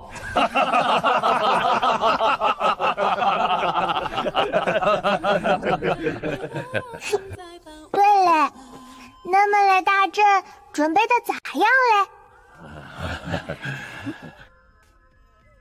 俺也好久没听恁们提嘞。有些材料已经绝迹，绝迹便是再也找不到。既绝迹，便没有办法。况且我等无法离开，出不去，自然也无法寻找其余材料。那咋办？俺都4岁半嘞，总不能一辈子待在这里吧？待在这里不好。好是好，有饭吃，有澡泡，有人讲故事，还有人教俺学东西，其实怪好。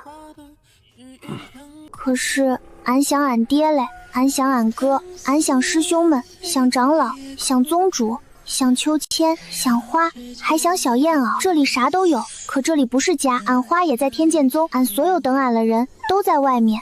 而且俺得找娘，别的小孩都有娘，俺要。他上次去战场打架，俺还没跟他说过话，俺还没把爹的信给他看，也没告诉他俺已经是金丹嘞。那么伤，那么远，那么痛，那么爱，那么恨，那么浓。俺已经4岁半嘞，会打架，会写字，会画符，会炼丹，会布阵，也会炼气。可俺还是回不了家。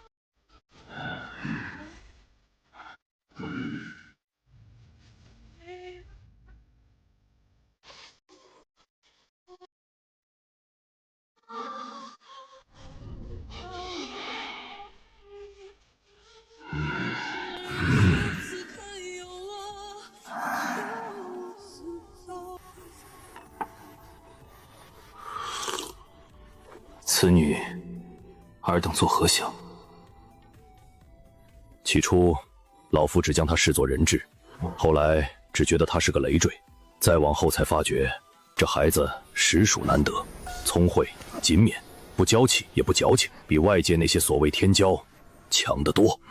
修行数千载，见过的人已不知凡几，却从未见过这样的，身处穷山恶水，仍能安然存活。无论逆境困局，依旧能虚心求学，听过便改，改过再练，还可融会贯通。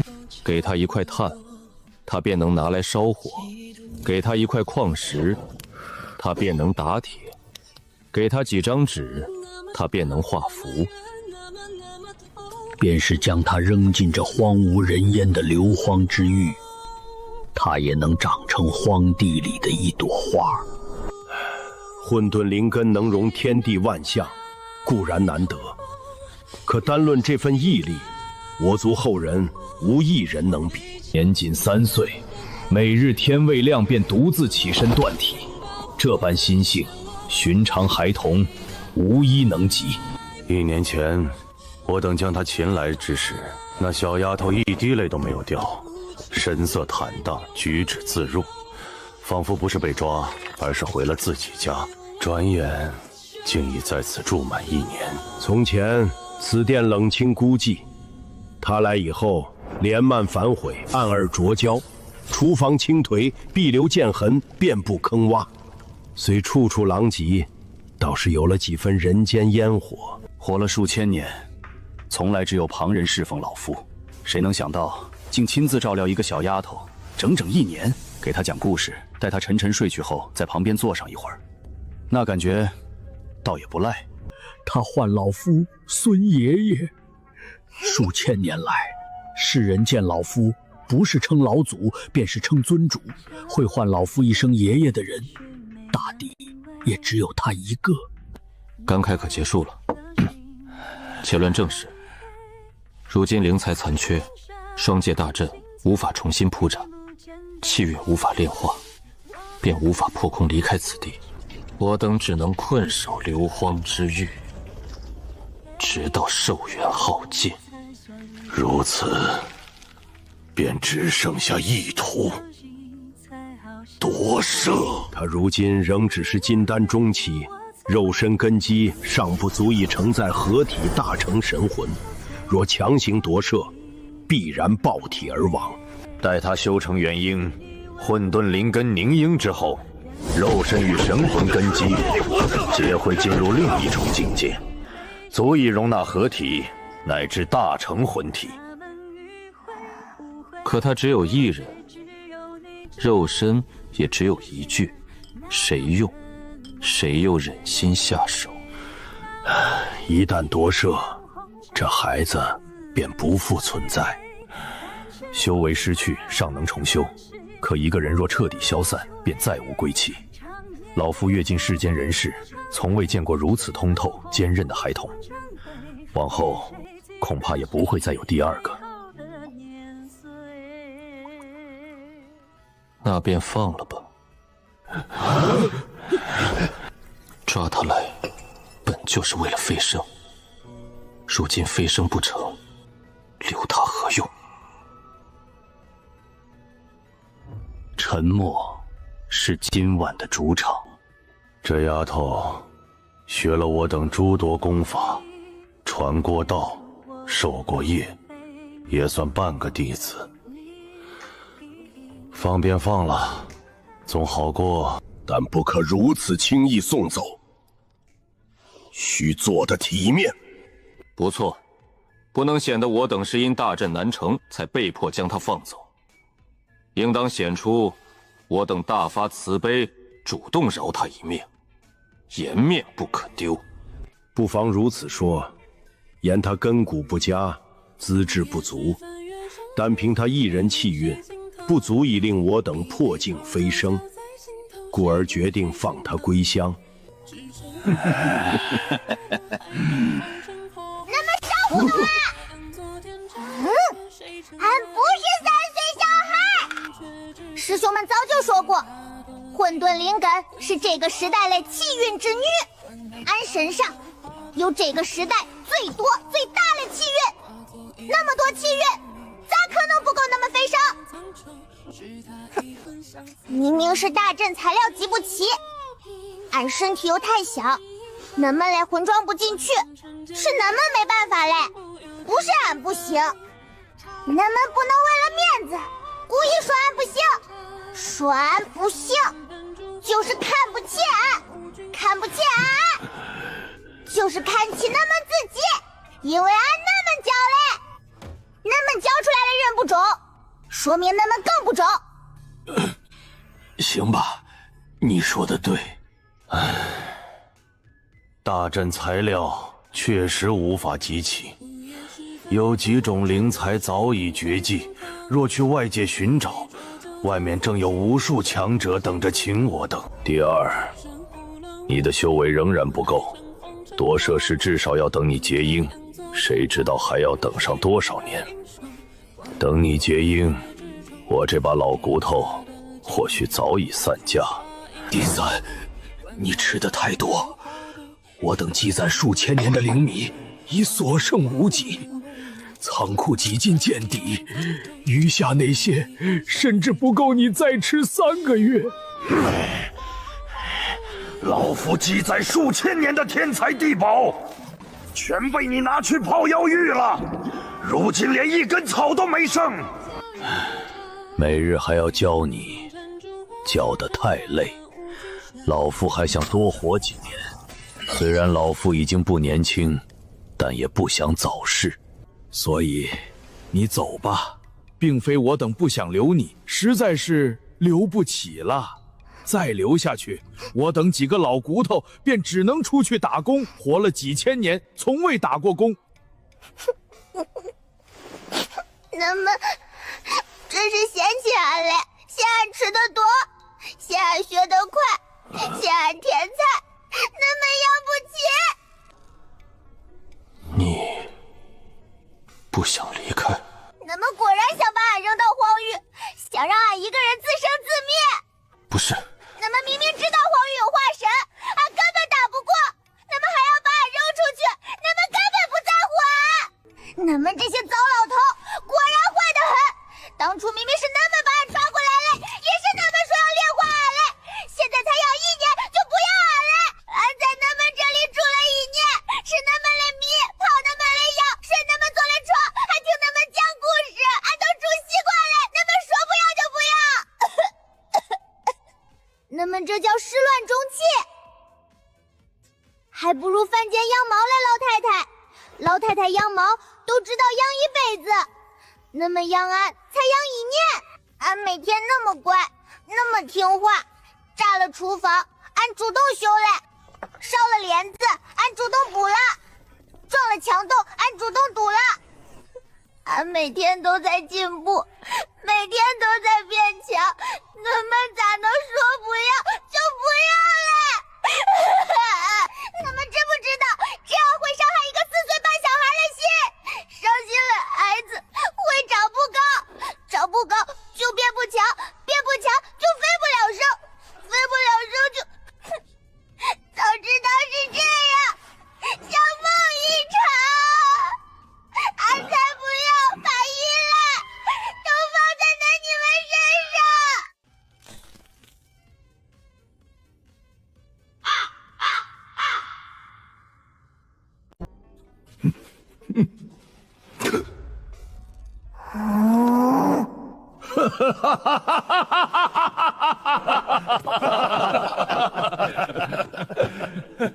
叶爷爷笑脸，虽然只玩了1下，但玩了就是笑，俺没看错。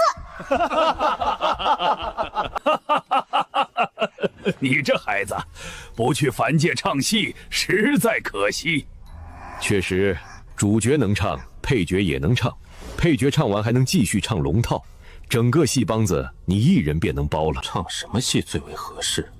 凡间有一出戏名为《窦娥冤》，叶老夫看，你比窦娥还能哭。唱戏都屈才了，应当去茶馆说书，往台上一站赋新计，保管座无虚席。对，说得好，还能加钱。你们8个老东西怎么能欺负一个小孩子？说书也不够，应该写成话本。我在硫磺之域当人质的这一年，必定畅销。行了，不要挨个打趣他。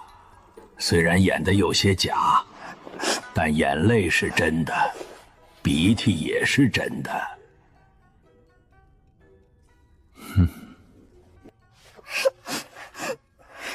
所以你们到底是啥意思？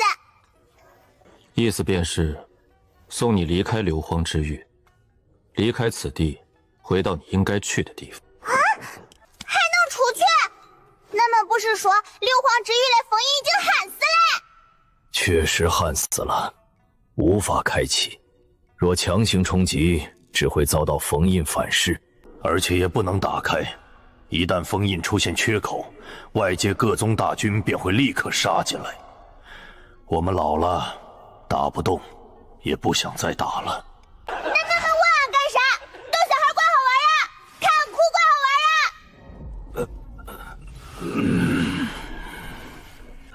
其实，硫磺之域深处埋着一座上古传送阵。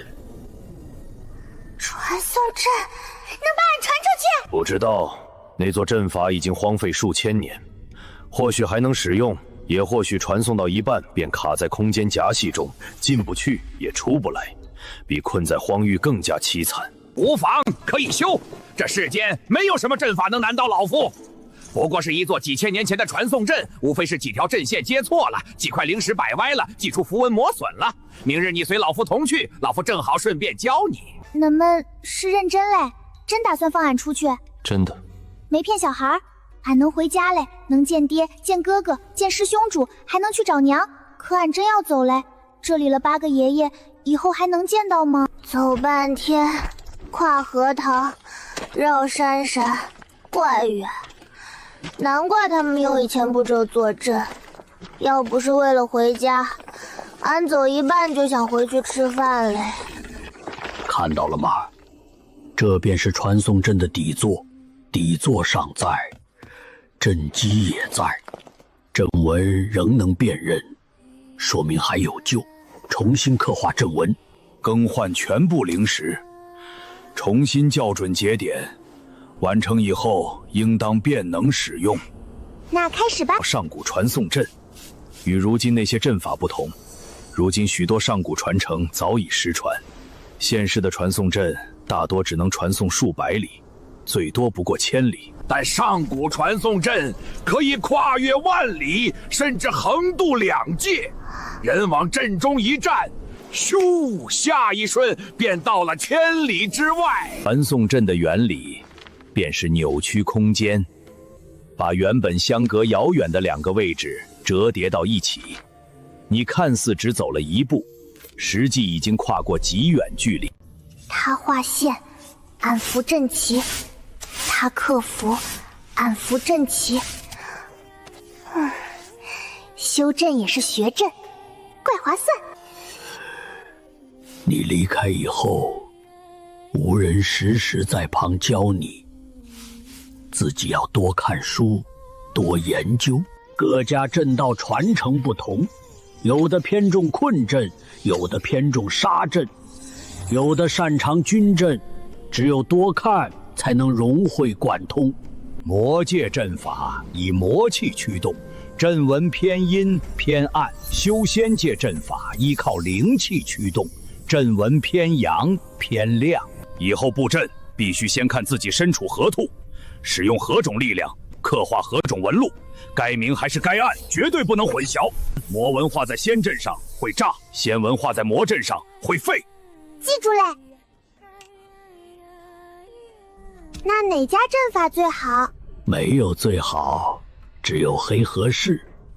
便如做饭，世上没有绝对最好吃的菜，只有最适合自己口味的菜。适合你的才是最好的，不适合你的再厉害也没有用。那恁觉得俺适合学啥？你适合什么都学，因为你学得快。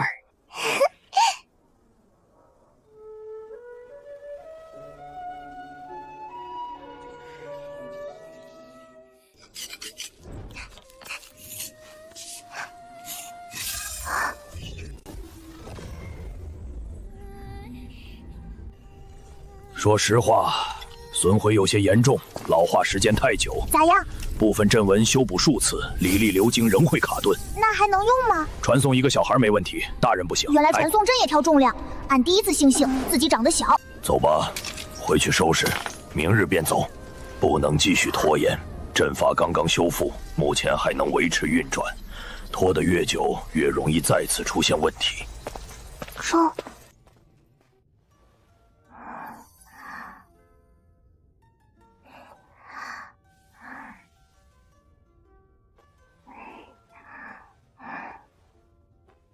一套旧衣，一套睡衣，一套法衣。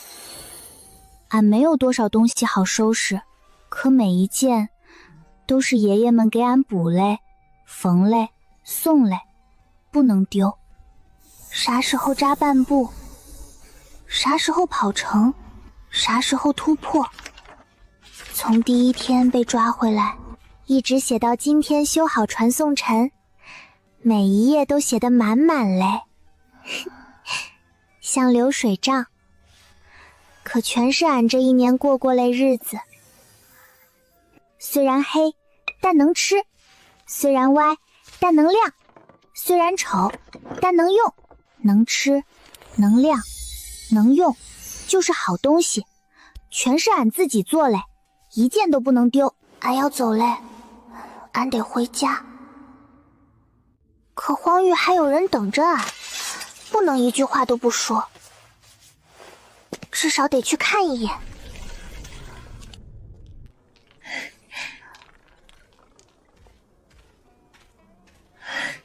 我要走嘞。去哪里？出荒域，离开这里，回我该回的地方。姐姐，不走。姐姐得走，可姐姐还会回来。这些都给恁们。丹药虽然丑，但能吃；符虽然歪，但能用；法器虽然不怪好看，但能打。放在我手镯里，我也用不完，留给恁们比跟我走用。以后没人罩着恁们嘞，自己得小心。小恩人，别哭，我还会回来。等我再回来，肯定比现在更厉害。恁要好好长大，长大了就能保护恁娘。保护娘。以后要是有坏人欺负恁们，就进城找那些老祖，就说有人坏了我定的规矩，让他们出来管管。他们大概会管，大概吧。要是他们不管，恁就说我回去拆他们的大殿。好。小恩人，路上小心。姐姐，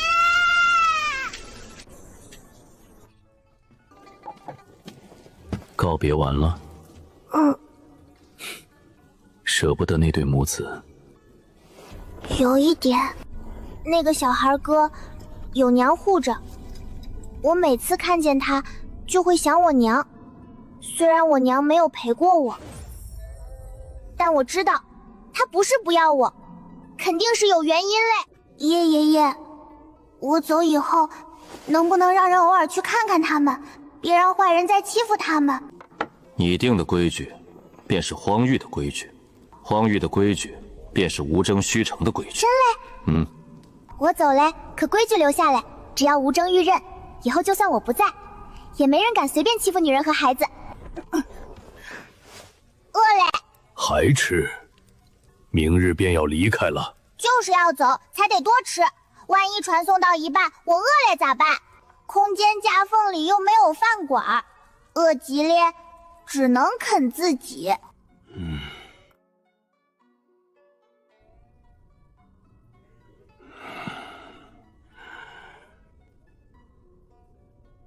灵米还是那个灵米，肉还是那种怪柴类肉，汤也还是那个味道。可今天我想吃慢一点。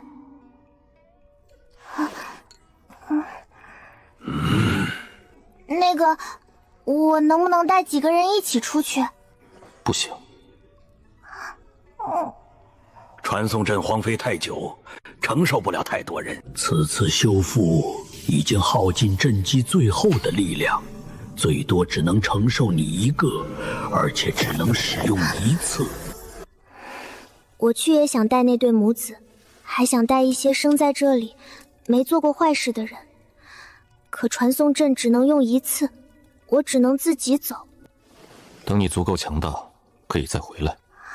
届时将那些本不该留在这里的人一并带出去。真嘞？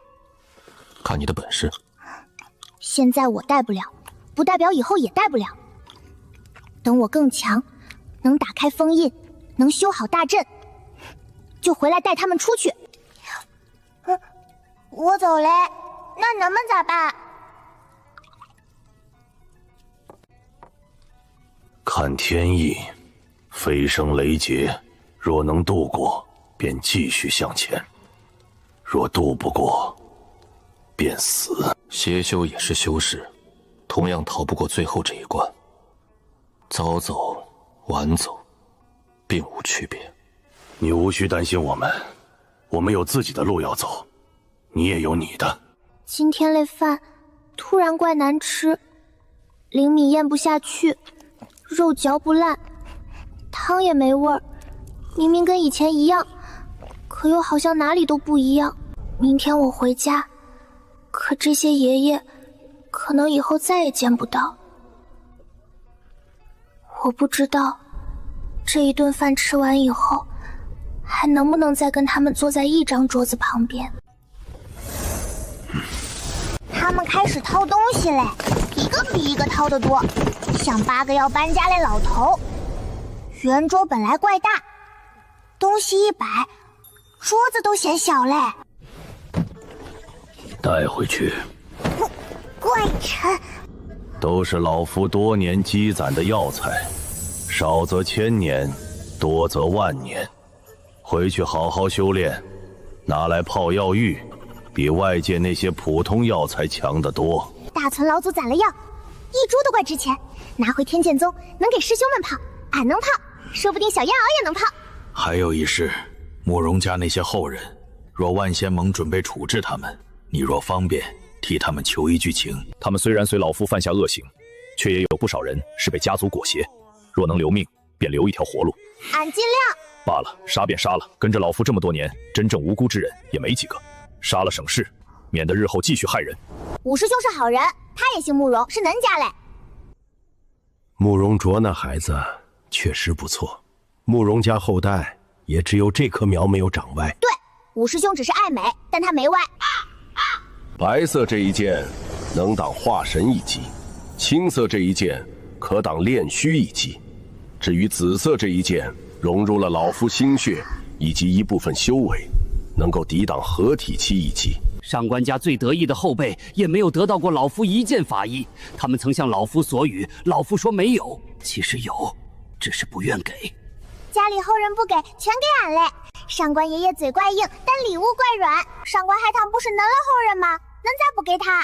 那个丫头，谁知道是不是呢？她身上的气息有时像人，有时又不像。你离开以后要小心她。看不透了人，连该防哪儿都不知道，更危险。司徒家什么都不多，便是灵石多。家中有数条灵脉矿，花不完，这些带在路上用，不够再回来取。罢了，你也回不来，省着点花。若是可以，替老夫照管司徒错。司徒家如今也只剩这根独苗，是家族对不住他，将他丢在青云宗多年不闻不问。若他遇到困难，能帮便帮上一把。好，司徒策不是坏人，他就是运气不太好，每次打架都输给俺大师兄。但他给的东西多，下次俺让大师兄让他一招，只能一招，让2招，大师兄会不高兴。欧阳家什么都不多，便是保命之物多。毕竟老夫怕死，怕死便要早做准备，做准备便要多囤货。如今都给你，全给俺嘞，能不怕死嘞？仍然怕，可活了几千年，也算够本儿。况且老夫只是合体，即便要死，他们都是大成，他们先死，老夫后死，赚了。老夫只是随口一说。回去以后不要荒废符道，全是老夫亲手所化，以魔气催动，威力比普通符箓至少强出2倍，省着使用，不可像你以前那样一扔便是一叠，更不能拿去送人。知道嘞，谢谢莫爷爷。此炉以极品材料打造，比你之前炸掉的那些结实得多。那应该不容易炸。最好不要再炸。极品护心丹，心脉将断之时服下，可以救命，不能乱用，也不能随便送人。你的师兄若是受伤，可以给，路人便算了。记住嘞。谢谢程爷爷。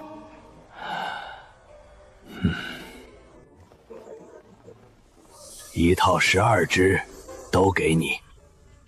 离开以后，也不要荒废阵道。阵法师很赚钱，比剑修赚钱。真嘞？剑修要亲自，容易受伤。阵法师只需布阵，阵成以后等着收钱即可。不用挨打，还能收钱，阵法果然得好好学。出去以后，辫子找别人扎吧。老夫已经老了，手也开始抖，以后扎出来的辫子会歪。按照三师兄扎，他手稳，不会抖。他们把几千年的家底全塞给俺嘞，说是送礼，更像把以后都交给俺嘞。俺不能弄丢，也不能乱用。忘机长老说过，等俺跟宗主一样厉害，运气好嘞话，大概得100年。宗主是合体，合体到大成怪难，可俺这种开挂嘞，运气好也算100年吧。大成到渡劫也算100年，也就是说，运气好了话，300年以后，俺就能渡劫飞升。你算的倒是清楚。要是俺渡劫成功，就能打开飞升通道。到时候咱们可以跟俺一起飞，一起飞升就不用死嘞，不用等死，就不用天天叹气，也不用再愁大阵布不成。他们想飞升，可他们没有办法。俺以后有办法，俺去也带他们一起。说好了就得做到。好孩子，但愿老夫能活到那一天。若老夫能活到那日，便等你。老夫如今只是合体，他们几个大成都死了，老夫也未必会死，说不定真能活到300年后。老夫只是说可能。嗨，坏人都长命，恁们是邪修，祸害1000年，肯定能活怪久。俺爹说过，坏人不会那么快死，恁们都是坏人，所以绝对不会早死。走吧。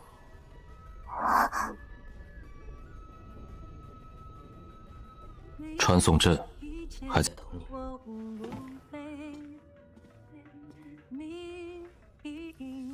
骚动进退，苦乐都跟随，举手投足不违背。他们把药材给俺，把法医给俺，把灵石、法器、符、丹炉、阵旗全给俺嘞，还把后人托给俺，俺不能忘。300年，说长怪长，说短也能熬。等俺飞升，再回来接他们。走慢一点也中，传送阵又不会跑。我没有回头，不是不想看，是怕看了以后就更舍不得走。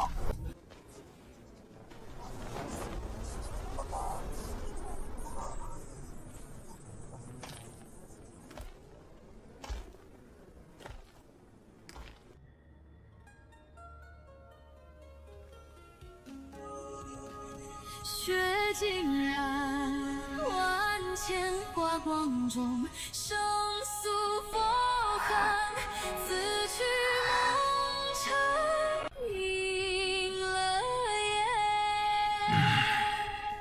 朱颜改，怎不见哭花？叶爷爷，能不说点啥？还想让老夫送礼？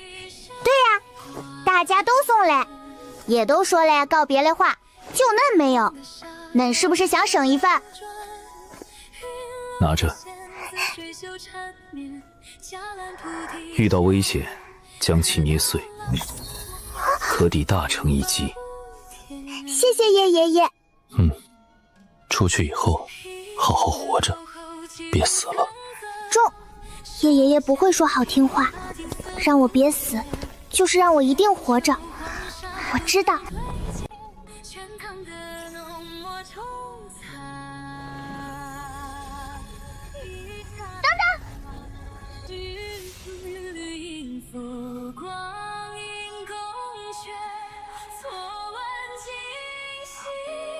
我再问一句，我走以后，人们会想我吧？不会。会，大概会，有一点，可能吧，也许，不好说。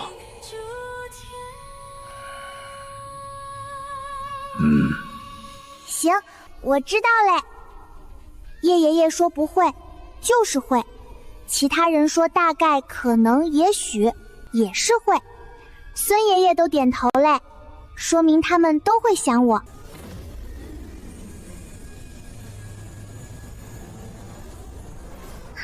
再等等！又怎么了？孙爷爷，我会被传到哪儿？这是上古传送阵，荒废几千年，修好以后也没人真正试过，可能传到魔界，也可能传到修仙界，也可能掉进海里啊！海里？那我不是要淹死嘞？你会游泳吗？不会。那便不要传到海里。这又不是我想选嘞。我真走嘞。慕容爷爷、司徒爷爷、孙爷爷，恁们一定得活到300年后。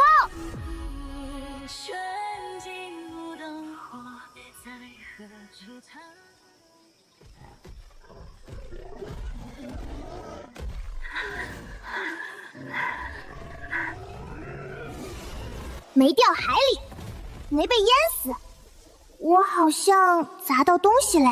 我已经4岁半嘞，不能像3岁半一样毛毛躁躁。从天上掉下来也得像个成熟嘞大人。请问一下，这里是哪儿？他砸死了铁牙猪！这么小一个孩子，用手砸的？不对，像是用屁股砸的。他的衣服连灰都没沾，衣服竟然都没破，什么料子？什么牌子？哪家铺子买的？他们不关心猪咋没嘞，开始关心我衣服在哪儿买嘞。这的类人，看东西了角度也怪特别。多谢小女侠出手相救。不谢不谢，顺手了事。能先告诉我这里是哪儿吗？此处是万丈岭，青木林，属于大燕国境内。我们是大燕国的修武之人，来万丈岭历练。大洋国，那不是六师兄顾明光来老家吗？我也到凡界嘞，没传到魔界，也没传到修仙界，偏到凡界嘞。不过没掉海里，已经算运气怪好。传送阵几千年没用，落点有点偏也正常，偏到陆地就是赚。小妹妹，你从哪里来？你家大人呢？哼，你为什么会从天上掉下来？你平时住在天上吗？真的没有受伤，连皮都没破，那么大一头猪都被你砸死了，你居然毫发无伤。这是什么料子？像绸缎，可比绸缎更凉；又像棉布，可比棉布更滑。你们家是做布料生意的吗？这是法衣，穿在身上刀枪不入。我穿着法衣，所以从天上掉下来也没事。哦，法衣？他是不是哪家有钱人走丢的孩子？有钱人家的孩子能住天上吗？他说的法衣，可能是某种刀枪不入的薄甲。可薄甲为什么摸起来像布？他们以为自己说的怪小声，可跟趴在我耳朵边说没啥区别。一个说我有钱人家的小孩，一个说我住天上，还有一个想买我衣服。凡界的人好像啥都不知道。他穿得起法衣，肯定不是普通人家的孩子。会不会是哪位修行高人的弟子？就是那种隐居在深山里的老神仙，话本里都是这么写的。法衣可不是普通人能穿得起的，也可能是哪家大族族走失的孩子。你看他说话的样子，不慌不忙，像见惯了大场面。确实走失嘞。所以，你们知道修仙界咋走吗？你是从修仙界来的？这小娃娃太有意思了，仙人家的孩子怎么会出现在这种荒山野岭？仙人出门不都应该驾云吗？你怎么是直接摔下来的？而且万宗凌晨大典还没到，仙门都没有开启，你总不能是自己偷偷跑出来的吧？看不出来俺是修士，倒也正常。在他们眼里，俺大概就是个力气怪大的小孩。那么说来，万宗凌晨大典是啥？每隔30年，修仙界的仙人会打开仙门，来到凡界除妖。若是碰见有灵根、有仙缘的人，便有机会跟随仙人前往修仙界修炼。这是整个凡界都知道的大事，你不知道？你既然穿着法衣，家中要么出过拥有灵根的仙人，要么便是大族子弟。再不济，也该是炼器世家的孩子。说实话，他们会觉得俺疯嘞，不信。俺一直跟着师傅住在深山里，最近才第一次出山，山里消息传得慢，所以很多事都不知道。原来如此，难怪你什么都不知道。什么都不知道，就是从深山刚出来。这个说法，他们反倒一下就信嘞。凡界的人好像更喜欢话本里的答案。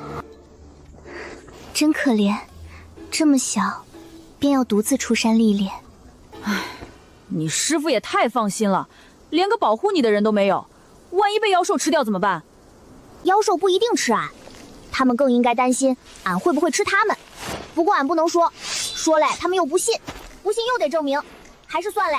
此处不宜久留，血腥味已经散开，继续留下，很可能会引来其他妖兽。你准备去哪儿？修仙界。那么真不知道咋走。唉，我知道你很想修仙，可修仙界不是凡人能直接上去的。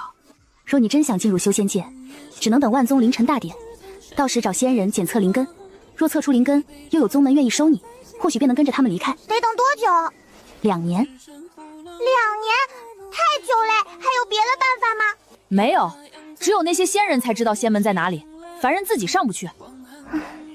好吧，2年太久，爹会急，哥哥会急，师兄们也会急。可俺刚到凡界，连路都不知道，先找个地方，再慢慢想办法。不如你先跟我们回去吧，你一个孩子留在山里，实在太危险。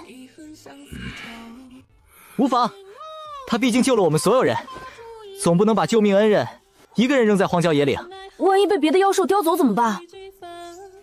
俺不能随便跟陌生人走，先看看是不是好人不一定看得出来，但有没有钱一般能看出来。发簪是玉嘞，成色不错，值钱。玉佩也是真嘞，雕的怪细，不是地摊货，衣服是好料子，鞋底还没磨破，说明平时不用自己走太远，不是坐车就是有人抬，还有人带着进山打妖兽，跟他们走，至少不会饿着。俺愿意。要不要我抱你？山路不好走，你的腿这么短，肯定走得慢。不需要，俺已经4岁半嘞，不是3岁小孩嘞。你才4岁半，这么小便如此坚强。我家二弟6岁时摔一跤，都能趴在地上哭半天。你从天上掉下来，还砸死这么大一头猪，竟然一滴眼泪都没掉。俺3岁半的时候也不爱哭，除非爷爷们说不要俺，那种情况另算。大姐，别聊了，血腥味已经散开了，再不走，引来的便不只是铁牙猪。走，我们回去。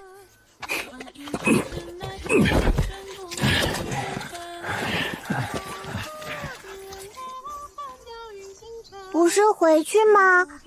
那不该下山吗？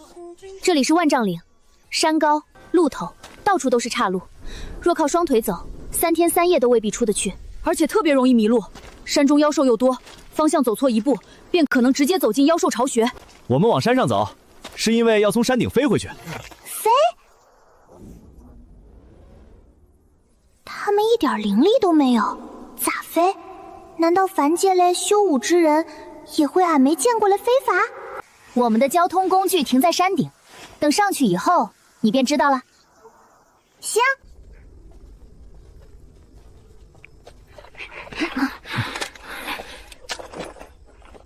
保持阵型，不要分散。千万别再遇见妖兽！小爷昨夜看画本看到半夜，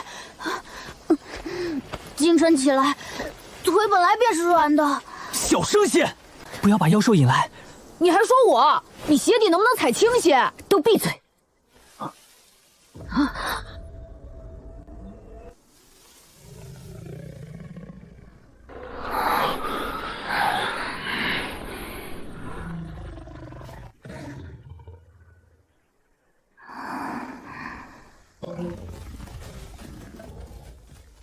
他怎么跑了？那豹子不是应该冲过来吗？为何直接逃了？或许是觉得我们不好惹。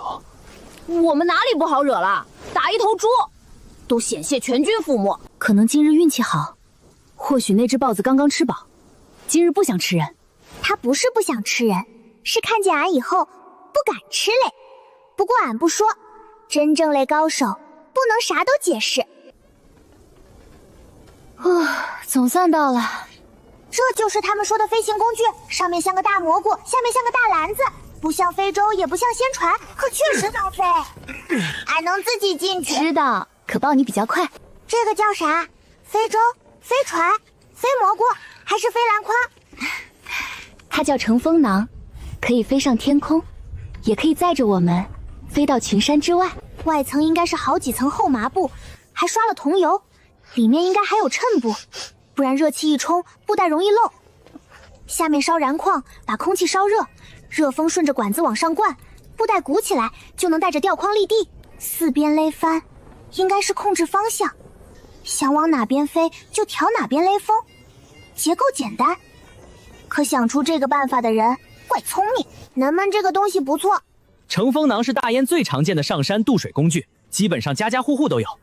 也不对，有钱人家才买得起，普通百姓虽然买不起，但可以租用。先用煤炭或者燃矿加热，炉体由耐火玄铁和陶土共同铸造，密闭水箱受热以后，水汽不断积聚，压浆推动活塞，再配合热气冲囊与风帆转向。哎，算了，我和你说这些做什么？你肯定听不懂。很合理。啊？你听得懂？懂一点。你在山里还学这些？你师傅连造气都教，啥都学一点，技多不压身。学会嘞，以后自己也能做。他们不信也正常。4岁半嘞小孩字都不一定认全，咋可能懂锅炉、活塞和压呛？就像看见一只猫在看书，俺是第一猜肯定是气郁假嘞，不是猫有文化，没人信。这大概就是绝顶高手天生的孤独。唉，小孩子家家叹什么气？坐稳，要起飞了。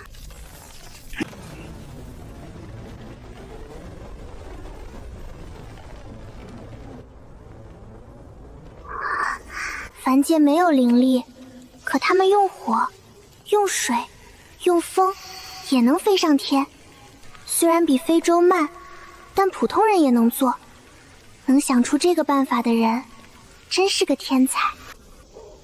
飞出这片山要多久？若一直顺风，1日左右。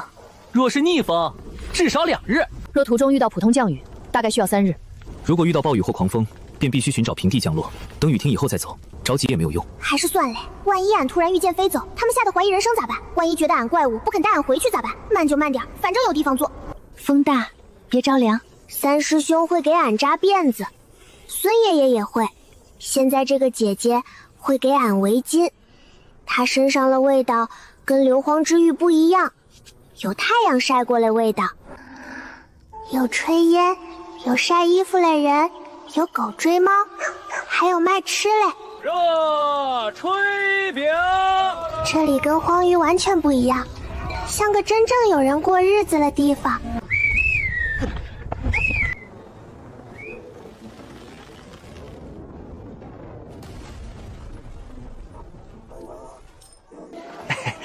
多谢客官。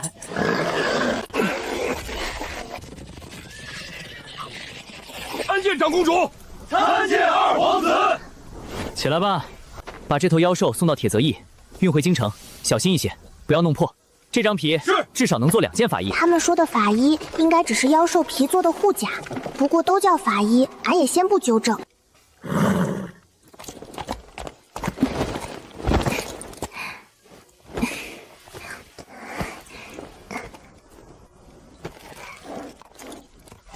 人也是公主。是，我是大燕国长公主顾芷宁，他是我的2弟，大燕2皇子顾昭也。你叫什么名字？扶贫。扶贫，真是个好名字，像话本中才会出现的名字。俺也觉得好听。皇子、公主还都姓顾，俺的6师兄也姓顾。6师兄是忘机长老从大燕皇宫带走嘞。难道他们跟6师兄真是同一个供给在皇宫吐出来嘞？先跟着走。不过俺看看这个大燕皇宫到底是不是6师兄家。那是杨令叔，他是我最好的闺中密友，父亲是大燕镇国将军，他从小便在马背上长大，骑术比我还好。那个长得最壮的叫杨萧林，是令妹的弟弟，力气很大。那个最瘦的叫萧松岩，父亲是大理寺卿，与我2弟关系最好。他读书很多，脑子也好使，与人争辩从来没有输过。是据理力争，就是吵架没输过。钟叔刚才不是故意不与你说话，他性格谨慎，对不熟悉的人从来不会多说。钟叔很厉害，是大内高手，宗师境。人们类武力也是一层一层分类，跟修士的境界一样。凡界5修一共分4大境界。第一，凡武境，主要是基础锻体，凝练内息。江湖中大部分武修以及军营好手都在这一境界，我也是。第二，凡刚境，能够凝聚护身罡气，寻常刀剑难伤，还可以隔空打出劲气，到这一境界已经算一方高手。第三，宗师境，内劲随心流转，一招可破100人军阵，寿元最高可到150岁。钟叔便是宗师。钟叔年轻时一个人挑了3个山寨，死了多少人？钟叔一个没死，3个山寨没了。第四，大宗师境，肉身、气血与心神全部抵达凡人极限，再进一步便能尝试突破凡界束缚。可若没有灵根，也只能止步于此。寿元最高200年，整个大洋国的大宗师就那么几位，2只手都数得过来。凡武、凡刚、宗师、大宗师，最厉害的大宗师也只是凡人极限。可俺已经金丹中期嘞，俺在修仙界不算特别厉害，要是顺便跺跺脚，说不定半个国家都要晃。以后走路得轻一点，不能乱跺。是不是坐马坐的不舒服？没有，俺在控制脚。控制脚？走轻一点。谢谢，俺都了解嘞。那俺们现在去哪儿？铁折师。铁锤社？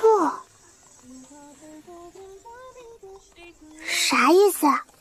等到了以后，你自然便知道了。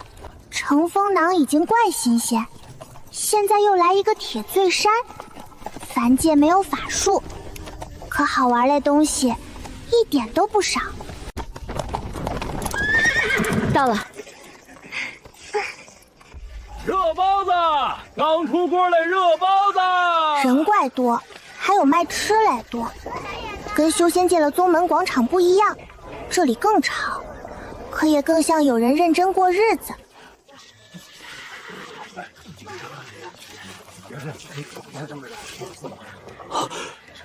见过钟大人。安排人照看马匹，我们走侧道入战。不用排队，不用查东西，还有人帮忙牵马。公主皇子出门确实比普通人方便。我以前在魔界好像也是这样，只是那时候太小，没觉得有啥特别。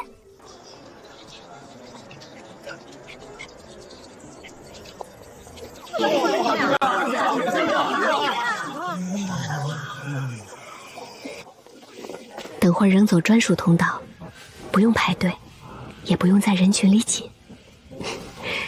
若与百姓走同一条路，容易引起围观。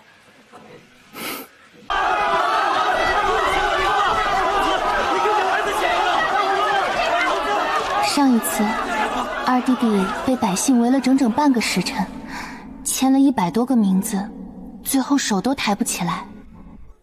啊，走小门怪好。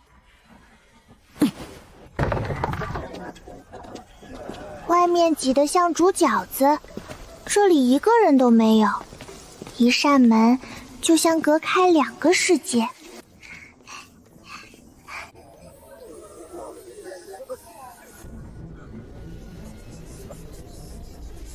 这不是矿车吗？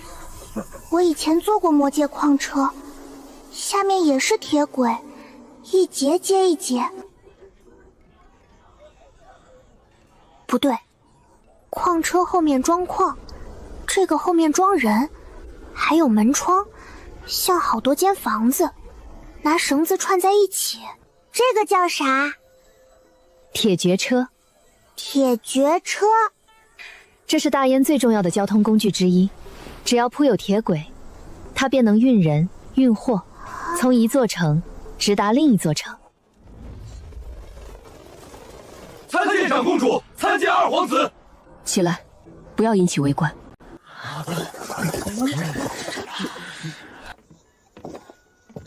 刚才还说怕围观，结果护卫一跪，所有人都看过来嘞。当公主皇子，想低调也怪难。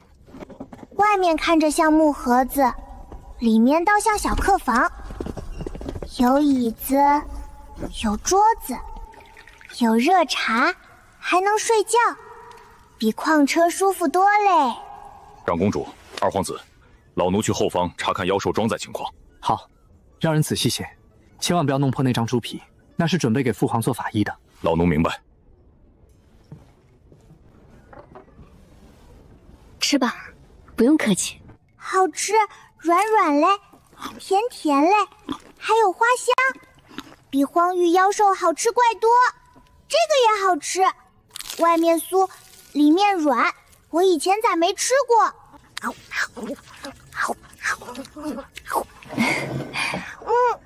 慢点儿，不要噎着。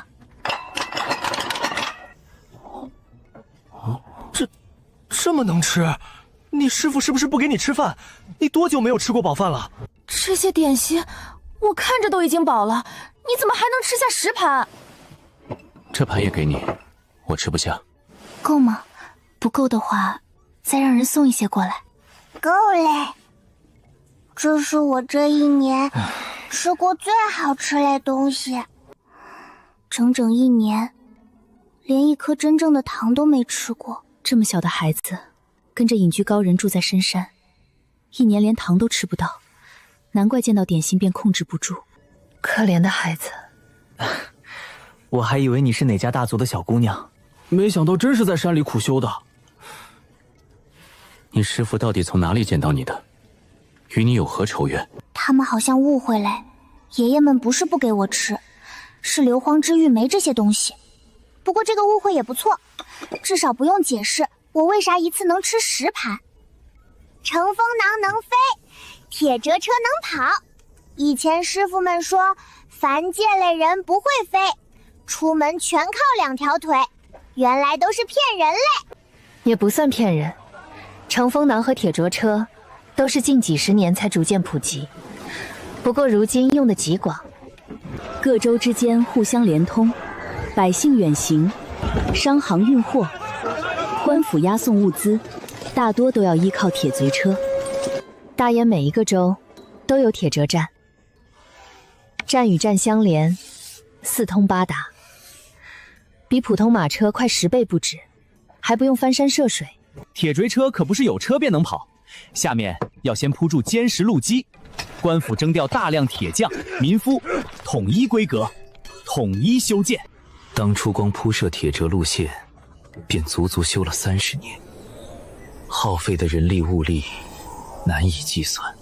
如今整个大燕，所有主轨已经连接，从最南边一路做到最北边，做上3天3夜都未必做得完。修30年，连接整个国家。凡界了人寿命不长，可一代接着一代修，也能造出很厉害的东西。铁贼车分为2大类车厢，一类载人，称为客腔；另一类载货，称为货厢。5者可以乘坐，普通百姓也可以。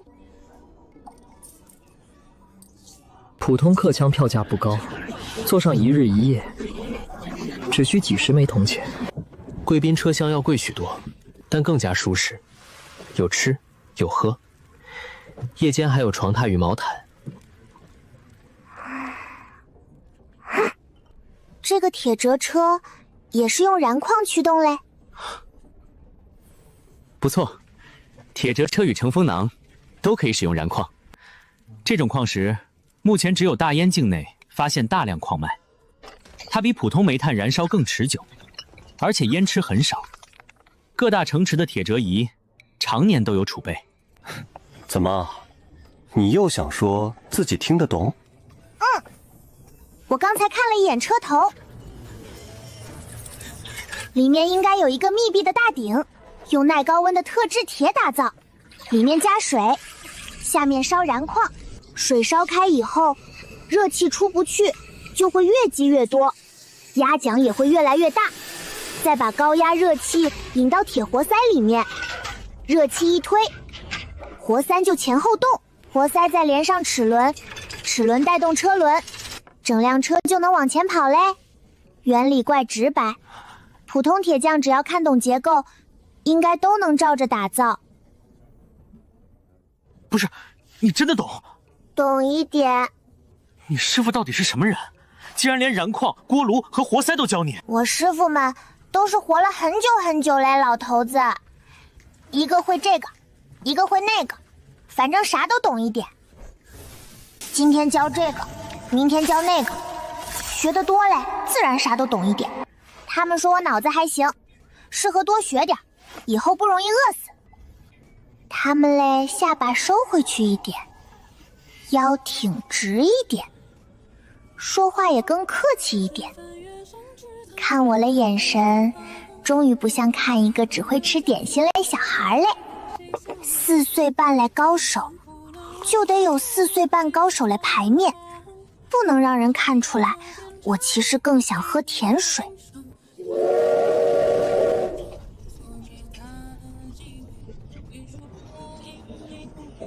入苏喽，1碗20文，热水管够。烧饼，热乎的烧饼。哎呀，那个糖葫芦。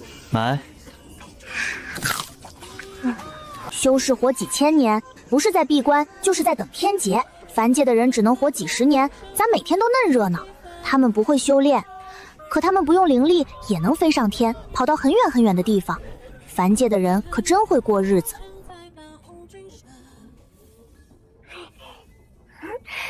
你一个人睡会不会害怕？要不要跟我一起？不用，俺都4岁半了，俺一个人睡过可多觉，一点都不怕。好，好，好，我们平儿最厉害。别揉啦，头发都揉乱了。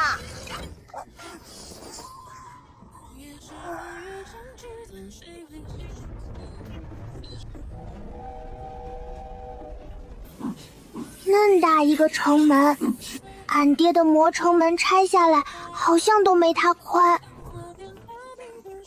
接下来去哪儿？这次偷偷溜出去这么久，回宫至少抄100遍宫规，我爹可能会把我吊起来打。他舍不得打你，最后肯定又打我。上次你惹事儿，你才挨几棍，我挨了几10棍。唉，我更惨。跪祠堂写罪己书，写完还得当着全族的面念。反正已经出来了，不如先逛街，晚上再回去。就算没消，晚回去也比早回去划算。有道理。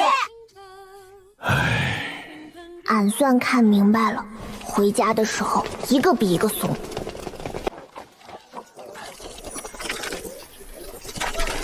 那是啥？脚踏车，踩动踏板，车轮就会转，不用喂草，也不需要灵力，在城里骑比走路省力。我父皇也有一辆，御用工匠打造的，车身还镶了金边。咱们凡界人可真会琢磨，不用灵力也能跑嫩快。什么你们凡界人，说的好像你不是人一样。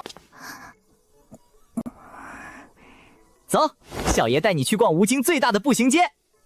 为啥叫步行街？只能走路，马车、轿子、脚踏车都不能进，省得挤得乱七八糟。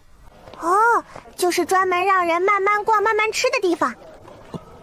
好像也没说错。有钱的捧个钱场，没钱的捧个人场。想吃什么，想玩什么，尽管说。今天全场顾大姐买单。哦！啊！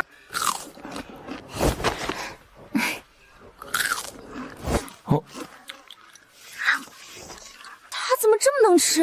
吃了这么多，肚子怎么一点都没鼓？山里的孩子可能从小没吃过这些灵鬼，可怜的孩子。这个你还没吃过，尝尝。他们看俺的眼神咋怪怪的？算了，只要还给吃的，就是好人。怎么不走了？累了。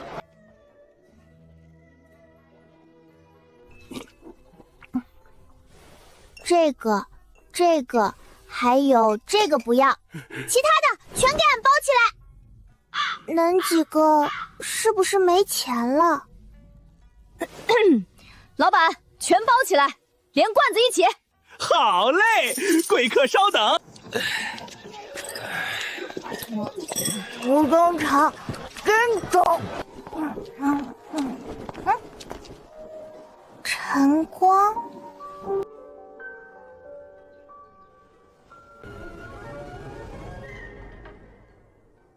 这晨光不会是俺六师兄那个晨光吧？芷宁姐姐，这些铺子咋都叫晨光啊？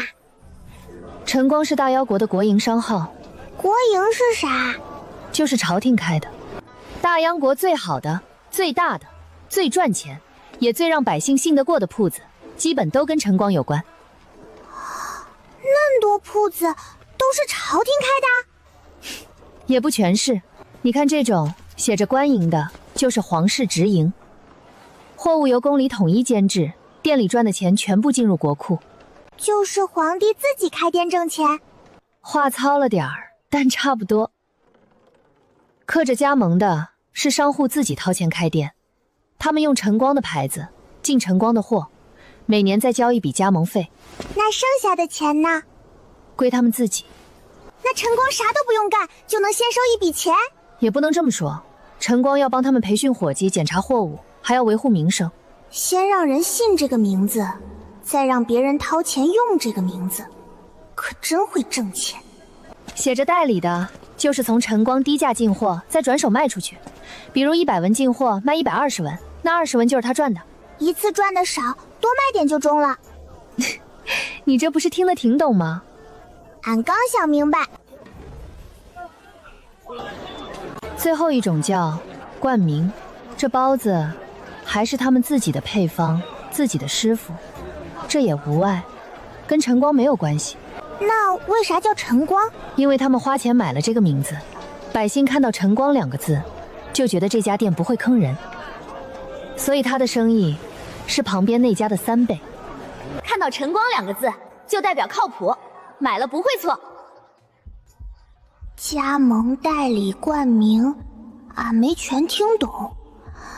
可俺好像知道俺哥为啥恁会赚钱了。山楂起打8折，全要！俺哥在凡界待了50年，50年足够把一个啥都不懂的少年泡成一只商业老狐狸。那些老贵族还在想咋多抢点钱，俺哥想的是咋让整个魔界都有钱。他们还在想咋打赢战争，俺哥已经开始合作共赢了。他们看的是谁拳头大，俺哥看的是谁账本好看。你笑什么？没啥，俺就是突然想通了一件事儿，俺哥为啥恁会赚钱？你还有哥哥？俺哥可厉害了。你哥也是商人？他救活了一个快破产的家族，还让一家人都赚了不少钱。他在哪座城做生意？说不定我们听说过。他不在大爷。那在哪里？一个挺偏的地方。魔界确实挺偏，过条河还得趴着爬过黑风谷。芷宁姐姐，咱们说的那个晨光是不是姓顾？是，他是大央国第一位身具灵根被仙人带走的皇族。按辈分，我们得叫他一声黄渤高祖，就连我父皇也要叫他黄渤祖。黄渤高祖？六师兄，那个天天抱着降本哭穷，连馒头钱都要算的六师兄。听说当年有一位仙人借皇家别院闭关，出关时正好看到了8岁的黄渤高祖。那仙人说他根骨不错，是练剑的好苗子，便把他带走了。他走的时候才8岁。对，算算日子，到今年刚好100年。六师兄现在109岁，在修仙界还是个年轻弟子，在凡界都成人家的高祖了，这辈分高的爬梯子都够不着。那顾曙光有给人们家里传过信吗？仙人一去，基本不会再回来。不过每次有仙人下凡除妖，他都会托人带口信，说自己在那边过得很好，住山洞，让我们担心。穿补丁，一颗灵石恨不得掰成8块，这也叫过得很好。六师兄可真会报喜不报忧。他还烧过丹药法衣和灵石回来，现在全都收在皇室公祠里供着。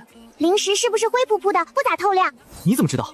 确实灰扑扑的，可那毕竟是修仙界的东西，凡人平时见都见不到。俺猜的，下品灵石能不灰吗？六师兄以前连上品灵石长啥样可能都不知道。那些法衣和丹瓶上是不是还写着万仙盟志4个字？你怎么又知道？完了，猜的有点太准了。小姐公子，老爷叫我们立刻回去。他怎么知道我们回来了？不是说好晚上再回去吗？走吧，早死早超生。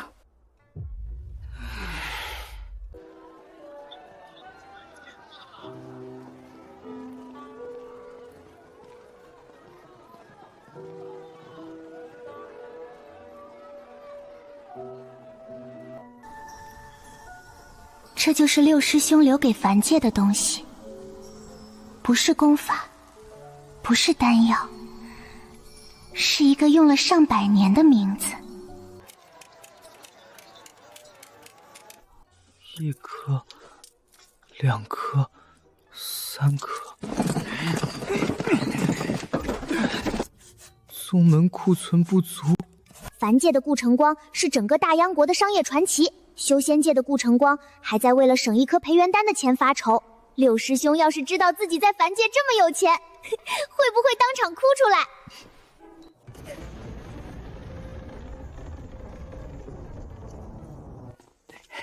？2位殿下可算回来了，陛下已经等了好一会儿了。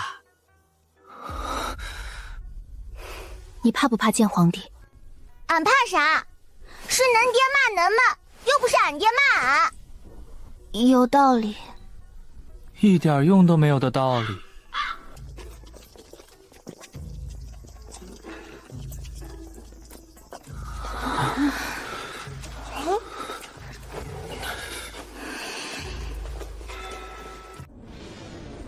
跪下！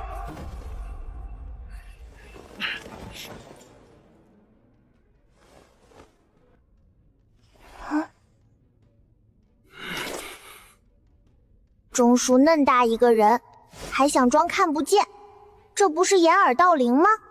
你们好大的胆子，竟敢私自跑去万丈岭！你们知不知道那里每年要折进去多少人？去年没了一个猎户队，妖兽是你们能招惹的吗？那里的妖兽相当于炼气期修士，连大宗师都未必打得过。你们几个反武境，谁给你们的胆子？皇上恕罪，皇上息怒。是臣的错，臣没能阻止公主与皇子。公主与皇子也是一片孝心，想猎得妖兽，为陛下制作生辰贺礼。臣未能及时劝阻，是臣失职。好家伙，一句话把责任全推给了孝心和失职。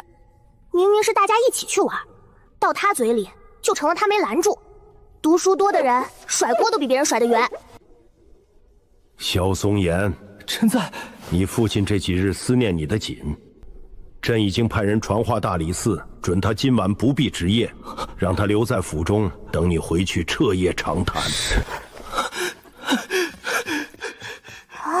他跑得比万丈岭的妖兽还快嘞！朕今日刚得了一本好功法，朕已经赐给了杨爱卿，还特意准了他3日休假。你们姐弟回去陪你们父亲好好钻研，一个字一个字的钻研。是。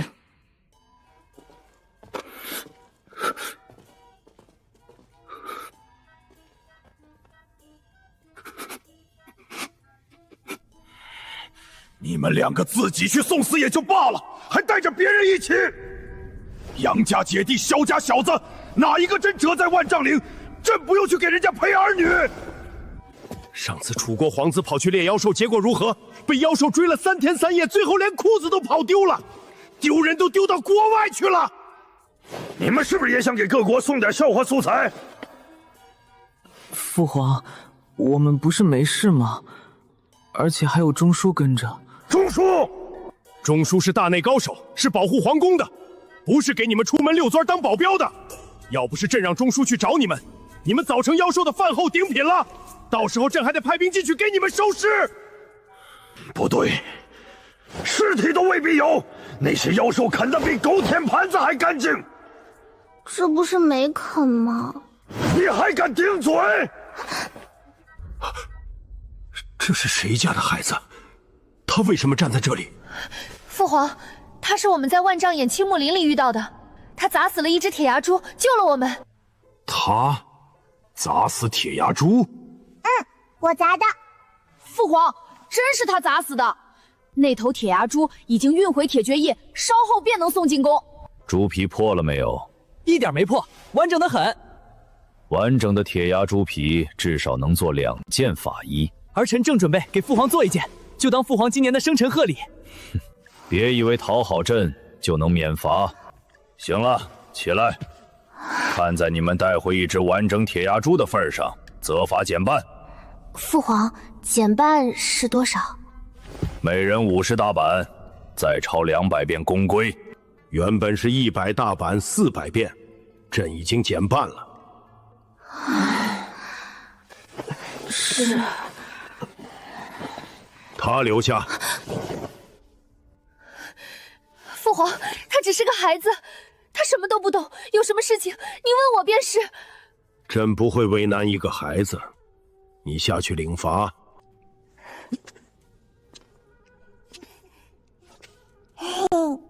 放心吧，我不怕他。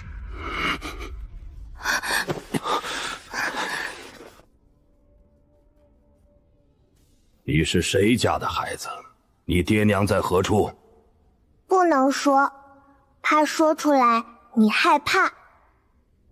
朕有什么可怕的？怕你知道的太多，晚上睡不着。人上了年纪，本来觉就少，失眠容易老，老了容易死。我不想害你。铁牙猪真是你砸死的？你知道他有多厉害？知道，相当于炼气期。顾晨光以前也住在这里吗？你知道顾晨光？今天逛街的时候听说了。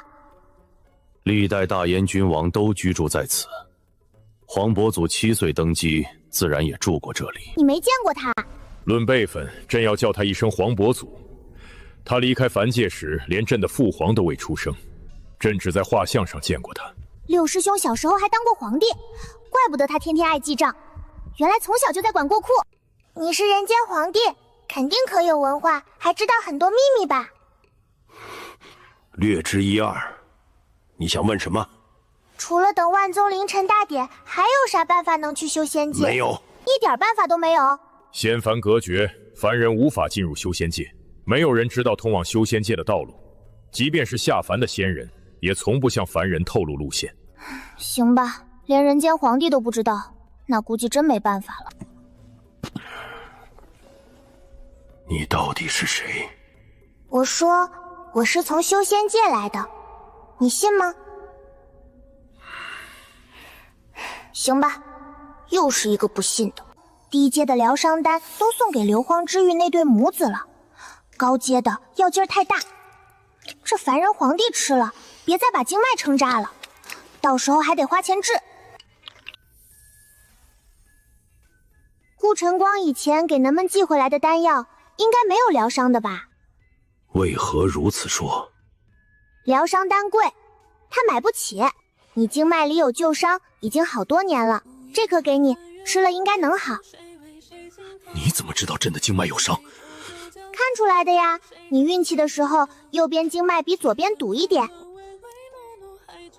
但是安全起见，你得掰成2半吃，先吃一半，等药力化开了再吃另外一半，可别一口吞，不然经脉再撑闸了，又得花钱治。不用谢，既然是故人之后，我自然得帮一把。故人，真不能再说了，说多了你晚上真该睡不着了。顾晨光现在在修仙界过得挺好，就是穷了点。来人，带小贵人下去休息，好生伺候，不得怠慢。记得分2半啊！朕知道了。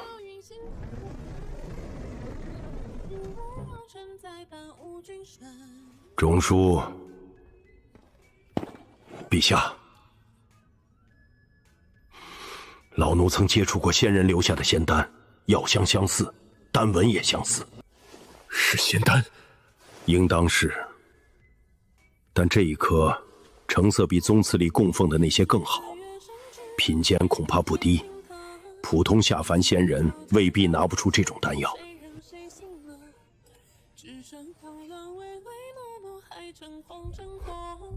故人之后，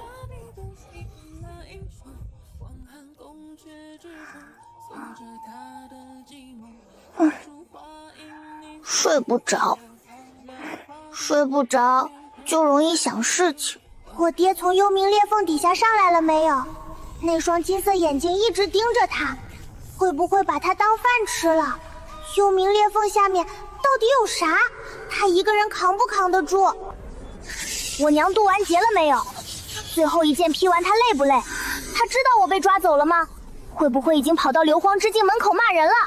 骂人的时候还有没有宗主的风范？我哥现在是在天剑宗，还是回魔界镇牌子了？商贸区重新开业没有？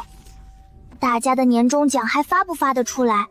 他的伤好了没有？大师兄的新剑用顺手了吗？3师兄每天早上还扎辫子吗？4师兄的馒头还蒸不蒸？5师兄是不是还在照镜子？6师兄的账本上会不会多了一行小师妹失踪未归？宗主会不会怪我乱跑？他好不容易云游回来了，结果我又把自己弄丢了。大长老种的灵果熟了没有？2长老现在找谁试丹？3长老的扫帚是不是又秃了？小妍袄长大没有？还认不认得我？我终于从硫磺之域出来了，从8个老祖的包围里出来了，从困了我1年的地方出来了。可外面是凡界，凡界没有回修仙界的路，就像从笼子里跑出来，却发现自己站在一座孤岛上。不能哭，我爹说了，魔君的闺女不能哭。而且我都4岁半了，又不是3岁小孩。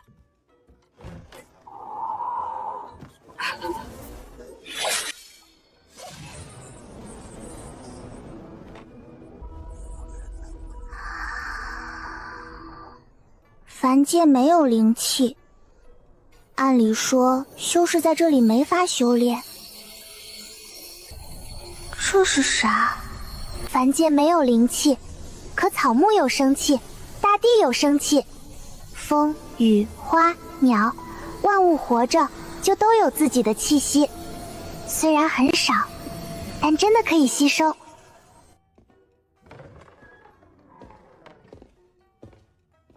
陛下，那孩子睡了？没有，他在屋顶打坐。屋顶？哪座屋顶？皇宫最高的那座。他怎么上去的？怎么飞？像鸟还是像乘风囊？像仙人，脚下踩着一把剑，十分平稳。落在屋顶后就一直打坐，没有下来。他真是从修仙界来的。他看人的时候不躲，说话的时候从不犹豫，眼神很干净，也很稳。什么意思？只有一直被人护着、宠着长大的孩子，才会有这样的眼神。他不需要看人脸色，也不怕说错话会挨打。既然被人宠着长大，又怎么会独自流落凡界？老奴也想不明白。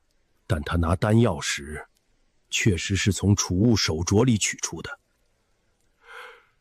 这种储物法器，老奴只在万宗凌晨大典的仙人身上见过。昭野和芷宁的责罚先停了，明日让他们带着孩子四处走走。他既然救了他们，就是大燕的小恩人，不能让他觉得大燕不懂待客之道。是。陛下，他还在屋顶，要不要叫他下来？随他去吧。一个能从天上掉下来砸死妖兽的孩子，动不着。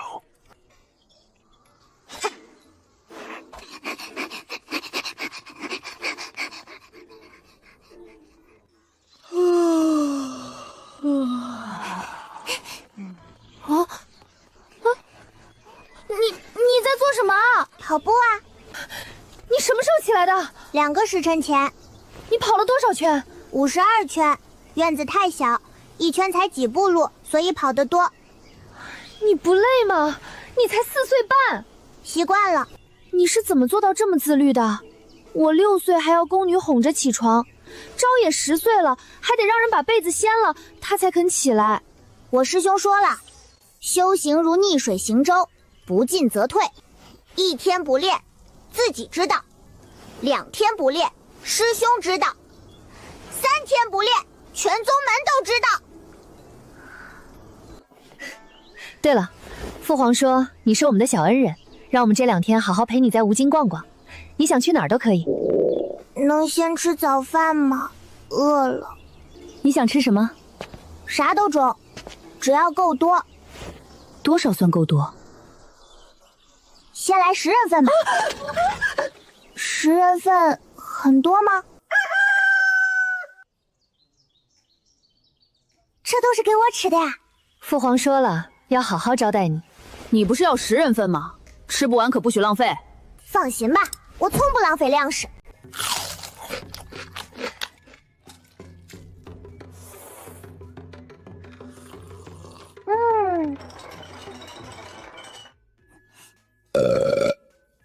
你真的是4岁半？4岁半能吃这么多？你肚子里是不是藏着一个乾坤袋？没有啊，都吃进肚子里了。这个你还没尝，要不要？中。他刚才那个嗝是不是白打了？左边是文华殿，父皇平时上朝议事的地方；右边是武英殿，存放兵器和铠甲；前面是御花园，里面有荷花池，我小时候掉进去过，还哭了2个时辰。你闭嘴！东边是皇家公祠，里面供奉历代祖宗牌位，逢年过节，父皇都要去上香磕头。那边通往演武场，父皇每天早上都要去打1套拳，1天不打，浑身都不舒坦。宫殿就是宫殿，凡界也有，除了大小不一样，瓦片颜色不一样，也没啥新鲜的。为什么？皇宫不用看了，宫殿长得都差不多，咱出宫吧。好。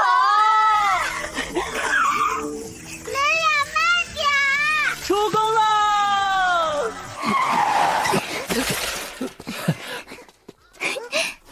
走，先去捞人。捞谁？杨令叔和杨逍灵，他俩回去以后肯定过得水深火热。昨天被我们连累的3个，一个都跑不了。杨家姐弟现在可能还在挨打，萧松岩应该还跪在祠堂，膝盖都快跪成馒头了。好姐妹怎么能见死不救？捞人，我收。父皇有旨，命杨令叔杨萧灵陪同贵客游览吴京，以示大燕礼遇。若杨将军方便，便请他们出来吧。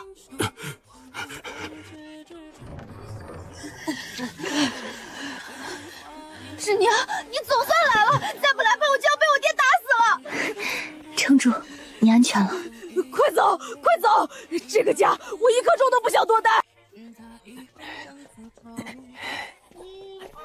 恁俩刚才演的还挺像，从小练出来的，演得惨，爹能少打几话。不演惨，他就往死里打。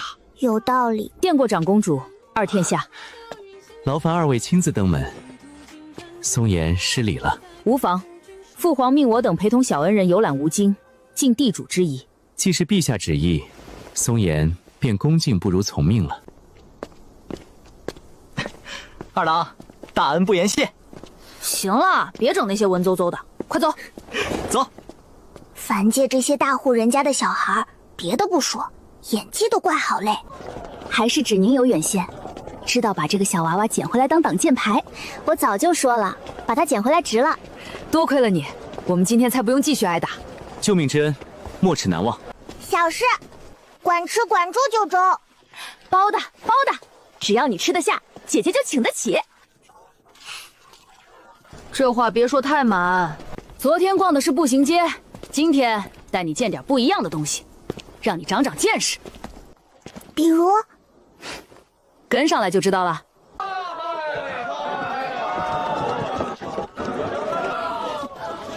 到了，凡是家里过日子用得上的东西，这里基本都能买到，而且这里卖的是批发价。批发是啥？就是买的越多越便宜。这个我听懂了，多买少花钱。对，那咱多买点吃的吧。这地方没有灵气，也没有啥仙家宝贝，可一闻就知道是过日子的地方。凡人日子虽然短，准备的东西倒是不少。那么凡界人需要那么多刷子？刷牙、刷鞋、刷锅、刷衣服、刷马、刷墙，当然需要。活得还挺仔细。这个叫牙刷，很久以前人们都是用柳枝蘸盐清洁牙齿。50年前，晨光商号把它改良成了现在的样子。拿这个在嘴里刷，不会把毛吃进去？对，正常刷不会。这是牙粉，用薄荷、盐和白芷磨成。你一直住在山里，应该没见过吧？没见过。修士用个净尘诀，啥脏东西都没了，哪还需要拿着小刷子在嘴里捅半天？不过凡人没有灵力，这些不用法术也能用的东西确实不错。这个更快，要不要试试？这个适合给人刷脑子。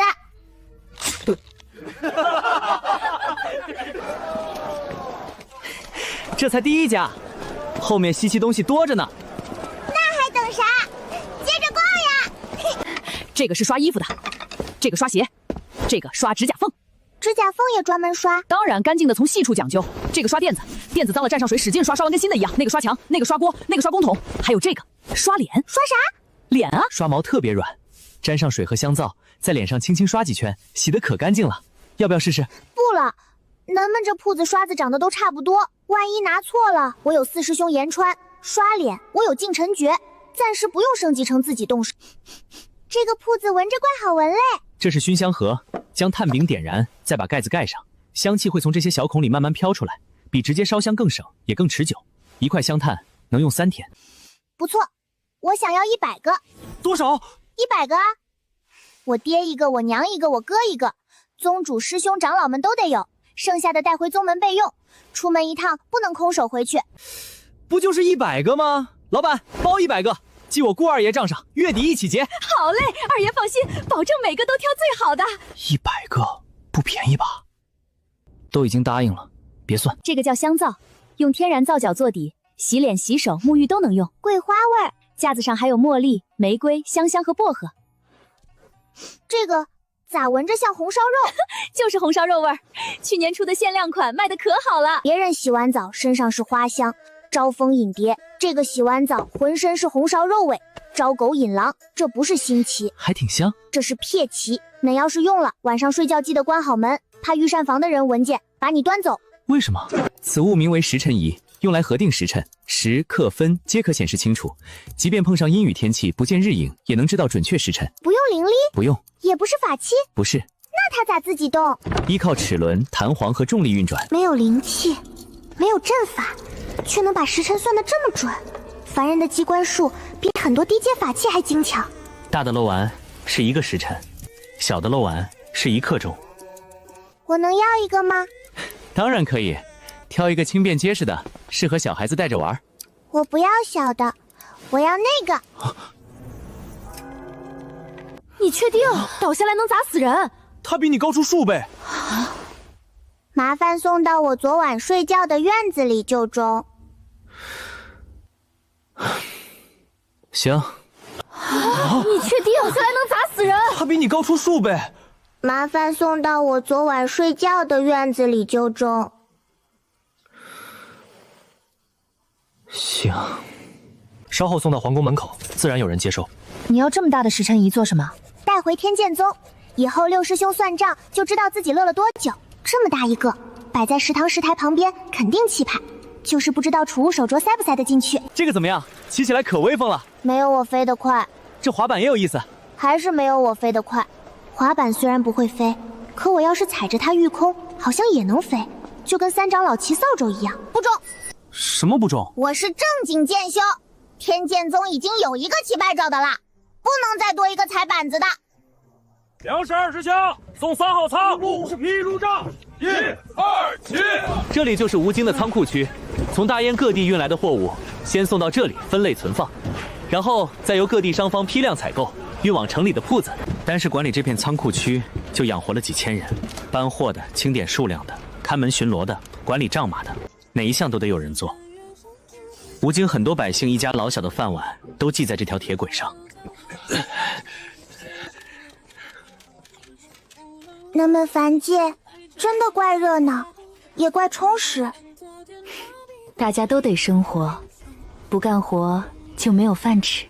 这套法子跟我哥弄的魔界商贸区几乎一模一样，矿车运货，仓库存货，集市卖货，还要统一价格，统一记账。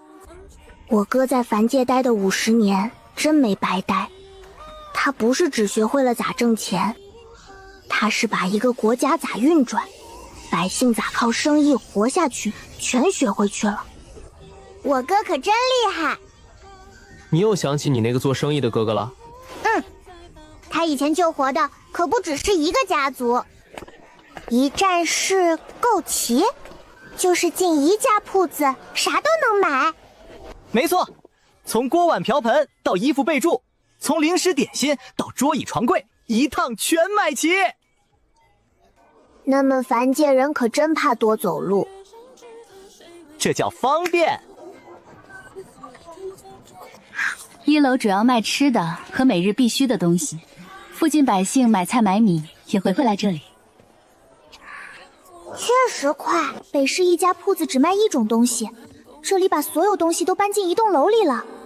进门买到出门，一家人过日子要用的差不多都齐了。针线在前方第3柜台，买满500文可以免费送货上门。买东西还给送回家？当然，在这里买完留下地址就行。不用自己扛？不用。这个好，尤其适合六师兄，他搬2袋米都嫌耽误算账。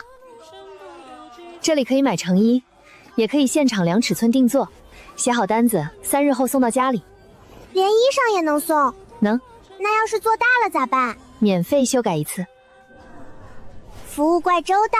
这叫榫卯，木头和木头互相咬住，越用越紧。一张好桌子能用1辈子，传给孙子还能继续用。不用钉子也不会散？不会，我父皇寝宫里的桌子用了40年，照样稳当。凡人的心思都花在这些细节上了。这里摆的都是样品，看中之后，皇室工厂会直接做一套新的送到家里。又送？你们是真的不想让客人自己搬一点东西？客人越轻松，下次越愿意来。从这里看，吴京可真大。有些客人从很远的地方来，买完东西当天回不去，就可以住在楼上。在百货大楼消费满一定金额，还能换住宿券或者餐券。住宿券可以住这里，也可以住西街其他晨光客栈。餐券能在西街所有晨光饭店和小吃铺抵钱，即使本人用不上，也可赠与亲友。送人自用2相加1。买东西送货上门，买得多还送吃饭和住宿。买零售就没人想到，万怪公举妻樊谦的剑5样东西全堆在他前面，他只需要站在上面，把这套东西搬回魔界。咱们这儿的人真有意思，从生下来到死了都离不开晨光。那当然，晨光棺材用的都是上好楠木，榫卯结构，不用钉子，不进水，人躺进去可踏实了。人们连死都这么讲究，活着不容易，死了也得体面。有道理。百货大楼看完了，再带你去个真正好玩的地方。南市，南市是啥地方？吴京最热闹、最乱也最有意思的地方，只有你想不到，没有那里买不到的。走，带你看看真正的人间烟火。北市是正经买卖的地方，南市嘛，正规的有，不正规的有，也有。你敢带他去试试？他才4岁半，父皇知道了，非把你的腿打折。我就说，说也不行，跟我说多了就会做。樊姐的师兄们也没啥区别，该打就打，该骂就骂，真出了事还得护着。运气不错，老刘头今天讲田螺姑娘，上次讲到一半，今天正好接着讲。那田螺姑娘每日趁田郎出门劳作，便从壳中出来，洗衣做饭，洒扫庭院。待田郎回家，她又缩回壳中躲藏。她长得漂亮不漂亮？对，这很重要。有没有我隔壁家的二丫漂亮？那姑娘生得柳叶眉，杏壳眼，樱桃小口一点点，皮肤白得像刚剥的鸡蛋，头发黑得如墨汁一般。后来田郎发现螺壳之中藏着姑娘，便想了一个办法。他故意将螺壳藏起，待姑娘出来找不到螺壳，无处可归，便只能留在田家。那他真留下来了？留下了。后来才发现他是福寿螺，生了一大窝孩子。啥？别听他胡说，其实是花岗螺，壳硬得很。田郎一家煮了3天3夜都没煮烂。他们说的都是民间乱编的版本，原版据说是真事。那个农夫其实是个人贩子，他拐了一个姑娘，骗村民说他是田螺变的。后来事情败露，官府抓了农夫，把姑娘救了出来。这个版本合理。就算那姑娘真是田螺妖，她为啥要放弃修为，去村里给一个陌生男人洗衣做饭生孩子？图他会轮地，图他家锅大，还是图他家院里的晾衣绳结实？你咋一下就想到人贩子了？你才4岁半啊！可能是吃的多，补脑。吃的再多，脑子也不能转这么快吧？我老家的育儿手册经常讲人贩子咋骗小孩。育儿手册？你4岁半就看育儿手册？不是看，是听。我老家规矩多，小孩从小就得听。哪个装可怜，哪个拿糖骗人，哪个说带你去找爹娘。像这种把人家回家的壳藏起来，让人无处可去的，一看就是教案级别的坏人。果然，越聪明的人，脑子就越聪明。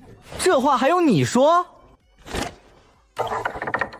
欲知后事如何，且听下回分解。怎么又没了？老刘头，你上次也是讲一半，退钱。这老头跑得也怪熟练。老刘头，你先把田螺姑娘讲完。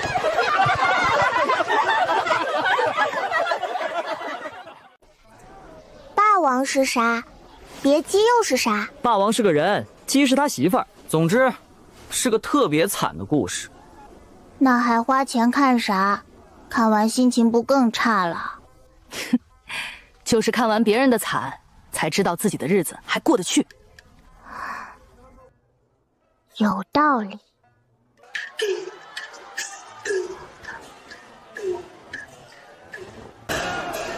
这脸画的比神女宗的姐姐还浓，擦一下估计能掉半斤粉。他唱的啥？我也没全听懂。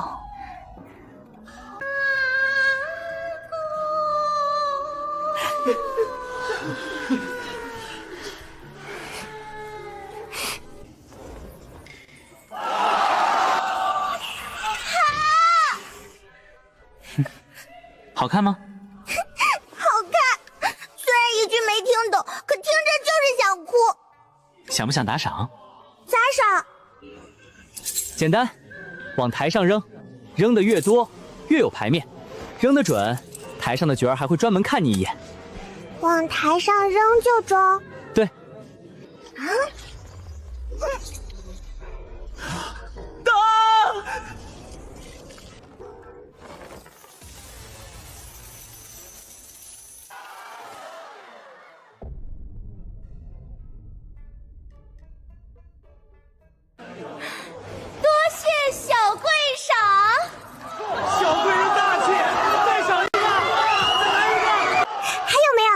没有了，一整袋都让你撒完了。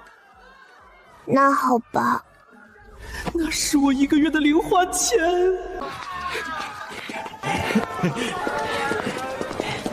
这回准备3袋，够你撒了。中。接下来带你看美人跳舞，你敢带她去那些地方试试？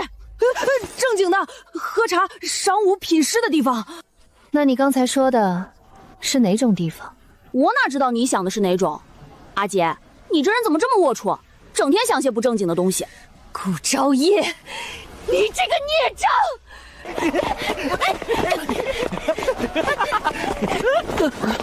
君子动口不动手。我不是君子，打他，打后脑勺！凡界真好玩，看戏要花钱，看皇子挨打不花钱。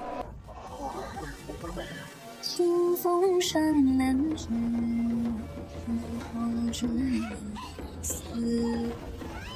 柳高看山势，再看故知。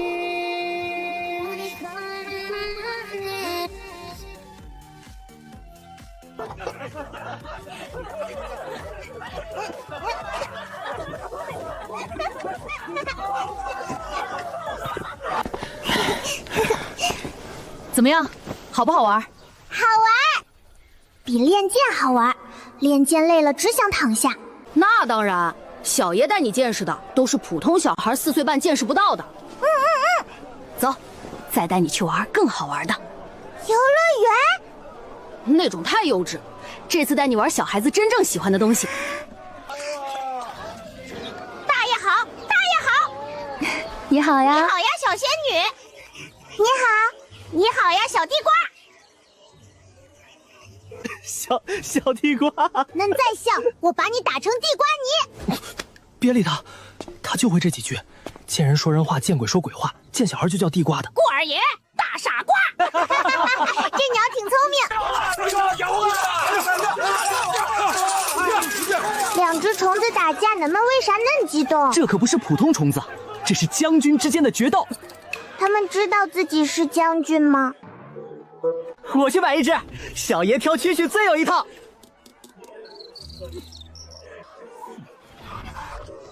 啊，就是他，黑甲大将军。看见没有？腿长油压声音响，一看就是好苗子。从今天起，你就叫黑旋风。他要是输了，你就赔我。放心，名字都叫黑旋风了，他能输吗？名字确实怪厉害。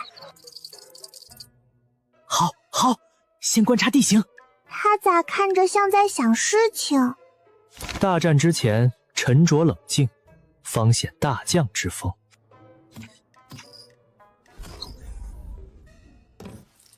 胜负已分。杨笑林，你把我今天的零花钱全输光了，赔钱！本小姐的无良也赔。你不是说自己特别会挑吗？唉，上次你选的蛐蛐可是连胜3场。我也不知道啊，他明明这么壮，腿这么长，叫得这么响，是不是今天没吃饭，还是昨晚没睡好？也可能是他光长个子没长胆子。外面这些普通货色，也想和我家小强打？我家小强打了30场，赢了28场。你先别得意，刚才只是失误，再来一场。随时欢迎挑战。谁赢了小强，这只自杀盆也归谁。我来。你来？你会抖蛐蛐吗？不会。以前见过吗？今天第一次。那你上去干啥？试试呗，万一赢了呢？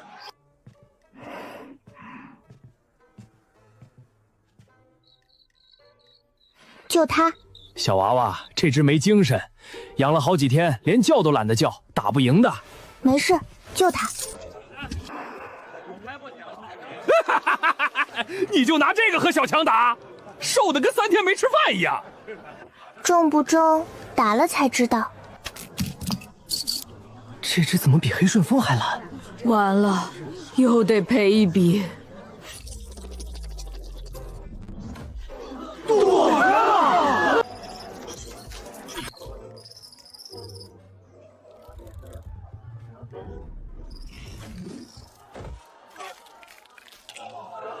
会重生？不可能！我家小强从来没输过，30场赢了28场。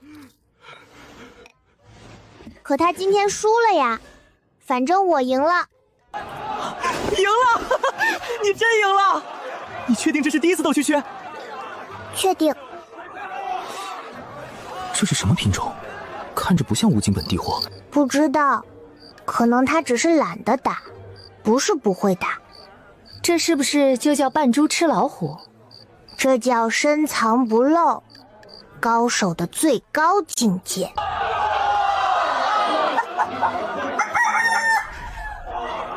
这回总不能再压错了，红鸡一看就能打。我也压红鸡，压黑的。你还懂斗鸡？不懂。那为何如此确定？因为越聪明的人脑子就越聪明，这是你刚才说的。听君一席话，如听一席话。捉他，追上去！红将军上啊！他怎么一直跑？咱不会又压中一只胆小的吧？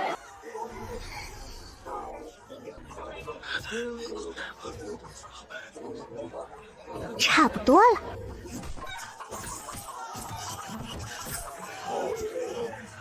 A 击上，赢了！你也太神了！快告诉我，你怎么知道黑鸡会赢？你是不是会看相，连鸡的面相都能看？谁脚下站得稳，谁只是在装厉害。红鸡看着凶，可他一上来就用了全力。黑鸡一直在躲，是在等他没劲儿，等对面累了，一下就能赢。不对，你才4岁半，居然懂这么多。没办法，俺是天才。咋都不说话了？不想了，趁着今天运气好，走下一家。下一家玩啥？到了你就知道。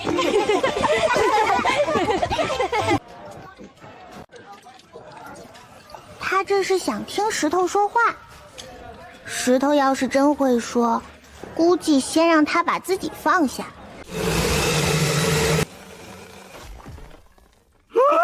早知道我就选旁边那块了。客人赔了，他们赚了，这买卖比卖石头还稳。石头里面可能藏着玉，也可能什么都没有。那块怎么样？表面的纹路这么深，里面可能有玉。像玉纹，也可能只是表面假象。要不要挑一块试试？那就这个吧。这么草率？开吧。小娃娃，你懂？不懂，但是这块看着比较漂亮。行，切开看看。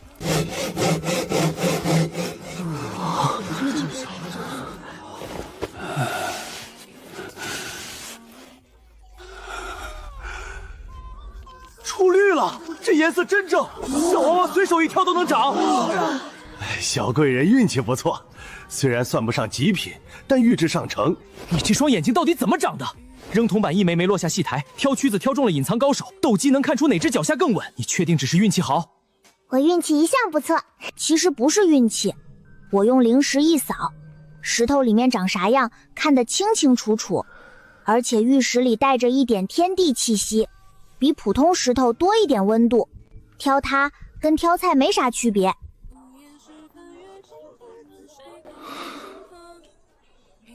这孩子到底是谁？怎么了？玩累了？想玩，但是我饿了，玩了一整天都没吃几口正经饭，我得吃顿饭恢复精力，要不然肚子一瘪，运气也跟着没了。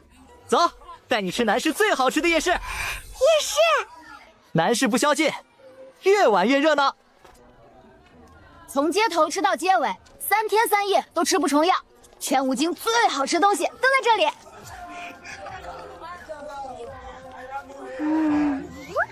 那咱抓紧。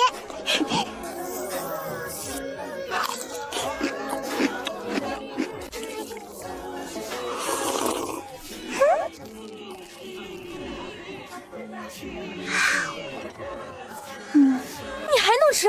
能。我修炼消耗大，得多吃。修炼消耗大，反正得吃饱才有力气。他说的好有道理，我竟然不知道该怎么反驳。像咱们一样当纨绔可真幸福，不用修炼，每天就是逛吃逛吃，钱花的跟流水一样。你以前在山里是不是过得特别苦？苦倒是不苦，就是天天学习，每天都怪忙。我师父和长老们对我可好了，虽然经常骂我，但骂完会哄，凶完以后还会给我丹药吃，给我法衣穿。他们就是嘴硬心软，又打又骂，还给丹药和法衣。他老家的师傅到底是一群什么人？凡界真好，好吃，好玩，也好看。等我回修仙界，一定要把这些全告诉师兄们，让他们知道凡界一点都不落后，比修仙界热闹100倍。我要一个。小娃娃想要什么？凤凰、龙、蝴蝶还是花？剑。剑？小娃娃不都喜欢花鸟虫鱼吗？就要剑，细长的，直的，不要弯。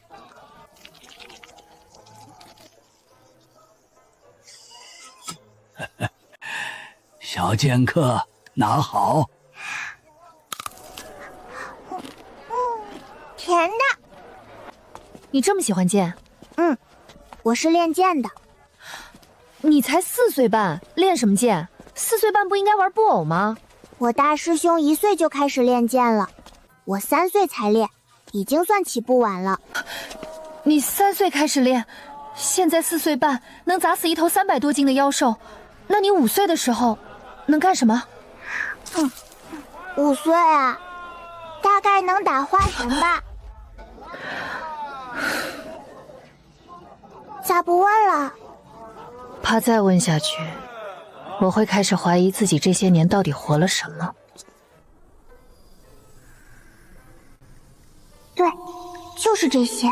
可这里的气息太散了，像往大海里撒了一把针，得找到气息最浓的地方。